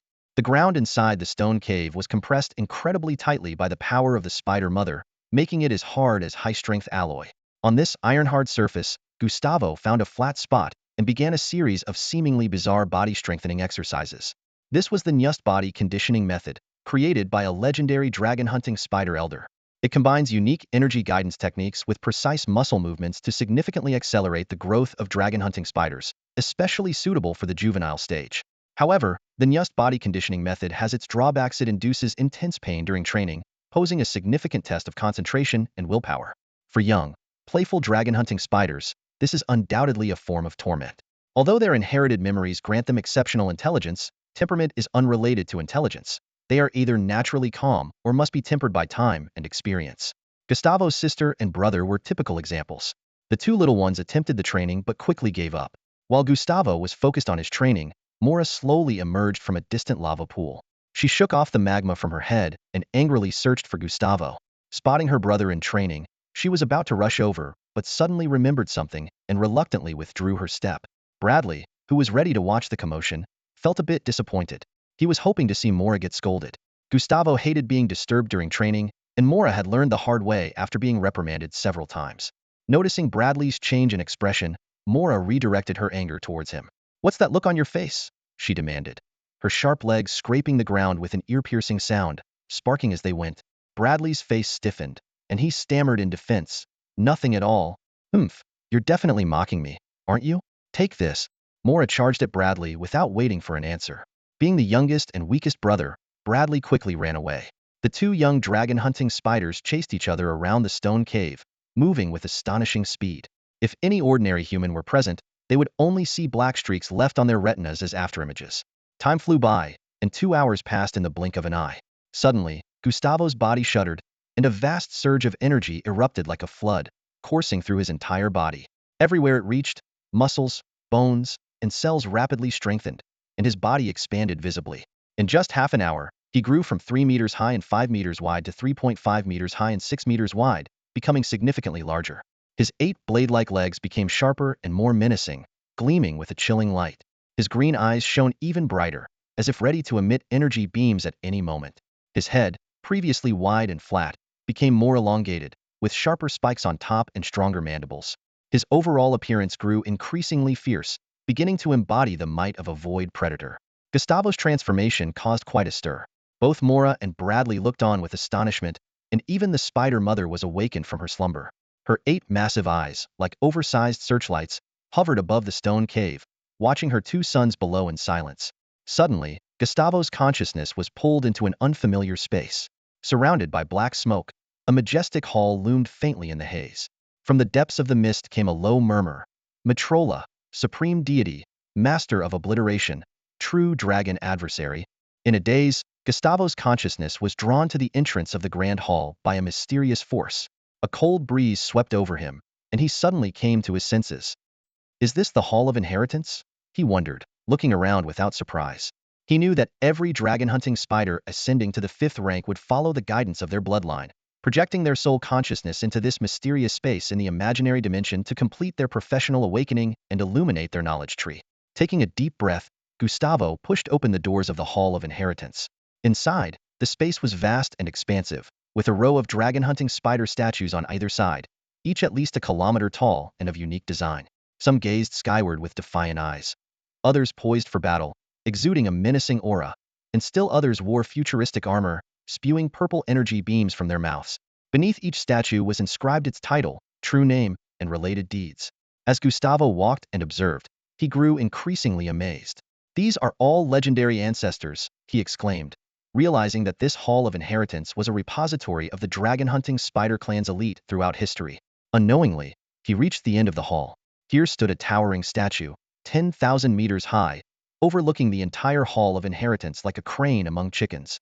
Gustavo looked up in awe. This is Lord Matrola. The lineage of the dragon spider clan traces back to the revered Spider Queen, a supreme deity of immeasurable greatness. A gentle female voice emanated from the statue of the Spider Queen in front. Child, step forward. Upon hearing the call, Gustavo approached respectfully, prostrating himself on the ground. Even the spider mother seemed insignificant compared to the majesty of Matrola. The Spider Queen continued, following the pact of the bloodline. I bestow upon you the power of the Star Catcher. The profession's inheritance is not complicated. Enter the Hall of Inheritance, walk to its end, and receive the power of the legacy. As soon as the words were spoken, a surge of wild energy rushed into Gustavo's consciousness. He felt the world spinning, his head heavy, and feet light before he fainted. His consciousness transforming into a beam of light that vanished from the Hall of Inheritance. Back in the cave, Gustavo suddenly opened his eyes, feeling the once docile energy within him raging like an enraged bull.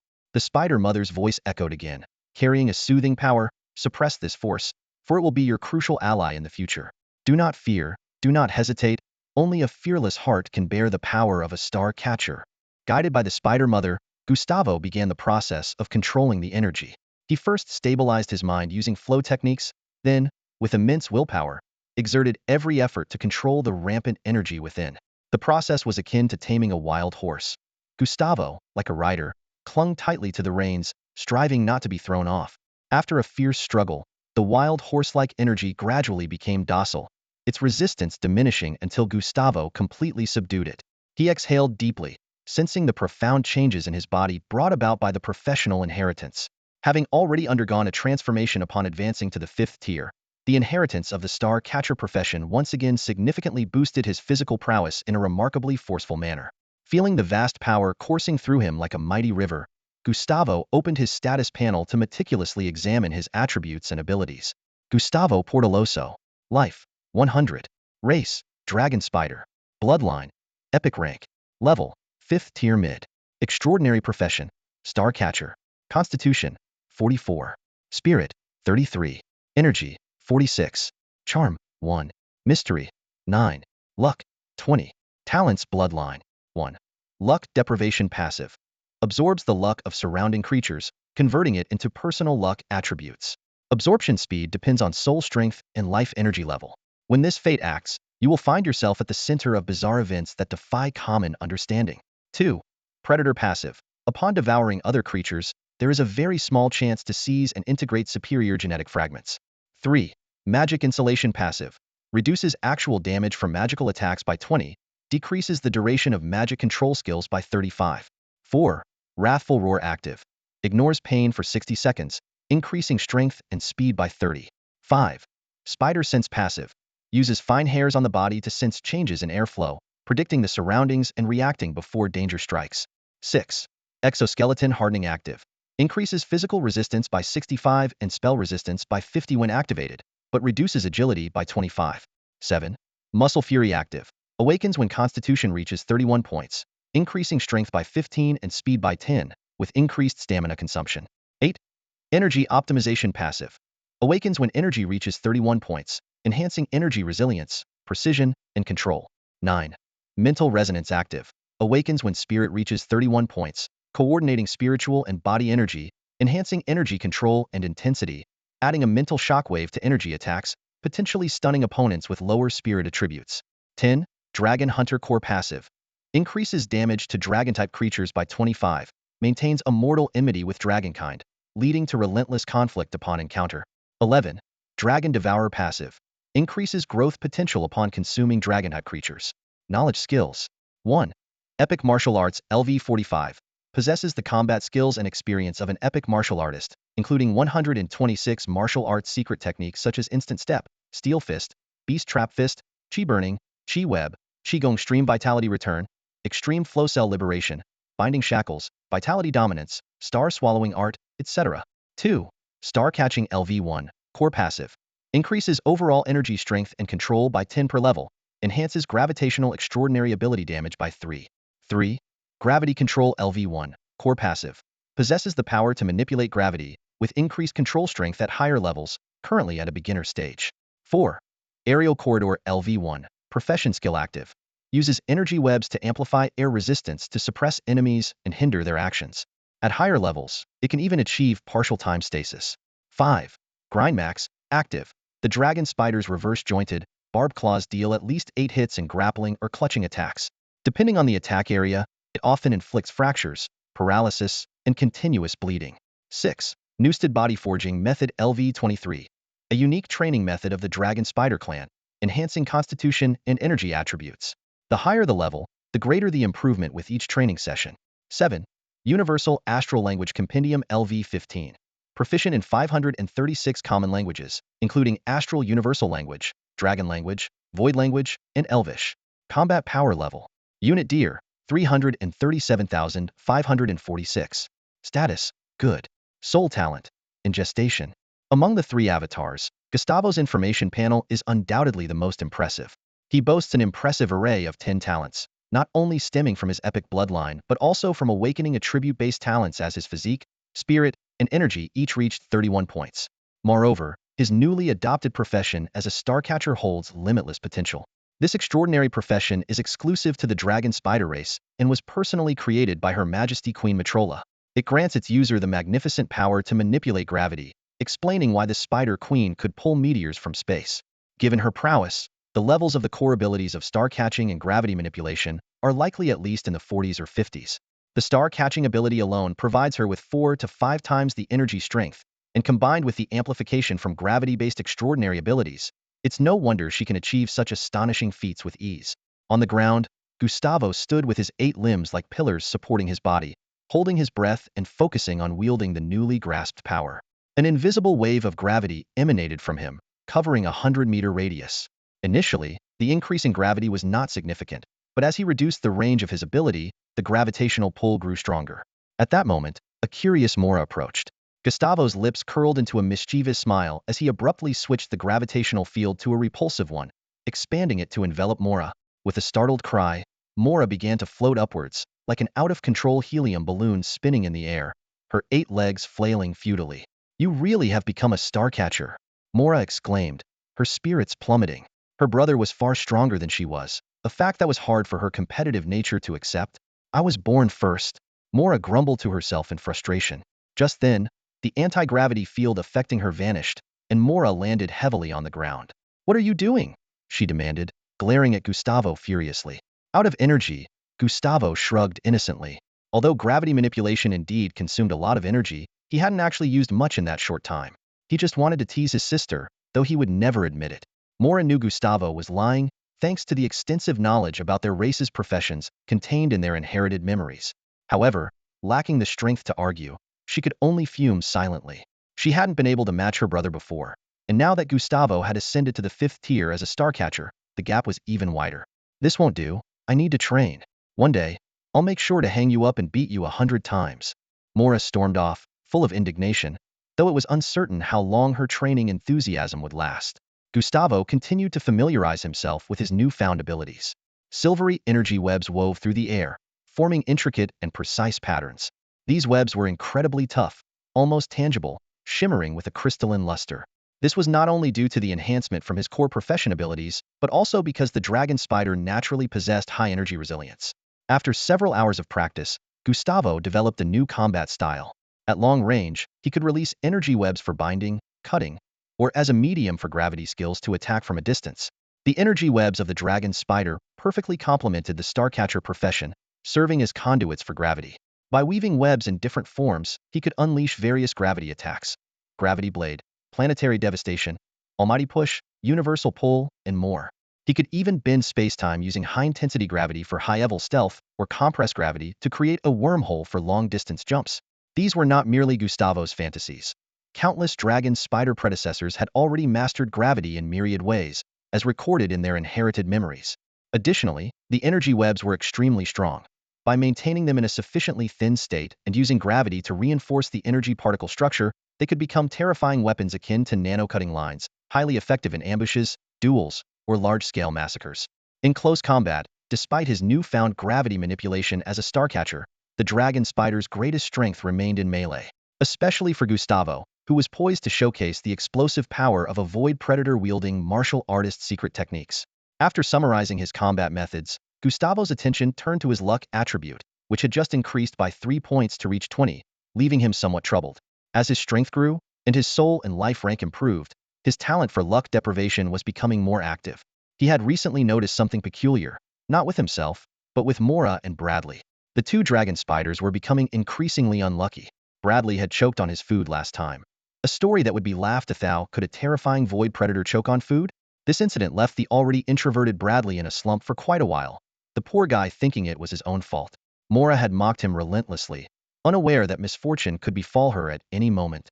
Gustavo figured that if he continued staying with his siblings, various disasters would soon ensue. Getting hit by stones while walking, choking while bathing in a lava pool, accidentally stabbing their lung with their own leg spike while playing. A real-life, final destination seemed imminent in the cavern. The Spider Queen's formidable power shielded her from the effects of luck deprivation for now, leaving only Mora and Bradley to suffer, and suffer they did, to an extreme degree. While Gustavo often teased his siblings, it was all in familial jest and did not affect their bond. The dragon spiders held deep familial ties, a trait that profoundly influenced Gustavo. He could be ruthless to other creatures, yet he maintained a warm affection for his kin. Of course, this affection could sometimes be a bit rough, but those were minor issues, nothing serious. To avoid affecting Mora and Bradley, Gustavo decided to move out.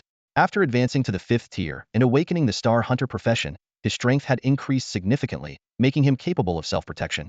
He planned to operate within the domain ruled by the Spider Mother initially, so he could receive timely assistance if he encountered any danger. Gustavo's primary task was to fully develop his soul talent. He understood the excellent synergy between predator talent and luck deprivation. His high luck attribute increased the probability of plundering superior genetic fragments from negligible to about 20. This was the key reason behind his rapid recent growth. Through consuming and absorbing various superior genetic fragments, Gustavo's talent abilities far surpassed those of his kin. For instance, he could enhance his physical resistance by 65 through exoskeleton hardening, while ordinary dragon hunting spiders were considered outstanding if they reached 50. In other areas like Rage Roar and Spider Sense, Gustavo also outperformed Mora and Bradley. Mora mistakenly believed that her inability to defeat Gustavo was due to the difference in life tiers, unaware that even if they were at the same tier, she would still be no match for him. Besides the epic combat skills, the vast difference in talent strength was also a critical reason. Gustavo understood that soul talent was essentially a type of bloodline talent. In the astral realm, bloodline not only manifested in the physical domain but also carried mental, spiritual, and willpower forces, bridging the gap between illusion and reality. Theoretically, predator talent could also be enhanced by plundering soul-type genetic fragments, but races with such talents were exceedingly rare. Faced with this dilemma, Gustavo decided to seek help from the Spider Mother. He believed that utilizing all available resources before gaining enough strength was a wise move. With this in mind, he mustered the courage to make his request to the Spider Mother. The Spider Mother was somewhat surprised by his words. She hadn't expected Gustavo, only 6 or 7 years old, to learn to leverage his parents. As a proud race, dragon-hunting spiders rarely made requests even to their closest kin. Gustavo's audacious behavior was unheard of in her experience. However, as a mother, the spider mother was reluctant to outright reject her son's first request. She fell into deep thought, weighing her response. Gustavo waited anxiously, aware that his actions went against the traditional norms of their kind, but believing it necessary to quickly awaken his soul talent. After a long pause, the spider mother spoke, her voice carrying a cold, commanding allure. My son, dragon-hunting spiders abide by the principle of equivalent exchange. I can agree to your request, but you must first complete a task I assign to you. Gustavo immediately asked, what task? He knew he could not negotiate further with the spider mother at this moment. Although she spoke in a negotiating tone, as a creature of the extremely evil faction, her words were essentially non-negotiable. Attempting to haggle would make future assistance nearly impossible. Seeing Gustavo so perceptive, the spider mother was secretly pleased. As expected of my index's child, she then outlined the task. 330 kilometers east of the nest, there is a settlement of Nyrate Cyclops. Your task is to level this settlement and kill over 90 of its members within 3 months. Gustavo immediately bowed his front body, his 8 eyes flashing with a violent and bloody light. My great mother, within 3 months, you shall see the fresh, warm-blood head of the Nyrate leader. With that, he took small, deliberate steps, slowly leaving the stone cave and embarking on his mission. The vast expanse of the land of fallen stars stretches endlessly, yet its core area, centered around the spider's nest, spans merely 100 kilometers. This forbidden zone is feared by intelligent beings, for anyone who ventures in is shredded by the energy threads woven throughout. Strangely, low-intelligence creatures pass unharmed, perhaps because the spider mother understands that the real threat to her offspring often comes from highly intelligent races. As the sun sets, crimson rays filter through the dense forest. Fierce winds whip through, creating a symphony of rustling leaves, while the calls of birds and beasts echo in the air. Enormous birds swoop down from the sky, seizing their struggling prey before soaring back into the heights. This forest, sprawling across the equator of Pandora, covers millions of square kilometers and is characterized by its hot, rainy climate. Abundant sunlight and rain nurture towering trees, forming a natural barrier for the land of fallen stars. Gustavo moves through the forest with the agility of an ape, releasing web strands to swing from branch to branch. Despite being the dry season, a thick mist envelopes the area. After only a short distance, dewdrops form on his exoskeleton, trickling down the grooves and dripping onto the fallen leaves below, eventually seeping into the rich, humus-laden soil. Gustavo pays little attention to these details. Since birth, he has rarely left the cave, and his activities have been confined to the vicinity of the nest. Although his inherited memories contain images of the outside world, nothing compares to the vividness of first-hand experience. The vibrant life force surrounding him makes Gustavo's fur tremble slightly with excitement, a fierce desire to seize life. As a harbinger of death and fear, the dragon spider is not known for kindness.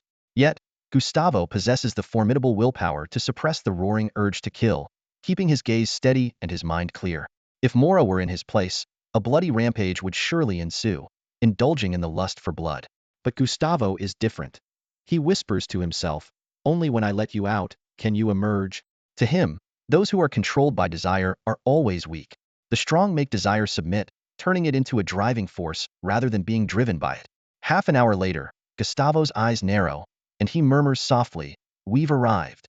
The sun had completely dipped below the horizon, and darkness surged like a tide. In this silent rainforest, numerous nocturnal creatures quietly emerged from their nests to begin their hunt. Gustavo, a young dragon-hunting spider, was curled up among the lush foliage, suppressing his presence to nearly nothing, showcasing his remarkable stealth abilities. His 4 pairs of eerie green eyes narrowed slightly, piercing through the darkness to focus on the rudimentary fortress in the distance, several hundred meters away. For a dragon-hunting spider, night and day held no difference. They possessed excellent night vision. The fortress was primarily constructed from logs and stones. Thick, cylindrical timbers were sharpened on one end and driven deep into the ground, standing 7 to 8 meters tall. Stones filled the space between 2 rows of wooden walls, with gaps sealed by a mixture of river sand and mud. The outer layer of the wooden walls was coated with specially made animal grease, highly resistant to corrosion, capable of lasting for centuries. With the meticulous craftsmanship of the Nyrate tribe, these walls were as sturdy as those made of concrete. On the fortress walls, Nyrate warriors patrolled with wooden spears in hand. These beings, generally over 3 meters tall, had humanoid forms but were muscular and robust. Their skin was a rough, hairless brown, covered in folds. Most striking was the large eye occupying the upper half of their faces, with a deep yellow pupil resembling swirling mud, covered in a sticky substance. In addition to these standard defenses, watchtowers were erected at intervals along the walls, equipped with intricately designed magical ballistae, a level of complexity beyond the Nairat tribe's crafting capabilities. Gustavo pondered deeply. He had observed the fortress from various angles for hours, gaining a general understanding of its strength. The Nairat tribe possessed low-tier extraordinary bloodlines, with traces of Cyclops lineage. Most adult members reached the third tier of life. The fortress housed about 300 Nairat, with over 200 adults, and most of the younger ones were also of extraordinary rank. If these 300 Nairat were merely low-tier extraordinary, Gustavo was confident he could annihilate them single-handedly. However, the true challenge lay in the formidable presence at the center of the fortress. With his keen spider senses, Gustavo detected a grand aura stretching across the sky, asserting its dominance. The Nairat leader, Gustavo murmured softly, slicing a leaf in half with his sharp legs in silence. This aura undoubtedly reached a high-tier extraordinary level. Under the night sky, the young dragon-hunting spider felt no fear, instead brimming with excitement. According to the Astral Combat Power Scale, 500 points and above indicated high-tier extraordinary status, and his maximum combat power level was 546, exceeding by 46 points. This placed Gustavo in the mid-range of the 7th-tier extraordinary.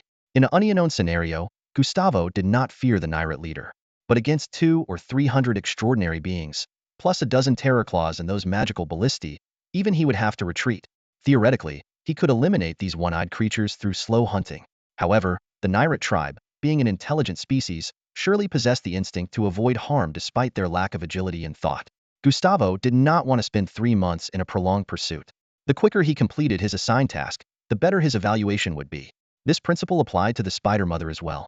In the future, Gustavo might need the Spider Mother's assistance, so he needed to demonstrate his capabilities to enhance his standing in her eyes. Moreover, a lengthy hunt would draw Gustavo further from the spider's nest, significantly increasing the risk of encountering danger. Although the Spider Mother stood at the top of Pandora's food chain, she was not invincible. The planet harbored hundreds of beings that could rival or even surpass her.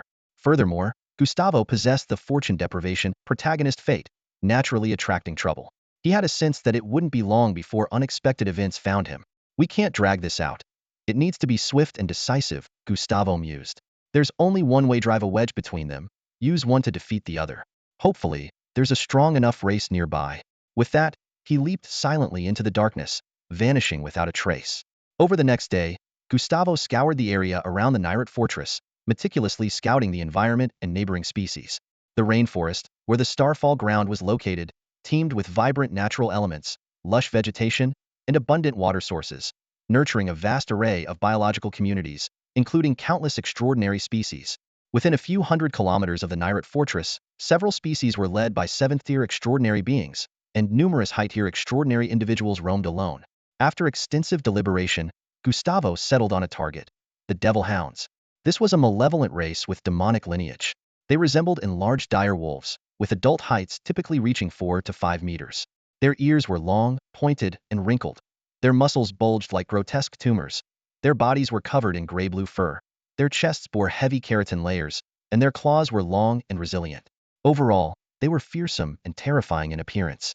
These creatures were formidable in battle, but lacked intelligence. They were taciturn, dim-witted, and extremely violent, with a penchant for slaughter. Fortunately, their numbers were limited. Otherwise, they would have wreaked havoc in the region. The Devil Hounds' territory did not directly border the Nairat tribe, separated by a 20-kilometer buffer zone. The Nairat tribe had voluntarily ceded this area. Although they were also an evil race, the orderly evil was apprehensive of the chaotic evil. The reckless fear the bold, and the bold fear the reckless.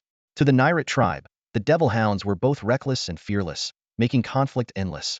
Thus, they chose to avoid confrontation by retreating their territory, keeping their distance from these monsters. Since the Devil Hounds were few, with ample territory to occupy, they were unlikely to expand indiscriminately.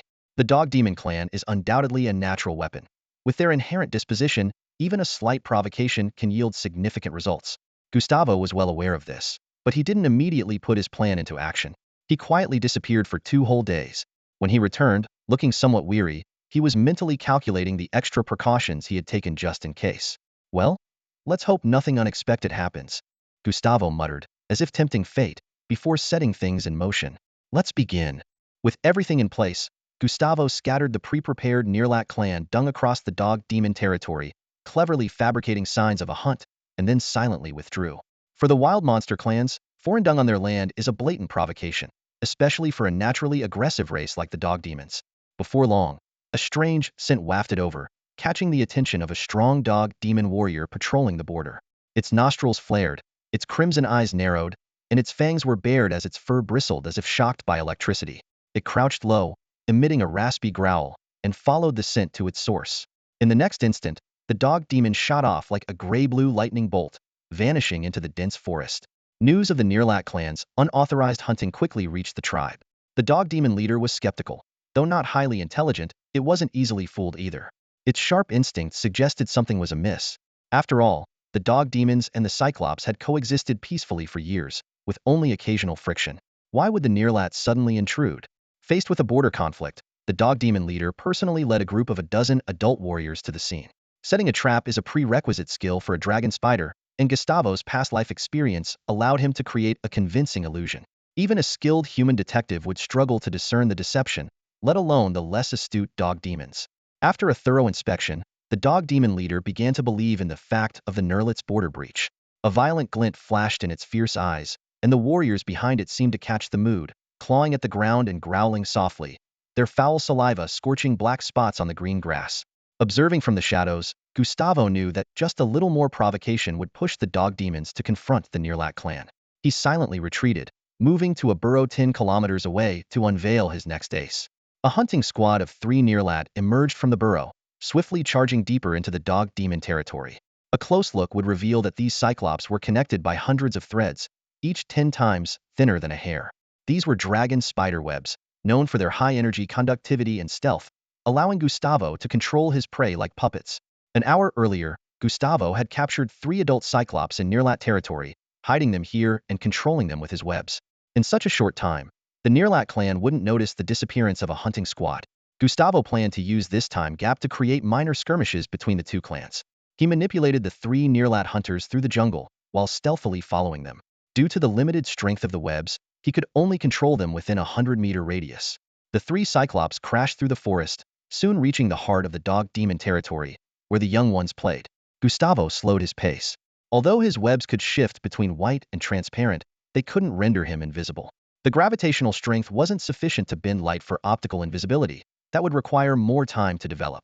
The heart of the territory was more heavily guarded than the border, and the 3 Nirlat Cyclops were quickly spotted upon entry. 5 robust dog demons charged forward with angry roars. No social species would tolerate a threat to their young. This was a grudge that would not end until death. Roar! The dog demons lunged, while the 3 Cyclops brandished their wooden spears in a desperate defense. Don't underestimate these wooden spears. Carefully selected by the Nilot tribe, the wood is as tough as steel. Finely polished, the tips are carbon-treated for exceptional sharpness. Under the powerful force of the Cyclops, these spears can easily pierce through half a meter of steel, making them a formidable weapon. Gustavo hid in the shadows, skillfully controlling the 3 Cyclops.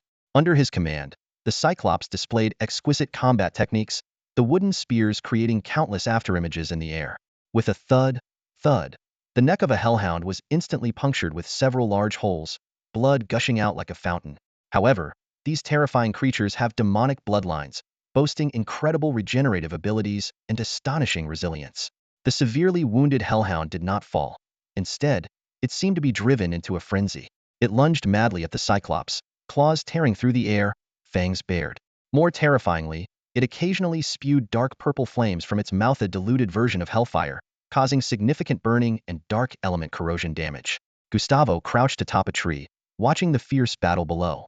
He silently lamented his inability to use the Cyclops' innate abilities, relying solely on their physical prowess. The web control allowed him to manipulate their bodies, but not their souls or minds. The dull eyes of the Cyclops revealed they were actually in a state of unconsciousness. Time was of the essence, and Gustavo estimated the return of the hellhound leader. Quick and decisive, he resolved inwardly.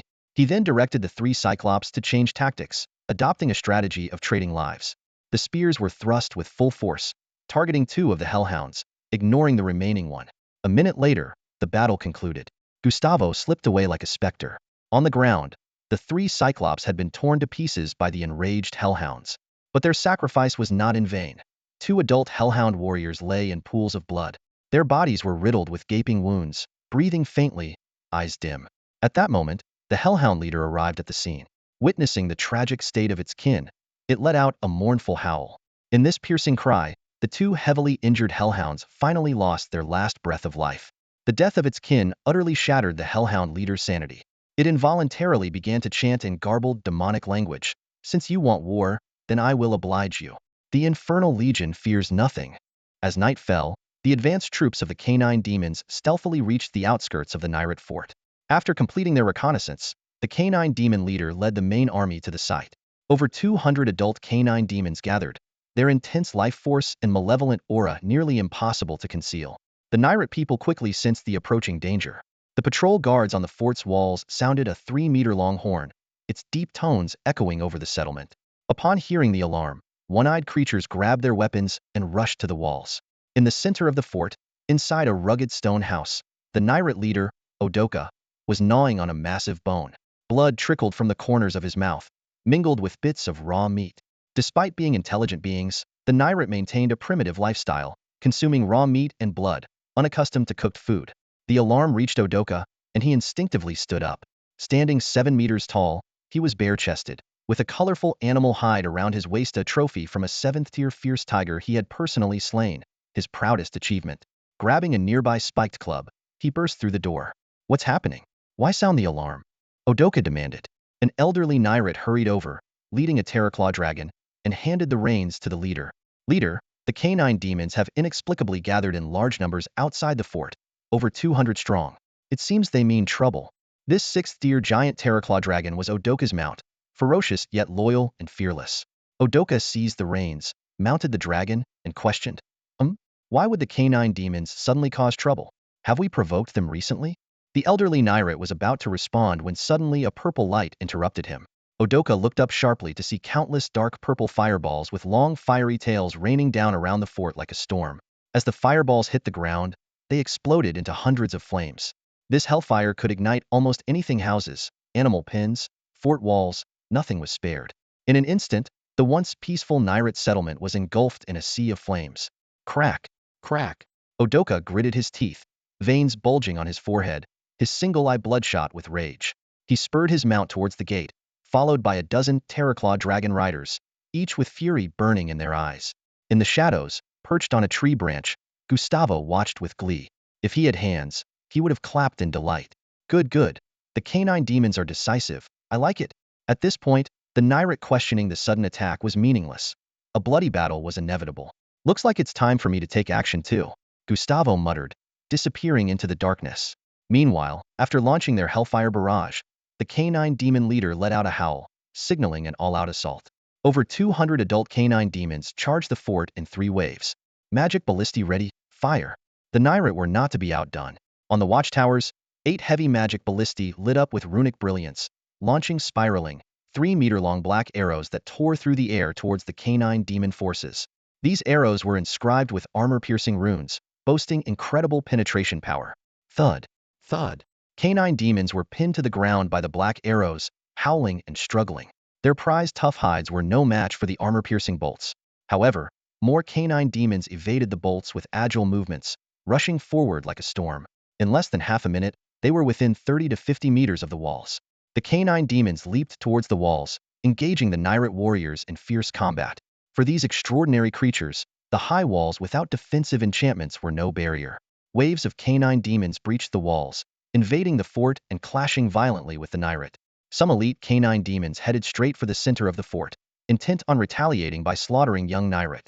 However, none succeeded, as they were all intercepted and halted. "Filthy hellhounds, perish!" roared Odoka as he charged into the battlefield astride his massive Terraclaw. Together, they were like an unstoppable bulldozer, plowing through anything in their path. Odoka's spiked mace swung down with a whistle, compressing the air into a sharp wail. Each strike turned a hellhound into pulp, the sound of shattering bones echoing continuously. In just a few breaths, 4 hellhounds had already fallen under his mace, their blood staining the ground. This scene vividly showcased the terrifying power of a 7th-tier extraordinary being. However, the battle was far from one-sided.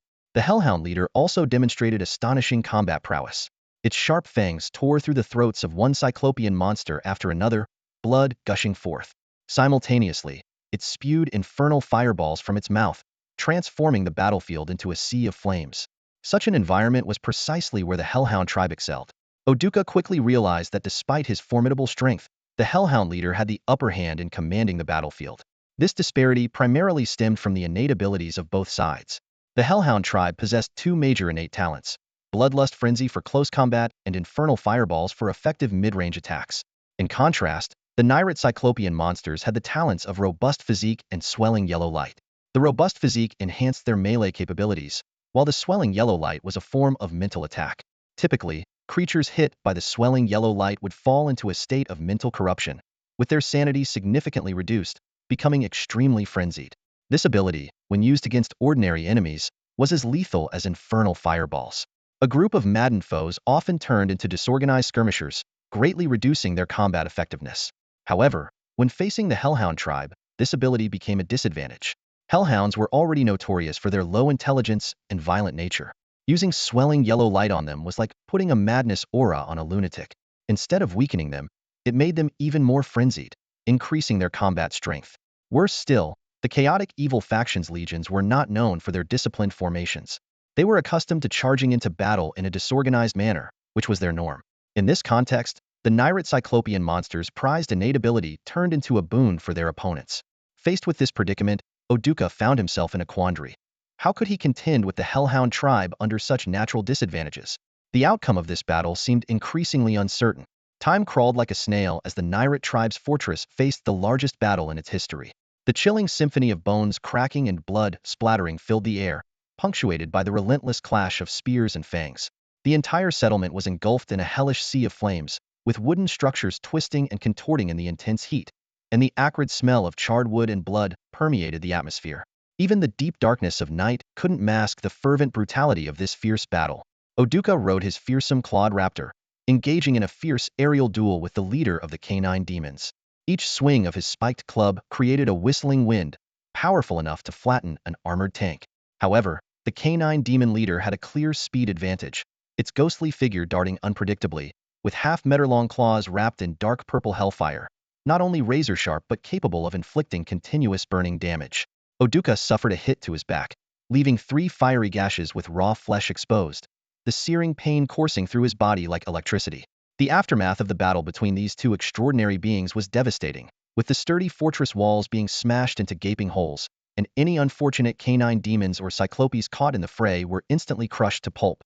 Despite their evenly matched powers, Oduka held a temporary upper hand with the aid of his clawed raptor. Gustavo keenly sensed the subtle shift in the battle's dynamics and decided to accelerate the pace of war. With 8 limbs in motion, he silently slinked toward the heart of the fortress, where the fighting was most intense. Here, the combatants fiercely clashed to protect or annihilate the Nyrate tribe's young. Gustavo remained focused on his mission, spewing out copious amounts of transparent webbing and burrowing underground like a worm, moving stealthily. Beside a stone house, 2 4th-tier canine demons and 3 4th-tier cyclopes were locked in combat. Gar, eyes blazing with fury, wielded his sword with blinding speed, unleashing sharp slashes. This sword once belonged to a human knight, but in Gar's hands, it moved as if it were part of him. Having just witnessed his partner being torn apart, Gar fought with a reckless abandon, intent on mutual destruction. Under Gar's relentless assault, one canine demon had half its head sliced off, with victory seemingly within reach. But at that moment, Gar felt something coil around his leg, a powerful force causing him to stumble. This minor slip was magnified in the heat of battle. The 2 canine demons seized the opportunity, simultaneously launching dark purple fireballs that struck Gar's face directly. As the hellfire balls exploded, Gar let out a piercing scream. His single eye was shattered, and worse still, the residual hellfire burrowed into his skull like parasitic worms. The excruciating pain instantly obliterated Gar's combat prowess, all happening in the blink of an eye. Before the 2 remaining Cyclops could react, Gal had already withdrawn from the battle, clutching his head and rolling on the ground in agony. Hiding among the ruins, Gustavo marveled at Gal's tenacity, while continuing to discreetly manipulate the battle with his webs. With Gustavo's covert assistance, the remaining 2 Cyclops soon began making frequent mistakes. The Hellhounds seized the opportunity, their claws slashing through the air as they swiftly dispatched each one. Gal, now defenseless, was also not spared and became yet another corpse beneath the Hellhounds' deadly fangs. After eliminating their foes, the 2 Hellhounds exchanged a puzzled glance. Their simple minds couldn't grasp the complexity of the situation, and they quickly shrugged off the oddities, rushing into the next skirmish. Under the cover of darkness, Gustavo acted as a chaotic force in the battle, continuously disrupting the fight. Thanks to his friendly intervention, one Cyclops after another fell to the Hellhound's sharp teeth. The bodies turned charred in the infernal blaze, and the air was thick with the stench of burning flesh. As more Cyclops were slain, more Hellhounds were freed up to join the fray. The war quickly tipped the scales like a snowball rolling downhill. By the time the Nairit tribe realized something was amiss, it was too late. The Hellhounds had gained an overwhelming numerical advantage, their blood-red eyes gleaming with a murderous glint in the night. The Hellhounds surged forward, mercilessly slaughtering the remaining Nairit tribe members and their defenseless young. Screams and wails echoed through the air, and the scent of blood pervaded the battlefield. Gustavo watched the scene unfold with cold indifference and amusement, feeling no emotion. To him, whether Cyclops or Hellhounds, they were merely food. As a dragon-hunting spider, he wasn't one to develop feelings for his prey. The fierce battle raged on, yet neither Gustavo nor any other creature noticed a small, invisible sprite hovering about 800 or 900 meters above, its delicate wings fluttering. Its gaze pierced through barriers, taking in the gruesome scene within the Nairit stronghold. 10 kilometers away, in the dense forest, over 30 heavily armed human mercenaries blended seamlessly with the night.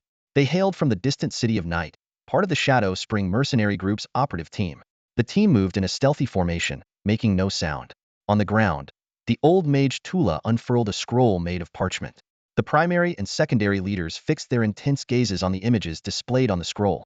Hellhounds, Cyclops, Flames, and Carnage. Gentlemen, one of the leaders spoke up. It seems we have another task to add. Chief, we've got trouble. The canine demon tribe has broken through the core area's defenses. A velociraptor knight rushed in, breathless and shouting with urgency and fear. Upon hearing this, Odoka's heart tightened. This news meant that the foundation of the Nailit tribe had been destroyed by the canine demons. In an instant, a raging fury ignited within him, his single eye on his forehead turning blood-red, and veins bulged menacingly on his skin. His terrifying aura swept out like a hurricane. Die! Odoka roared, swinging his spiked club with immense fury, like a collapsing mountain. The air whistled as it descended upon the canine demon leader with thunderous force. The canine demon leader was startled by the sudden attack and attempted to dodge, but its hind leg was struck. A sharp crack echoed as its left hind leg shattered, severely hampering its mobility. Odoka's sudden surge of power wasn't a hidden strength, but the activation of his innate ability called Giant's Fury. This ability awakened when his physical attribute reached 61 points after breaking through to a high-level transcendent. Once activated, his physical attributes, especially strength, were significantly enhanced. Despite its tough bones, the canine demon leader's leg was fractured under the blow. However, it possessed formidable abilities of its own. Its gray-blue fur stood on end, and its body was enveloped in dark purple purgatory flames. These flames acted like an adhesive, seeping into the cracks of its broken bones, fusing them back together. The two high-level transcendent beings clashed fiercely in midair, each collision leaving severe injuries. At this level of combat, even a sixth-tier velociraptor couldn't intervene, as any stray blow could be fatal. At that moment, the battlefield's wildcard, Gustavo, arrived. Surveying the scene, he saw that the canine demon tribe had gained the upper hand, and the Cyclopes were besieged. Gustavo locked his gaze on Odoka, deciding to personally take down this formidable opponent. Gustavo began to gather energy, feeling it surge through his body, spreading rapidly to every limb. He simultaneously activated 3 powerful abilities: Extreme Flow, Blood Fury, Muscle Frenzy, and Mental Resonance. The combination of these abilities catapulted his combat power to over 500 points. Feeling the explosive power within, Gustavo no longer concealed his presence. Moving with the speed of a phantom, all 8 limbs in motion, he used his gravity-manipulating ability to reduce the pull of the earth, becoming as light as a feather. He sped toward the heated battle between Odoka and the canine demon leader. With a series of enhancements, Gustavo transformed into a bolt of black lightning, covering a distance of 200 to 300 meters in an instant.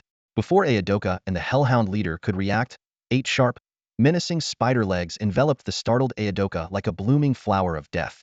The energy-covered spikes pierced through Odoka's tough skin in an instant, binding the two together tightly. Odoka's instincts screamed danger as a fatal sense of crisis surged over him like a tide. Gustavo's eerie green eyes gleamed with excitement and ruthlessness as he unhesitatingly activated the Shred Max ability. The reverse-jointed claws of the dragon hunter spider could inflict at least 8 damaging strikes when entangled, potentially causing fractures, paralysis, and incessant bleeding. All 8 legs exerted force simultaneously, muscles bulging as if every cell was a source of power. Aodoka felt as if he had been tossed into a meat grinder, sharp pains shooting through his body from every angle. His bones groaned under the strain, and his flesh seemed to silently weep. Realizing he must counterattack immediately or face death, Aodoka steeled himself. Gritting his teeth, Aodoka pushed outward with his limbs like powerful jacks, gradually prying open Gustavo's crushing grip. Bending his knees slightly, he leaped forcefully, using the ground's recoil to break free from the spider creature's hold. However, in the process, much of his skin was brutally torn away by Gustavo. The once imposing leader of the Nyrith now stood as a bloodied figure. His raw muscle tissue was exposed to the air, with dark blue veins clearly visible. Jagged bone fragments pierced through the muscle, their uneven white edges a shocking sight. Hee, such fresh and delicious flesh. Gustavo tore off a piece of bloody skin and chewed it. The meat was firm and springy, the blood sweet and rich, truly worthy of a height-tier extraordinary life form. He savored it with satisfaction, his eyes gleaming with greed. Who are you? Odoka demanded harshly, trying to suppress the pain coursing through his body as he slowly retreated. Meanwhile, the Hellhound leader watched the spider creature warily, feeling the discomfort of its bloodline being suppressed. Every cell seemed to scream, urging it to bow and submit to this unfamiliar creature. This reaction was actually quite normal. As a height-tier bloodline of the evil faction, the dragon-hunting spider was a natural enemy of dragons, but also included other creatures in its diet. Over time, many species had developed an instinctive fear of it, and hellhounds were no exception. However, dragon-hunting spiders were rare, even more so than true dragons. Most evil creatures had never even heard of them. Gustavo didn't answer. Instead, he glanced at the hesitant hellhound leader. Once he was certain it wouldn't act rashly, he discarded the flesh in his hand and leaped towards the heavily injured Odoka. At the same time, energy webs wove together from all directions, creating a massive net that covered a wide area, setting the stage for a brutal fight. Seeing this, Odoka immediately turned to flee, but his grievous injuries made every step agonizingly slow. Gustavo quickly constructed a gravity field, increasing the gravitational pull to 4 or 5 times that of Pandora, pressing down on Odoka. The pervasive force acted directly on his organs, especially his heart and lungs, making it difficult to breathe. Die! Gustavo climbed swiftly on the web, positioning himself above Odoka, and applied gravity to himself, diving down like a meteor. His 8 limbs swung rapidly, forming a dense flurry of blades, each capable of slicing through metal. Rip! The sound of tearing flesh echoed as Odoka's fists were no match for the 8 limbs, unable to mount an effective defense. The blades rained down like a waterfall, flesh and skin fell to the ground, and his wails were as eerie as a night owl's cry. In just over 10 seconds, the once mighty 7-meter one-eyed giant was reduced to a bloody skeleton, collapsing with a thud. Gustavo pierced Odoka's still wide yellow eye with a sharp limb, plucking it out and tossing it into his mouth. Love that juicy texture. He chewed the springy eyeball, closing his eyes to savor the delightful sensation on his taste buds. Suddenly, Gustavo looked around warily. The alarm webs he'd set up had been triggered, and based on the vibrations, the intruder was human. As expected. This cursed ability never changes, he muttered, somewhat relieved. Drawing from his extensive protagonist experience, he knew that frequent surprises usually meant manageable problems, and resolving them often brought rewards. Come out, humans. I've already found you. Gustavo growled in a deep, universal astral language. Captain, I told you ambushes wouldn't work. These spider-like creatures have insanely high perception, came a lazy yet magnetic female voice. Gustavo looked towards the sound and saw a team of fully armed human mercenaries emerge from the shadows. Leading them was a middle-aged man in brown leather armor, with pale skin, blue eyes, and gray-brown hair, his physique robust. Behind him were 2 others. An elderly man with white hair, clad in a white robe, holding a wooden staff embedded with a green gem, surrounded by a dense wind element. And a tall half-elf woman with milk-white skin, delicate features, a high ponytail, a slender waist, and 2 daggers of varying lengths at her side. The Hellhound leader immediately emitted a threatening growl at the humans. To monsters, humans often meant trouble and danger. I'll handle this height-tier Hellhound, the middle-aged leader, Rig, quickly ordered. Tula and Margaret, take 10 members and pursue that spider creature. Try to capture it alive. According to the detectors, this guy is only mid-tier extraordinary, yet it can kill height-tier ones. Its bloodline must be valuable and can fetch a good price. The rest of you, clean up the remaining Hellhounds and One-Eyed Giant. Rig greedily glanced at Gustavo before turning his attention to the Hellhound leader. He let out a chilling laugh and howled like a wolf. In an instant, his body began to transform. Fine, rough silver-gray fur sprouted from his skin, his teeth sharpened, and his face elongated. He was becoming a werewolf. Under the moonlight, Rig's fur emanated silver-white energy particles, moving without wind, flowing gracefully, exuding a unique blend of brutality and valor. Upon transforming into a werewolf, Rige leaped forward, vanishing in a flash of speed that showcased the incredible agility of an extraordinary being. In an instant, he appeared behind the demon hound leader, his claws wrapped in silvery moonlight, slashing through the air with 3 crescent arcs aimed directly at the creature's nape. Not far away, Gustavo witnessed the scene, slightly contracting his spider abdomen, and muttered under his breath, "You looked pretty cool making your entrance, but who knew you were just another backstabber?" Though his voice was low, it was easily caught by the supernaturally keen ears of those present. The mercenaries stifled their laughter, surprised by the humor from such a menacing spider-like creature. According to the captain's plan, "Move out," ordered Tula, the deputy leader, with a serious expression. The mercenaries immediately split into 2 groups, one of about 20 people, working in teams of 3 or 4, spread out to hunt demon hounds and cyclopes. The other, consisting of 10 people, followed Tula and Margaret, fanning out clearly to encircle Gustavo. Margaret drew a dagger from her waist, and a shadow spread from her chest, quickly engulfing her form. Tula, meanwhile, tapped the ground with his staff, sending ripples of wind elements that enhanced the speed of the mercenaries. He then cast a series of buff spells, boosting his allies' speed, strength, energy recovery, courage, and willpower. Gustavo realized he had to deal with this troublesome mage first. Taking out the support is basic combat strategy, he thought, but first, I need to find advantageous ground. With this in mind, Gustavo bent his 8 legs and launched himself into the air. Whoosh! Arrows, designed to pierce armor, sliced through the air, their tips gleaming. Gustavo's 8 blade-like legs slashed rapidly, shattering the arrows. Yet, more arrows rained down from all directions. Glancing back, he saw 3 mercenaries wielding longbows, firing at tricky angles to distract him. Simultaneously, 3 heavily armored warriors charged like rampaging rhinos, shaking the ground beneath their feet. The mithril chains on them shot skyward, snaking towards Gustavo. These chains were not only incredibly strong but also capable of restraining evil creatures. Once ensnared, even Gustavo would struggle to break free quickly. 2 swift melee combatants had already leaped to attack Gustavo from both sides. In addition, a fire mage was conjuring a massive fireball 3 meters in diameter, while a curse mage spread his withered hands, chanting ominous spells to place a curse on Gustavo. The mercenary group demonstrated perfect coordination, with archers, melee fighters, tanks, mages, and assassins each playing their role, forming a comprehensive assault system. Tula and Margaret were employing tactics specifically designed to hunt high-level monsters. It just used a burst ability and will soon be in a weakened state. Tula encouraged through an amplification spell. If we can slow it down, it'll be like fish in a barrel. In a mere moment, Gustavo found himself surrounded, as if he were the prey caught in a spider's web. However, he remained unfazed, activating another burst ability Furious Roar. For 60 seconds, he ignored pain, with a 30 boost in strength and speed. His emerald eyes gleamed with determination, and instead of defending, Gustavo used his exoskeleton to endure the incoming arrows. The armor-piercing arrows barely pierced his exoskeleton, causing minimal harm. Utilizing the recoil and the webs he had previously set, Gustavo leapt again, now with a 30 increase in speed, transforming into a shadow that vanished from the mercenary's sight. In the shadows, Margaret's pupils contracted, surprised at the creature's hidden strength. The other mercenaries were equally astonished, though Tula managed to maintain composure. "Don't panic," Tula shouted. "This spider creature is merely a mid-level extraordinary. Using burst abilities consecutively will only hasten its exhaustion. If we catch up, we can take it down." As he spoke, he waved his staff and chanted, "Boots of the wind, wings of freedom." Rings of green light enveloped the mercenaries, transforming into green wings and boots. After casting the spells, Tula was visibly fatigued and quickly downed a potion to replenish his mana and stamina before joining the pursuit of Gustavo. The forest at night was dark and silent, with moonlight threading through the treetops like silver strands, casting patches of interwoven light and shadow in the darkness.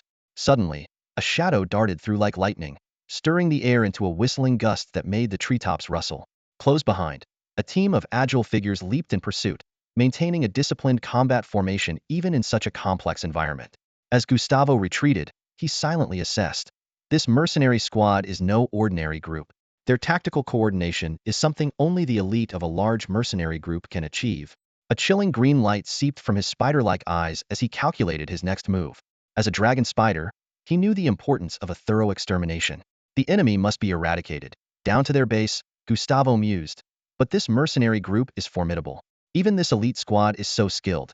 each member likely at least a fourth-tier extraordinary. Their leaders, especially the commander, are probably even more formidable, possibly with legendary beings among them.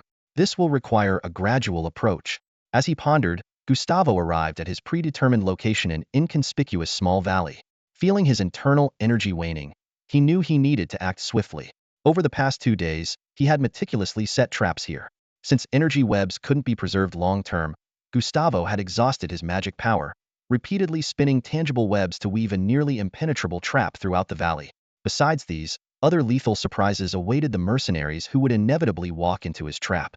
The pursuing mercenary squad halted at the entrance of the valley. Margaret frowned and said, "Be careful, something's off here." As an experienced assassin, she had a keen sense for danger. Captain Tula trusted Margaret's judgment implicitly and immediately ordered a halt. He retrieved a pale golden magic eye, a detection device capable of sensing hidden dangers. Tula infused it with his restored magic, and it ascended, emitting invisible detection waves. Soon, the hidden translucent webs and various primitive yet dangerous traps were revealed. Margaret snorted. As expected, a trick. "This creature is cunning and well prepared to block us," a tall, thin middle-aged team member anxiously said. "Lord Tula, what should we do? If we delay further, that creature might escape, and there could be an underground tunnel it dug in the valley." Tula squinted, thought briefly, and pulled out a spell scroll. This was a precious magical artifact containing a peak 6th ring fire spell, Fire of Atonement, with tremendous area damage capability. "Spread out," Tula commanded. "Once I clear the valley of traps with the Fire of Atonement, we continue the pursuit." With that, he unsealed the scroll and tossed it into the valley. Instantly, fierce flames erupted and spread unnaturally fast, engulfing the valley in a blink. These weren't ordinary flames but magical fire formed from fire elements, with extreme heat and destructive power. Gustavo's carefully laid web traps turned to ash in an instant, and other traps were nearly all destroyed. However, hidden in a tunnel on one side of the valley, Gustavo watched the fiery scene unperturbed. He had anticipated his opponents wouldn't fall for the obvious traps. His traps comprised 2 layers: the superficial ones, set in half a day to mislead the enemy, and the real deadly ones, hidden and taking a day and a half to complete. Gustavo had buried numerous webs deep underground, 50 to 60 meters down, using his adept energy control to weave concealment runes. These runes not only eluded detection equipment, but also ensured the webs wouldn't be easily destroyed due to their deep positioning. The source of these runes was naturally from his other persona, Logo, linked in memory but distinct in character. Gustavo murmured softly, his eyes concealing a barely restrained glint of murderous intent. The runes etched into his fingers were clumsy, lacking the smoothness of muscle memory, but they sufficed for his purposes. After all, he wasn't planning on performing any complex enchantments. It was merely a temporary measure. "Now you can rest easy, can't you? Come on, try to hunt me down," Gustavo muttered to himself, a cold smile playing at the corners of his lips. In the valley, the embers of the scorched sin fire slowly faded away. The mercenary team entered in battle formation, with Margaret concealed in the shadows. 3 tanks led the way, flanked by 2 warriors, while the mage and archer held the center. Tura brought up the rear, acting both as a commander and a final line of defense. Though a support, this old man had a myriad of tricks up his sleeve, making his overall combat strength second only to Margaret. The valley, ravaged by the scorched sin fire, lay barren. Rock and soil had crystallized under the intense heat, and the ground was hot enough to cook an egg in seconds. Yet, for these extraordinary mercenaries, such an environment was child's play.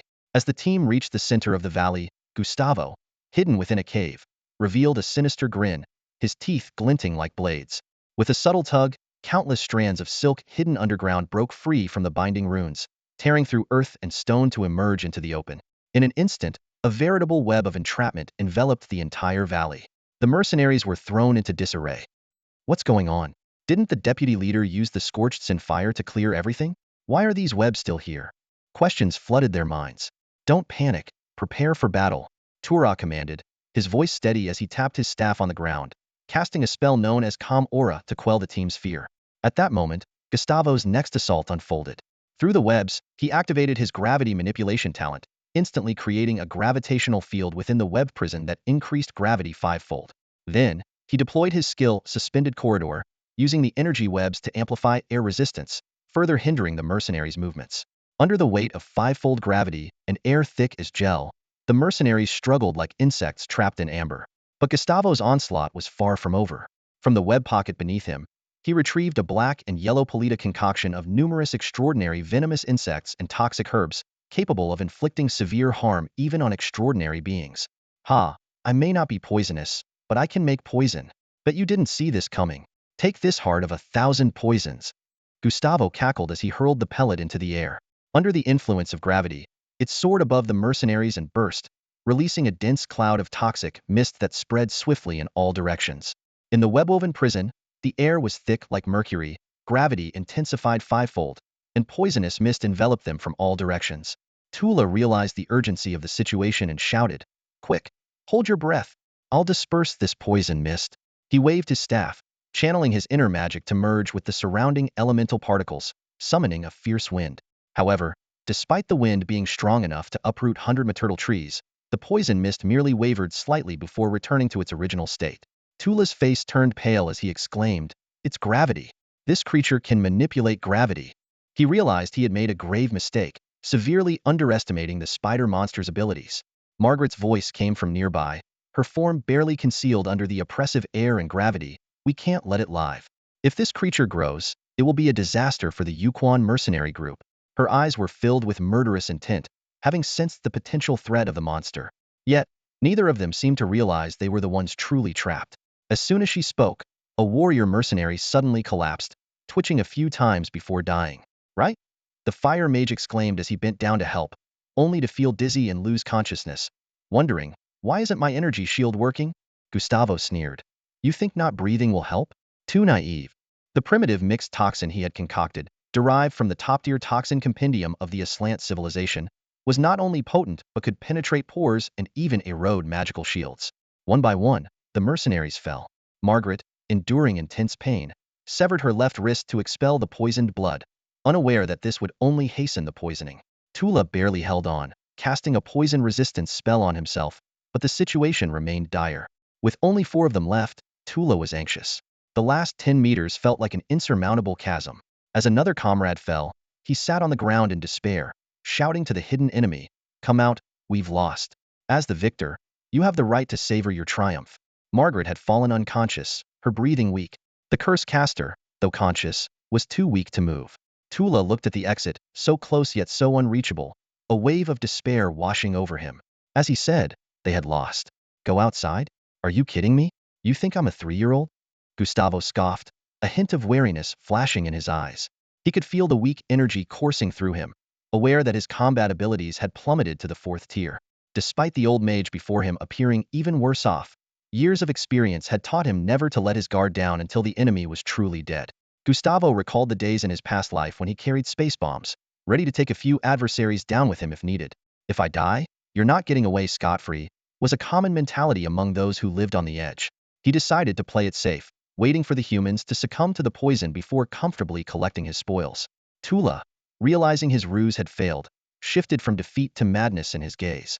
He tightly gripped a 6-ring spell scroll hidden in his sleeve, inscribed with the powerful flame burst spell. If Gustavo dared to show himself, Tula would not hesitate to strike a lethal blow.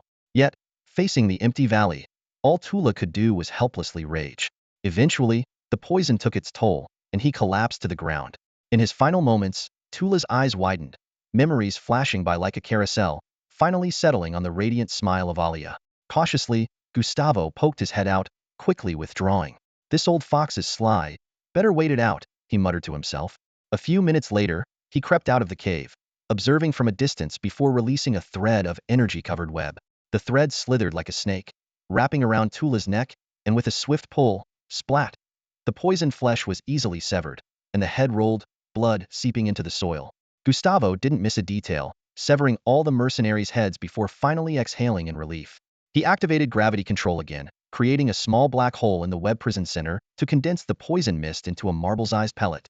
"That's all that's left. Need to make more when I can," Gustavo decided, planning to enhance his knowledge of top-tier toxins and potion crafting upon his return. "A spider that can't use poison isn't a good spider," he murmured, carefully storing the poison pellet.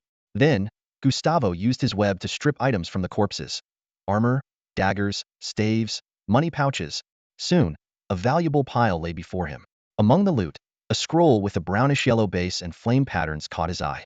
Upon closer inspection, Gustavo was surprised to find it was indeed a 6-ring spell scroll.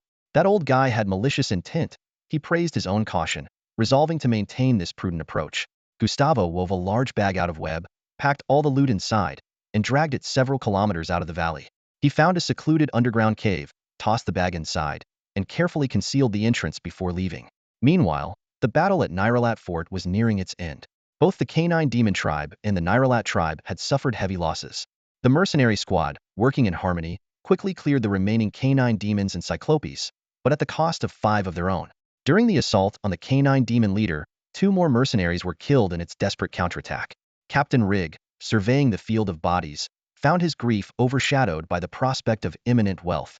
He roughly estimated that the extraordinary materials alone could fetch 3 million tar pounds, possibly reaching 4 million with the addition of Odoka and the canine demon leader. Rig sat on the corpse of the canine demon leader, lit a cigar, and began calculating this windfall.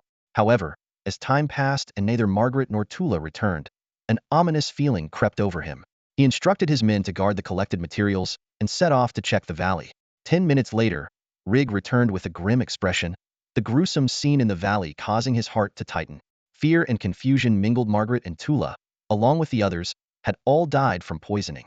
Seeing the hesitant looks on his men's faces, Rig offered no explanation, simply ordering in a stern voice, "Grab the stuff and retreat." The fierce wind howled, stirring up waves of rustling leaves. The setting sun was submerged in a blend of deep blue and golden hues. Raj stood on the sturdy trunk of a tree, gazing into the distance, his expression shifting unpredictably. "Night is coming again," Raj muttered through gritted teeth. Every time night fell, that dreadful spider creature would launch its deadly attacks, inflicting heavy losses on them. Not far away, by a tree so large it would take several people to encircle it, 7 or 8 mercenaries huddled together, gnawing on cold, hard rations. Their eyes were vacant, occasionally flickering with fear. Every glance towards the dark depths of the forest, even the slightest rustle of leaves, would send them into a panic. Only the weapons clutched tightly in their hands offered them a semblance of security. It had been 2 days since Raj led the remnants of his men to withdraw. The first day's daylight had been relatively calm, allowing his vigilant heart to relax slightly. However, as night descended again, the spider creature reappeared, elusive and silent, reaping lives without warning. The spider silk, thinner than a strand of hair by several magnitudes, often escaped Raj's keen senses. Despite its fragile appearance, the silk possessed unparalleled sharpness. It appeared silently while the mercenaries slept, slicing their necks like the reaper's scythe with a gentle flick. Since then, no one dared to sleep. Everyone was on edge. Yet a more terrifying threat followed: poison. It was this poison that killed Margaret and Tula. The poison did not need the wind to spread. It seemed alive, infiltrating from all directions like a venomous serpent. Even though Raj was prepared, several mercenaries still succumbed to the poison, while the rest suffered greatly from its effects. The only consolation was that after releasing the poison several times, the creature ceased its attacks. Raj and his men speculated that the poison had been depleted. Indeed, the mixed poison concocted by Gustavo was nearly exhausted, despite his frugal use. "That creature is out of poison. As long as we avoid getting entangled in the webs, we should be fine," a mercenary said with forced optimism, trying to encourage his companions. "We shouldn't have gotten involved in this," a bearded mercenary complained. "When we were after the key, only a dozen died. But now, even Lady Margaret and Lord Tula have fallen." The others exchanged uneasy glances, their eyes darting towards Raj in the tree. Although none spoke up, their discontent with Raj was evident. At that moment, a lean mercenary scoffed, "If you're not ready to face death, don't pick up a weapon and become a mercenary. Besides, the captain consulted us before taking action. Don't blame him for every setback." This man, named Femi, was fiercely loyal to Raj. Hearing Femi's words, the mercenaries exchanged looks and fell silent. They realized it wasn't just Raj. Each of them had been blinded by the allure of immense wealth, leading them to provoke the terrifying creature and end up in their current predicament. Raj leapt down from the tree trunk. Although he heard the mercenaries' complaints, he didn't mind. As an experienced mercenary captain, he knew people tend to complain and shirk responsibility when faced with difficulties. Throughout his decades-long career, he had grown accustomed to such behavior. "Hang in there," Raj encouraged. "We'll soon reach Night City. Once there, we'll be on our turf, and that creature won't dare pursue us." He believed that once they returned to Night City and exchanged their spoils for tangible wealth, the intricate patterns and fine texture of the banknotes would dissolve all grievances. However, a shadow flickered in Raj's eyes. Would the spider creature really allow them to succeed? Meanwhile, in the nearby underbrush, Gustavo watched the group of mercenaries with a cold gaze. After using poison to eliminate the mercenary team led by the old mage in the valley, he sought out some prey nearby, using his devouring technique to quickly digest and absorb them, replenishing his exhausted body with nutrients. The body of the dragon spider was exceptionally strong, with a recovery rate even surpassing that of a true dragon. Despite repeatedly using explosive abilities to push his limits, Gustavo's combat power had recovered to 85 to 90 in just a day. Throughout this process, he had been trailing behind Raj and the remaining mercenaries. The talent of fortune deprivation had a pattern. After an unexpected event concluded, there was a period where no further accidents would occur, akin to a low point on an electrocardiogram. Unless this talent was awakened to a later stage, where accidents would come relentlessly, giving no respite. But currently, it was in the early stage, and after encountering the mercenaries' intrusion, Gustavo didn't have to worry about further mishaps for several days. For this reason, he dared to pursue Raj and the mercenaries, chasing them for 400 to 500 kilometers. Another day had passed, and his injuries had improved significantly, almost fully healed. The cells that had withered from overexertion were now replenished and robust, like engines filled with fuel. The price for this recovery was the hunting and consumption of dozens of various creatures. We're nearing the outskirts of Night City, where the number of intelligent beings increases.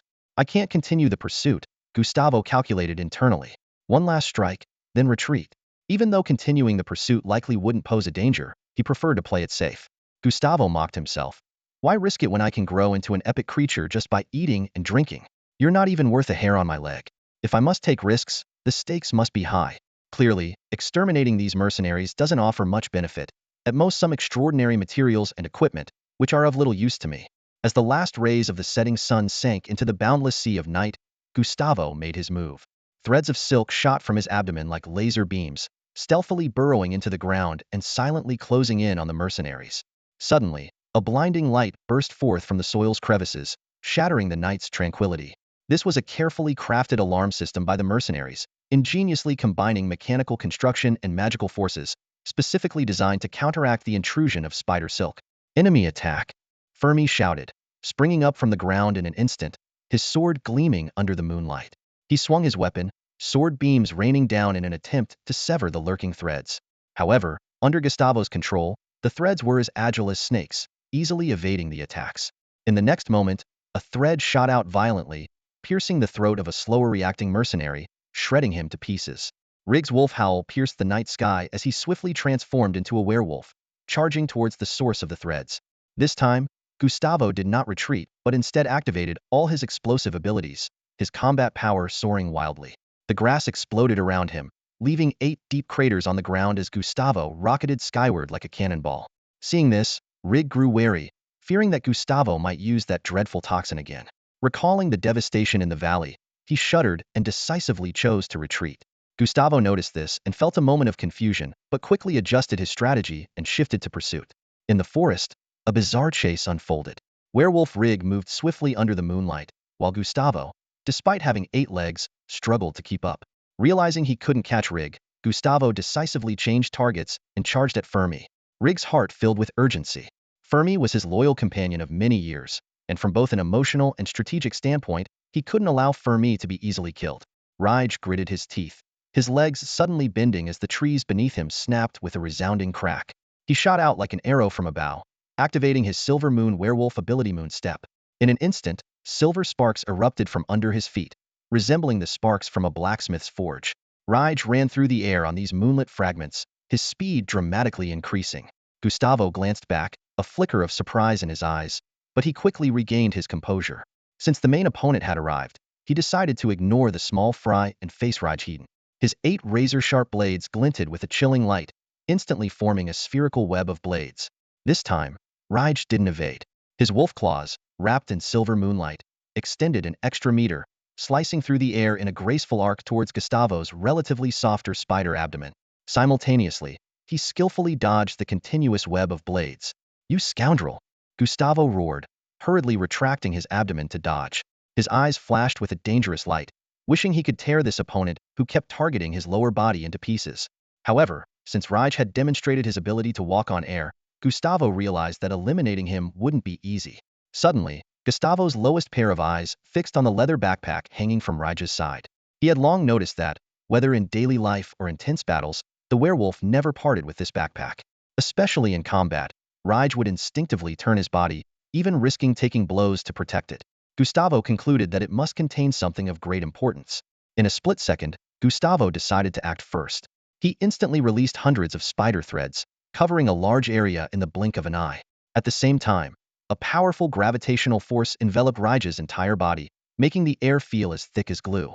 The combination of gravitational control and the immobilizing corridor slowed Raij's speed drastically. At that moment, Raij realized with shock that Gustavo could manipulate gravity. This revelation hit him like a bolt from the blue, stunning him and further slowing his movements. Gustavo seized this fleeting opportunity, activating his Fury Roar, boosting his speed by 30. He darted beside Raij like a flash of lightning, his blade legs slashing wildly, forcing Raij into a desperate defense. Yet, just as Raij focused all his attention on defending against the assault, the blade light suddenly halted, and the solidified air and gravitational field vanished in an instant. Before Raij could breathe a sigh of relief, he suddenly noticed that his backpack had been stealthily taken. "Give me back my backpack!" Raij shouted in alarm, sprinting through the air with urgency, chasing after Gustavo, who had already made off with his prize. "Heh, there's definitely something valuable here. Let me see what it is," Gustavo chuckled, zigzagging across the ground while using his spider silk to open the backpack. Inside, there was only one item. A treasure map? Gustavo murmured to himself, a mix of puzzlement and excitement flickering in his eyes. In the backpack was a rolled-up piece of parchment, which Gustavo carefully unfurled. The paper was dotted with star-like points connected by faint red lines, resembling a constellation map.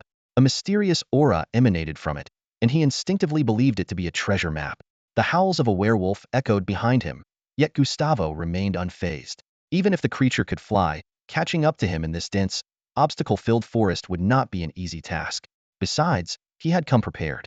Gustavo navigated nimbly between the trees, while Rig, who was in pursuit, found himself ensnared by a series of traps, becoming increasingly frustrated and eventually losing track of his prey. "Damn it!" Rig roared, smashing his claw into a nearby tree, which snapped and fell with a crash. He paced around for a while, eventually turning away in frustration, his face a mask of displeasure. As Gustavo ran, he pondered over the patterns on the parchment. Suddenly, a realization struck him. Isn't this a spatial rune array and energy guiding circuit? Could it be a gateway key? A gateway key is a special tool created by spatial transcendence, capable of opening a portal to another place at a specific time or location. In a way, it could indeed be considered a treasure map, as these portals often lead to places with valuable treasures. I still need more information, Gustavo thought to himself. I'll need to grow stronger and gather intel in Night City. In a change of scene, Gustavo was kneeling, presenting a massive skull to Mother Indix. "Great Mother, I offer you the head of Chief Nylet." Indix looked down at her son, satisfaction gleaming in her eyes. "My son, you have done very well." Mora and Bradley curiously approached, poking at the enormous skull with their paws. Mora asked incredulously, "Mother, did Gustavo really kill this high-ranking transcendent being? Are we really from the same mother?" Indix looked seriously at her eldest daughter. "Indeed, your brother is not only a brave warrior but also a wise strategist. Mora, you should learn from your brother." Mora turned her head away, avoiding her mother's gaze. Even in the face of such an achievement, she remained unconvinced, scoffing at Gustavo, who was making faces at her from a distance. Indix continued, "As promised, I will hunt for creatures with soul talents for you." She looked at Gustavo. "Has your predator talent undergone a positive mutation?" Without hesitation, Gustavo replied, "Yes, Mother. I can now more easily assimilate genetic fragments from other creatures to enhance myself." Mother Spider nodded. "In the legacy memory, there's a bloodline spell called Gene Repository that you should study. Many of our ancestors who grew through devouring created numerous auxiliary abilities. Remember, your legacy memory is your greatest treasure. Make good use of it." As soon as Gustavo thought of the Gene Repository, a torrent of information surged into his mind, leaving him momentarily stunned. Indix said no more and began contemplating where to hunt for soul-talented creatures. Crossing the dual layers of the Elven Plane to reach the fantasy space is difficult. Although there are many soul-talented creatures there, they are hard to access. Pandora Star. Ah, O'Neill's domain seems to have a herd of shadow beasts. It's been a while since I've troubled him, so let's take a trip to the northern plains. Amused by her thoughts, Mother Spider chuckled softly. The space behind her suddenly shattered, transforming into a black vortex that swallowed her whole. The surrounding powerful creatures, sensing her absence, immediately became alert. In a hidden corner, several thoughts exchanged. She's left the nest. Indix is on the move again. What's she up to? Not sure. Her spatial jump trajectory is hard to track. Hopefully, she's not after us. Did anyone provoke her recently? No, no one dares to mess with that crazy woman, especially with what's backing her. Stay vigilant, and don't forget the massacre of a decade ago. The orangered glow from the lava cast a menacing shadow over the motionless young hunting spider. A flood of inherited memories surged into Gustavo's mind, and his once blank stare became lively and animated again. His amazement was palpable, and he couldn't help but exclaim, "I never imagined there was such a spell, specifically designed to match the predator's talent. The creator of this spell must have been a genius." Gustavo meticulously processed the newly acquired knowledge. The gene repository, a solidified spell meant for storing gene fragments, belonged to the school of bloodline sorcery. As he recalled the formidable gravitational control of the dragon-hunting spider, he was reminded of the extraordinary power of magical creatures' abilities. Although the gene repository wasn't as powerful as gravitational control, its significance to Gustavo was undeniable.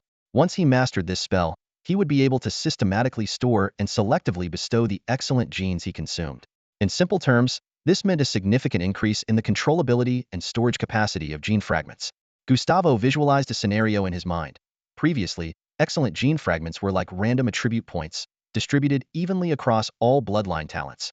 But with the gene repository, he could focus these points, prioritizing the enhancement of a specific talent. 3 talents simultaneously reaching level 2 couldn't compare to the power of a single talent at level 4. Even more exciting was the fact that gene fragments not immediately needed wouldn't have to be expelled. They could be stored safely and used later when a similar talent was acquired. Gustavo carefully reviewed the information from the inherited memories. According to the description, constructing even the simplest gene repository required both star capture and gravitational control to be at level 10. However, thanks to his energy optimization capability and past life experience, he had already met the requirements for energy manipulation. It seems my main task now is to cultivate soul talents and elevate the level of gravitational control. Gustavo pondered, mentally preparing himself for the new journey about to begin. A day later, Indix, the spider mother, emerged from a suddenly appearing spatial wormhole, her aura subtly fluctuating. She casually tossed a palm-sized silver-woven bag in her hand, her voice drifting over, "These nightmare beasts are bound by my webs. You can eat them as you please." Gustavo deftly shot out a web to catch the small woven bag, marveling inwardly, "When will I be able to weave dimensional bags as effortlessly as the spider mother?" With curiosity, Gustavo carefully opened the dimensional bag, his mental energy flooding into it like a tide, scanning its contents.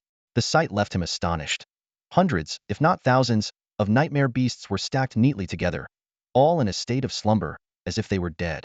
These mysterious intelligent creatures, the nightmare beasts, are renowned for their high intelligence, powerful mental abilities, and soul talents. They resemble majestic horses but have bat-like heads, with smooth, nearly poreless purplish-red skin. The most striking feature is the dizzying black rings on their bodies.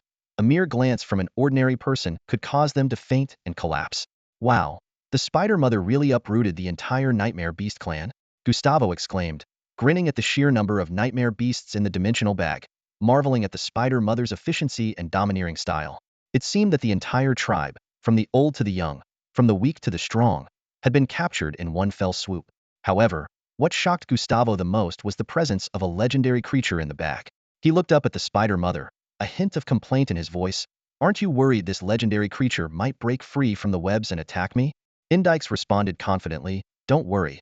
The restraints I've set up are nearly impossible for even a legendary creature to undo, let alone an epic one. Unless they're incredibly lucky to encounter an energy particle disruption." Gustavo silently thought, "Oh mother, let's not jinx it, okay?" He was well aware of his own luck-stealing ability, which, though unremarkable in other aspects, was top-notch in causing chaos. He couldn't help but imagine being suddenly attacked in his sleep by a rampaging legendary nightmare beast. "I think it's best if you keep this legendary nightmare beast for now.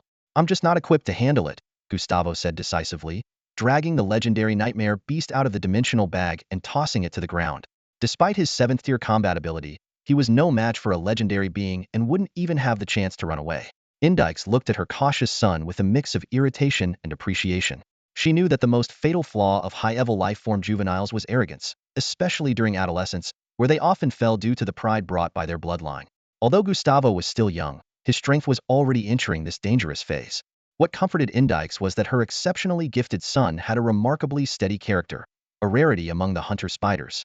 With that thought, Indix's anger dissipated. She gave a gentle wave, and the legendary nightmare beast shrank to the size of a grain of rice, merging into the exoskeleton on her shoulder, which had long been modified into an oversized storage space. "All right, I'll keep it safe for you." When you need it, just come and get it, Indike said. Thank you, mother. Gustavo replied respectfully. Yawning, Indike slowly closed her eyes. I'm going to rest for a while. You three entertain yourselves. The food is ready. Go hunt if you're hungry. She had indeed expended a lot of energy earlier while dealing with O'Neill. At that moment, Mora crawled over, haughtily demanding, Gustavo, give me one of those nightmare beasts to try. Gustavo inwardly scoffed, puzzled as to why his sister never seemed to learn her lesson despite getting beaten up repeatedly. He chuckled coldly. Are you dreaming? These nightmare beasts were his hard-earned reward from completing tasks, and Mora's attempt to get one without effort was simply wishful thinking.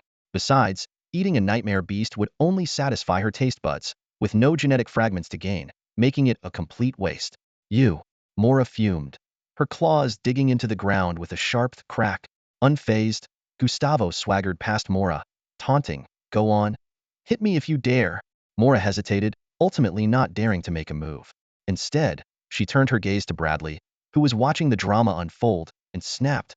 What are you looking at? Bradley blinked innocently, utterly bewildered. In the City of Night, one of the major settlements on the planet Pandora, the ruling power is the Church of Darkness. The city is divided into 5 districts, and the headquarters of the Yuquan mercenary group is located in the Western District. Inside the dimly lit hall of the Yuquan mercenary group's headquarters, the leader, Yuquan, lounged casually in her seat.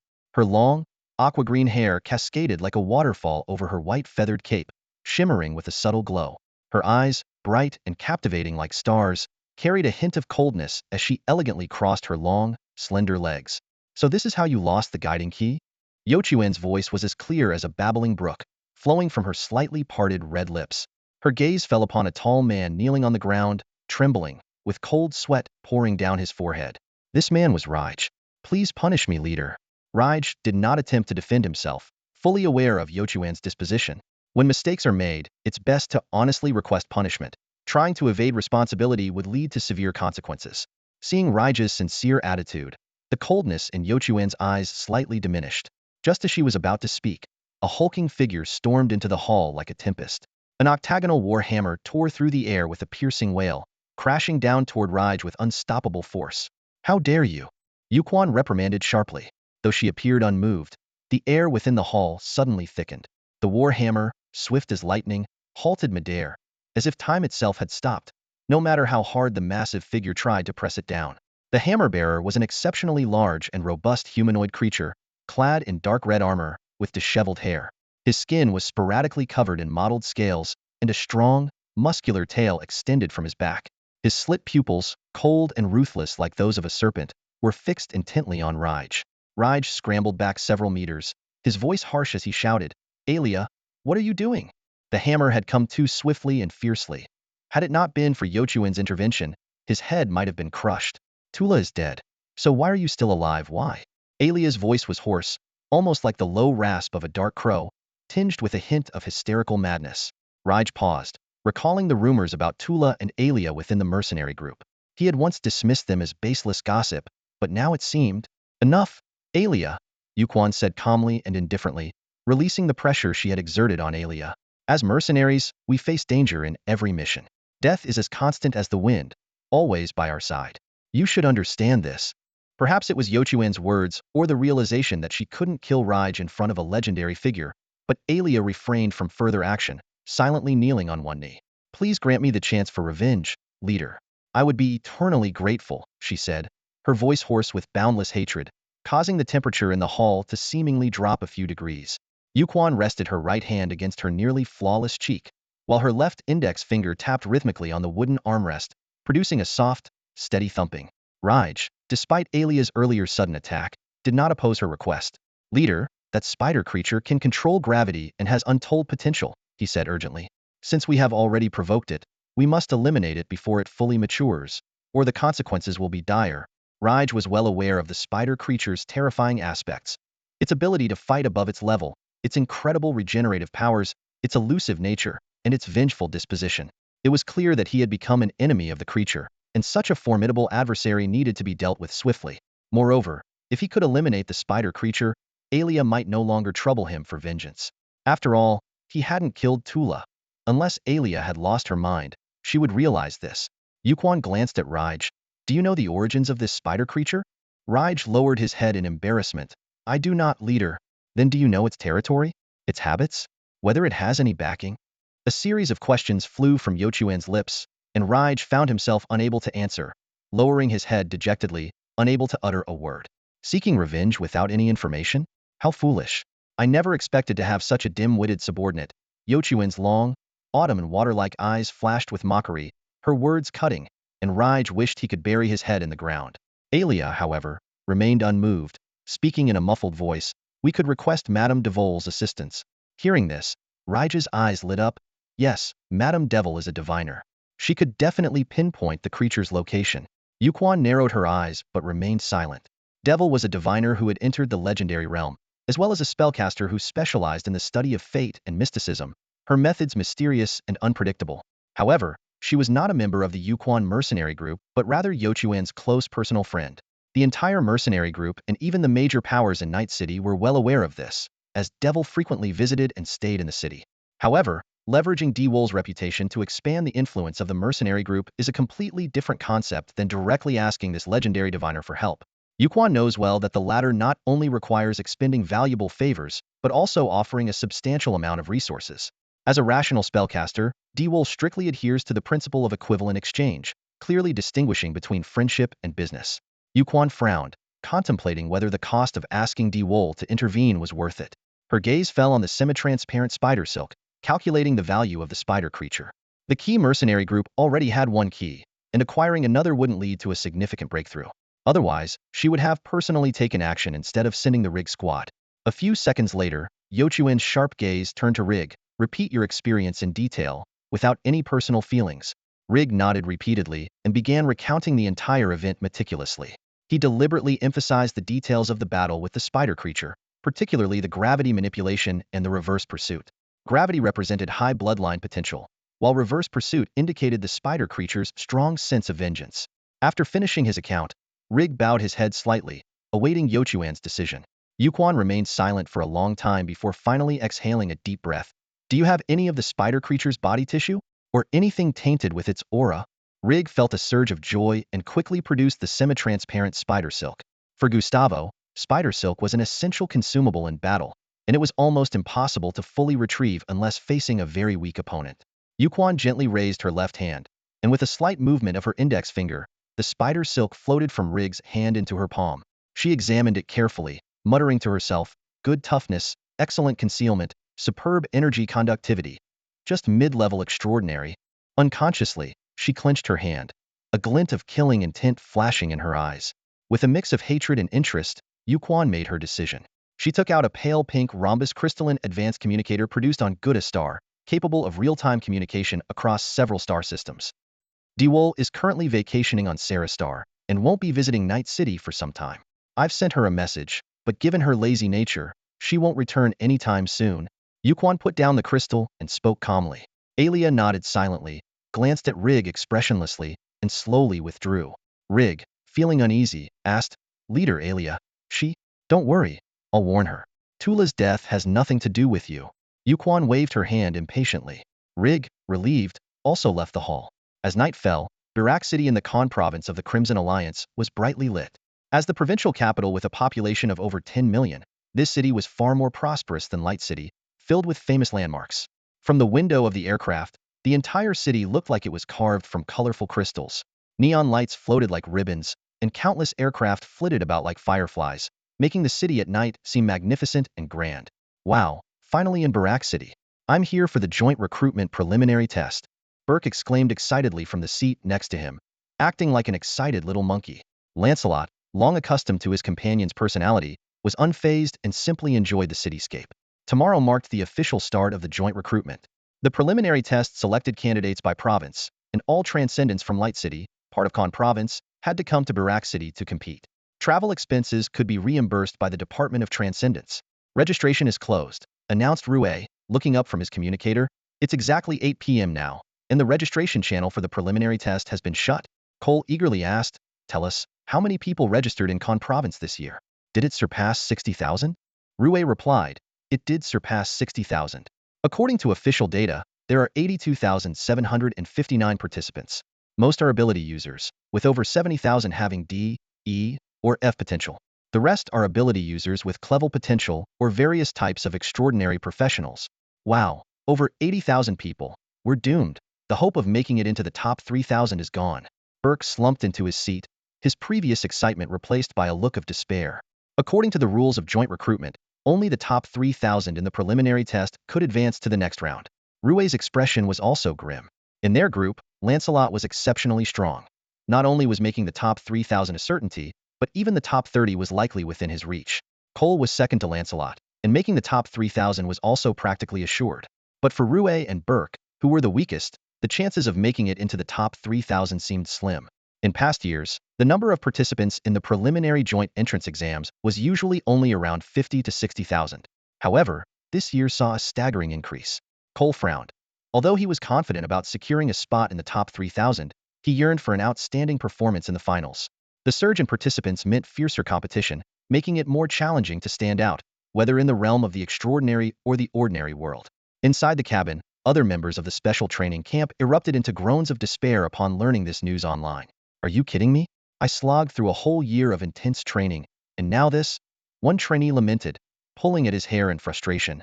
Great, I was hoping to make the finals, but now my chances are pretty much shot, another trainee said, dejectedly. Clinging to a sliver of hope, someone asked, do you think the number of slots for the finals will increase with more participants? You're dreaming, an older trainee scoffed. The joint entrance rules haven't changed in hundreds of years. I remember a year, about 80 years ago, when there were a whopping 106,000 participants from the Khan province, and it was a nightmare. But in the end, only the top 3,000 made it to the finals. Why? That's not fair, someone shouted angrily. Fairness? The older trainee sneered. The extraordinary trust fate more than fairness. The cabin buzzed with arguments, while the instructors observed quietly, offering no comments. The aircraft slowly landed at the airport, and the disheartened group disembarked, boarding a bus to their designated hotel to await the start of the preliminary exams. In the elegantly decorated hotel room, Lancelot sat cross-legged on the soft bed, meditating with his eyes closed. On this final night, he decided to forego training and focus on adjusting his mental state. He knew his body well enough to realize that pushing himself further wouldn't significantly enhance his abilities. After the operation against the Revival Society, Lancelot quickly recovered and plunged into high-intensity training. Using the devouring star technique and the heart flow method, he rapidly absorbed the life-giving spring of vitality and moonlight essence, both precious elixirs. Yesterday, his physical attributes finally broke through the threshold, reaching 11 points. This breakthrough brought significant changes. His muscles and bones became sturdier, his skin tougher and smoother, and his blood thick and clear, with every cell brimming with vitality. His overall life level was elevated, enhancing his strength. Additionally, his iron body development level advanced from LV9 to LV10, becoming more controllable. The heart flow method, at LV19, also advanced to LV20 under intense training, just one step away from achieving absolute focus. However, this final step was far more challenging than previous upgrades. The preliminary exams would last 5 to 7 days, followed by a 3 to 5 day break before the finals. Lancelot understood that relying solely on the iron body wouldn't secure a top position in the finals. He needed to reach the threshold for using the Sword Armor Electric Eel Bloodline Elixir within these 10 days. While his physical attributes were up to par, the key now was to elevate the heart flow method to level 21, which required improving both his mental strength and willpower. Mental strength could mainly be enhanced through meditation, with elixirs as an auxiliary. Lancelot exhausted his connections to secure 7 expensive mental strength enhancement elixirs, costing him 11 million red notes. Although the joint entrance exams prohibited explosive elixirs, they allowed the use of those that provided long-term strength enhancement, as long as they were reported during drug testing. For honing willpower, nothing was more effective than intense combat. Lancelot had a clear plan. Combining elixirs with fierce battles, he was confident he could achieve the transformation of the heart flow method within 10 days. As dawn broke, the sun leapt over the horizon, bathing the city in brilliant sunlight. It was a perfect spring day. Burlac City was unusually lively today, with virtual projections scattered across every street and alley. At the city's central landmark, the Starlight Tower, a massive digital countdown was slowly ticking away, just 1 hour and 8 minutes until the start of the Alliance trials. The largest stadium in the Karn province was already packed to capacity. Enthusiastic spectators jostled shoulder to shoulder, streaming continuously into the venue. In the center of the expansive field, rows of metal arenas were neatly arranged, identical to those in the training camps. Above the arenas, for enormous projection screens hovered, with hundreds of high-definition cameras poised to capture every moment from every angle. The extraordinary Alliance trials were a major event, unmatched in fame and excitement. The broadcast and advertising revenues from each trial filled the government's coffers to overflowing. In the resting area, the competitors displayed a variety of emotions. Some were so nervous their palms were sweaty, others feigned calmness, and a few paced anxiously. With the qualifying rounds about to begin, everyone speculated on what kind of bio-beast they might encounter. Burke, usually carefree, was visibly tense. Faced with this life-changing opportunity, he couldn't help but feel hesitant and uncertain. Seeing this, Cole wrapped an arm around his friend's shoulder, lightly punched his chest, and reassured him, "Don't worry. A normal level potential candidate has over a 98% chance of passing the qualifiers as long as they weren't awakened too late. You've been in the training camp for over half a year. You'll be fine. Believe in yourself." Rue adjusted his gold-rimmed glasses, glanced at Burke, and half-jokingly said, "If you don't make it into the top 20,000, I'll have to wonder if you did something unhealthy last night, leaving you weak-kneed." Cole immediately took a few exaggerated steps back, feigning disgust. "No way, you might actually have." Though Burke initially wore a scowl, he soon broke into a smile. His friend's teasing helped dissipate much of his anxiety and tension. He turned to prod Lancelot, who was stretching, and said with a hint of envy, "Ah, Lancelot has it easy. He only has to worry about the final trial, unlike us, stressing over the preliminaries." Lancelot, accustomed to Burke's complaints, continued his stretches undisturbed. Time ticked by, and as the countdown hit 0, 18 large anti-gravity aircraft soared over the stadium. Draped with colorful banners, they showered the crowd with petals as fireworks echoed across the sky. The competitors, with solemn expressions, lined up and filed into the qualifying grounds. Suddenly, the field split from the center into 8 segments, gradually drawing back to reveal octagonal cages below. The host's voice boomed through the loudspeakers, regardless of their type. The bio-beasts in the qualifiers all possessed the same level of overall strength. "We will rank participants based on the time taken to defeat their bio-beast. The shorter the time, the higher the ranking. The top 20,000 contestants will advance to the arena stage." A thunderous cheer erupted from the stands. "Walmart! Walmart! Go Cantor! You're the best! Iron Fist! Show them what a legend from the sod arena looks like." Lancelot keenly picked up on the cheers from his fans. Since achieving 3 consecutive victories in the Transcendence Battle, his fame had spread beyond the 5 southwestern cities, earning him recognition throughout Karn Province. Especially after the Light City government and the sod arena's joint promotion, Lancelot's social media following had surpassed 1 million, establishing him as a bona fide online celebrity. Lancelot was quite pleased with this development. To him, it signified potential income. Cultivation required resources, and these would naturally have to be earned. Becoming a major influencer, securing endorsements, advertising, making cameo appearances in films, and even starting a company, all these were means to accumulate funds, ultimately to enhance his capabilities. This plan, in Lancelot's view, was promising. Few contestants were recognized by name, most being those with formidable abilities. The name Walmart was the most loudly cheered. Lancelot was familiar with this name. Walmart was the only S-level potential candidate in this year's trials from Karn Province, hailing from an ordinary family in Burlac City. This 17-year-old, naturally awakened female was known for her flamboyant style, combining beauty and power. In just 1 year, she had amassed millions of followers, making her an undeniable rising star in the world of online influencers. Lancelot was calculating in his mind. If he could defeat Walma, his fame would surely soar. Recently, he had experienced the benefits that fame could bring, especially in the digital age, where reputation often translates into tangible rewards. Walma clearly understood this, and Lancelot decided to leverage her notoriety to make a name for himself. However, this was no easy feat among the contestants in the Karn Province. Walma was the only one with 4th-tier combat power, almost securing the top spot in the preliminary round. But Lancelot was aiming for first place. Without a challenge, how could he ignite his fighting spirit? He recalled handing over all his savings to Coach Jess that morning, asking him to place a bet on Lancelot taking first place in the preliminaries. The betting house clearly believed Walma was the favorite, offering very low odds on her victory. In contrast, the odds for other contestants were much higher, with Lancelot's odds at 1 minute and 4.3 seconds. Although not as high as during the Sard Arena, this time the single bet limit was a staggering 30 million. Without hesitation, Lancelot maxed out his bet. Besides his entire savings, he borrowed a significant amount of money, most of which came from the affluent Dekai. Despite being competitors, their friendship remained unaffected. For someone like Dekai, lending millions was insignificant. Driven by the bet and the reward, Lancelot shouted internally, he must secure first place. Winning the preliminaries not only came with a substantial cash prize, but also a 2-star legendary extraordinary equipment provided by Karn Province. For Lancelot, who lacked suitable gear, it was a godsend. This layered motivation made Lancelot increasingly excited, his blood boiling, cells seemingly roaring, his entire being ignited. this is the feeling. He silently encouraged himself. Let the fire burn. The qualification round lasted an entire day, with Lancelot's team successfully advancing. Although some contestants were reportedly killed or severely injured by bio-beasts, this only made everyone more cautious. The next day, the arena matches commenced as scheduled. Random draws, head-to-head battles, and the winner earned a point. 2,000 participants competed in 14 rounds, with the number of matches decreasing each round. The maximum possible score was 62 points, achievable by only one person, with no room for a single defeat. Lancelot approached the draw machine, scanned his face, and casually clicked, drawing number 1022. This number was fairly early, but he still had about an hour before he could compete. So, he sat in the waiting area, closing his eyes to meditate. Not far to his right, rows of white capsule-like mechanical devices were neatly arranged, occasionally flickering with green energy circuits, exuding a strong sci-fi vibe. These were comprehensive medical support rescue pods, known as healing pods, capable of rapidly repairing bodily injuries, even saving those on the brink of death. Each was worth hundreds of millions of red currency, able to treat most injuries below high-level extraordinary.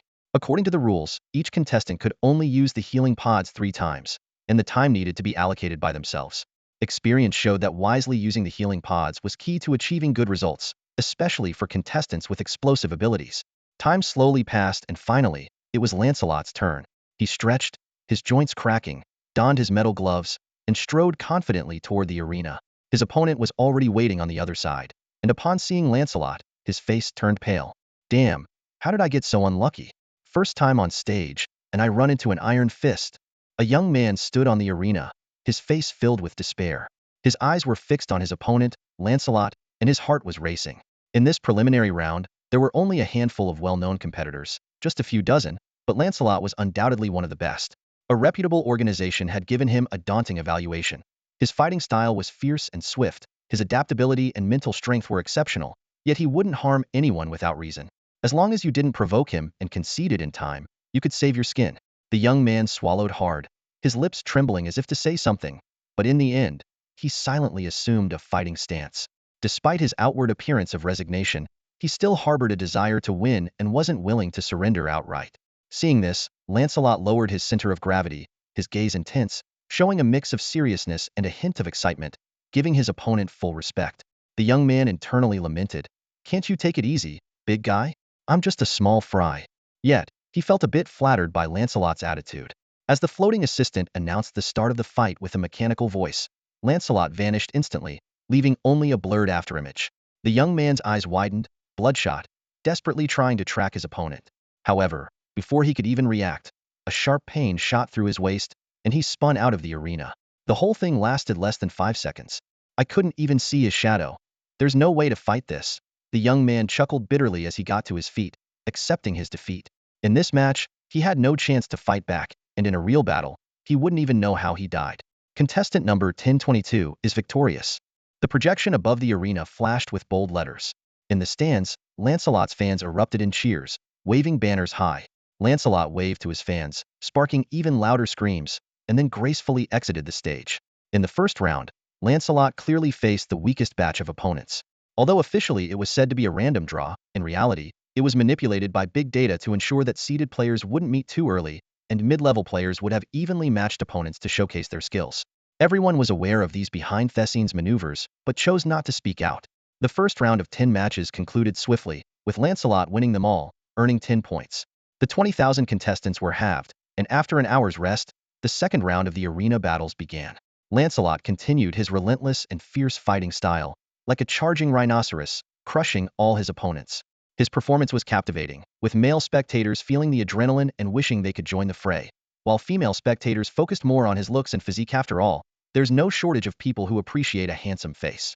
As the competition progressed, Lancelot's fan base grew exponentially, with more and more spectators becoming his devoted followers, and his fame soared. Bang, bang, bang. Blue-violet flames burst from the gun barrel, as bullet after bullet, each the size of a pea, wove an impenetrable web of firepower in the air. Shilai Ao's face flushed with excitement, his eyes gleaming with fervor as he swung his arms, now modified into multi-barrel machine guns. Die, he shouted, his mechanized body a testament to his identity as a mechanical superhuman. Lancelot's gaze was icy as he activated his instant step. His figure seemed like a phantom, swiftly shifting positions and cleverly dodging the incoming bullets. At this moment, The trial had reached its fourth round. Looking back at the first 3 rounds, Lancelot's performance was nothing short of spectacular.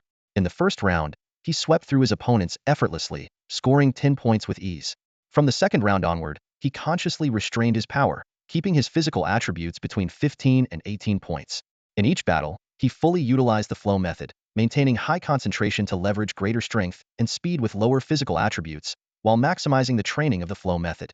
This strategy made every battle intense and challenging, significantly enhancing his willpower. The experience gained in the flow method increased much faster than before. Battle after battle, Lancelot's spirit and will were like a tough iron, continuously refined under the hammer's frequent strikes, becoming increasingly dense. In the intervals between fights, he made sure to take mental enhancement potions and used his free time to meditate, keeping the flow method running continuously to quickly absorb the potion's effects and strengthen his mental power. This cycle of fighting, medicating, and meditating made Lancelot like a precisely operating machine, constantly improving himself. Now facing the mechanical warrior Zilla-Ao, the first opponent of the fourth round, who was mid-tier in the third rank. His body had undergone extensive mechanical modifications, with his right eye replaced by a blue glowing electronic eye.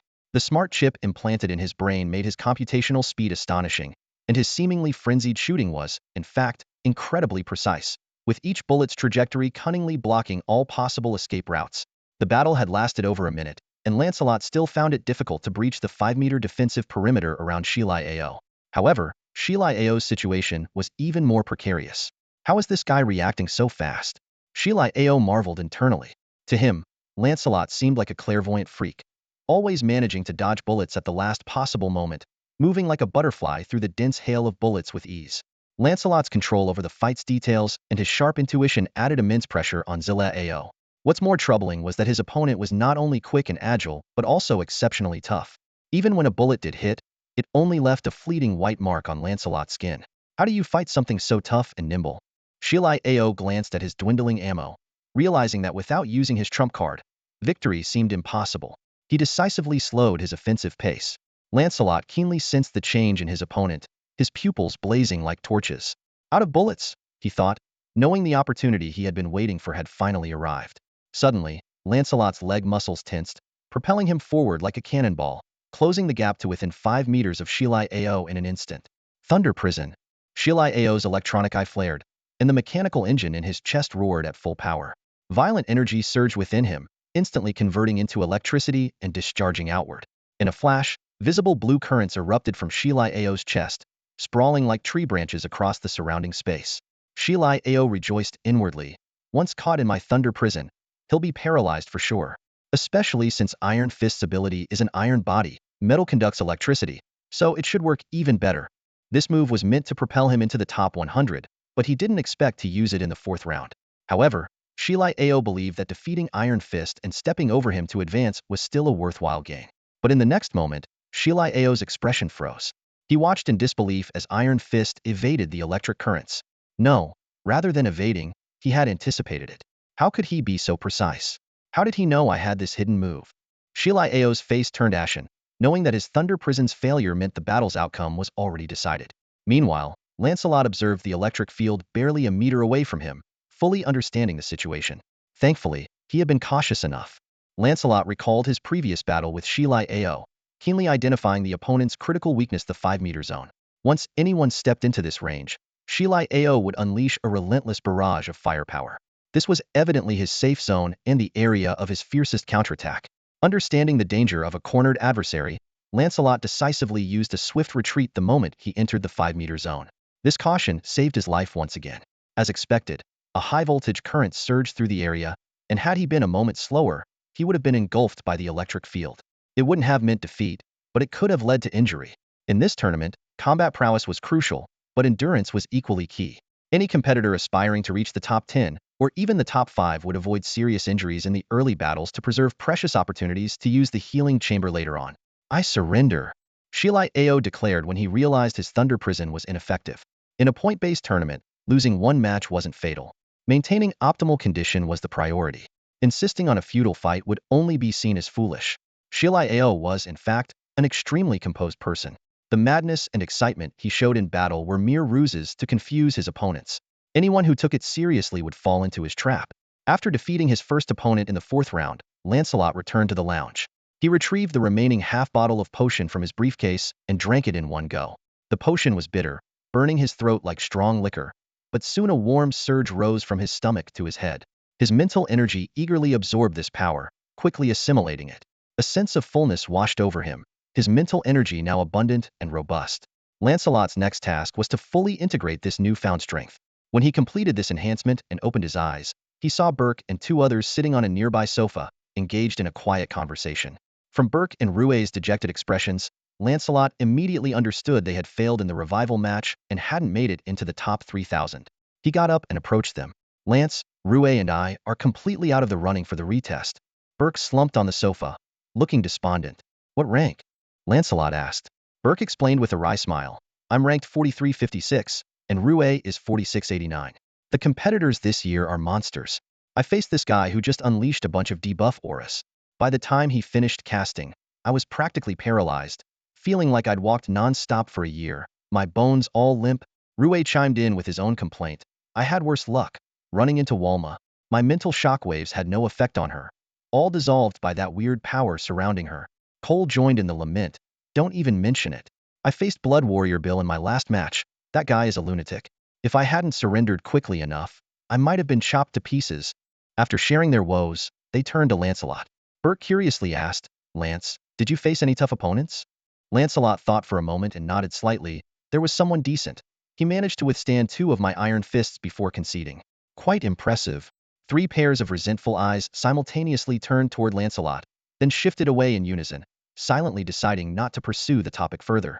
After chatting with his teammates for a while, Lancelot took to the stage again. This time, his opponent was a tall woman, around 23 or 24, with short, sleek hair and dressed in a blue bodysuit. She carried no weapons, but her nails were pure black, with edges as sharp as saw teeth. Oh dear. Facing a seated player. This is going to be tough. The woman placed one hand on her hip, tilted her head to scrutinize Lancelot, and casually gestured with her other hand. Hey, let me introduce myself. I'm Grace. If we meet in the retest, maybe we could team up. I wouldn't mind offering a little extra incentive, if you know what I mean. She winked at Lancelot. Before Lancelot could respond, the female fans in the audience erupted. Wow, that shameless woman is trying to seduce our iron. Sisters, what do we do if someone tries to steal our man? Beat her up? But we might not be able to take her on. Let's pool our resources and hire a superhuman to teach her a lesson tonight. Great idea. I'll chip in 1,000 red steel. I'll add 3,000. Poor Grace had no idea that her casual attempt at camaraderie and flirtation had already put her on the radar of Lancelot's female fans. Such a cold guy, Grace muttered, seeing no reaction from Lancelot. Seeing Lancelot remain silent, Grace shook her head in resignation. She quickly adjusted her stance, assuming a fierce combat posture. As a close combat expert, Grace had a composite ability officially named Banshee's Wail. When the countdown ended, the battle commenced instantly. Lancelot kept his physical attributes suppressed at 18 points, focusing intently on his opponent in the distance, his eyes fixed and unwavering. His heightened concentration state was already activated. What a fierce man. I like it. Grace chuckled strangely, twisting her waist before vanishing from sight. Both parties rapidly closed in. Lancelot's fists were enveloped in a layer of black light. His throat, head, chest, and groin had undergone metallization, while other non-vital areas remained in their flesh state. This was his so-called localized metallization, perfected thanks to his mastery of the iron body at level 10. Suddenly, Grace's nails extended to 10 centimeters, their edges dangerously sharp. Her hair turned from golden to gray-black, her ears became pointed, and her face seemed dust-covered. Her amber eyes exuded an alluring charm, enough to captivate anyone. As they closed to 7 or 8 meters apart, Grace opened her mouth wide, revealing sharp teeth. A powerful sonic wave spread out like a trumpet blast, sharp enough to shatter tempered glass. Lancelot quickly assessed he couldn't dodge and decided to take it heeding. In an instant, black light covered Lancelot's entire body, even forming a metallic film over his internal organs. As the sound wave hit, his metal skin vibrated violently, rippling like waves. Such precise control was once difficult, but now it was accomplished with a mere thought. Lancelot charged forward like a primeval beast, pushing through the rolling sound wave towards Grace. His spine bent like a drawn bow, muscles exploding with power, his fists crashing down like meteors aimed at Grace's chest. Sensing danger, Grace's heart skipped a beat. She swiftly swung her hands, forming an impenetrable wall of blades. Seeing this, Lancelot immediately switched from fists to fingers, transforming his hands into swords, striking rapidly. The crisp sound of breaking filled the air as Grace's nails snapped one by one. She was horrified to find her prized weapons completely broken. My nails! Grace retreated in rage, glaring at Lancelot's stern expression. You bastard! Too much talk. Lancelot snorted coldly, his steps relentless as he launched another attack. Grace gritted her teeth, but found herself helpless, ultimately conceding defeat. In the audience, female fans chattered gleefully, mocking Grace's failure. Time flew by, and it was already the 5th day of the preliminary matches. On the stage, a green figure was sent flying, falling unconscious. Though victorious, Lancelot was battered and bruised, panting heavily, drenched in sweat. Even though he had used a healing chamber just a day ago, the continuous intense battles had taken their toll. Fortunately, after this match, only 4 more remained. The large screen above the arena displayed Lancelot's information. Competitor from Right City, 58 points, ranked in the top 5. Lancelot descended from the arena, dragging his weary body, his clothes soaked with sweat. As he walked, he was met with looks of admiration and respect from fellow competitors and staff. Emerging victorious from over 80,000 participants in the province of Caen, and ranking among the top 5 in the initial trials against hundreds of A-level contenders, was a feat that left many in awe. Entering the waiting room, more eyes turned toward him. Lancelot's expression remained calm, accustomed to such attention. He headed straight for an unoccupied healing chamber, the door closing automatically behind him. A pale green cellular repair fluid sprayed from tiny nozzles, seeping into his skin like a mist. These microscopic entities, akin to nanobots, repaired his bodily injuries on a microscopic level, even knitting cells back together. Lancelot stayed conscious, feeling the stinging pain dissipate rapidly and his wounds heal swiftly. Yet, this process brought on a wave of intense hunger, as the treatment stimulated his immune system, significantly increasing energy consumption. 5 minutes later, the chamber door opened slowly. Burke and 2 others, having completed their initial trials, were waiting outside with a large supply of high-energy food and nutrition bars. Lancelot grabbed a few bars, tore open the packaging, and devoured them almost without chewing. His swallowing star technique had become an integral part of him, activating the moment food hit his stomach, accelerating digestion. Nutrients were swiftly extracted and circulated throughout his body via his bloodstream. In no time, the boxes of nutrition bars vanished, and Lancelot's pallor was replaced with a healthy flush. Clenching his fist, he felt the renewed strength coursing through him and couldn't help but smile in satisfaction. Wow, Lancelot, your appetite just keeps growing, Burke exclaimed, staring wide-eyed at the nearly depleted food supply. That would last me days, and you polished it off in one go. Cole rolled his eyes. Did you forget? Lancelot's ability allows him to rapidly digest and absorb food. The instructor said his stomach rivals that of a juvenile dragon. Why even compare yourself to him? It's a losing battle. Burke scratched his head with a grin. True enough. Haha. After a brief chat with his companions, Lancelot returned to the rest area alone. The battle for the top 3 positions would commence in 2 hours, and he needed to carefully adjust his condition and gain deeper insights into his opponents. Over the past 5 days, he had fought in 58 intense battles. In the recent top 10 competition, Lancelot faced 2 particularly challenging adversaries, Bill the Blood Warrior and Knight Sholand. Bill was a berserker who, once in a frenzied state, became utterly uncontrollable. He ignored pain and mental manipulation, with speed and strength that were astonishing. Lancelot bore a half-meter-long scar on his back from their encounter. Fortunately, Bill's lack of clarity allowed Lancelot to exploit this weakness, strategically planning his moves and eventually securing victory at the cost of taking a direct blow. Sholand, on the other hand, was a peak 3rd-tier knight with Earth attribute battle energy, solid and dense. Wielding a sword and shield, clad in jade-like armor, he resembled an impregnable armored turtle. This duel was the longest of Lancelot's 58 matches. In the end, Lancelot relied on his superior strength and endurance to exhaust his opponent's fighting spirit. When his opponent showed an opening, he seized the opportunity and delivered a powerful punch, sending them flying out of the ring and securing a hard-fought victory. After the match, Lancelot returned to the locker room, pondering to himself. If the top 10 opponents are already this challenging, the remaining 4 will surely be even more difficult. He took out the information compiled by the instructors and began to study it carefully. Although he had already memorized most of the content, the newly added details were particularly intriguing. As the initial trials progressed, many contestants' hidden cards gradually came to light. The most notable among them was a psychic named Mark, who had previously been a significant headache for Burke. Mark's specialty is his ability to cast a debilitating aura, a move that was nearly unstoppable in the early stages of the competition. However, as his opponents grew stronger, Mark had to reveal another trump card: his exceptional physical combat skills. Lancelot analyzed Mark's battle videos and estimated that his physical attributes were likely between 14 and 16 points. While this value might not seem outstanding in the later stages, combined with his aura, Mark's overall strength was significantly enhanced. Next, Lancelot turned his attention to the other three opponents. First was Walmart, an class potential contender whose disintegration power was formidable, enough to intimidate most opponents even though it wasn't fully developed yet. Then there was Devon, an A potential psychic.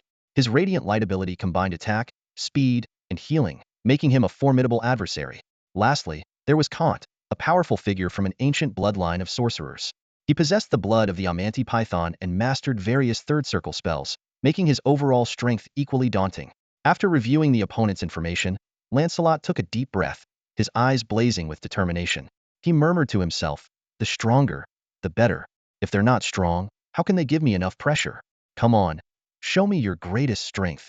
Then, Lancelot closed his eyes to meditate, focusing on enhancing his flow state technique. Although he could clearly sense the bottleneck, breaking through seemed to require more time. He understood that only in more intense battles could he truly ignite his will and reach a peak mental state. As the break was nearing its end, Lancelot drank the last half bottle of potion, leaving one precious bottle of natural rhythm for when he reached the top three. He got up, stretched, and walked through the metal corridor, returning to the arena under the watchful eyes of the crowd. Lancelot was the third contestant to arrive, with Walmart and Mark already present, while Kant and Devon followed 2 minutes later. Seeing the others, Lancelot casually greeted them. Hey, you guys are here early. Devon appeared to have just woken up, wearing a hooded pajama, and walked over with sleepy eyes and a shiny trail of drool at the corner of his mouth. He greeted Lancelot and the others with familiarity, as if he were participating in a large reality show rather than a serious joint recruitment. Lancelot nodded slightly in return. Mark waved enthusiastically, while Kant merely cast a cold glance at Devon, his lips moving as if muttering something unfriendly under his breath. Meanwhile, Walmart was interacting with fans on the sidelines, occasionally making heart gestures and blowing kisses, eliciting cheers from the audience. His demeanor was more akin to someone aspiring to join the entertainment industry rather than participating in a serious competition. The host announced the start of the random draw, where one of the 5 contestants would get a bye. Lancelot felt no ripples of excitement within. He knew that his measly 1 point of luck wouldn't bring such fortune. Sure enough, after the draw, the one successfully got a bye and advanced directly to the top 3. The other 4 were divided into 2 groups to compete for the remaining 2 spots in the top 3. Kant shot Devon a vicious glare before heading to the ring. Walmart followed closely, jumping to face Kant as his opponent. Kant's face turned sour, cursing his bad luck under his breath. Lancelot was grouped with Mark. Burke excitedly waved his arms in the waiting area, shouting, "Great! Teach that brat a lesson for me." However, Rouet adjusted his glasses and frowned as he analyzed. According to the data, Lancelot's abilities are severely restrained by Mark. He's not a good opponent. Cole nodded in agreement. That's right. Lancelot excels in close combat and relies heavily on his physical attributes. Once affected by Mark's weakening aura, he shook his head and sighed, looking grave. Hearing this, Burke's excitement faded, and he asked worriedly, "So there's a good chance Lancelot will lose?" Rouet pulled out a communicator and showed a page to Burke. There's an authoritative analyst online who has done a specialized study, suggesting that Lancelot's win rate against Mark is less than 30%, only slightly better than against Walmart. Cole sighed. This analyst is rarely wrong, but it's not absolute. Hopefully, Lancelot can work a miracle. The 3 of them fell silent, focusing intently on the upcoming match. On the ring, Mark was the first to break the silence. "Hello, I'm Mark from Skydon City. Please take care of me." He looked about 18 or 19, around 5 feet 8 inches, a charismatic mealer with golden hair and blue eyes, his smile brimming with vitality. Who would have thought that such a sunny young man's ability would be so insidious, officially named weakening aura? Lancelot responded briefly, "Hello, Light City, Lancelot." As the countdown ended and the blood-red numbers hit 0, the battle was about to commence. Mark immediately began chanting, "Courage weakening, will weakening, bone and blood weakening, perception weakening." Dark halos spread from him, quickly enveloping the entire ring. Lancelot had barely dashed forward before being engulfed by these halos. He could clearly feel all his attributes starting to decline. Physical defense weakened by 100, perception and willpower significantly reduced. It was as if he was shrouded in a gray haze, turning into a lifeless fish, overwhelmed by a strong sense of giving up. Weakening aura? More like a give-up aura, Lancelot muttered. But a spark of determination flashed in his eyes. This thing might be useful for training my willpower. A weakening aura enveloped Lancelot layer by layer, and he could distinctly feel himself rapidly growing weaker. His muscles became slack and powerless, his thoughts slowed, and his will flickered like a candle in the wind. It was as if he had suddenly aged from a vibrant youth to a stumbling old man. The vibrant life force within him lay dormant, like a stagnant pool. Yet, faced with this situation, Lancelot was not alarmed. Instead, a hint of joy appeared on his face. This was the intense pressure he had been anticipating. If he could reignite his will in this state of decay and lifelessness, even if he couldn't directly break through to absolute focus, he might still tear a gap in the strong shackles. This thought flashed through Lancelot's mind like lightning, and while his steps did not falter, his speed inevitably decreased significantly. His physical attributes plummeted by 15 points. The boost from his iron body vanished, leaving him with just his original 11 constitution points. His speed and strength, among other secondary attributes, were also halved. Mark noticed Lancelot's change, and a bright smile appeared on his face. He thought to himself, "They say Iron Fist's combat prowess is unrivaled in the initial stages, but I wonder how much he can still muster now." Before the thought had fully formed, Mark's legs bent slightly, and his expression turned serious. He charged at Lancelot without hesitation. Before the match, Mark had carefully studied Lancelot's profile. He found that Lancelot's constitution wasn't particularly high. Even at its peak with the iron body, it didn't reach 30 points, roughly at the mid-to-upper third tier. Lancelot's invincibility was largely attributed to his extraordinary combat skills and perfect control over battle rhythms. However, Mark understood well that even the greatest combat skills require a strong body as support. Otherwise, they are like a castle in the air, easy to topple. He was confident that with his 16 constitution points and years of rigorous training in martial arts, he could defeat the currently weakened Lancelot. Fueled by a sense of inevitable victory, Mark charged towards his opponent like an arrow released from a bow. In the blink of an eye, the two clashed in the center of the arena. Bang, bang, bang. Fists and palms collided, and the clash of metal gauntlets echoed with a crisp sound. The air currents stirred by their high-speed movements whistled past, like transparent serpents coiling around them. Strands of hair danced in the breeze, and their intense gazes met in the air, sparks seemingly flying. "You really are down to this much strength," Mark chuckled, his fighting spirit intensifying. The moment they clashed, he clearly felt Lancelot's significantly weakened strength. Although Lancelot compensated for much of it with his superior combat skills, his physical weakness and lack of strength were undeniable. This meant Lancelot's stamina would be greatly reduced, especially under the continuous weakening of the aura. In contrast, Mark was in good condition. His weakening aura ability consumed little energy. As an aura-type ability, it had the advantage of low consumption and long duration. Therefore, Mark wasn't worried about dragging out the fight. The longer it went, the more it favored him. To further reduce energy consumption, he narrowed the aura's coverage to a radius of 3 meters around himself after engaging Lancelot. Mark's strategy was simple: finish the fight quickly if possible. If not, drag it out and wear Lancelot down. Thus, he unleashed his full strength from the start, bombarding with a storm of refined martial techniques. Even without considering potential abilities, based on martial arts talent alone, Mark could be considered a genius. But compared to Lancelot, his level paled in comparison. Iron Fist, Flash Step, Wave Fist. Lancelot executed a series of martial arts secrets with perfect linkage and effortless grace, exuding a natural beauty. If Mark was a martial arts prodigy, Lancelot was a grandmaster of the fighting world. Despite being heavily suppressed in physical attributes, with his mental attributes reduced to just 1 point, his limbs weak and his will waning, Lancelot still managed to handle all of Mark's attacks steadily. In Mark's eyes, the man before him was like an unfathomable abyss, unmoved by the raging storm. In reality, Lancelot had a 70 to 80% chance of quickly defeating Mark, but he chose to silently endure his opponent's attacks. He transformed these attacks into a hammer to temper himself, refining his will and clarifying his mind.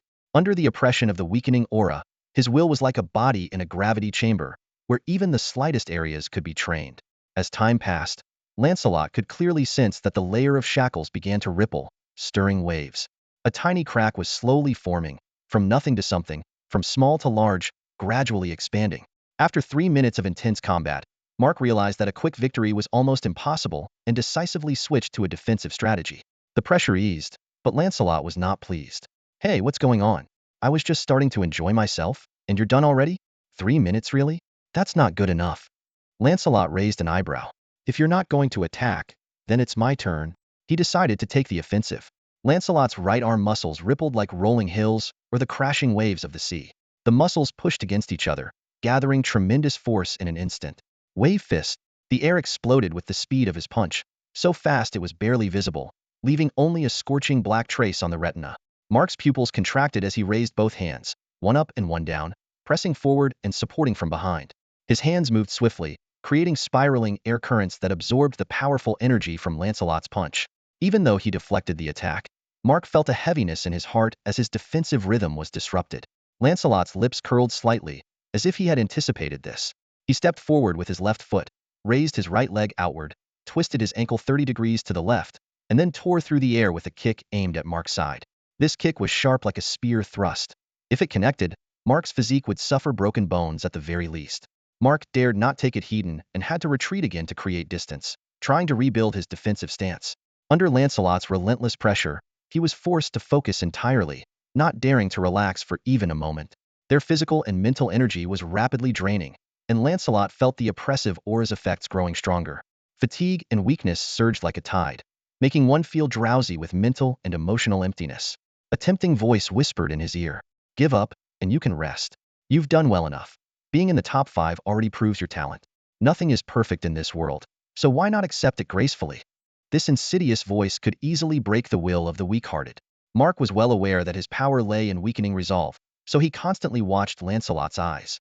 Yet, each time he looked into those flickering dark pupils, he felt as if he was floating in a vast starry sky, enveloped by its immensity, almost losing himself.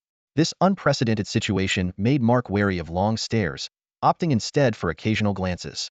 Bang! Their fists collided, and during a brief stalemate, Mark looked up at Lancelot's eyes.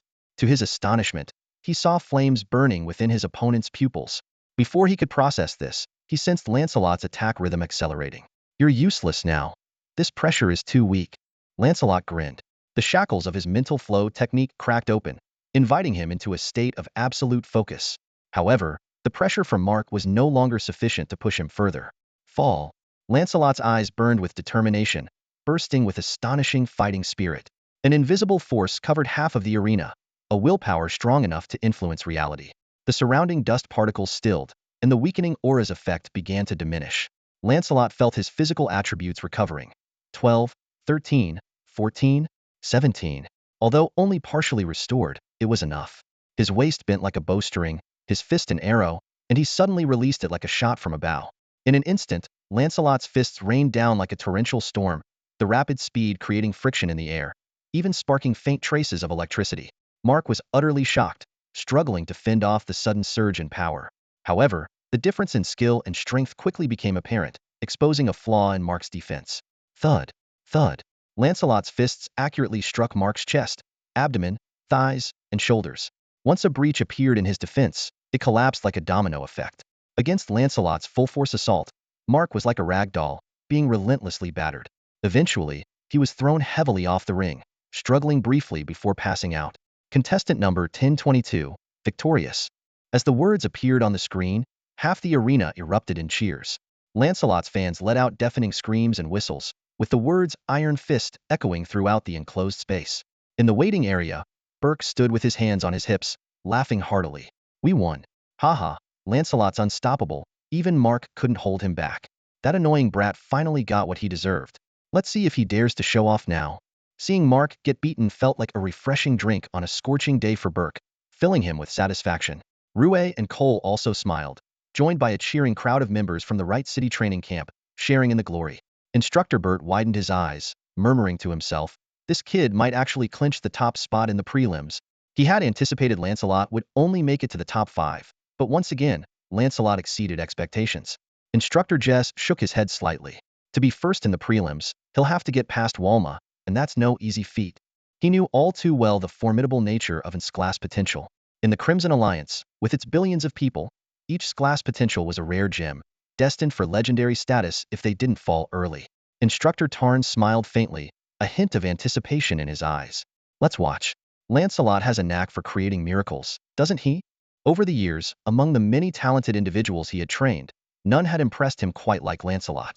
In his office, Director Harvey, who had been following the live broadcast, spoke softly, "Go for it. A broader world awaits you." Not only he, but the entire Wright City government was keeping an eye on Lancelot. If he could secure the top spot in the prelims, it would be a significant achievement for the city's leadership. After defeating Mark, Lancelot stepped down from the ring and caught sight of a striking figure. She wore a light pink short-sleeve shirt that revealed her fair midriff, paired with black shorts. Her long, shapely legs were like sculpted ivory, drawing attention. With an oval face and eyes like obsidian surrounded by long, thick lashes, Her hair was tied back, cascading down to her waist, exuding youthful energy like a rising sun. It was Walma. As expected, Khan had fallen to her with little resistance. Despite the defensive prowess of the Mandala Python's bloodline, it crumbled swiftly under the overwhelming force of her disintegration power. After her victory, Walma turned her focus to the other side of the battlefield, observing the latter half of Lancelot and Mark's fight. Walma tilted her head slightly, revealing a cute little fawn. Your combat skills are impressive. Iron Fist lives up to the name. Lancelot nodded slightly. Yeah. He walked past Walma without stopping. Hey, you should use your last chance in the healing chamber. Keeping it is a waste, Walma suggested. Yeah. Lancelot responded briefly again. Walma pouted. You're such a cold guy. After the battle with Mark, Lancelot's body was not seriously injured. The aura of weakness that affected his spirit and will was not permanent, and as soon as he left the battle, he quickly recovered. With sufficient nutrition, he could return to peak condition without the need for a healing chamber. This battle brought Lancelot an unexpected gain. A crack appeared in the constraints of the mind flow technique, significantly enhancing his willpower, and his mental attributes underwent a slight transformation. When Lancelot checked his status panel, he saw that his mental attribute had increased from 10 to 11, reaching the standard of a second-tier extraordinary being. Now, both Lancelot's physical and mental attributes were at 11, restoring a balance between them that gave him a sense of unprecedented stability and assurance.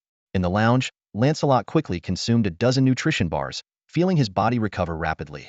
Sitting on a soft sofa, his eyes fell on a metal box on the table. Opening it, he saw a small bottle of emerald green potion natural rhythm, a 2-star premium potion from the Forest Elves of the Corte Alliance, known for significantly boosting mental strength. Lancelot weighed his options. In his current state, it would take 3 to 5 days for the mind flow technique to naturally break through to an absolute focus state. However, waiting for a natural breakthrough would mean losing the chance to become the top rank in the preliminary trials. To defeat Walmart, achieving absolute focus was essential, a fact he was well aware of. For Lancelot, fame and fans were merely means to earn money. His determination to be first in the preliminary trials was driven by the promise that Karn Province would craft a 2-star legendary quality extraordinary equipment for the winner, which was crucial for his future plans. Having made up his mind, Lancelot took the natural rhythm potion and pulled out the cork. A fresh, woody fragrance filled the room, refreshing his senses as if cleansed by clear water. Lancelot drank the potion in one go. Instantly, a cool sensation surged through his mind, as if he were in a vast natural meadow, surrounded by enchanting fragrances and the melodious sounds of birds. Feeling the effects of the potion, Lancelot closed his eyes and began to meditate. The effects of natural rhythm would last for several hours, during which his mental strength would increase significantly. Lancelot focused entirely, aiming to complete the mind flow breakthrough before the battle began. Nearly 2 hours passed, and Lancelot opened his eyes, a hint of disappointment flashing through them. He was just a step away from the breakthrough, needing only another half hour to succeed. But time was no longer on his side. In a moment of distraction, Lancelot seemed to see the goddess of fate giving him a meaningful smile, one that was both mocking and expectant. Arriving at the arena, Walmart and Devon were already waiting. As in the previous round, the three of them needed to draw lots to decide who would get a bye. With a nonchalant air, Walmart tapped the screen, and it showed she wasn't the one. Lancelot followed suit, and the screen indicated it wasn't him either. All eyes then turned to Devon, who was yawning and hadn't yet drawn his lot. Why are you all looking at me? Devon asked, puzzled, scratching his head. Are you unusually lucky? Walmart raised an eyebrow and asked. Just average. Devon replied lazily, waving his hand dismissively. If I remember correctly, you've had a bye 5 times in a row now, haven't you? Except for the 5th round, you were the one in rounds 6, 7, 8, 12, and 13. If it's not luck, it must be cheating. Devon shrugged, saying nothing. Lancelot's eyes flickered with thought. Cheating in the joint recruitment hadn't occurred for centuries, making it highly unlikely. This Devon guy must have a high luck attribute, potentially even possessing some sort of luck-based innate ability. If so, his potential could be even greater. However, these considerations were unimportant to Lancelot. His main concern was the imminent battle with Walmart. Walmart turned her head to Lancelot, her lips curving into a confident, bold smile. Looks like you're going to be eliminated first. Such an attitude might seem arrogant coming from anyone else, but with her class potential and charm, it only highlighted her unique allure. Lancelot glanced at her, silently leaping onto the stage. Stoic guys are the most boring, Walmart muttered, lightly jumping onto the stage as gracefully as a feather. 2 stern-faced referees stood by the ring, both 9th-tier extraordinary beings, formidable in their own right. Since the preliminary trials entered the 10th round, Karn Province had deployed over a dozen 8th or 9th-tier extraordinaries as referees to prevent any fatalities. The contestants who make it to the 10th round are the pride of their provinces. It would be a great loss if they were to die in the arena. The mortality rate of the joint admission is different at each stage, with the highest during the retests and relatively lower during the initial and final tests. The final stage is particularly safe, with protective measures so thorough they are almost extreme. In reality, the so-called mortality index of the joint admission mainly targets those with potential below level. High potential ability users and genius professionals are under the strict protection of the league, both openly and covertly. A detailed analysis of past joint admission casualty data reveals that the mortality rate for those with a level potential and above is nearly zero. Under the supervision of 2 referees, the countdown above the arena slowly reached zero. The entire venue fell into a dead silence, with even the sound of breathing clearly audible. All eyes were fixed on the 2 figures standing opposite each other in the ring. Power of disintegration, Walma shouted, raising her hands sharply.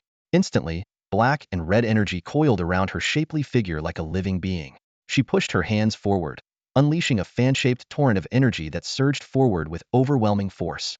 Lancelot, advancing rapidly, saw the wide area energy bombardment and his eyelid twitched. Dodging such an attack was impossible. He could only cross his arms in front of him and fully activate his iron body.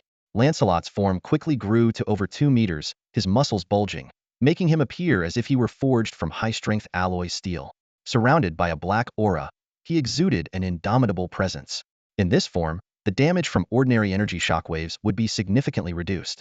However, Walma's ability, known as the power of disintegration, inherently dealt true damage. This energy could cause terrifying destruction on a microscopic level, bypassing most armor and physical defenses, making it the nemesis of physical enhancement ability users. When the energy tide of the power of disintegration engulfed Lancelot, he immediately felt intense pain all over his body. Instant defense breach. No, it was outright ignoring his defenses. His solid physique was riddled with vulnerabilities under the onslaught of the power of disintegration. On Lancelot's life value panel, the damage information scrolled frantically. His life value, originally at 100, was rapidly declining, dropping to 86 in just 3 to 4 seconds. This was only from the area damage. If it continued, he would inevitably be seriously injured. I can't let this continue. I must buy time. Lancelot gritted his teeth, enduring the pain as he retreated rapidly. Although the power of disintegration was formidable, Walma was still inexperienced, only just beginning to learn the art of energy manipulation. As the distance increased, the energy intensity of the power of disintegration would significantly weaken. Walma was no fool. She knew her weaknesses well. As the power of disintegration erupted, she constructed an energy armor on her body surface. This armor, the result of months of effort, was custom-made for her by her training camp instructor.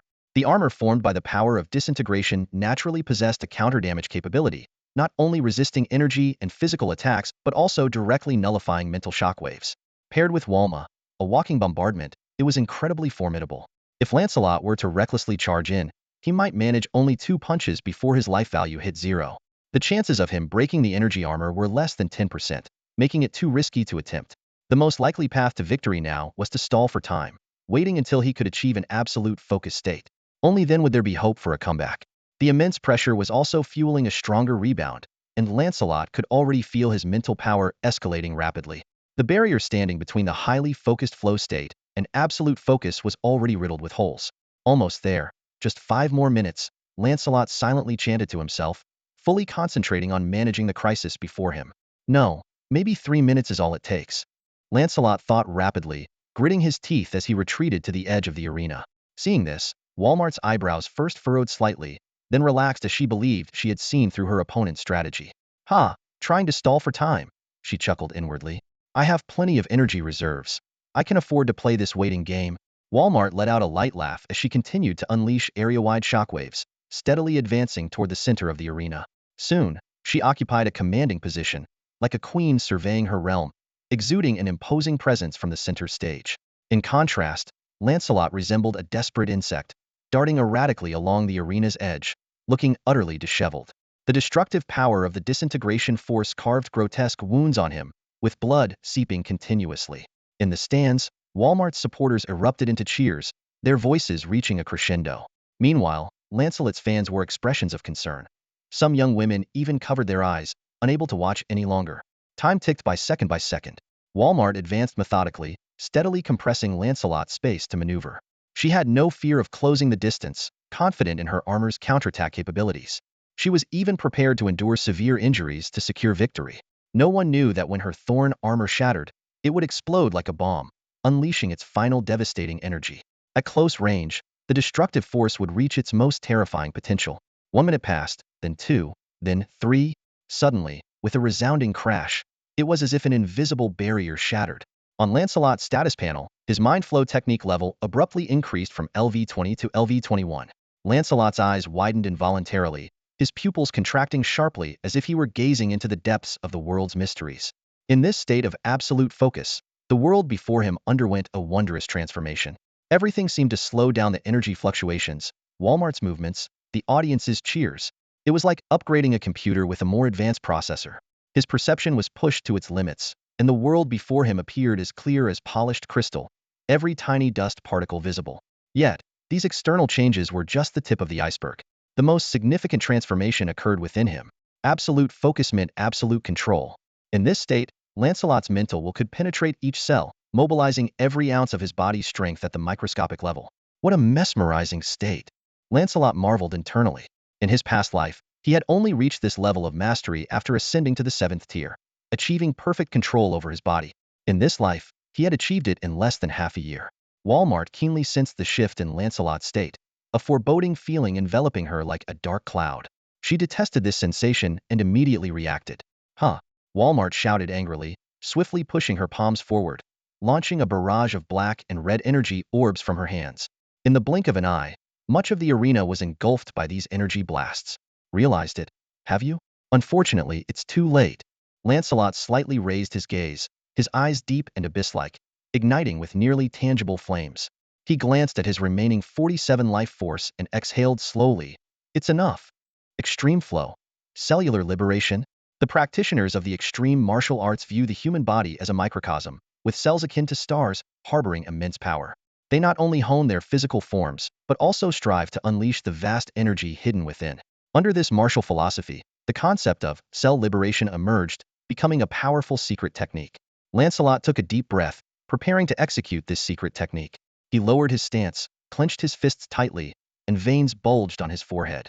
With a low growl from within, a formidable aura rose like billowing smoke, causing his hair to flutter as if caught in a breeze. Boom, boom, boom. Accompanied by the sound of cells breaking free from their shackles, a torrent of power surged through his limbs, bones, and organs. Lancelot's body swelled like an inflating balloon. 2.5 meters, 2.6 meters, until it reached 3.2 meters. His battle attire, already riddled with cracks, burst apart. Fortunately, Lancelot had learned from his experience at the sod arena and had bought a pair of specially made shorts with excellent elasticity and durability to avoid any embarrassing exposure. Facing this sudden transformation, Walmart was filled with uncertainty and fear. She sensed a lethal threat but couldn't comprehend the source of this power.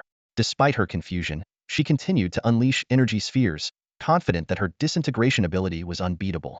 However, the scene unfolding before her made Walmart's eyes widen in shock, her blue pupils reflecting her astonishment. The over 3-meter giant was swatting away the energy spheres with his fan-sized hands. Not only that, Lancelot launched a counterattack, shifting from his previous defensive stance and charging toward Walmart with the ferocity of a hungry wolf. At the side of the arena, the two judges, Warren and Vera, were also astounded by this display. Communicating through telepathy, they exchanged their thoughts on Lancelot's remarkable performance. Warren believed that Lancelot had achieved cellular-level physical control, while Vera found it incredible for someone so young to reach such a level. They discussed Lancelot's potential rating and the possibility of future Academy invitations, but also mentioned the risks associated with his awakening powers through inferior genetic elixirs. Nevertheless, they agreed that Lancelot could at least secure a level 2 invitation, with a chance for a level 1 invitation if he excelled in the retest. At this moment, Lancelot was fully focused on his opponent. His palms struck out with astonishing speed, his skin undergoing thousands of micro-vibrations per second, weaving an impenetrable force field. Most of the energy spheres were effortlessly deflected, with only a few exploding nearby, causing minimal damage.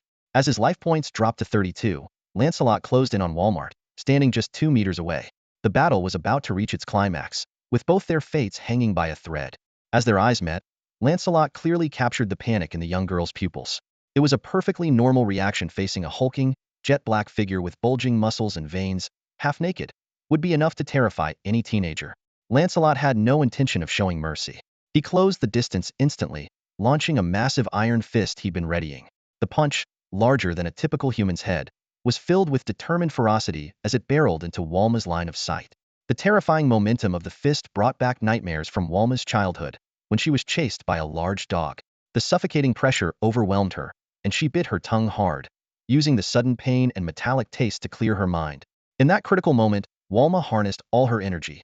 Part of it became a shockwave to hinder Lancelot's advance, while the rest maintained the function of her thorn armor. Lancelot broke through the last defense like lightning, his fist crashing down on the black and red thorn-covered armor with a thunderous boom, like a meteor striking the earth. The deafening impact sent shockwaves through Walma's brain, leaving her dizzy and rolling her eyes back.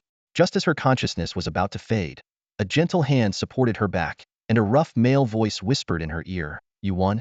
As she slipped into unconsciousness, a question flashed in her mind. Who won? A few seconds earlier, Lancelot's fist had shattered the thorn armor, aimed directly at Walma's head. The two referees quickly assessed the situation and intervened decisively. Vera cradled the unconscious Walma, enveloping her in a light blue energy shield. Warren stepped in front of Lancelot, eyeing him with a peculiar gaze. At that moment, Lancelot was kneeling on one knee, his body pierced by black and red energy spikes. The thorn armor had exploded upon impact, unleashing hundreds of spikes like a torrential downpour. He managed to protect his vital areas, but the rest of his body was left riddled like a porcupine, blood gushing forth, the excruciating pain nearly tearing his nerves apart. His life points were down to just 8. An ordinary person would be incapacitated in such a state, but Lancelot, with his absolute control, managed to maintain some strength. He staggered to his feet, tilting his head back to feel the sunlight breaking through the dome, a faint smile tugging at his lips. Despite his grievous injuries, he had won, defeating Walma. Warren gave him a thumbs up, exclaiming, "Kid, you're a real man." He patted Lancelot, releasing a milky white stream of energy to temporarily suppress his injuries. "Come on, let's get you to the healing chamber. This is your last chance to use it." "Thank you." Lancelot expressed his sincere gratitude. "No need to thank me, it's my duty," Warren replied. And so, the two referees, one carrying Walma and the other supporting Lancelot, left the shattered arena. As they departed, the large screen above the venue flashed simultaneously. Contestant 1022, victory. In the audience, Lancelot's supporters erupted in cheers, while Walma's fans were still reeling from the unexpected turn of events. Did they really get overturned? Someone asked incredulously. Quite obviously. Another responded with a shrug. That was intense. I was about to celebrate, only to lose at the last moment. Well, no matter what, we witnessed an exhilarating battle. Damn it, Walmart lost. A female fan in the audience cried out in anguish, "My money! My Walmart!" Her voice was drowned out by the noise of the crowd. Some people complained, others sighed, while many sought new allegiances amidst the unexpected outcome of the match. "Damn Iron Fist! He has no idea how to go easy on girls," another voice shouted. "Can't you let the girl win? Curse you to forever be single, you deadbeat." However, amidst the chorus of curses, a different voice caught the attention of those around. "I declare, from today on, Iron Fist is my new idol. Count me in. Count me in." The audience was in an uproar, buzzing with excitement. Some turned into fans, others became critics, emotions flaring up and down among the crowd. The result of the match not only shook the venue but also sparked a huge reaction outside the audience. No one expected Lancelot to pull off an upset against Walmart. After all, Walmart's disintegration power was formidable, tearing through opponents effortlessly. Even Cantor, who was among the top 5, couldn't last a minute. Yet, he fell to Lancelot in the end. In the waiting area, Mark was leisurely sipping an orange juice, a straw in his mouth. He mumbled to D-Win next to him, "D-Win, maybe you should just concede. That guy hits hard." D-Win didn't respond, but instinctively touched his forehead, pondering. "Can my head withstand a punch from him?" Just then, a young man clad in blood-red armor approached. He was the Blood Warrior Bill, a talented professional with an A potential rating from the league. Bill spoke up, "Don't jump to conclusions. Our instructor mentioned that Lancelot not only overexerted himself in the fight, but also sustained a fatal injury. Even with the healing chamber, complete recovery is unlikely. This is your chance." Mark, hearing this, looked at Bill as if he were a fool, dismissively saying, "Do you even know what absolute control means? Idiot." With cell-level force techniques, his injuries hardly affect his strength. Bill was infuriated by this remark. Naturally hot-tempered, becoming a blood warrior only made him more prone to anger. "Who are you calling an idiot?" he roared. Mark wasn't about to back down. He spat out the straw, rolled up his sleeves and challenged, "I'm talking about you. What are you gonna do about it? Wanna fight? Let's go. Find an open space," Bill said through gritted teeth. "Bring it on. Let's go." Mark retorted defiantly. The two hot-blooded youths stormed off, leaving De standing there in bewilderment. An hour later, the door of the healing chamber slowly opened with a soft hum. Lancelot emerged, his face pale and devoid of any color. His physique visibly shrunk. Once full and powerful muscles now appeared gaunt, cheekbones protruding, eyes sunken. An intense hunger, 10 times stronger than before, swept over him, making it hard for him to stand. Burke was startled by Lancelot's appearance, exclaiming, "Whoa, Lancelot, you look like you've been out partying for a decade straight." Lancelot didn't respond, his gaze fixed intently on the large box of food in Cole's hands, his eyes almost glowing green. Suddenly, with lightning speed, he snatched the food box, moving so fast that Cole didn't even see it coming. What speed? Cole marveled, unable to help but wonder at the vast gap in their abilities. Lancelot devoured the food ravenously, box after box of nutrition bars vanishing at an astonishing rate. Each bite was immediately absorbed by his ravenous stomach. Yet it wasn't nearly enough. He continued to eat, shouting, "Not enough. This isn't enough. Bring more." Burke quickly responded, "Got it right away." But before he could move, a graceful figure had already placed another box of food in front of Lancelot. It was Windsor, who crouched beside him, hands on her knees, watching him with a hint of concern in her eyes. Lancelot glanced at Windsor and mumbled a thanks. Windsor smiled and nodded, then stood up and left. This meal took Lancelot a full half-hour. He single-handedly consumed 3 large boxes of nutrition bars. If it weren't for the impending final battle, he might have continued eating. Finally, Lancelot wiped his mouth and let out a loud burp. He exhaled deeply, saying, "Phew, barely 8 full." The showdown arrived as expected. On the stage, De and Lancelot stood face to face, the air thick with tension. De looked solemn, his palms clenched and sweaty, clearly showing his extreme nervousness. In contrast, Lancelot's gaze was calm and his demeanor steady. After consuming 3 boxes of nutrition bars, his once gaunt frame regained its muscular definition. Although not yet at his peak, his combat strength was formidable. De abilities were not weak, but he still had a significant gap compared to Walma, roughly on par with Kant. In Lancelot's current state, dealing with him wasn't difficult. As the blood-red countdown hit 0, Lancelot's previously relaxed aura transformed instantly. He was like a rising sun, radiating majestic power. His legs suddenly surged with power, propelling his body forward like a hydraulic pump, tearing through the air.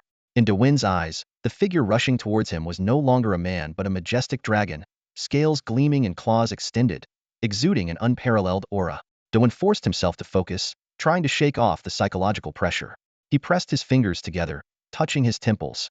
Instantly, his pupils turned golden, emitting a searing light, like 2 small suns.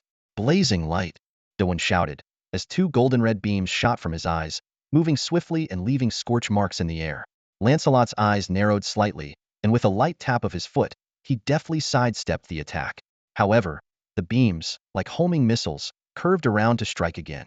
Lancelot calmly dodged once more. De abilities were a compound type, involving energy manipulation and mental control. His eyes could emit high-energy lasers, which he could skillfully direct with his mind. Lancelot was well aware of this information, knowing these lasers were far from De limit. Indeed, De eyes widened, releasing multiple high-energy laser beams. Like a legendary swordmaster, he controlled a dozen golden swords, creating a dazzling display. 13 beams. Is this the limit of your mental control? Lancelot thought as he continued to evade. His movements were elusive and ghostly, always anticipating and avoiding the beams with his heightened senses. De gritted his teeth, veins bulging on his forehead, his face flushed.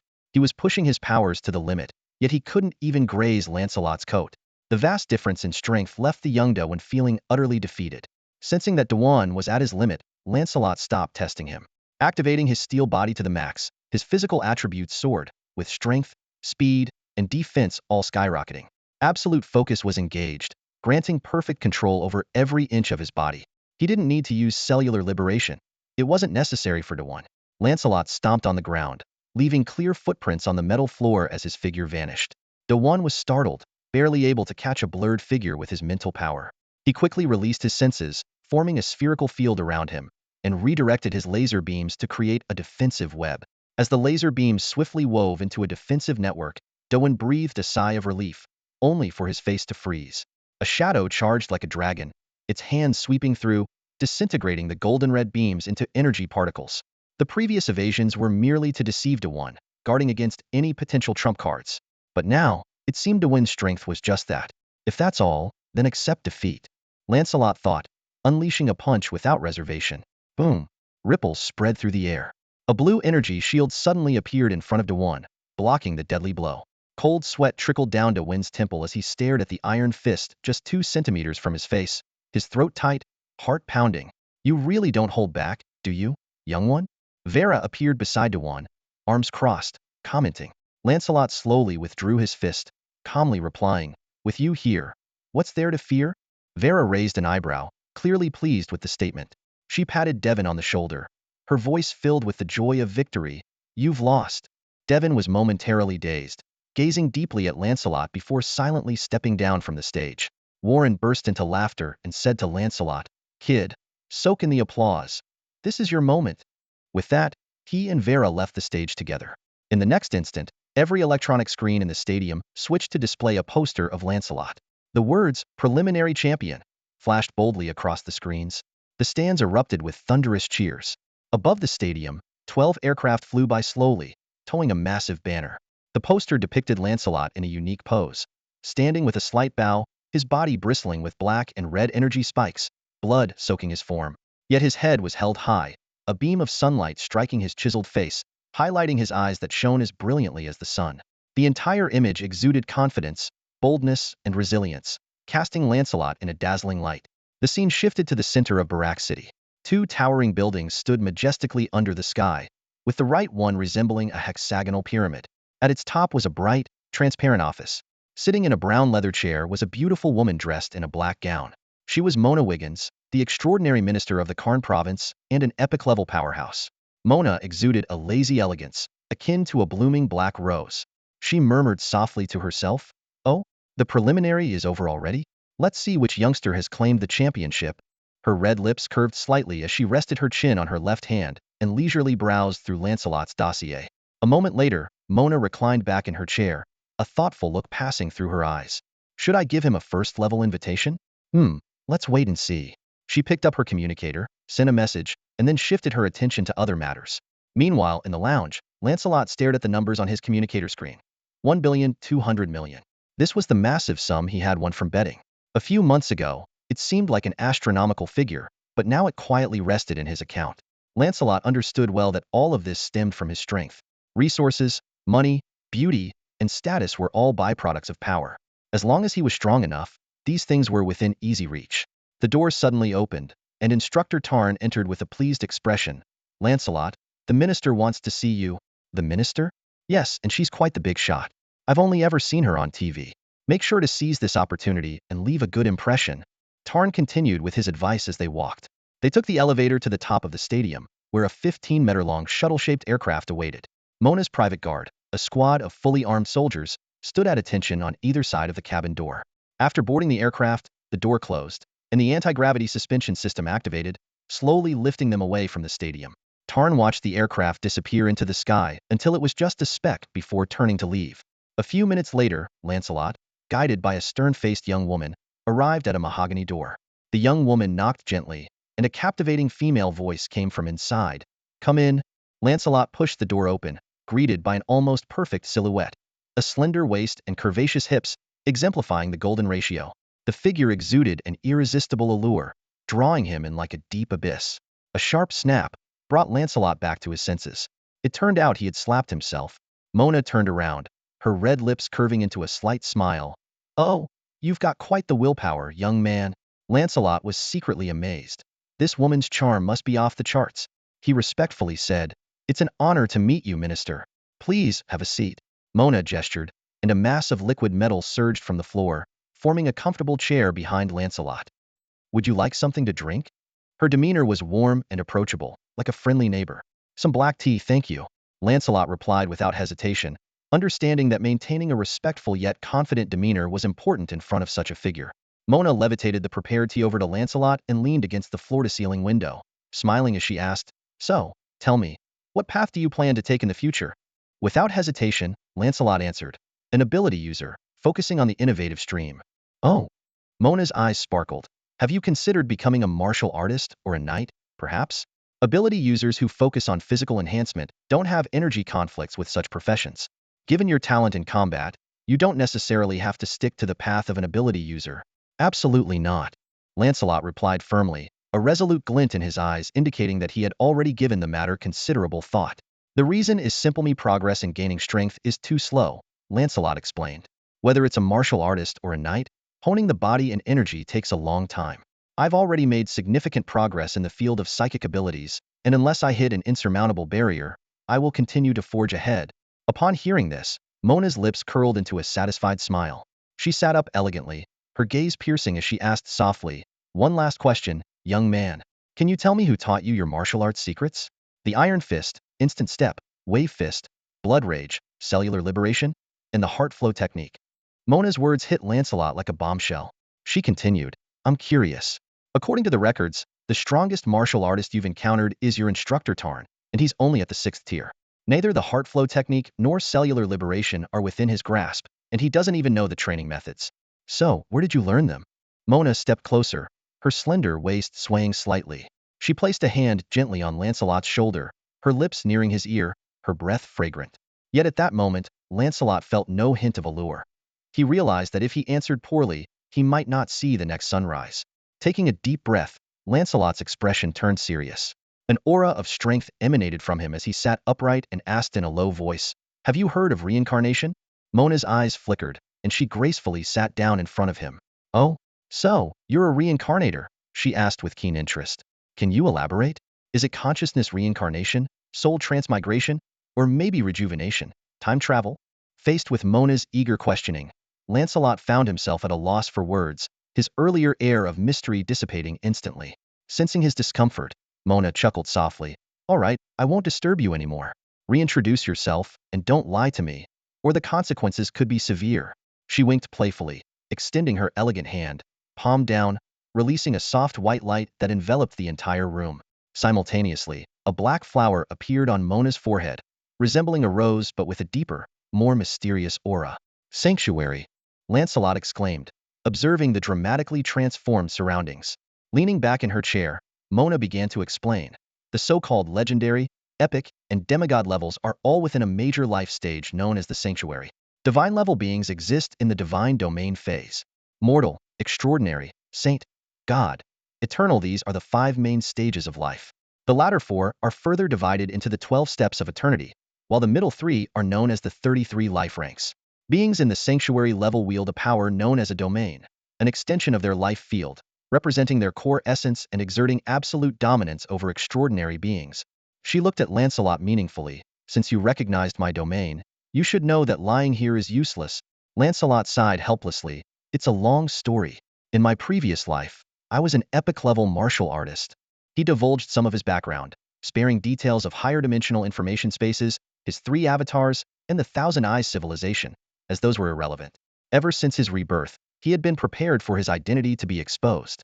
Unlike his other avatars, this Lancelot had no talent, no background, and lived in a heavily monitored technological society. It was impossible to conceal from those in power. However, he hadn't planned to keep it hidden forever. In the astral realm, reincarnation wasn't unheard of. Even the woman before him could undergo reincarnation if she wished. So, he figured it was better to be straightforward than to hide behind a veil of secrecy. Mona, with her legs crossed and chin resting on her hand, mused thoughtfully. "So, you only reincarnated your consciousness and didn't inherit anything else from your past life, aside from your memories?" "Yes," Lancelot nodded. Through the sanctuary, Mona confirmed that he was not lying. "Wow." Mona exhaled softly. "I didn't expect you to be from the astral realm. Time travel, it's truly fascinating." Lancelot asked gravely, "What do you intend to do with me?" He was prepared for the worst. He had revealed everything he could, keeping only the most confidential details secret. Even if this avatar perished, he couldn't afford to divulge any critical information. Unexpectedly, Mona waved dismissively, retracting the sanctuary. "Why would I do anything to you? You haven't broken any laws or offended me. You're just a reincarnator. Though rare, people like you aren't unheard of in the Alliance. Don't worry. Consider me in your debt," Lancelot promised sincerely. Mona replied with a light laugh. "You said it, not me. I didn't force you." That's all for today. Thank you so much for watching. I hope you guys enjoyed. If you wish to have another part of this recap, please give us at least 1,000 likes. Please don't forget to comment and subscribe to our channel for more content like this. Until next time.